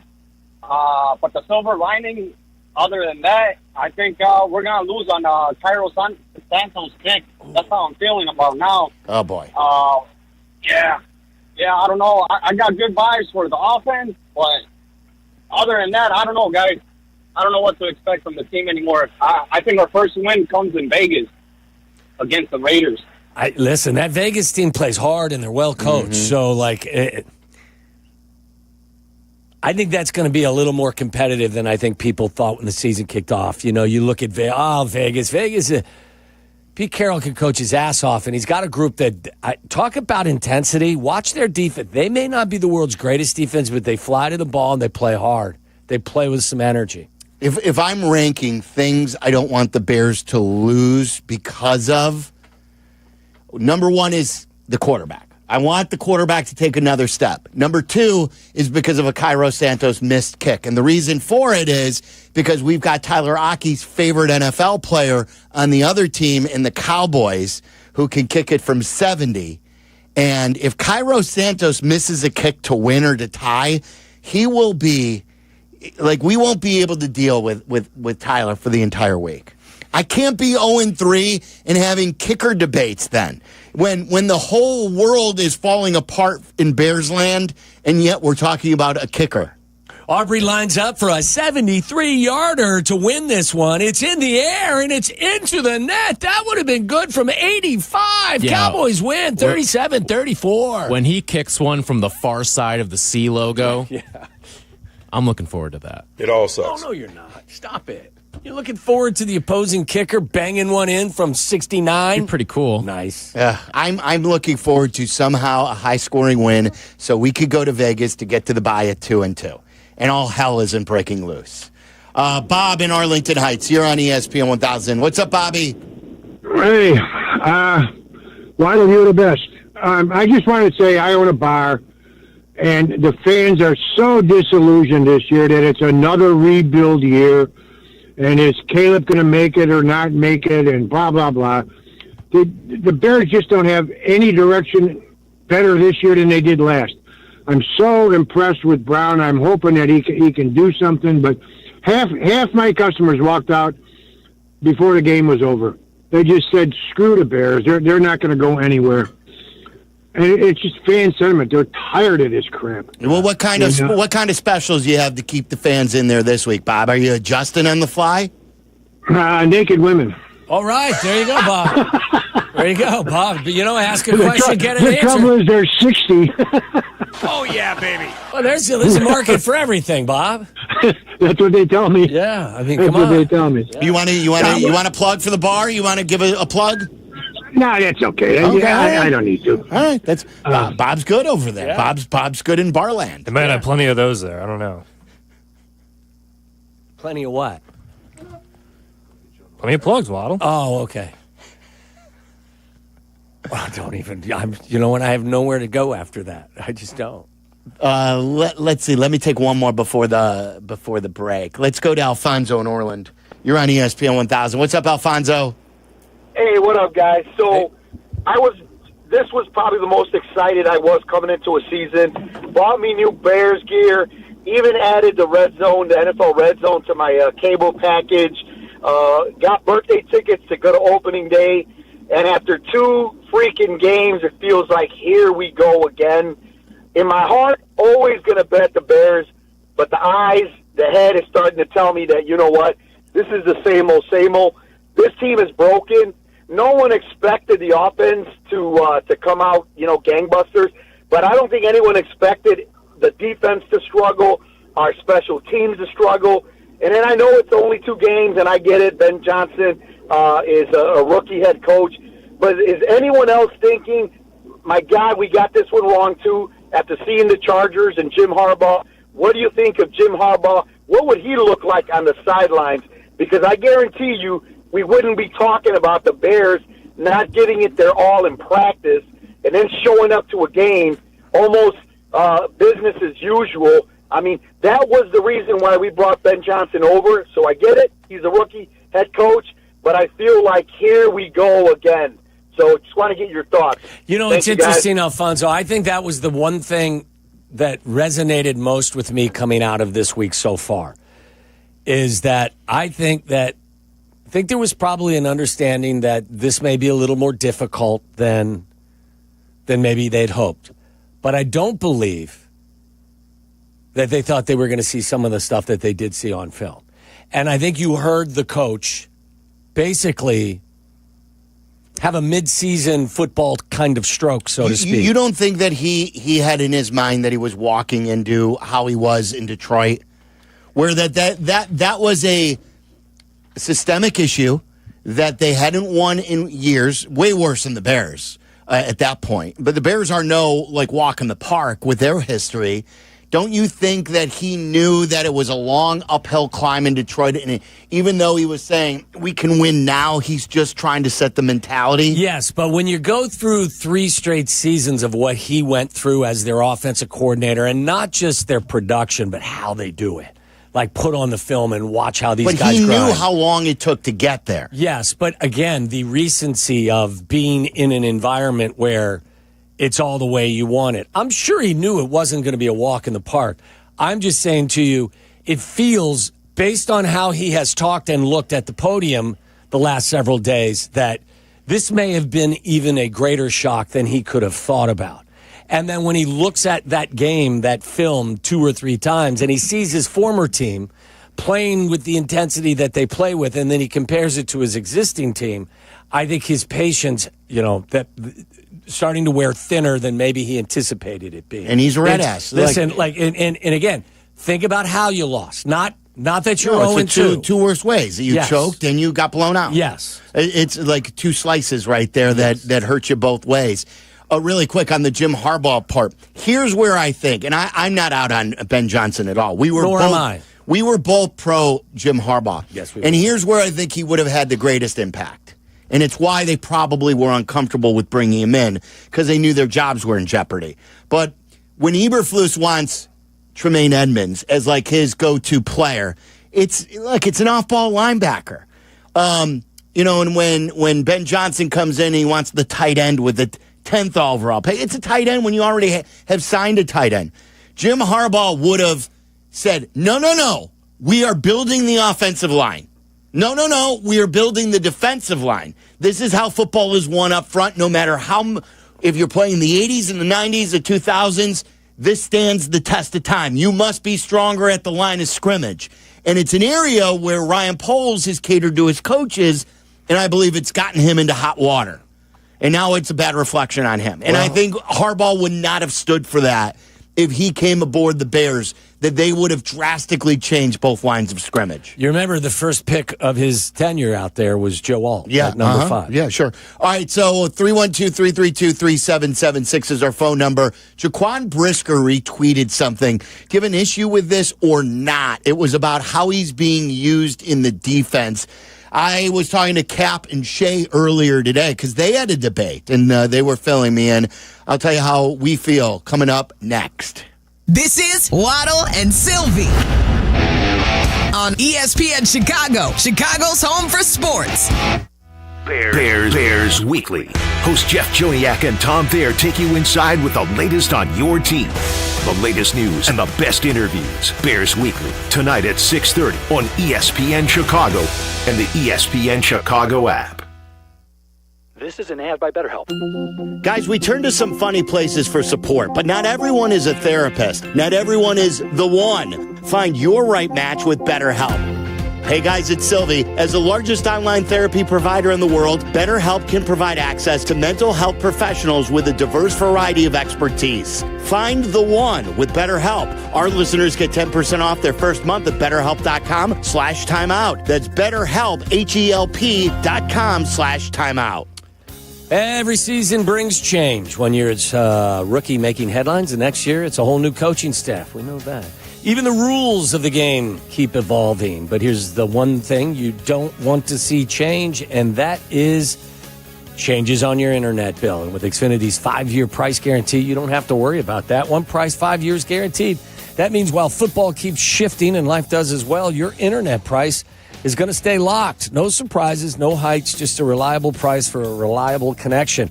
And Xfinity goes all in. Unlimited data, the best Wi-Fi equipment included.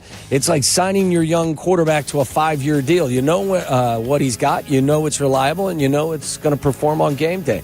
So while teams retool and the league evolves, your internet stays rock solid. To get started, call them. Visit Xfinity.com or call, I already said that, or drop into an Xfinity store today. Xfinity, the Wi-Fi is booming. Restrictions apply. New residential customers only. Taxes and fees are extra and subject to change. If you're turning 65 or new to Medicare, Humana might just have the health plan you're looking for. Our Medicare Advantage plans offer coverage and care you can count on. You could get a plan with a $0 premium or an all-in-one plan that may include medical and prescription coverage, as well as routine dental, vision, and hearing. Learn more at GetHumana.com. Humana, a more human way to healthcare. Humana is a Medicare Advantage HMO and PPO organization with a Medicare contract. Enrollment in any Humana plan depends on contract renewal. At Costa Ivone, we get you. What do you mean, we get you? You're a Chicagoan, right? I am. You know about all the things that make this city what it is, right? Of course. And when you meet a fellow Chicagoan, there's that connection. It's a pride of being part of the greatest city. Nobody's going to tell you you're the second city or the third coast. All right, already. I get you. No, it's we get you. This is Courtney Cronin, and my friends Anthony Iavone and Julio Costa are ready to fight for you, Chicago. 708-4million. Costa Ivone, your trusted local personal injury lawyers. We get you. Hey guys, are you craving that legendary Chicago pizzeria taste without the wait or the price tag? Meet Connie's Frozen Pizza. Premium pizzeria-inspired pies from your freezer to your table. Oh, yeah. Born in Connie's restaurants, now in your freezer. Connie's brings that unmistakable flavor that says, I could have gone out, but why? Hosting, dodging cooking, or are you just hungry? The solution is Connie's.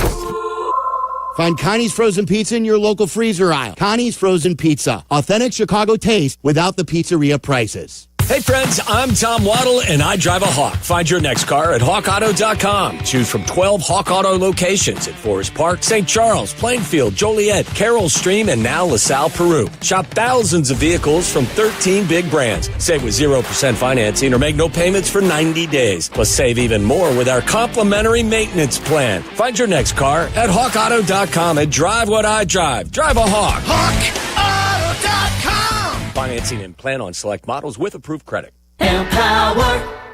Tim collects bobbleheads. A lot of bobbleheads. Baseball bobbleheads. Race car bobbleheads. Little chihuahua bobbleheads. He's got an entire room strictly for bobbleheads. Does he need them? No. Is his wife mad about it? A little. But Tim works with Empower, and he got good at money, so he can be a little bad. Ooh, horse bobblehead. Classy, Tim. Empower. Invest well, live a little. Start today at empower.com. Whoa! Jason Kelsey just found out that NFL Sunday Ticket now lets you subscribe month to month. Yeah! He just realized you can join and cancel anytime. Ha-ha! Now that's what I'm talking about. Now he just found $1 in the sofa. Yeah! And he just saw a great parking spot open up. Look, just because Jason's easily excited doesn't make NFL Sunday Ticket month to month any less great. Right, Jason? Yeah. Get NFL Sunday Ticket month to month and cancel anytime. Woo! Sign up at NFLSundayTicket.com. Renews every month during the 2025 regular season. Cancel anytime. Terms and embargoes apply. No refunds. Commercial use excluded. From kickoff to cash out, ESPN Bet has the tools you need to score more on game days. Bet smarter with stats at your fingertips. Get personalized parlays built just for you. And with your fantasy team synced right in the app, you can back your squad. Right now, new customers get $100 in bonus bets when you bet $10. Sign up with promo code USL to get started. Must be 21 plus. Gambling problem? Call 1-800-GAMBLER. Terms and conditions apply. See app for details. Offer not available in New York. Hey, it's Desmond Howard. You want to win the weekend? It all starts with the tailgate. And for me, that means Kingsford Charcoal. They've been bringing the flavor, the smoke, and the heat since 1920. No wonder they're still the gold standard of grilling. So fire it up, feed your crew, and let the smoke do the talking. Kingsford, the king of the tailgate. Get it today at the Home Depot. How doers get more done. Fall is a time for football, falling leaves, cozy fires, and of course, a fresh haircut at Great Clips. With convenient online check-in, you can stop in whenever it works for you. And with everyday affordable prices, you'll save money for fall fun, too. Download the app today. Great Clips. It's going to be great. Guys, Bud Light is taking the Waddle and Sylvie show to the Chicago-Cincinnati game. November 2nd, it's Waddle's homecoming. You could win a spot on the trip, and you can qualify tonight at Rizzo's Bar and Inn in Wrigleyville. Best football tosser of the night wins a Bud Light prize pack and is a finalist for the trip to Waddle's hometown. For complete details, go to ESPNChicagoContest.com. See you tonight at Rizzo's Bar from 7 to 9. It's brought to you by Bud Light. Please drink responsibly. Listen to us now, live on the ESPN Chicago app. Listen to the show in HD at 100.3 HD2 FM. Listen now on ESPN 1000. This is Waddle and Sylvie, ESPN Chicago, Chicago's home for sports. Jaquan Brisker is a big-time tweeter. Good football player, too, when he's healthy. Yeah.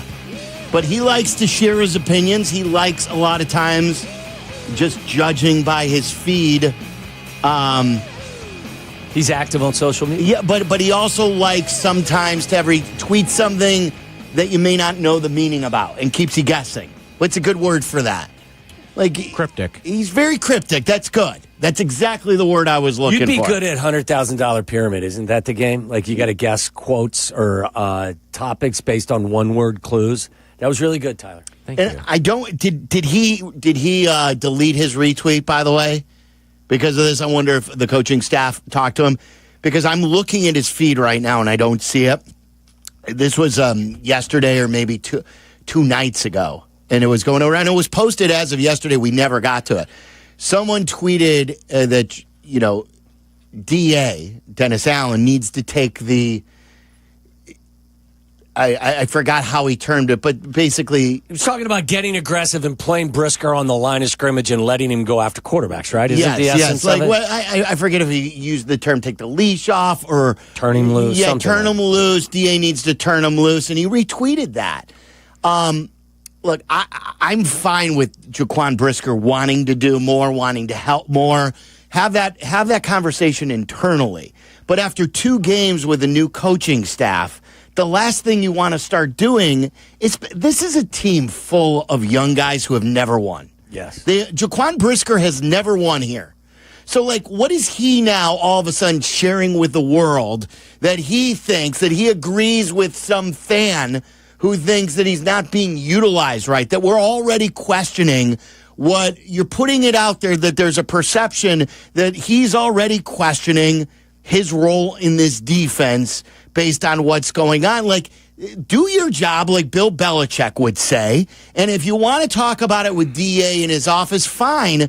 But the last thing this team needs after everything they've gone through is just unnecessary drama. Especially after last year, all we heard was we need to be coached harder and we want to be held accountable. Here's holding you accountable. You've given up 680 yards and 73 points in the last 5 quarters. You are dead last in points allowed defensively in the league. How about that?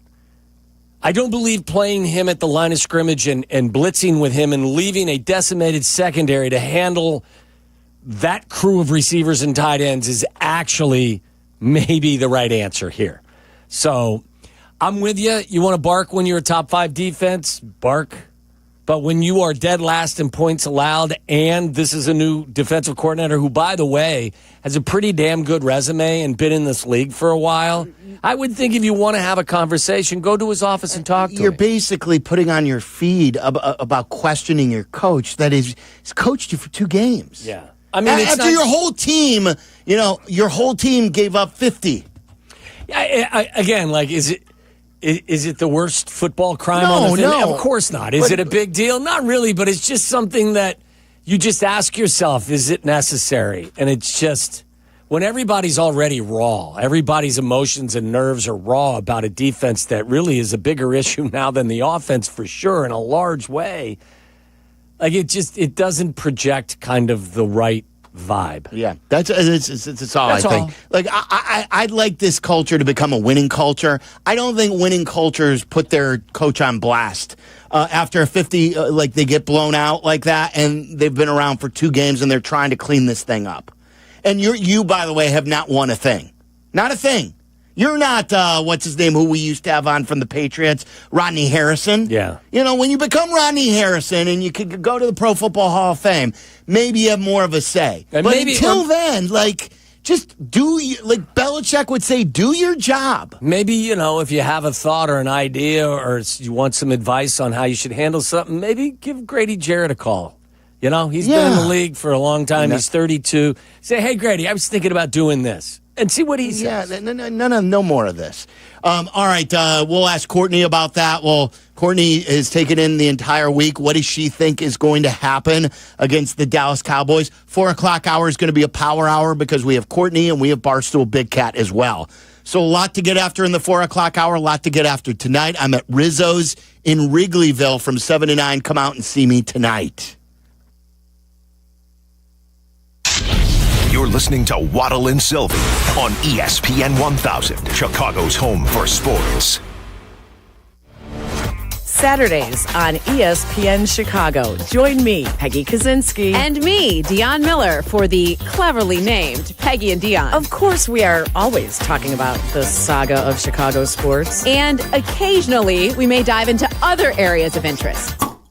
So join us Saturday morning at 11. Peggy and Dion on ESPN Chicago. Brought to you by Advantage Acura of Naperville.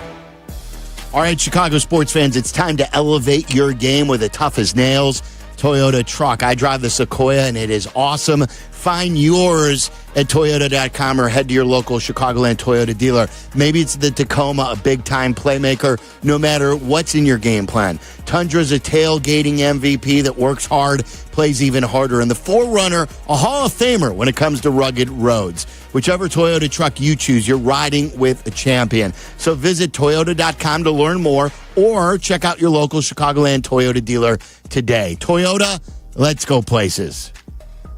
White Sox Baseball, presented by Chicago Sports Network, is on WCIU The U. Don't miss the Sox take on the San Diego Padres in an interleague matchup on the South Side. Watch tomorrow night with Chicago Sports Network coverage starting at 6 on The U. Watch the Sox on The U, over-the-air channel 26.1 and YouTube TV, plus Xfinity 183 and now available on DirecTV Stream. Padres, Sox, live from Rate Field, tomorrow night at 6 on The U. It's football season once again. And the collision of the week. Sounds more like a rear-ender on the Dan Ryan to me. Maybe when you hear collision. Exciting on the field, not so much when you're behind the wheel. Aiken Laws help thousands of people across Chicagoland and Illinois injured in car, truck, and rideshare accidents get the compensation they deserve. Yeah, but can you help the offensive line? He's Howard Aiken, our go-to lawyer on the Kap J Hood Show, weekday mornings on ESPN Chicago. Hey, this is the Fat Jack. Another week in the books. Are you betting on sports? My Saturdays are on a 10-2 run over the last 2, and we are dominating football. Go to FatJackSports.com, and for less than $100 a week, make money betting on sports. Stop guessing. Check the results tab. See all of the winners that you're going to get that are posted and documented. FatJackSports.com. 10-2 the last 2 Saturdays. $2.99 through the end of the month. Sign up today and win this weekend at FatJackSports.com. Actual price will depend on product and subscription plan. Featured products are compounded drug products, which the FDA does not approve or verify for safety, effectiveness, or quality. Prescription products require an online consultation with a healthcare provider who will determine if appropriate. See website for details, restrictions, and important safety information. Want a boost in and out of the bedroom? Hims has you covered. Introducing a new 2-in-1 approach to level up your game. Tadalafil for better bedroom performance and zinc for testosterone support. Put it all together and you've got what you need to turn things all the way up. Getting started is simple. Just go to hims.com/joy to start your free online visit. Through Hims, you can access ED treatments including pills, chews, and more. 100% online. No office visits, no pharmacy lines. Just fill out a simple intake form and a licensed medical provider will determine if treatment's right for you. If prescribed, it ships free and discreetly to your door. Find affordable treatment options at up to 95% less than brand names at hims.com/joy. That's hims.com/joy, HIMS.com/JOY.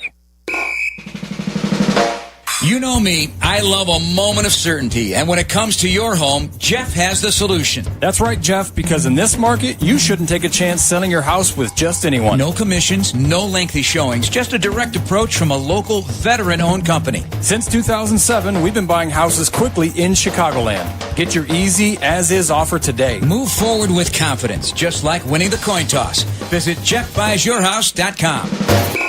You've got stuff you've collected, and you want to know what it's worth. ESPN Chicago suggests you tune in Saturday mornings at 7. It's Sports Collecting with Tom Morgan, brought to you by Huggins & Scott Auctions, ERC Delivery, and REA. Take it from me, when you want the job done right, you call the pros. And that's why Chicago trusts Window Works. For over 30 years, they've delivered custom windows and doors that fit your home, your style, and your budget. No cookie-cutter stuff, just certified pros who get it done. And it's not just about beauty. These windows can help cut down your energy bills as well. Right now, buy one window, get one free. Dial pound 250 on your phone and say Waddle to book your free consultation today. Live from State Street in the heart of Chicago, this is the home for every Bears game. ESPN Chicago. And this is Waddle and Sylvie, WMVP, WTBC, HD2, Chicago. A good Karma Brands radio station. Courtney Cronin, This is not somebody who's going to let any details slide, and he said that. NFL Nation Bears insider. He's got to show that he is talented enough and that he's capable of taking what the Bears have given him and making the most out of it. Takes you inside Hallis Hall. I want to thank everybody who helped me get here, including my haters, because you motivated me. On Waddle and Sylvie. Courtney's the best, and she is brought to you by Costa Ivoni. Injured, call 708-4-million for the people of Chicago, because they are Chicago. Costa Ivoni, your local personal injury lawyers. Courtney joins us right now on the Yuengling guest hotline. What was the day like up there today, Courtney? Nice day up here, but they were actually indoors for practice. I'm sitting out in front of Hallis Hall right now, but they decided that they wanted to, for whatever reason, work inside of the Peyton Center. And, you know, they're pretty injured. They're pretty banged up right now. We did see Grady Jarrett back today, which is a good sign for the defense as he's dealing with this knee injury. But they're a thin group on that side of the ball, and I trying to figure out how to get more out of your pass rush, figuring out what happens to the back end of this defense without Jalen Johnson this week, without Kyler Gordon this week. It just feels like there's a lot here with this Dallas game that could be building up to be a Bears disadvantage. But on the other side of that, you see a Dallas defense that gave up 37 points to the Giants last week. Players in this locker room know that this is a winnable game. And I think the vibe that you get after Ben Johnson called everybody out at practice yesterday was that they needed to reset and they needed to do things differently going forward. But what do you believe, Courtney, an irritated Dennis Allen will do to maybe, I don't know, make some adjustments to give this defense a chance to hang with a high-powered Dallas offense? I mean, when you think about the adjustments they have to make, like, I think you have to, I don't know, let's look at this like realistically. What have they kept saying to us about Montez Sweat? Always gets double-teamed all the time. He's, doesn't have a lot of one-on-one matchups. He was out there for, 60-something% of the snaps last week. He was double-teamed 5 times. Right. That meant he wasn't facing double teams on the other plays that he was out there for. I think a lot of this has to do with, what you're getting from your guys up front, and not like, I have to scheme, I have to try to, bring more pressure. Of course, that's a natural thing. I think that you try to blitz more if you have to. And even Ben Johnson said, we'll try to bring more pressure this week when asked about the ways that they might try to tinker with the pass rush. But I think a lot of this is the onus is on the players that you have up there to just flat out play better. I mean, Grady Jarrett got near the quarterback twice. He had 2 quarterback hits last week, and it felt like he was able to close in. But what about everybody else on the interior to allow the edges to come off and do into claps on the outside and do their job? I think so much of it is it's right there in front of you if you execute it properly versus needing wholesale changes of the scheme. And if you listen to Ben Johnson, I think he'd agree with that, because Monday he said it's more about how we're playing right now and less about scheme than anything else. Courtney, who do you think is more likely to do their job to win this game. And by that, I mean the defense that you were just alluding to more pass rush from the guys up front and to keep them in the game defensively, or Caleb Williams in the offense. Remember, Russ had, I want to say, 450 yards passing last week and still lost the game. So do you think Caleb is more ready for a 450-yard passing game, or the defense is more ready to keep this defense and team in the game? Is death an option? No, you cannot choose that. Yeah, because I guess if the third option would be special teams and Cairo Santos kicking a 64-yard field goal like Brandon Aubrey, then the answer is no. So I guess you would choose death in that sense. But I honestly think it's the offense, and there's been marginal growth week to week. And the Bears get in a shootout with Dallas and win? I say yes. I don't think it's a 37, 40-point game like it was last week when you have two experienced quarterbacks battling it back and forth. But I choose offense because, honestly, it's the better of two options right now. This defense is really banged up on the back end. You've got an explosive receiver in CeeDee Lamb, and whether they line him up in the slot, I mean, that's where he's been doing a good bit of his damage. And then you've got George Pickens in the mix there, Jake Ferguson. I think they're going to have a hard time. I mean, look at the explosives they allowed last week against Detroit. Certainly, you get a little bit more pressure up front. You come away with a sack. Maybe it's got to look better than it did last week. I still think Dallas is going to be able to get theirs. They are an explosive offense. Dak is an experienced quarterback who's going to be able to look right to Tyreek Stevenson the way he did with Adoree Jackson in week 1 in that Philly game and try to pick him apart. So I think the onus has got to be on the offense this week. Now, how do they get there? If they want to look anything like it did against the Giants, you can't have those penalties up front. 4 of them on the offensive line is inexcusable, and to have that again would mean that they probably lose this game. So, Courtney, we play this out, and they want to put the onus on the players and not the scheme, because the scheme works. I mean, Dennis Allen's got a long history of what he asks his guys to do works. Do you believe that the patience is already starting to wear thin with different players? And if these players can't step it up and deliver, do you believe that this group will be very inspired to make changes sooner rather than later? Meaning the patience is wearing thin on the coaching staff about these players? Yes. I do, because why else does Ben Johnson, when I asked him, the whole thing that set this thing off this week was I asked him a question in specific to Colston Loveland and Luther Burden, 2 rookies who really haven't been all that involved. How do you get them more involved? A very layup sort of question, honestly, coming off of the game on Monday. He's the one then who had the opening and created the opening himself to say, we're going to create a lot of competition this week. We're going to see who likes to practice, who wants to be a part of the game plan on Sunday. That's not just talking to your 2 rookies. That's talking to everyone on the team. So by that logic, absolutely, Ben Johnson is saying what we're seeing right now execution-wise from players is not good enough. And it's not going to cut it if you want to have the roles that you're in. So will we see big changes this week in terms of, who's playing where? I mean, he left the door open for it. It's kind of hard to think, certain positions. Let's look at the offensive line, for example. So, right tackle right now is a problem because Darnell Wright looks like he's taken a step back. We heard it from Dan Rochar in August about, the focus is not there sometimes when it's like you keep going in a game and you're tired, all of that. Adi Trapillo was a healthy scratch last week. If Darnell Wright's play reflects that again of what we saw the first 2 weeks, do we start to see the Bears think, and that would be an extreme example because he's a top 10 pick, but he's a weak link up front. We're not going to sugarcoat it. That's what the 2 coaches are doing. That's, I think the right play to get, to deliver a message to your players that they're not practicing hard enough. And I don't think that leaves anybody off the table, especially at positions where there is another option. Might not be the best option right now, but if there's somebody else that could realistically take the place of somebody that they don't feel is good enough right now or is not playing the way that they need them to, then I think that's all on the table. Do you think there's a chance that we could see Theo Benedict? Or is this, if they do make a change at left tackle, would that not happen until after the bye?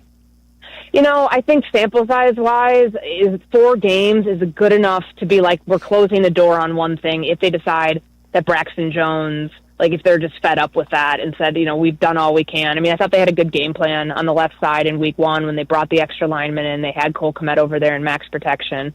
But I think bye week is a better time to do that than probably right now. But to me, I mean, the bigger weak link has been Drew Dahlman is right now. I mean, Jonah Jackson has been kind of up and down, and it's right tackle. Like, right tackle is the glaring outlier right now on that offensive line, which is a hard thing to stomach if you're Ryan Poles in this front office, because you spent a top 10 pick on this kid, and it doesn't look great right now. Courtney, we were just talking before we had you on about Jaquan Brisker. Someone tweeted him, a guy named Blake tweeted him, they got to let Jaquan Brisker get up on that line of scrimmage and play in that backfield. DA got to take them chains off 9. That was the tweet. Brisker retweeted it. And then you love when Sylvie talks Twitter, don't you, Courtney? Well, I'm just. I love when you read things like exactly as they are spelled out. That's my favorite. And I couldn't sound less cool. DA got to take them chains off 9.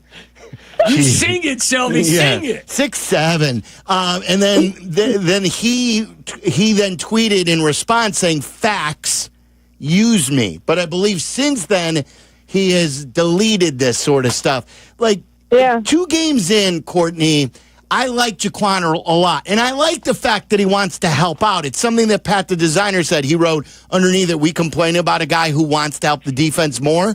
No, we're not, because we want guys who want to help.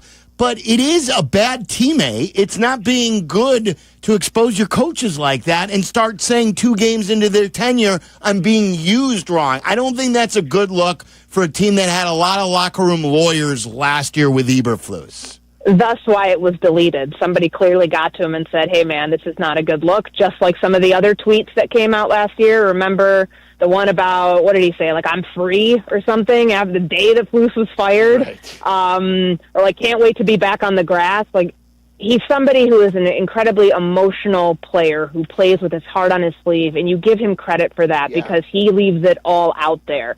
Is it not a great look to be saying something like that?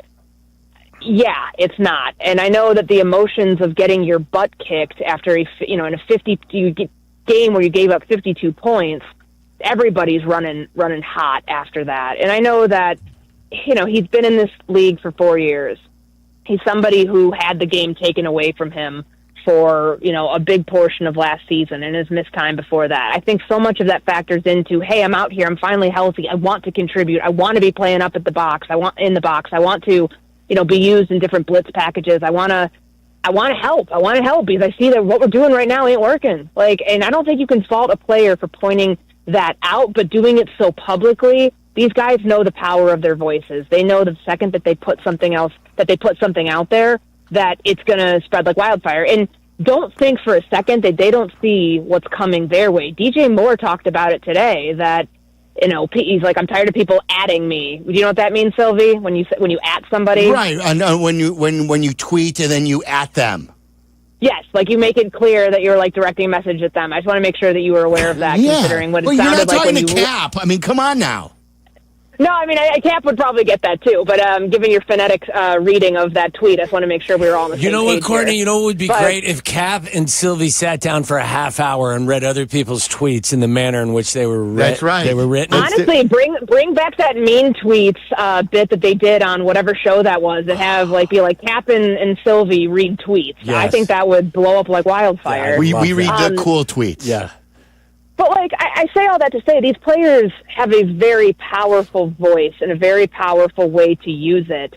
And they see the things that are being said about them. They also know that they can put something out there, and it's going to gain traction. It's not a good look when your team's 0-2 to be doing that. And I imagine that was something that he, that was addressed because clearly it was taken down. I don't want to put words in anyone's mouths, but was he saying that he wasn't, the other 10 guys were responsible for the Lions rushing for 177 yards at a 6-yard per clip average and Jared Goff averaged 12 yards per pass attempt? Is that what he's saying? It was on the other 10 guys? Or the design? It's why Oh, it's the not design. a good look to say it. Okay. It's why it's not a good look to say it, because it makes it sound like, well, if I would have been used in a different way, whichever way that is that he wants to be used, then this wouldn't have happened. That's how it comes across. We would have held them to 42 points and 480 yards. Yeah. Listen, I joke. The running game did have some, looked like it was improved a little bit last week. Unfortunately, they had to abandon it because they got behind so quickly. DeAndre Swift obviously got the bulk of the carries. He got 12. Kyle Monangai had 7 carries. How do you think that the carries will be divided going forward? And how much, Roschon Johnson, you're 3rd and 1 and then 4th and 1 and you run sneaks and you had Roschon. How do you, kind of dissect their running game and where they are with it right now, Courtney? It's a work in progress, and it doesn't feel like they have a pulse on it. Yeah. And, I had a chance to talk with Eric Bieniemy today, and I think he was talking, big picture about these guys, that they were pressing last week on offense. And when you press, obviously Swift with the fumble, like, those things happen. And sometimes it becomes this snowball effect of, can't run the ball, can't get one to break, and it just feels like you're just kind of going backwards with it. I know that they ran about 5 more times and the called runs than they did the week before. That it's improvement, but I that's a hard one because I can't figure out what it is outside of they just got down all of a sudden halftime. It's 28-14. You're not running the ball to come out of the second half. They've had to abandon it so quickly that I don't know if they're really ever giving themselves a shot to get into a rhythm there. And we know with the Dallas run defense, there's an opportunity there this week. I think that's a prime place for Ben Johnson to really figure out how he wants to utilize DeAndre Swift and Kyle Monangai, because it never felt like there was any sort of rhythm to trying to find roles for both of them in the same, when they were both at the same, what's the word I'm looking for here? Basically at the same time, finding a way to be you're in here on first and second down. Here's our short yardage situation. You go back to the QB sneak, and you got to get 1 yard. But if your quarterback can't do it, does that mean you don't trust your running game to go out there and get 1 yard? Yeah. That to me was kind of alarming that was not part of it at all after the 3rd and 4th down. Yeah, why is Roschon Johnson even active if he's not an option in those situations? Apparently it's for special teams. Yeah, you heard Ben Johnson, I think it was Ben who told Joniak this the day after, Roschon's role is on special teams right now. Is that enough of a role to keep a guy on the roster? Apparently so for now, but that was your short yardage back last year. I don't know if it's just, and it's not, he's been back. So it's not injury related. Yeah. I don't know what that is. That's a weird one. And it could just be that they view Kyle Monangai as eventually somebody to get to take on that spot. He's a workhorse back. He's a physical back, but even he's not getting those opportunities right now. So I frankly have a hard time figuring out what this run game is. Yeah. And obviously I'm using, the benefit of hindsight, but do you believe they regret not turning to a veteran before camp started, or you still think that they're comfortable with Kyle Monangai? Because there were guys out there, whether it was Chubb or it was Dobbins or whoever it was. Yeah, I know Houston lost that game, but Nick Chubb looked pretty good, didn't he? He did. It's, I think that's one where when you start hearing, one thing that I took away from the press conferences this week and just kind of hearing Ben Johnson and what, looking at this is more of a player execution thing than it is scheme right now. That player execution thing's directed not only at the players, but the front office. Yes. And the more the running game struggles, the more when those questions come up, I think you'll find an answer as to how the coaching staff feels about not having done enough. Really, and I know that they tried in the draft with Travion Henderson. New England wasn't trading out of that spot, but there were other instances where they absolutely could have added a veteran back, and they've been so thin at it. So how could you not regret that? Seriously, at one point, going into week 1, they had DeAndre Swift and Britton Brown on the practice squad. Those are your only running backs. DJ Moore, pseudo running back. So it's absolutely a position that they should have addressed more. And we can say that in the benefit of real time when we said it throughout the offseason, and we can say it now. Right, exactly. And I want to say the year that they signed Swift, the others that were out there, Saquon, they were in on Saquon. Yeah. The offer came up short, and he went to Philly. Then I don't think they went to Jacobs. Jacobs went to the Packers, and Derrick Henry was available that offseason too, I believe, and that's when he went to the Ravens. The Ravens, So yeah. of those four, they got DeAndre Swift. How are the other three doing? Pretty good. Yeah, pretty darn good. Pretty darn good. It's all over. I think the comment you made too, Courtney, about the coaching staff, and I share it 100%, is their patience is going to run thin with the guys on their roster. And when you say it eventually there are issues, it eventually means that the talent isn't good enough. Yeah. So and I don't think that that's putting anybody on blast or pointing fingers, but I mean, when that's what you're saying is like, we got issues here, we're going to make a change here, or I think there is this come to football Jesus, meeting going on so much earlier than I anticipated that, hey, maybe we don't have the talent we thought we did. But then again, find the nicest way to say this. You can't tell me that you had no talent to look like. You have enough talent to not look like that. Yes. No doubt. 52 points. No doubt.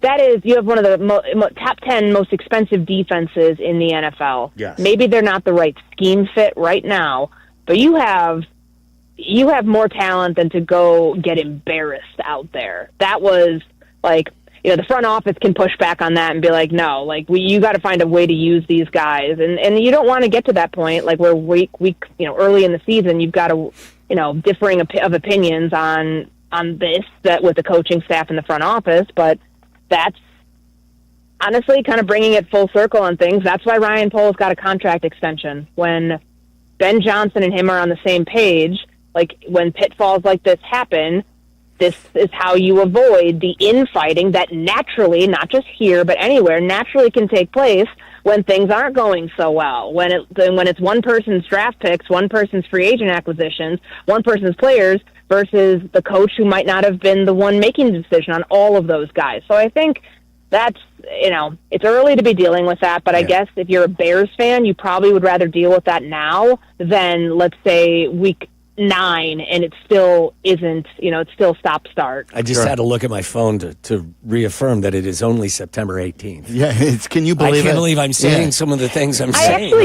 I actually can, guys, because have we not had, and this is not a crisis, it's 0-2, yes, they had one of the worst defensive performances ever in franchise history, the other day. But, this team has always had a lot of calamity after, the first couple weeks of the season the last few years. So I'm not surprised that, kind of like clockwork, they're dealing with something that certainly is, a little alarming right now of a team that looks a lot worse than we might have not have thought that they were going to win either division game to start, but I don't think most people thought it was going to look that poor. It's their livelihoods. They need a win for themselves. We need a win just for our sanity as Bears fans. Yeah. So I agree with that. Yeah. I think that winning against Dallas too, it's a good football team, but their defensive performance was not good last week. This is a gettable game for the Bears. It's just a matter of, if you could come out of this game at 1-2, you're feeling really good about your chances going into the Raiders game, where maybe you get TJ Edwards back, Kyler Gordon. They're week to week right now. Maybe another week buys you some time, and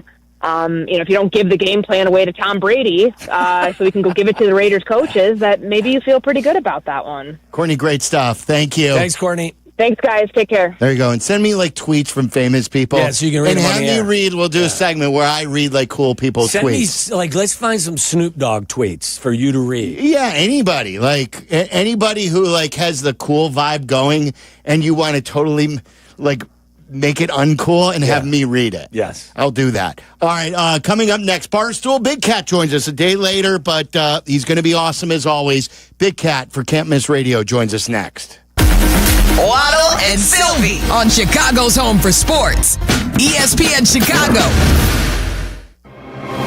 Hey, it's Rich Eisen. You can now listen to The Rich Eisen Show right here on the home of the Chicago Bears. The Rich Eisen Show, weekdays noon to 2. ESPN Chicago. If you're the unwitting victim in a class time of this mishap, anticipate compensatory damages, subrogation relief, or tort claims under... Guys, what are they even saying? Coast Ivoni ads don't sound like that. Lawyers like that are exactly why people call us. No legal mumbo-jumbo, just real talk. We're from Chicago. We talk like you, we fight for you, and we have real conversations so we can help you. They get where you come from, they get what you need, and they get you. Coast Ivoni, your local personal injury lawyers, because they are Chicago. 708-4million. Hey, it's your buddy Tom Waddle here, and I drive a Hawk. Find your next car at hawkauto.com. Choose from 12 Hawk Auto locations in Forest Park, St. Charles, Plainfield, Joliet, Carroll Stream, and now LaSalle, Peru. Shop thousands of vehicles from 13 big brands and save with 0% financing or make no payments for 90 days. Plus, save even more with their complimentary maintenance plan. Find your next car at hawkauto.com and drive what I drive. Drive a Hawk. Financing and plan on select models with approved credit. This is an ad by BetterHelp. Guys, we turn to some funny places for support, but not everyone is a therapist. Not everyone is the one. Find your right match with BetterHelp. Hey guys, it's Sylvie. As the largest online therapy provider in the world, BetterHelp can provide access to mental health professionals with a diverse variety of expertise. Find the one with BetterHelp. Our listeners get 10% off their first month at BetterHelp.com/timeout. That's BetterHelp, HELP.com/timeout. True North convenience stores and Red Bull are an elite matchup. True North offers Legends Red Bull Original and sugar-free. First-round picks like watermelon, wild berries, and rookie Red Bull Zero. Right now, grab 3 of your favorite 8-ounce flavors for $6.50 and save 10 cents off a gallon with the True Rewards mobile app. Available in your favorite app store. Score this deal before the clock runs out. True North convenience stores. Fast, friendly, clean. Your small manufacturing company doesn't run itself. Yeah, wouldn't that be nice? But in Chicagoland, you do have someone by your side. Where? Meet the Technology and Manufacturing Association. Hello! Where'd you come from? The TMA supports small to mid-sized manufacturing companies with resources, training, and 1,000 other things. We're just being indispensable. For their 100th anniversary, the TMA is shouting out their members, like Gold Partner Michael Herron from Herron Construction Company. To learn how they can help you, visit TMAIllinois.org. From kickoff to cash out, ESPN Bet has the tools you need to score more on game days. Bet smarter with stats at your fingertips. Get personalized parlays built just for you. And with your fantasy team synced right in the app, you can back your squad. Right now, new customers get $100 in bonus bets when you bet $10. Sign up with promo code USL to get started. Must be 21 plus. Gambling problem? Call 1-800-GAMBLER. Terms and conditions apply. See app for details. Offer not available in New York. Hey, it's Desmond Howard. You want to win the weekend? It all starts with the tailgate. And for me, that means Kingsford Charcoal. They've been bringing the flavor, the smoke, and the heat since 1920. No wonder they're still the gold standard of grilling. So fire it up, feed your crew, and let the smoke do the talking. Kingsford, the king of the tailgate. Get it today at the Home Depot. Outdoers get more done. Guys, get the kids off their screens, out of the house, and playing outdoors like they should be. Bought a new basketball hoop from my friends at Fenceworks, a.k.a. the guy on 41, and they are outdoors as much as they've ever been, working on their basketball game and just having fun as a family. Whether you need a new basketball hoop with different ones to choose from, depending on your needs, or the safest, best trampoline on the market, or custom-built play sets, and they've got a ton to show you in their beautiful showroom in Northbrook. They're going to custom make it to fit your needs. It's not going to be a big box store and they'll just drop it off in your front yard. They'll install it. They take all the guesswork out. Go to theguyon41.com. Theguyon41.com. Trampolines, play sets, basketball hoops, and of course, their name is Fenceworks. They've got the best fences out there, and they'll come out to your property, size it up, with so many different options to choose from. It's theguyon41.com, theguyon41.com. When your cat's a me, then your dog is too. And it's hard to know what's fake or true. Just raise a glass with a friend or two. You tell them more, tell them more, tell them more, do. When the online trends keep getting worse, and you lost your keys in the metaverse. Now your rights wife just went left on you. You tell them more, tell them more, tell them more, do. It's a crazy world, so what do you do? You tell them more, tell them more, tell them more, hey. White Sox baseball is on the U. Don't miss the Sox take on the San Diego Padres in an interleague matchup on the South Side. Over the air, channel 26.1 and YouTube TV tomorrow night with Chicago Sports Network coverage starting at 6 on the U. Got my second text from a friend today. Someone you know very well texted me and said, hey, I hear you talk about the windows from Window Nation. Tell me more about it. So I hooked him up with my guy, Alan Favada at windownation.com. And he's calling them now at 866-90-NATION, 866-90-NATION. That's right. I am a proud customer of new windows in my home from Window Nation. It has sliced my energy bill because they're energy-efficient windows. Days like today, we can open up the windows and close them easily. It was a struggle in the past. Even my kitchen windows were leaky. If you have any of these issues, call Window Nation now, 866-90-NATION, or go to windownation.com. Right now, buy 2 windows, get 2 free, and you don't have to pay a thing until 2027. That's right, guys. There's nothing down, no interest payments, no monthly payments, all that money right back into your pocket. A-plus rated from the Better Business Bureau. Find out what all the fuss is about by calling Window Nation, 866-90-NATION, or go to windownation.com and let them know that Sylvie sent you. Barstool Big Cat, host of Pardon My Take, and voluminous tweeter at Barstool Big Cat. It's time for his weekly conversation with Waddle and Sylvie on ESPN 1000. That's right, Barstool Big Cat. Usually Wednesdays, but we had a White Sox game yesterday. Big Cat flexible enough to join us today, and he's brought to you by Blue Chew. Blue Chew has the first chewables that give you confidence in the bedroom. Go to BlueChew.com today to get your first month for free. Just pay $5 shipping. And Potawatomi Casino Hotel Milwaukee. Your win is waiting. And speaking of not win, but wind, I saw Barstool Big Cat on Saturday last week on Fox, looking like he was working for the Weather Channel covering a tropical storm. Didn't look like the appropriate poncho was used. What kind of poncho did you have? I didn't notice that. I noticed you were wearing one. Yeah. Right, the free one. Whatever they handed me. I was going to say, it didn't look like it was doing the job as well as you needed it to do. Listen, it was, but you guys felt it. The weather in the morning was crazy. Yeah. Shout out Northwestern fans, though. They came out. Like, it was actually a great crowd, and it was fun. You know, they didn't do it on the field, but it was fun.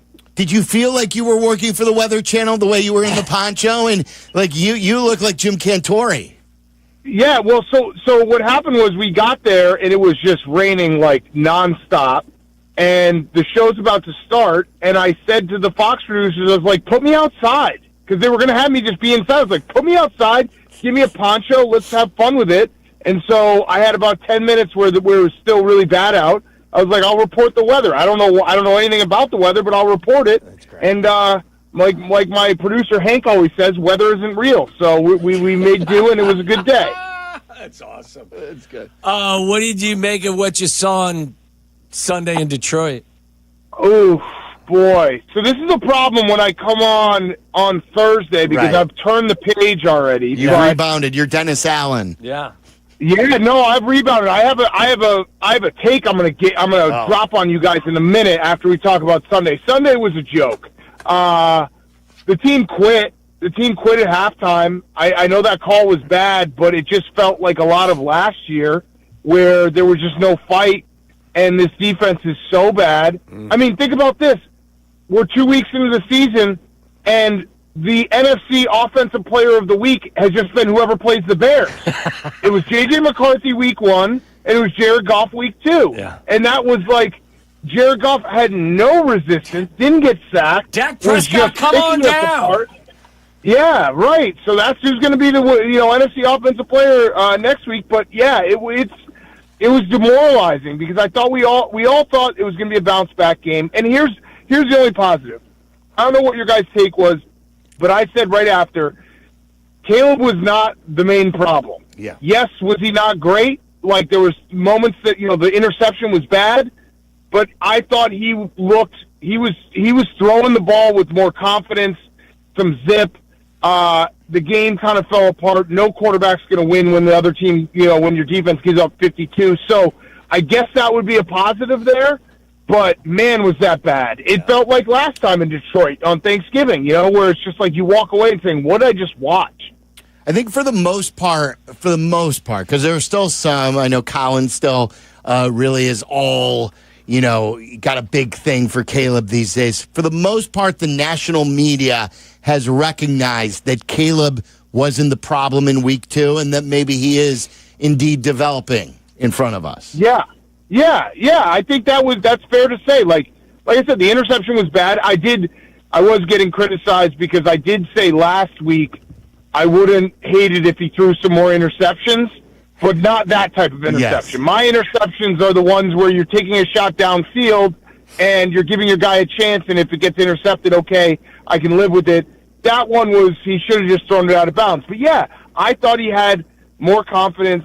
I mean, the offensive line had a bad game. I think the narrative coming out of this week was Ryan Poles, like, how are we in year 4 of a rebuild and we're somehow as bad, if not worse, than we were 4 years ago, which is crazy to say, but it's like you had 2 of your draft picks, your second rounders, not play. How's that possible? Well, they weren't in. Not only did they not play, they weren't even in uniform. They were healthy scratches. Right. Like those are the picks that have to be like if you're going to succeed in the NFL, you have to hit on your first 2 rounds, and they have to be immediate impact guys. They're not going to be Pro Bowlers right away, which Ryan Poles hasn't drafted a Pro Bowler. Not one.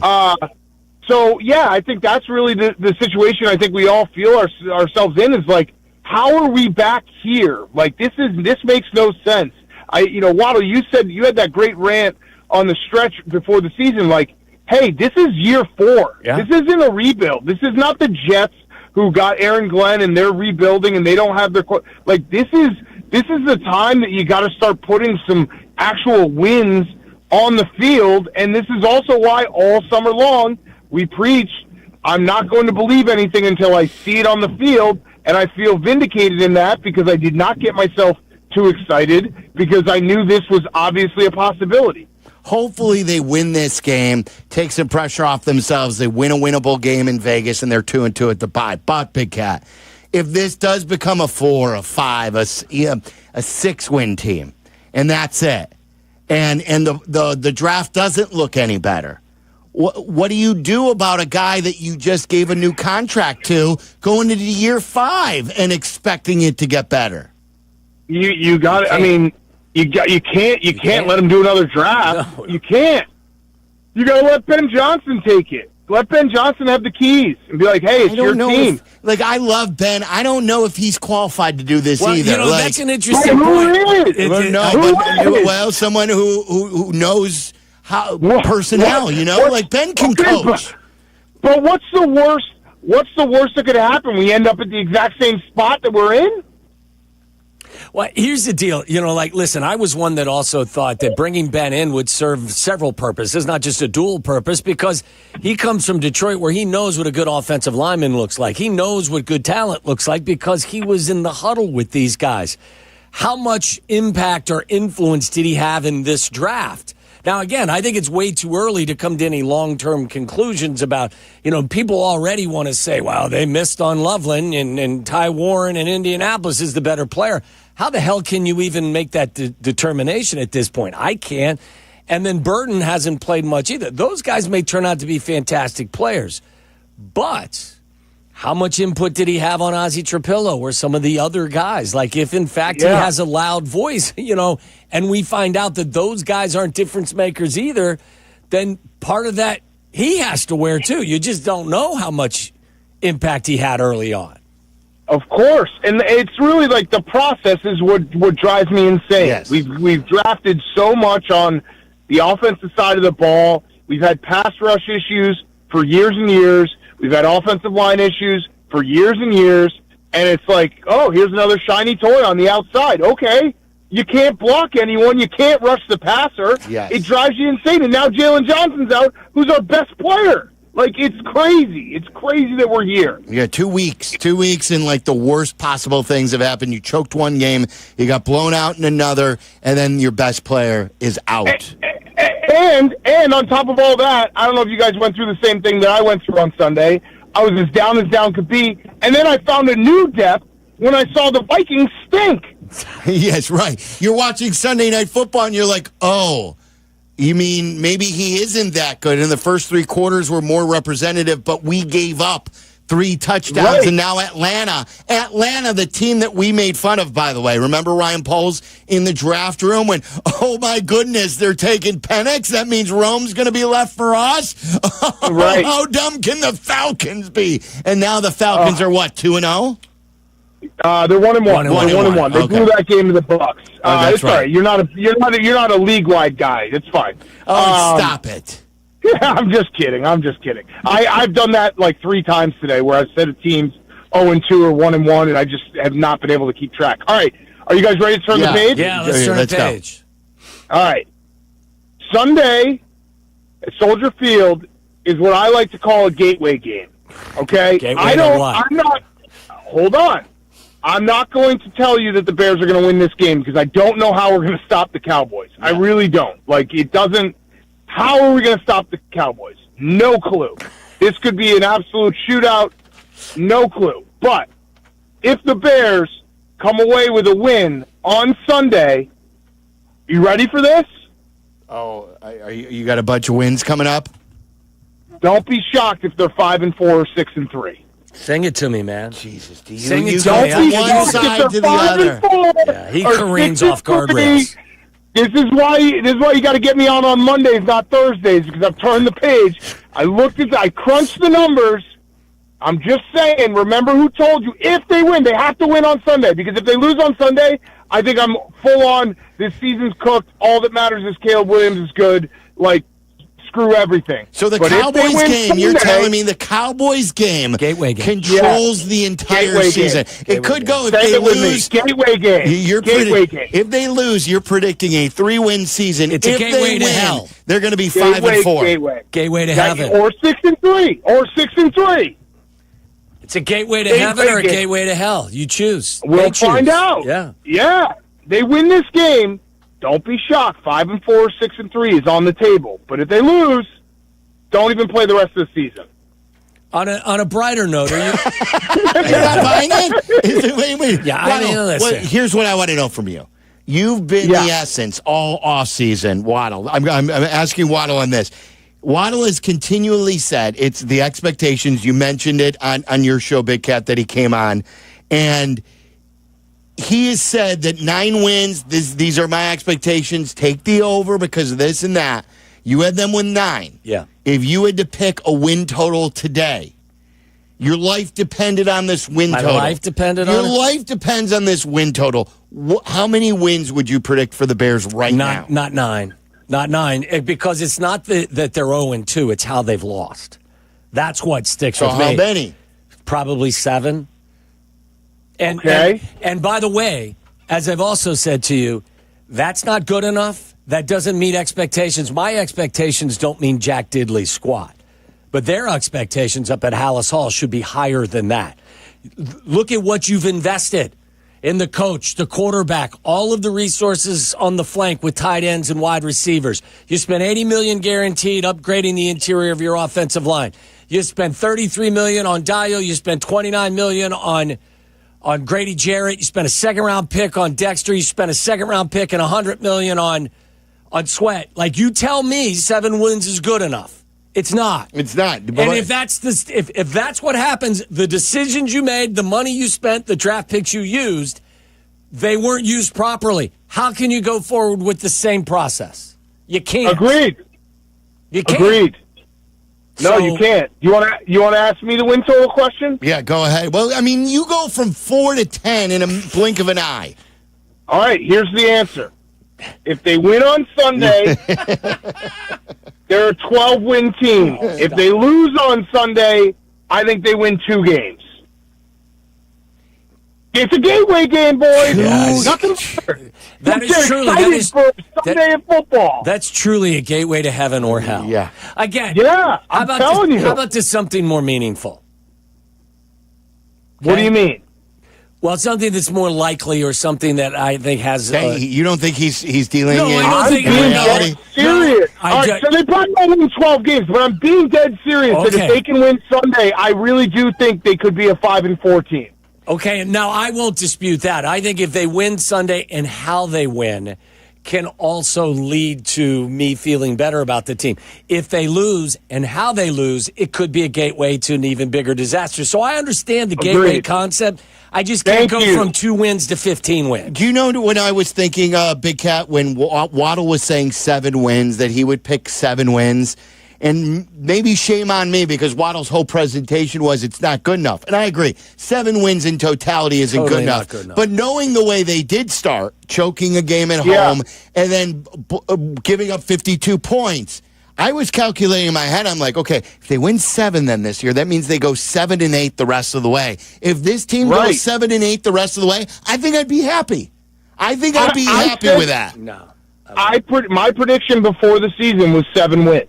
So I would be happy with 7 wins if Caleb looks good. Because I do think there's a world where if they go 7-9 and Caleb looks good and progresses, I think you feel like you have something going forward. But, yeah, I mean, this is a huge game. I know that maybe it's just me trying to pump myself up, but it does feel like the wheels are close to falling off, and I don't know.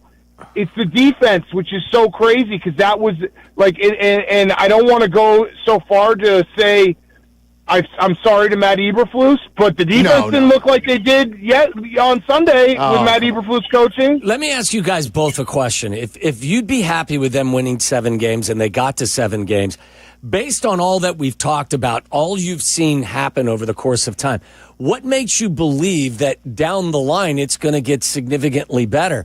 Because if you go from 5 wins to 7 wins, you basically pooped your shorts at least 3 times last year in games. And I had them winning 8, and they lost a game that I picked them to win. And it was more than just 1 game in my book, so I wouldn't probably predict 7. But I'm saying that if they go 7-8 from the way they've looked, to me, it could be a lot worse. So, but from that point forward, you're believing in the way they do business. That's going to take you from 7 to what in the following years? No, I don't believe. Like as long as Ryan Poles is acquiring the players, they're in trouble. So 7 would probably be the high water mark. Yeah, okay. 7-8, and that's sad. I was at 8-9 before. Yes, they've lost 2. I'm at 7-8. Yeah, I mean, it hasn't been good. Hasn't been a good start. All right, let's go. I was going to ask him, who's he giving the ball to in game 1 of the playoffs? Yeah. Cade Horton. I've been saying it for a month. Cade Horton. Yes. And I think you guys, I saw our good friend Jesse Rogers in the locker room on Friday when I was with Fox doing a little B-roll, and he pulled me aside. He's like, hey, you got to get Waddle and Sylvie to realize it's Cade Horton. I was like, I've been saying it for a month. And they don't listen to me. That's not true. Because we did buy in. First of all, I got a text from somebody in that clubhouse saying that Matt Leinart was going up and talking to our starting pitcher that day. That's a no-no.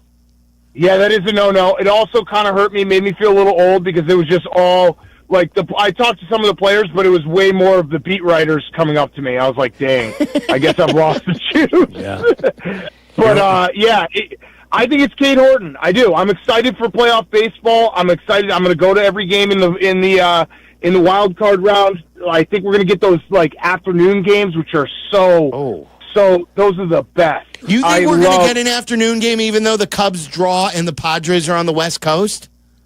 Well, it's going to be the Dodgers. If you obviously you don't know because there's still some playoff season to go. But if you did it right now, the Dodgers would be playing at home, so that would be a late game. Late night game. And I think the Yankees would probably get the prime time.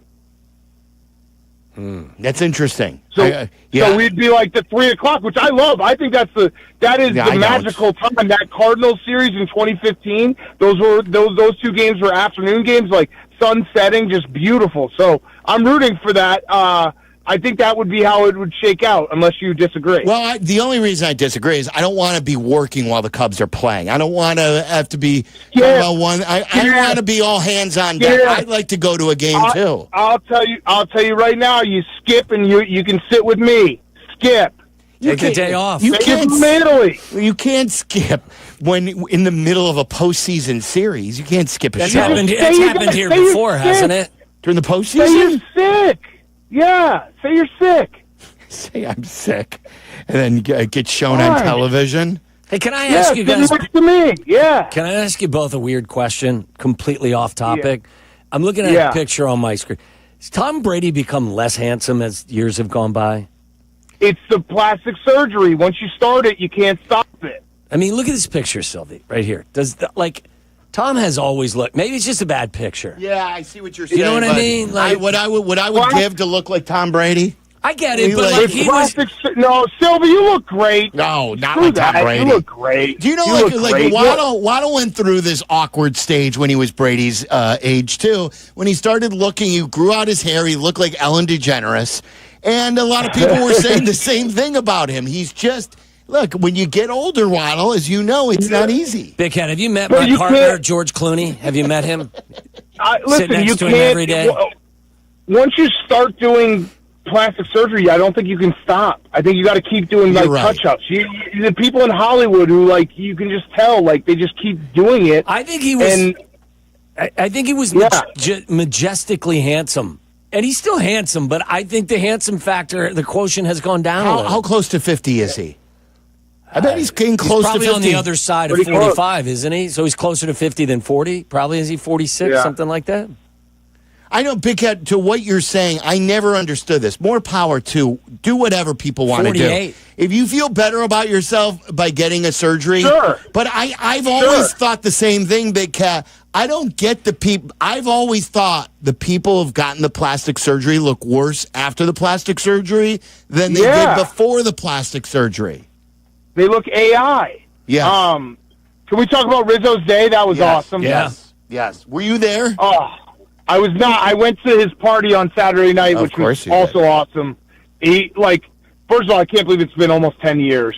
But the fact that home run ball went right at him is you can't script that. It's incredible. It was so good. Tell Waddle the story. And I was blown away watching this, Rizzo with you, when he was talking about the one day at Stanley's. Waddle's been there for live karaoke, too, at Stanley's back in the day. But the way he remembered vividly, when you were asking him, I think the question was, where does your mind go to during some of the great times? And then sure enough, it was a moment, based off of what happened, that he spent with you and many other people. Tell Waddle about that. Yeah.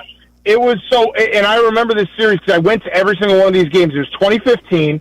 It was when the Giants, who were good, because the Giants, remember, they won World Series, 3 out of 6 years or whatever it was in that stretch. The Giants came to Wrigley. It was August, and the Cubs swept them in a 4-game series. And that was the time, that was officially this team is, because remember going into 2015, it was they're a year away. That was when it was this team is real right now. And then I was lucky enough to go to Stanley's. I lived right down the street, and they had the live band karaoke, and it was me, Theo, and Rizzo singing, I think, AC/DC. I'm so mad at myself. I forgot about this happening because it's so long ago, and it's I had to remind myself, oh yeah, that was awesome. And doesn't it feel so weird thinking about that this is almost 10 years now? It's bizarre to me. It's so long another ago. Life. And you know what else is weird about it, Big Cat, that I was thinking about? How many teams have a general manager that's cool and young enough at the time to hang with the players, and the players wouldn't be all right, old man, get away from us. That Theo was able to do that with his players, too. I saw it. Was Jed getting in the mix a little bit yesterday? I think he was, right? Yeah. And I love that they had a good time. Let it all hang out. You guys deserve it.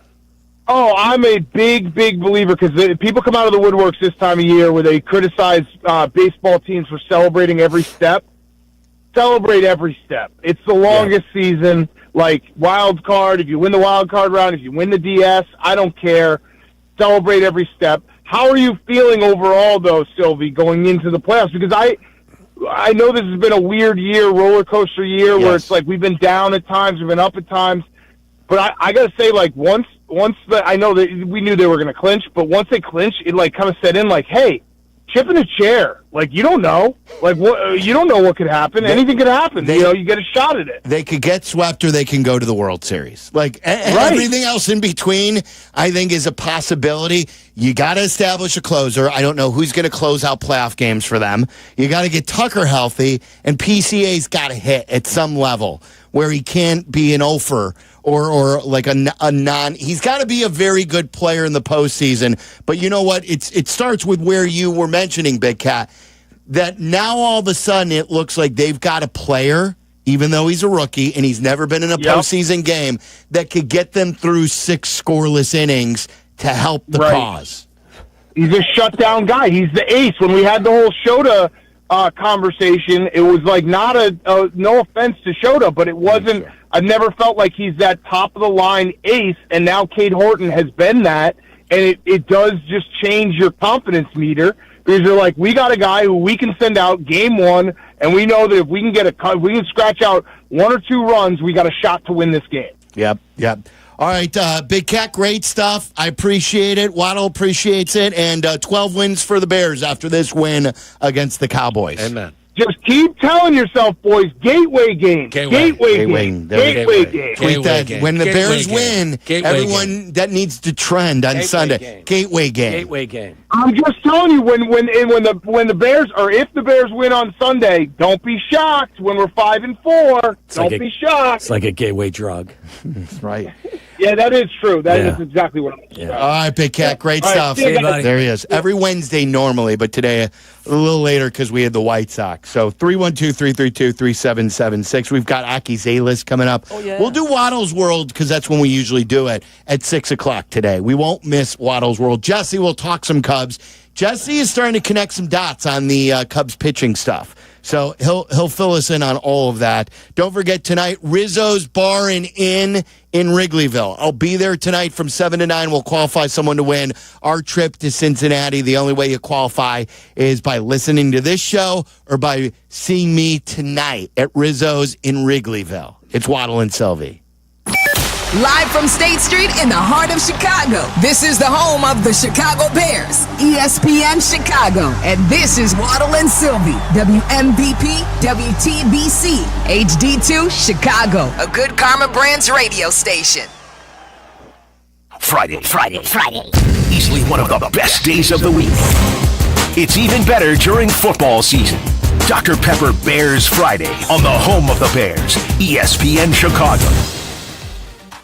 Pull up to Potawatomi and shoot your shot at big wins for Sweet Ticket September. Play with your rewards card for entries and a chance to win Milwaukee Bucks tickets. More info's online. Must be 21 and a rewards member to play.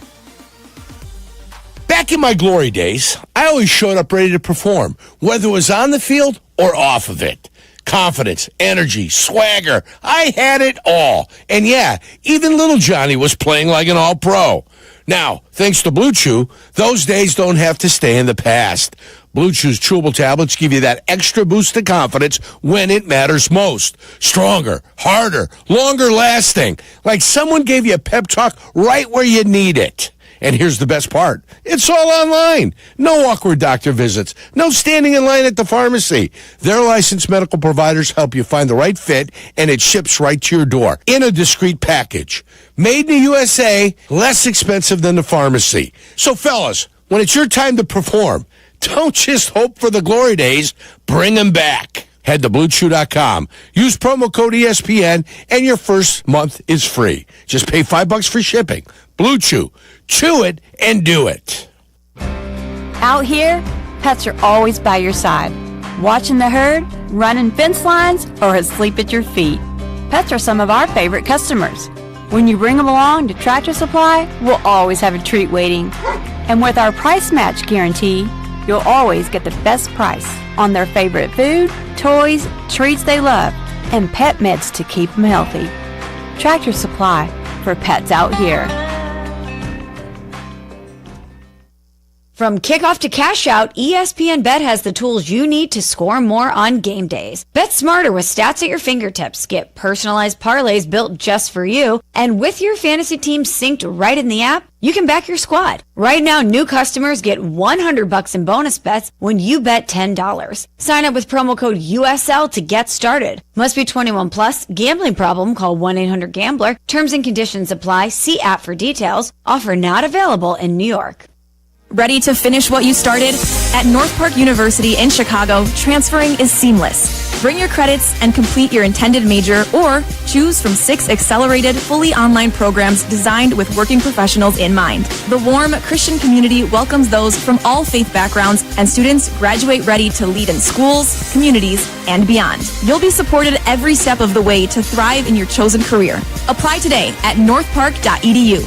North Park University, where faith, purpose, and career come together. Football's back, but summer's not done yet. Those surprise 85-degree days, they're coming. Make sure your home or business AC is ready with a seasonal checkup from Automatic. Trusted in Chicagoland for 80 years, Automatic keeps your home comfortable and cool when the heat hangs on, and nice and warm when the chill eventually hits. Don't wait for a breakdown. Stay ahead of the game. Go to Automatic.com today or give them a hassle-free call. That's Automatic. Check them out at Automatic.com.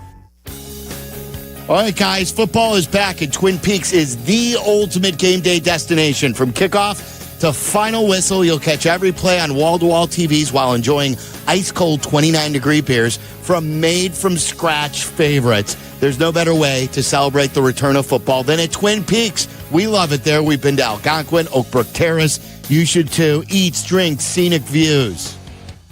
Life insurance. Why are you putting it off? Can't afford it? Too much hassle? Think you don't need it? There's lots of excuses for putting off life insurance. But if you weren't there, who would pay the mortgage and other bills? With Ethos, you could be covered in 10 minutes and boom, family protected. Ethos. Fast and easy online term life insurance. Up to $2 million in coverage with no medical exam. Some policies as low as $1 a day. Answer a few health questions and get your free quote at ethos.com/play. That's ethos.com/play. Well, here we are again, and I got to tell you, Jim, this match has me really concerned. Here we have a powerful heavyweight, a train, weighing in at 6,000 tons. And this hasty lightweight challenger, a car, at just 1.5 tons? This does not bode well for the car, or the people in it.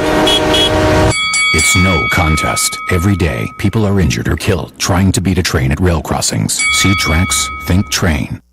Chicago, when you're hurt in a car crash or on the job, Postman Law delivers. Don't just hope for help, demand results. Others promise. Postman delivers with ease, speed, and results. Call 844-POSTMAN today. That's 844-POSTMAN.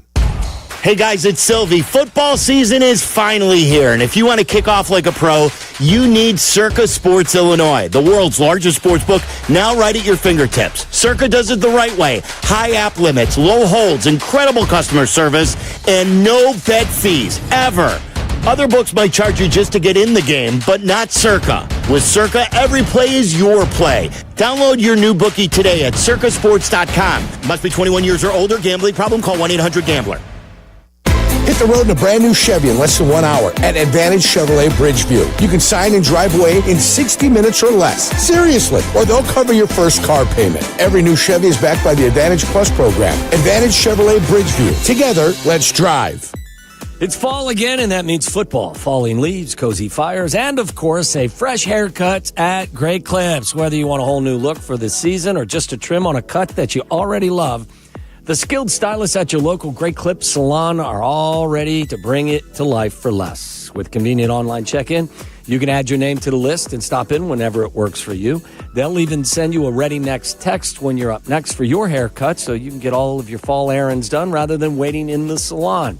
Once your cut is finished, the friendly stylists at Great Clips will save the details and clip notes so you can get the look you love every time you come in. And the best part, Great Clips everyday affordable prices mean you'll have money left over for fall fun as well.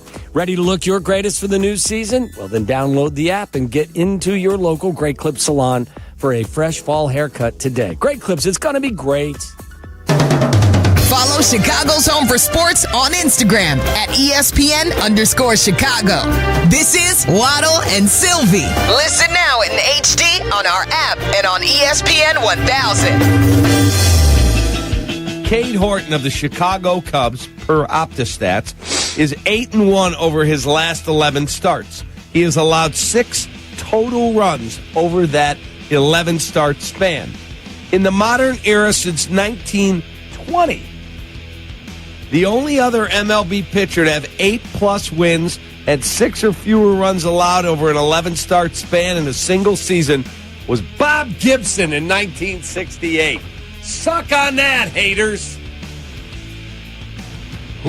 Are you calling me a hater? No, I didn't say you. I just I've been said the guy saying he should be your game 1 starter. To all the haters out there, suck on that.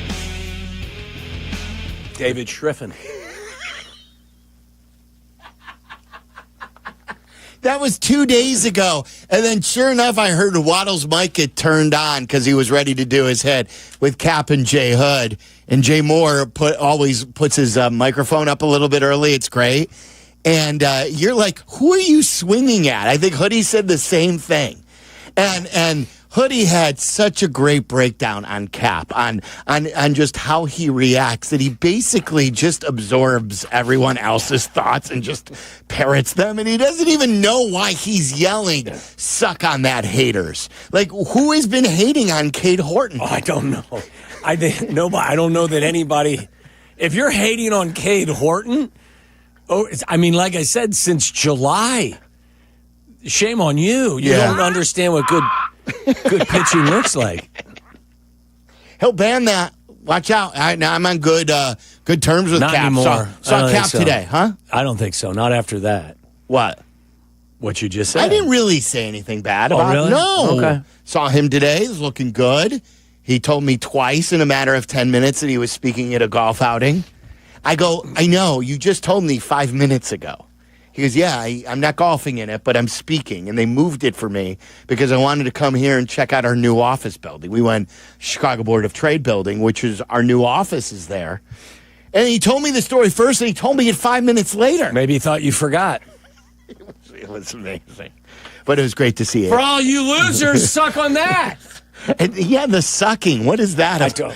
Suck on what? All the haters. Suck on that, haters. Haters. That's right. You nailed it right there with, what'd you call him, David Schriffen? David Schriffen. Like, I mean, you talk about, like, swinging at ghosts. Who's hating? Like, suck on that, haters.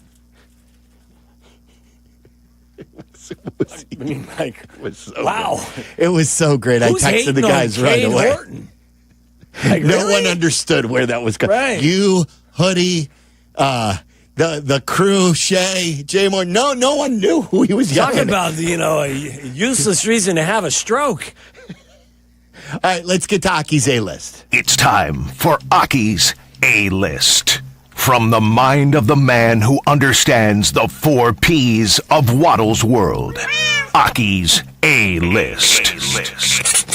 The top questions and topics floating around in Tyler Aki's mind. Are these really the questions that I was called here to answer? Aki's A-List on ESPN Chicago. All right, Tyler, what do you got for us today?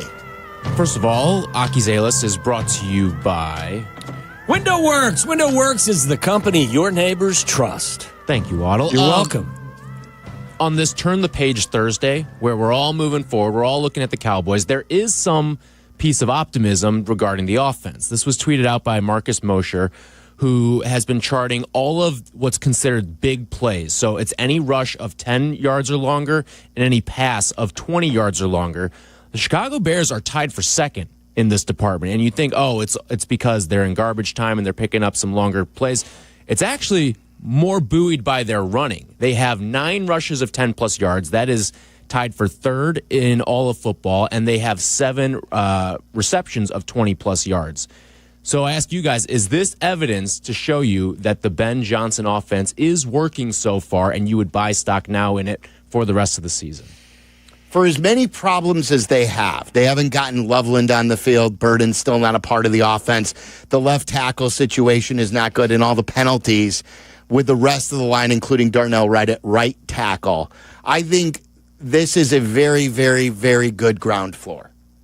And it's like, I think it's hard for people to grab a hold of that, Tyler, because of the record, because of the way they lost both of those games. But it is not all bad, and I'm not trying to paint a rosier picture than it really is. But I don't think that the offense is terrible, and they've got guys that you can build around. The offense works. It may not work as well here as it did in Detroit last year, but the offense works. We saw it in preseason. Right. It works. And the finished product is the Detroit. This is the start of the project. Yeah, you can't expect the start to look like a finished product in Detroit. Listen, they have scored on their opening drives of each of the first 2 games. It was something they didn't do at all last year. In fact, 11 of the 17 games they played, they went 3 and out in those first drives. They did run the ball a little bit better this past week. They averaged over 5 yards per carry. They were 7 of 13 on third downs. I thought that their center and their right guard played much better this week than last week. I thought the quarterback played better. So, and knowing the offense works, and as they get more acclimated with one another, I would expect improvement to take place. So, I'm not projecting they're going to be a top 5 offense, but as I've said all along, it shouldn't look like crap. And I think this is big plays are how you kind of offset maybe some inefficiency that you have. If you how do they classify big plays? Anything over any rush of 10+ yards and any reception of 20+ yards? Yeah, they threw a couple of 20-yard dig routes. Those aren't considered explosive plays, but they're huge gainers. I love the way the games have started out. We obviously have a different play caller. When I say different, I don't just mean different. We have a guy who knows what he does to script the first 15. Yeah. They've got to continue that throughout the game. And then the other part is, while Caleb is getting better in other areas, it's going to be a slow burn here. The inaccuracy, there was a time when we were talking to Courtney and she was mentioning one pass. I started thinking, oh, no, it was Big Cat when he talked about that bad interception. Yes. The other one he needs to get is, when he does throw a deep ball, at least make it a competitive deep ball. You can't have a deep ball that just lands 10 yards past Rome. You've got to give him a chance to go up and get it. And the non-competitive, inaccurate throws have to stop. Yes, as is evidenced by he has a 61.5% completion percentage. There are 23 quarterbacks through 2 weeks have better percentages. He has a 26.6% rate of throws that are off target. That's nearly double the NFL rate. So it did drop, though, from week 1. It did. That's progress. As we've talked about, he made progress. And this is a really small sample size. It's only 2 games. But that's an issue that definitely needs to be highlighted and it needs to improve. What else, Tyler? All right, real quick. Dennis Allen provided a little update on Shamar Turner. We've talked a little bit about the second-round picks being inactive. The Bears have 3 of the 5 instances this season where a second-round pick has been a healthy scratch. And he mentioned today that he thinks that Shamar Turner is starting to turn the corner a little bit, and they've been impressed with some of the things that they've seen from him. Good. And had a couple of good weeks of practice. I ask you guys, will he be a healthy scratch this week? I say no. I don't think they're gonna sell that to us, and I think they're looking for answers here. They need guys on that defensive line. He's inside, but they need guys who could do stuff. I wouldn't be shocked though, because you don't have any healthy bodies in your secondary. Yeah, but you've got to do more stuff up front. I know he's not an edge. I get it, but at this moment, if he can't contribute, you can't put him on the field because he can't play special teams. So is he going to be in you? If he's in uniform, he's got to be in your rotation. Why can't he be up and Dom Rob not be up? Do you have enough outside pass rushers? I don't know. He's not going to play on the outside. He's going to play on the inside. He does both, doesn't he? Is he going to be on the outside for this team? Can you line Dexter up on the outside a little bit? Shake things up? How about outside? How about outside the sideline and closer to the... Someone is a beaten man today. I'm not a beaten man. I have expectations, and when they're not met, it's not beaten. It's being I lack tolerance for it. I love it. I mean, come on. You got 52 hung on you. You didn't touch the other quarterback. That's why you have to do something different for the simple reason of you gave up 52. You gotta find a spark somewhere, and you gotta start developing some of these young guys. That's my point. If he's in uniform, then play him. Yes. Or, like I said, play Billings next to Grady Jarrett. Those two guys are going to play hard. Give me something different. But Tyler, I'm on record by saying yes, he is going to be active. Why? That was the question, right? In some ways, maybe he's active because it's embarrassing to have two of your second-round picks inactive. Sure. They're just doing it out of shame. They're shame activating him. I don't know. But for the love of everything good and pure. We got Waddle Trivia coming up next. Your chance to qualify for this trip to Cincy. Your chance every day on the show. And you'll get a bonus chance tonight. Thursday night, we'll be watching Thursday Night Football. We'll be drinking ice-cold Bud Light. We'll be at Rizzo's. At least I will. I'll be at Rizzo's in Wrigleyville because they always come up to me. Where's Waddle? Waddle too lazy to come on out? I'm like, no, this is just me. It's laziness, and I'm at home. It's the reason why I wasn't at Hooters the other day. That was your thing. Well, you also had halftime. If I didn't have halftime, I wouldn't have been there with you. Appreciate your support. Not that I don't love Hooters, but I'm just saying. Like, can we hear that a little later in the show? All right, it's Waddle. So come out into Rizzo's tonight. Waddle Trivia coming up next. You're listening to Waddle and Sylvie on ESPN 1000, Chicago's home for sports. Bears and Cowboys, Sunday, Soldier Field. Pre-game tailgate at 11. Network pre-game at 1. Live from inside Gate O at the Dr. Pepper Patio. Kickoff with the best play-by-play team in the business at 3:30. 4 hours of postgame. Immerse yourself in 12 hours of Bears and Cowboys on the home of the Bears. ESPN Chicago. Guys, have a plumbing emergency? Call my friends over at Four Seasons. Maybe you've got an electrical issue. Call Four Seasons. Heating or cooling not working? You know who to call. It's Four Seasons. Need a new hot water tank installed today? Call Four Seasons. Thinking about a whole home generator? Four Seasons have you covered. And at Four Seasons, they guarantee same-day installation for all your heating, cooling, plumbing, electrical, and generator needs with no extra costs for nights, weekends, or holidays. It's a great way of doing business. For all the right reasons, call them at 866-4Seasons. That's 866-4Seasons. My guy, Jordan Kirschenbaum, who also represents Four Seasons, it's his birthday today. So happy birthday to our friend Jordy. All right, more on Waddle and Sylvie coming up next.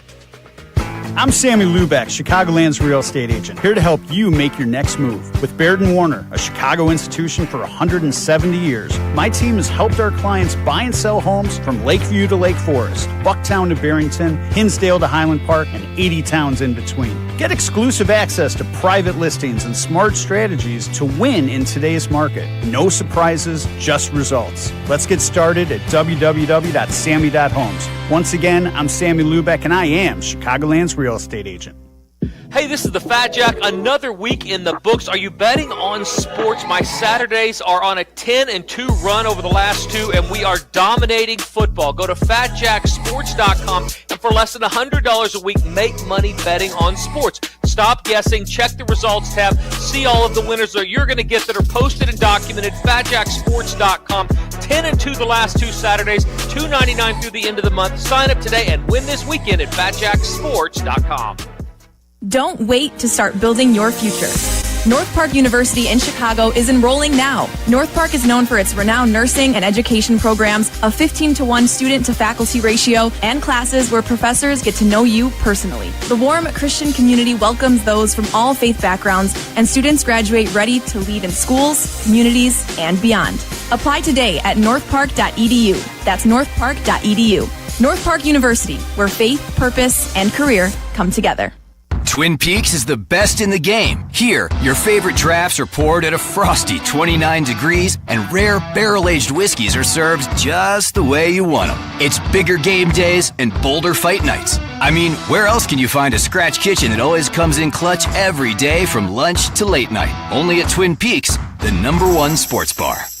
Twin Peaks Scratch Kitchen scores every time. Dig into hand-smashed burgers, chef-inspired flatbreads, and more at your local Lodge. White Sox Baseball, presented by Chicago Sports Network, is on WCIU The U. Don't miss the Sox take on the San Diego Padres in an interleague matchup on the South Side. Watch tomorrow night with Chicago Sports Network coverage starting at 6 on The U. Watch the Sox on The U, over the air, channel 26.1 and YouTube TV, plus Xfinity 183, and now available on DirecTV Stream. Padres, Sox, live from Rate Field, tomorrow night at 6 on The U. Get in the zone, AutoZone. Summer's almost over, but the heat is pressing on. If you've got battery trouble, stop by AutoZone for free battery testing. It may just need a charge, and we'll do that for free too. If you do need a battery, we've got options starting at just $89.99, and we'll recycle your old battery for free. Now that's a strong start. Don't miss the end of summer sale, now at AutoZone until September 22nd. Get in the zone, AutoZone. Restrictions apply.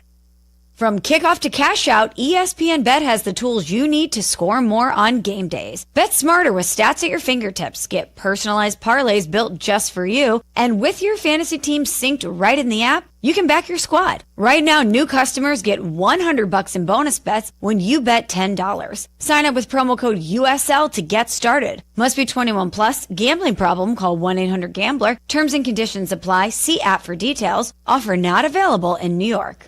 $2.6 million. The Verdoliak Law Group wins again for their clients. That's right. The Verdoliak Law Group recovered $2.6 million for a client who was injured in a bus accident. If you're injured, make sure to call the Verdoliak Law Group. If you aren't sleeping well, you aren't ready for game day. If you're dealing with sinus pressure, your cheers won't be heard. Football season requires your attention to these details. That's why I recommend Sinus and Snoring MD. Their advanced, minimally invasive procedures and treatments help you breathe better, sleep better, and feel better. Be your best on game day. Visit sinusandsnoringmd.com today or call 847-545-0147. That's sinusandsnoringmd.com. Let's go. Guys, Bud Light is taking the Waddle and Sylvie show to Cincinnati for the big Chicago versus Cincinnati football game, November 2nd. You could win a spot on the trip. How about that? Tonight, I'll be at Rizzo's Bar and Inn in Wrigleyville. Waddle won't. Just me. Rizzo's Bar and Inn in Wrigleyville. I'm lazy. Tonight from 7 to 9, the best football tosser of the night wins a Bud Light prize pack and is a finalist for the trip to Waddle's hometown.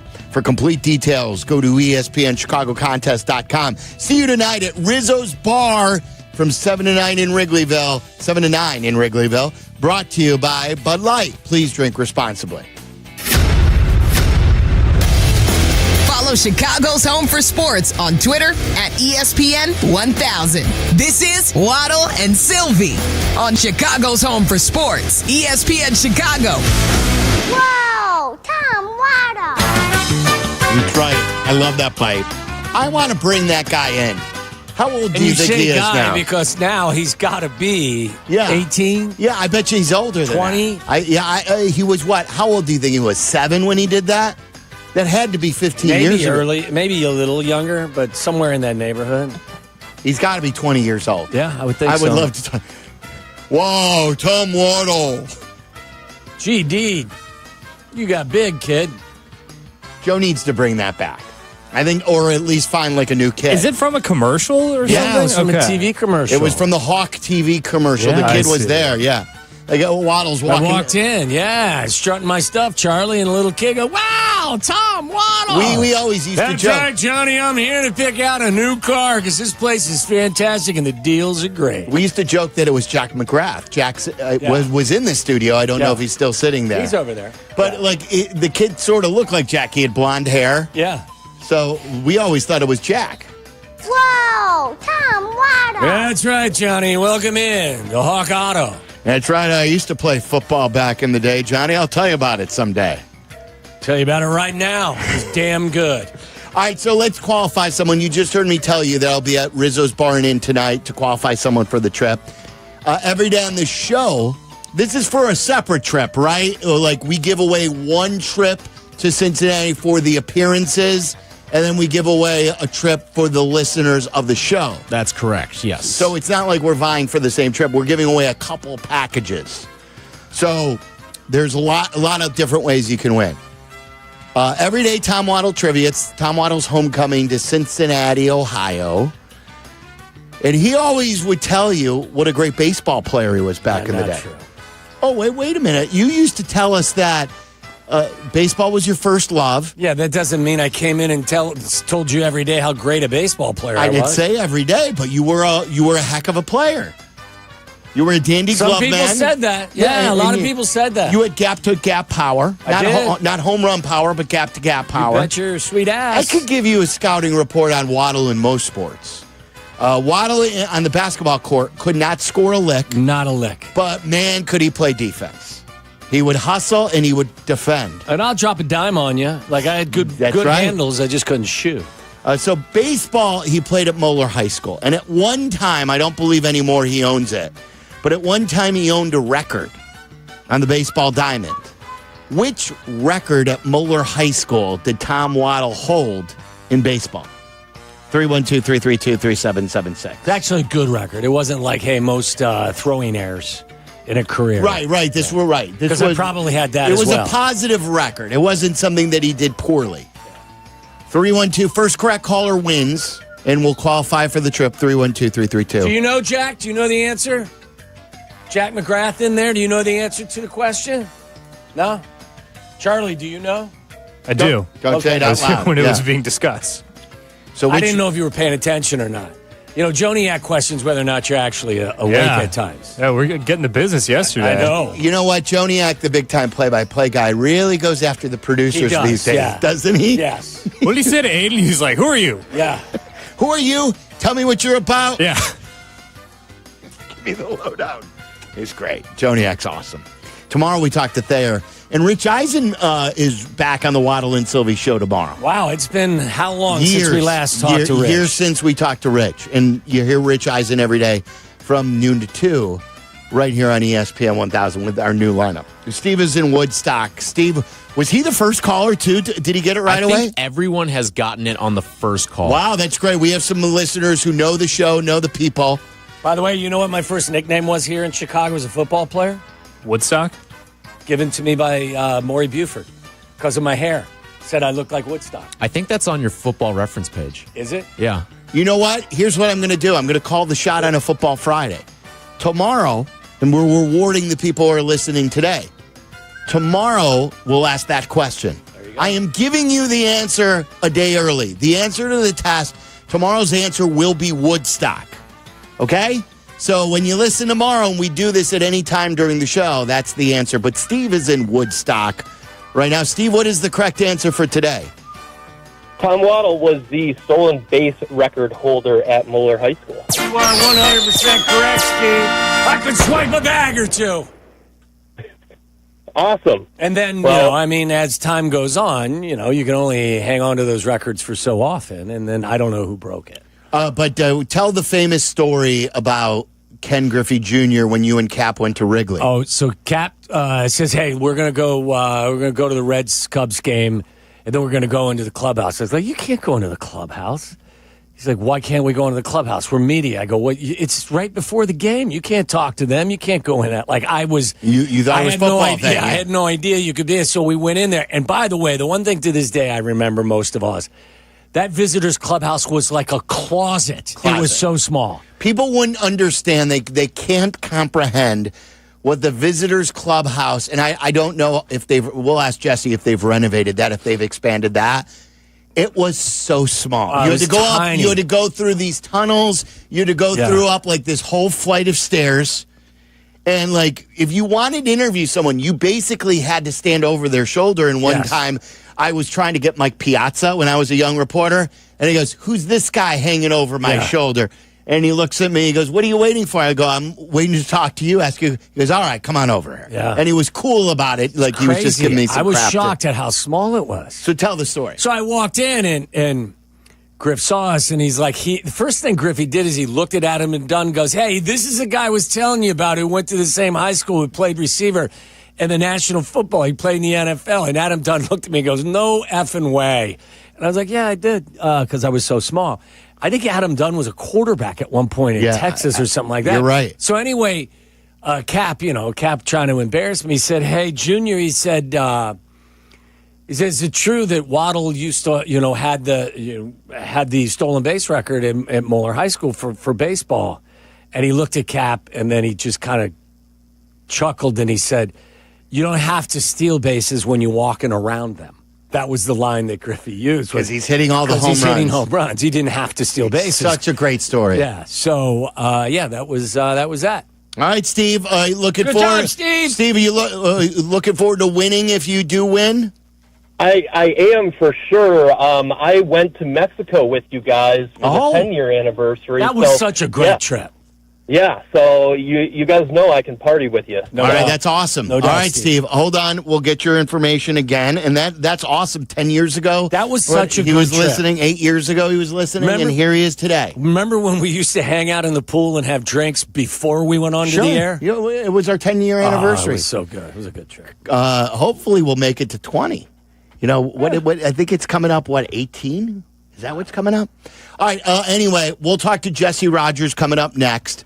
Who does he believe? He's starting to connect some dots on who's starting game 1 for the Cubs in the postseason. He'll lay out his case again as Jesse joins us next.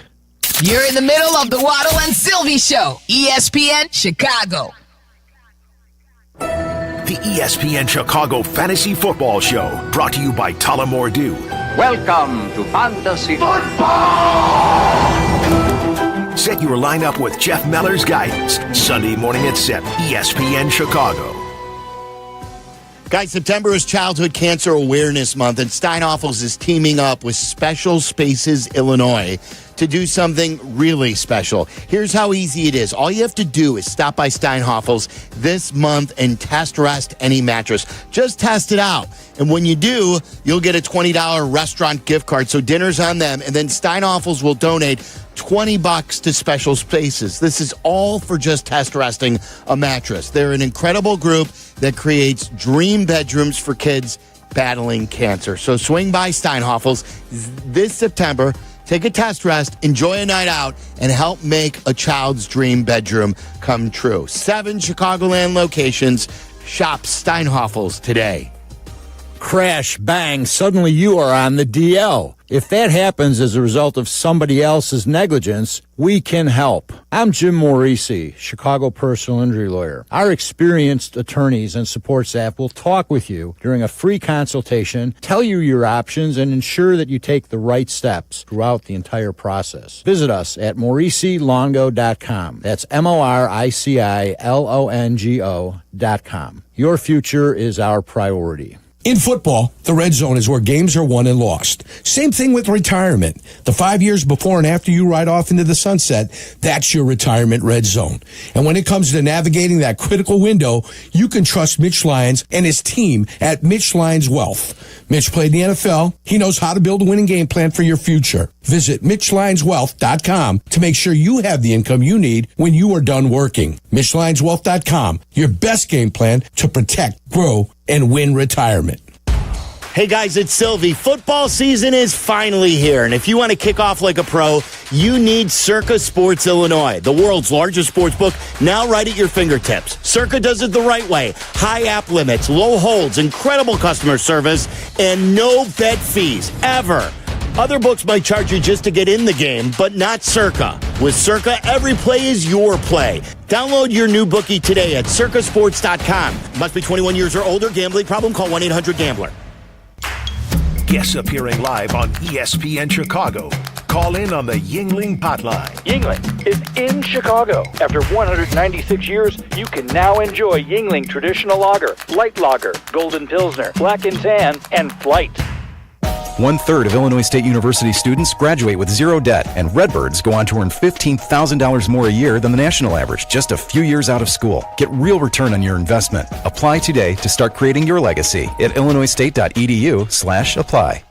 Actual price will depend on product and subscription plan. Featured products are compounded drug products, which the FDA does not approve or verify for safety, effectiveness, or quality. Prescription products require an online consultation with a healthcare provider who will determine if appropriate. See website for details, restrictions, and important safety information. Want to boost in and out of the bedroom? Hims has you covered. Introducing a new 2-in-1 approach to level up your game. Tadalafil for better bedroom performance and zinc for testosterone support. Put it all together and you've got what you need to turn things all the way up. Getting started is simple. Just go to hims.com/joy to start your free online visit. Through Hims, you can access ED treatments including pills, chews, and more. 100% online.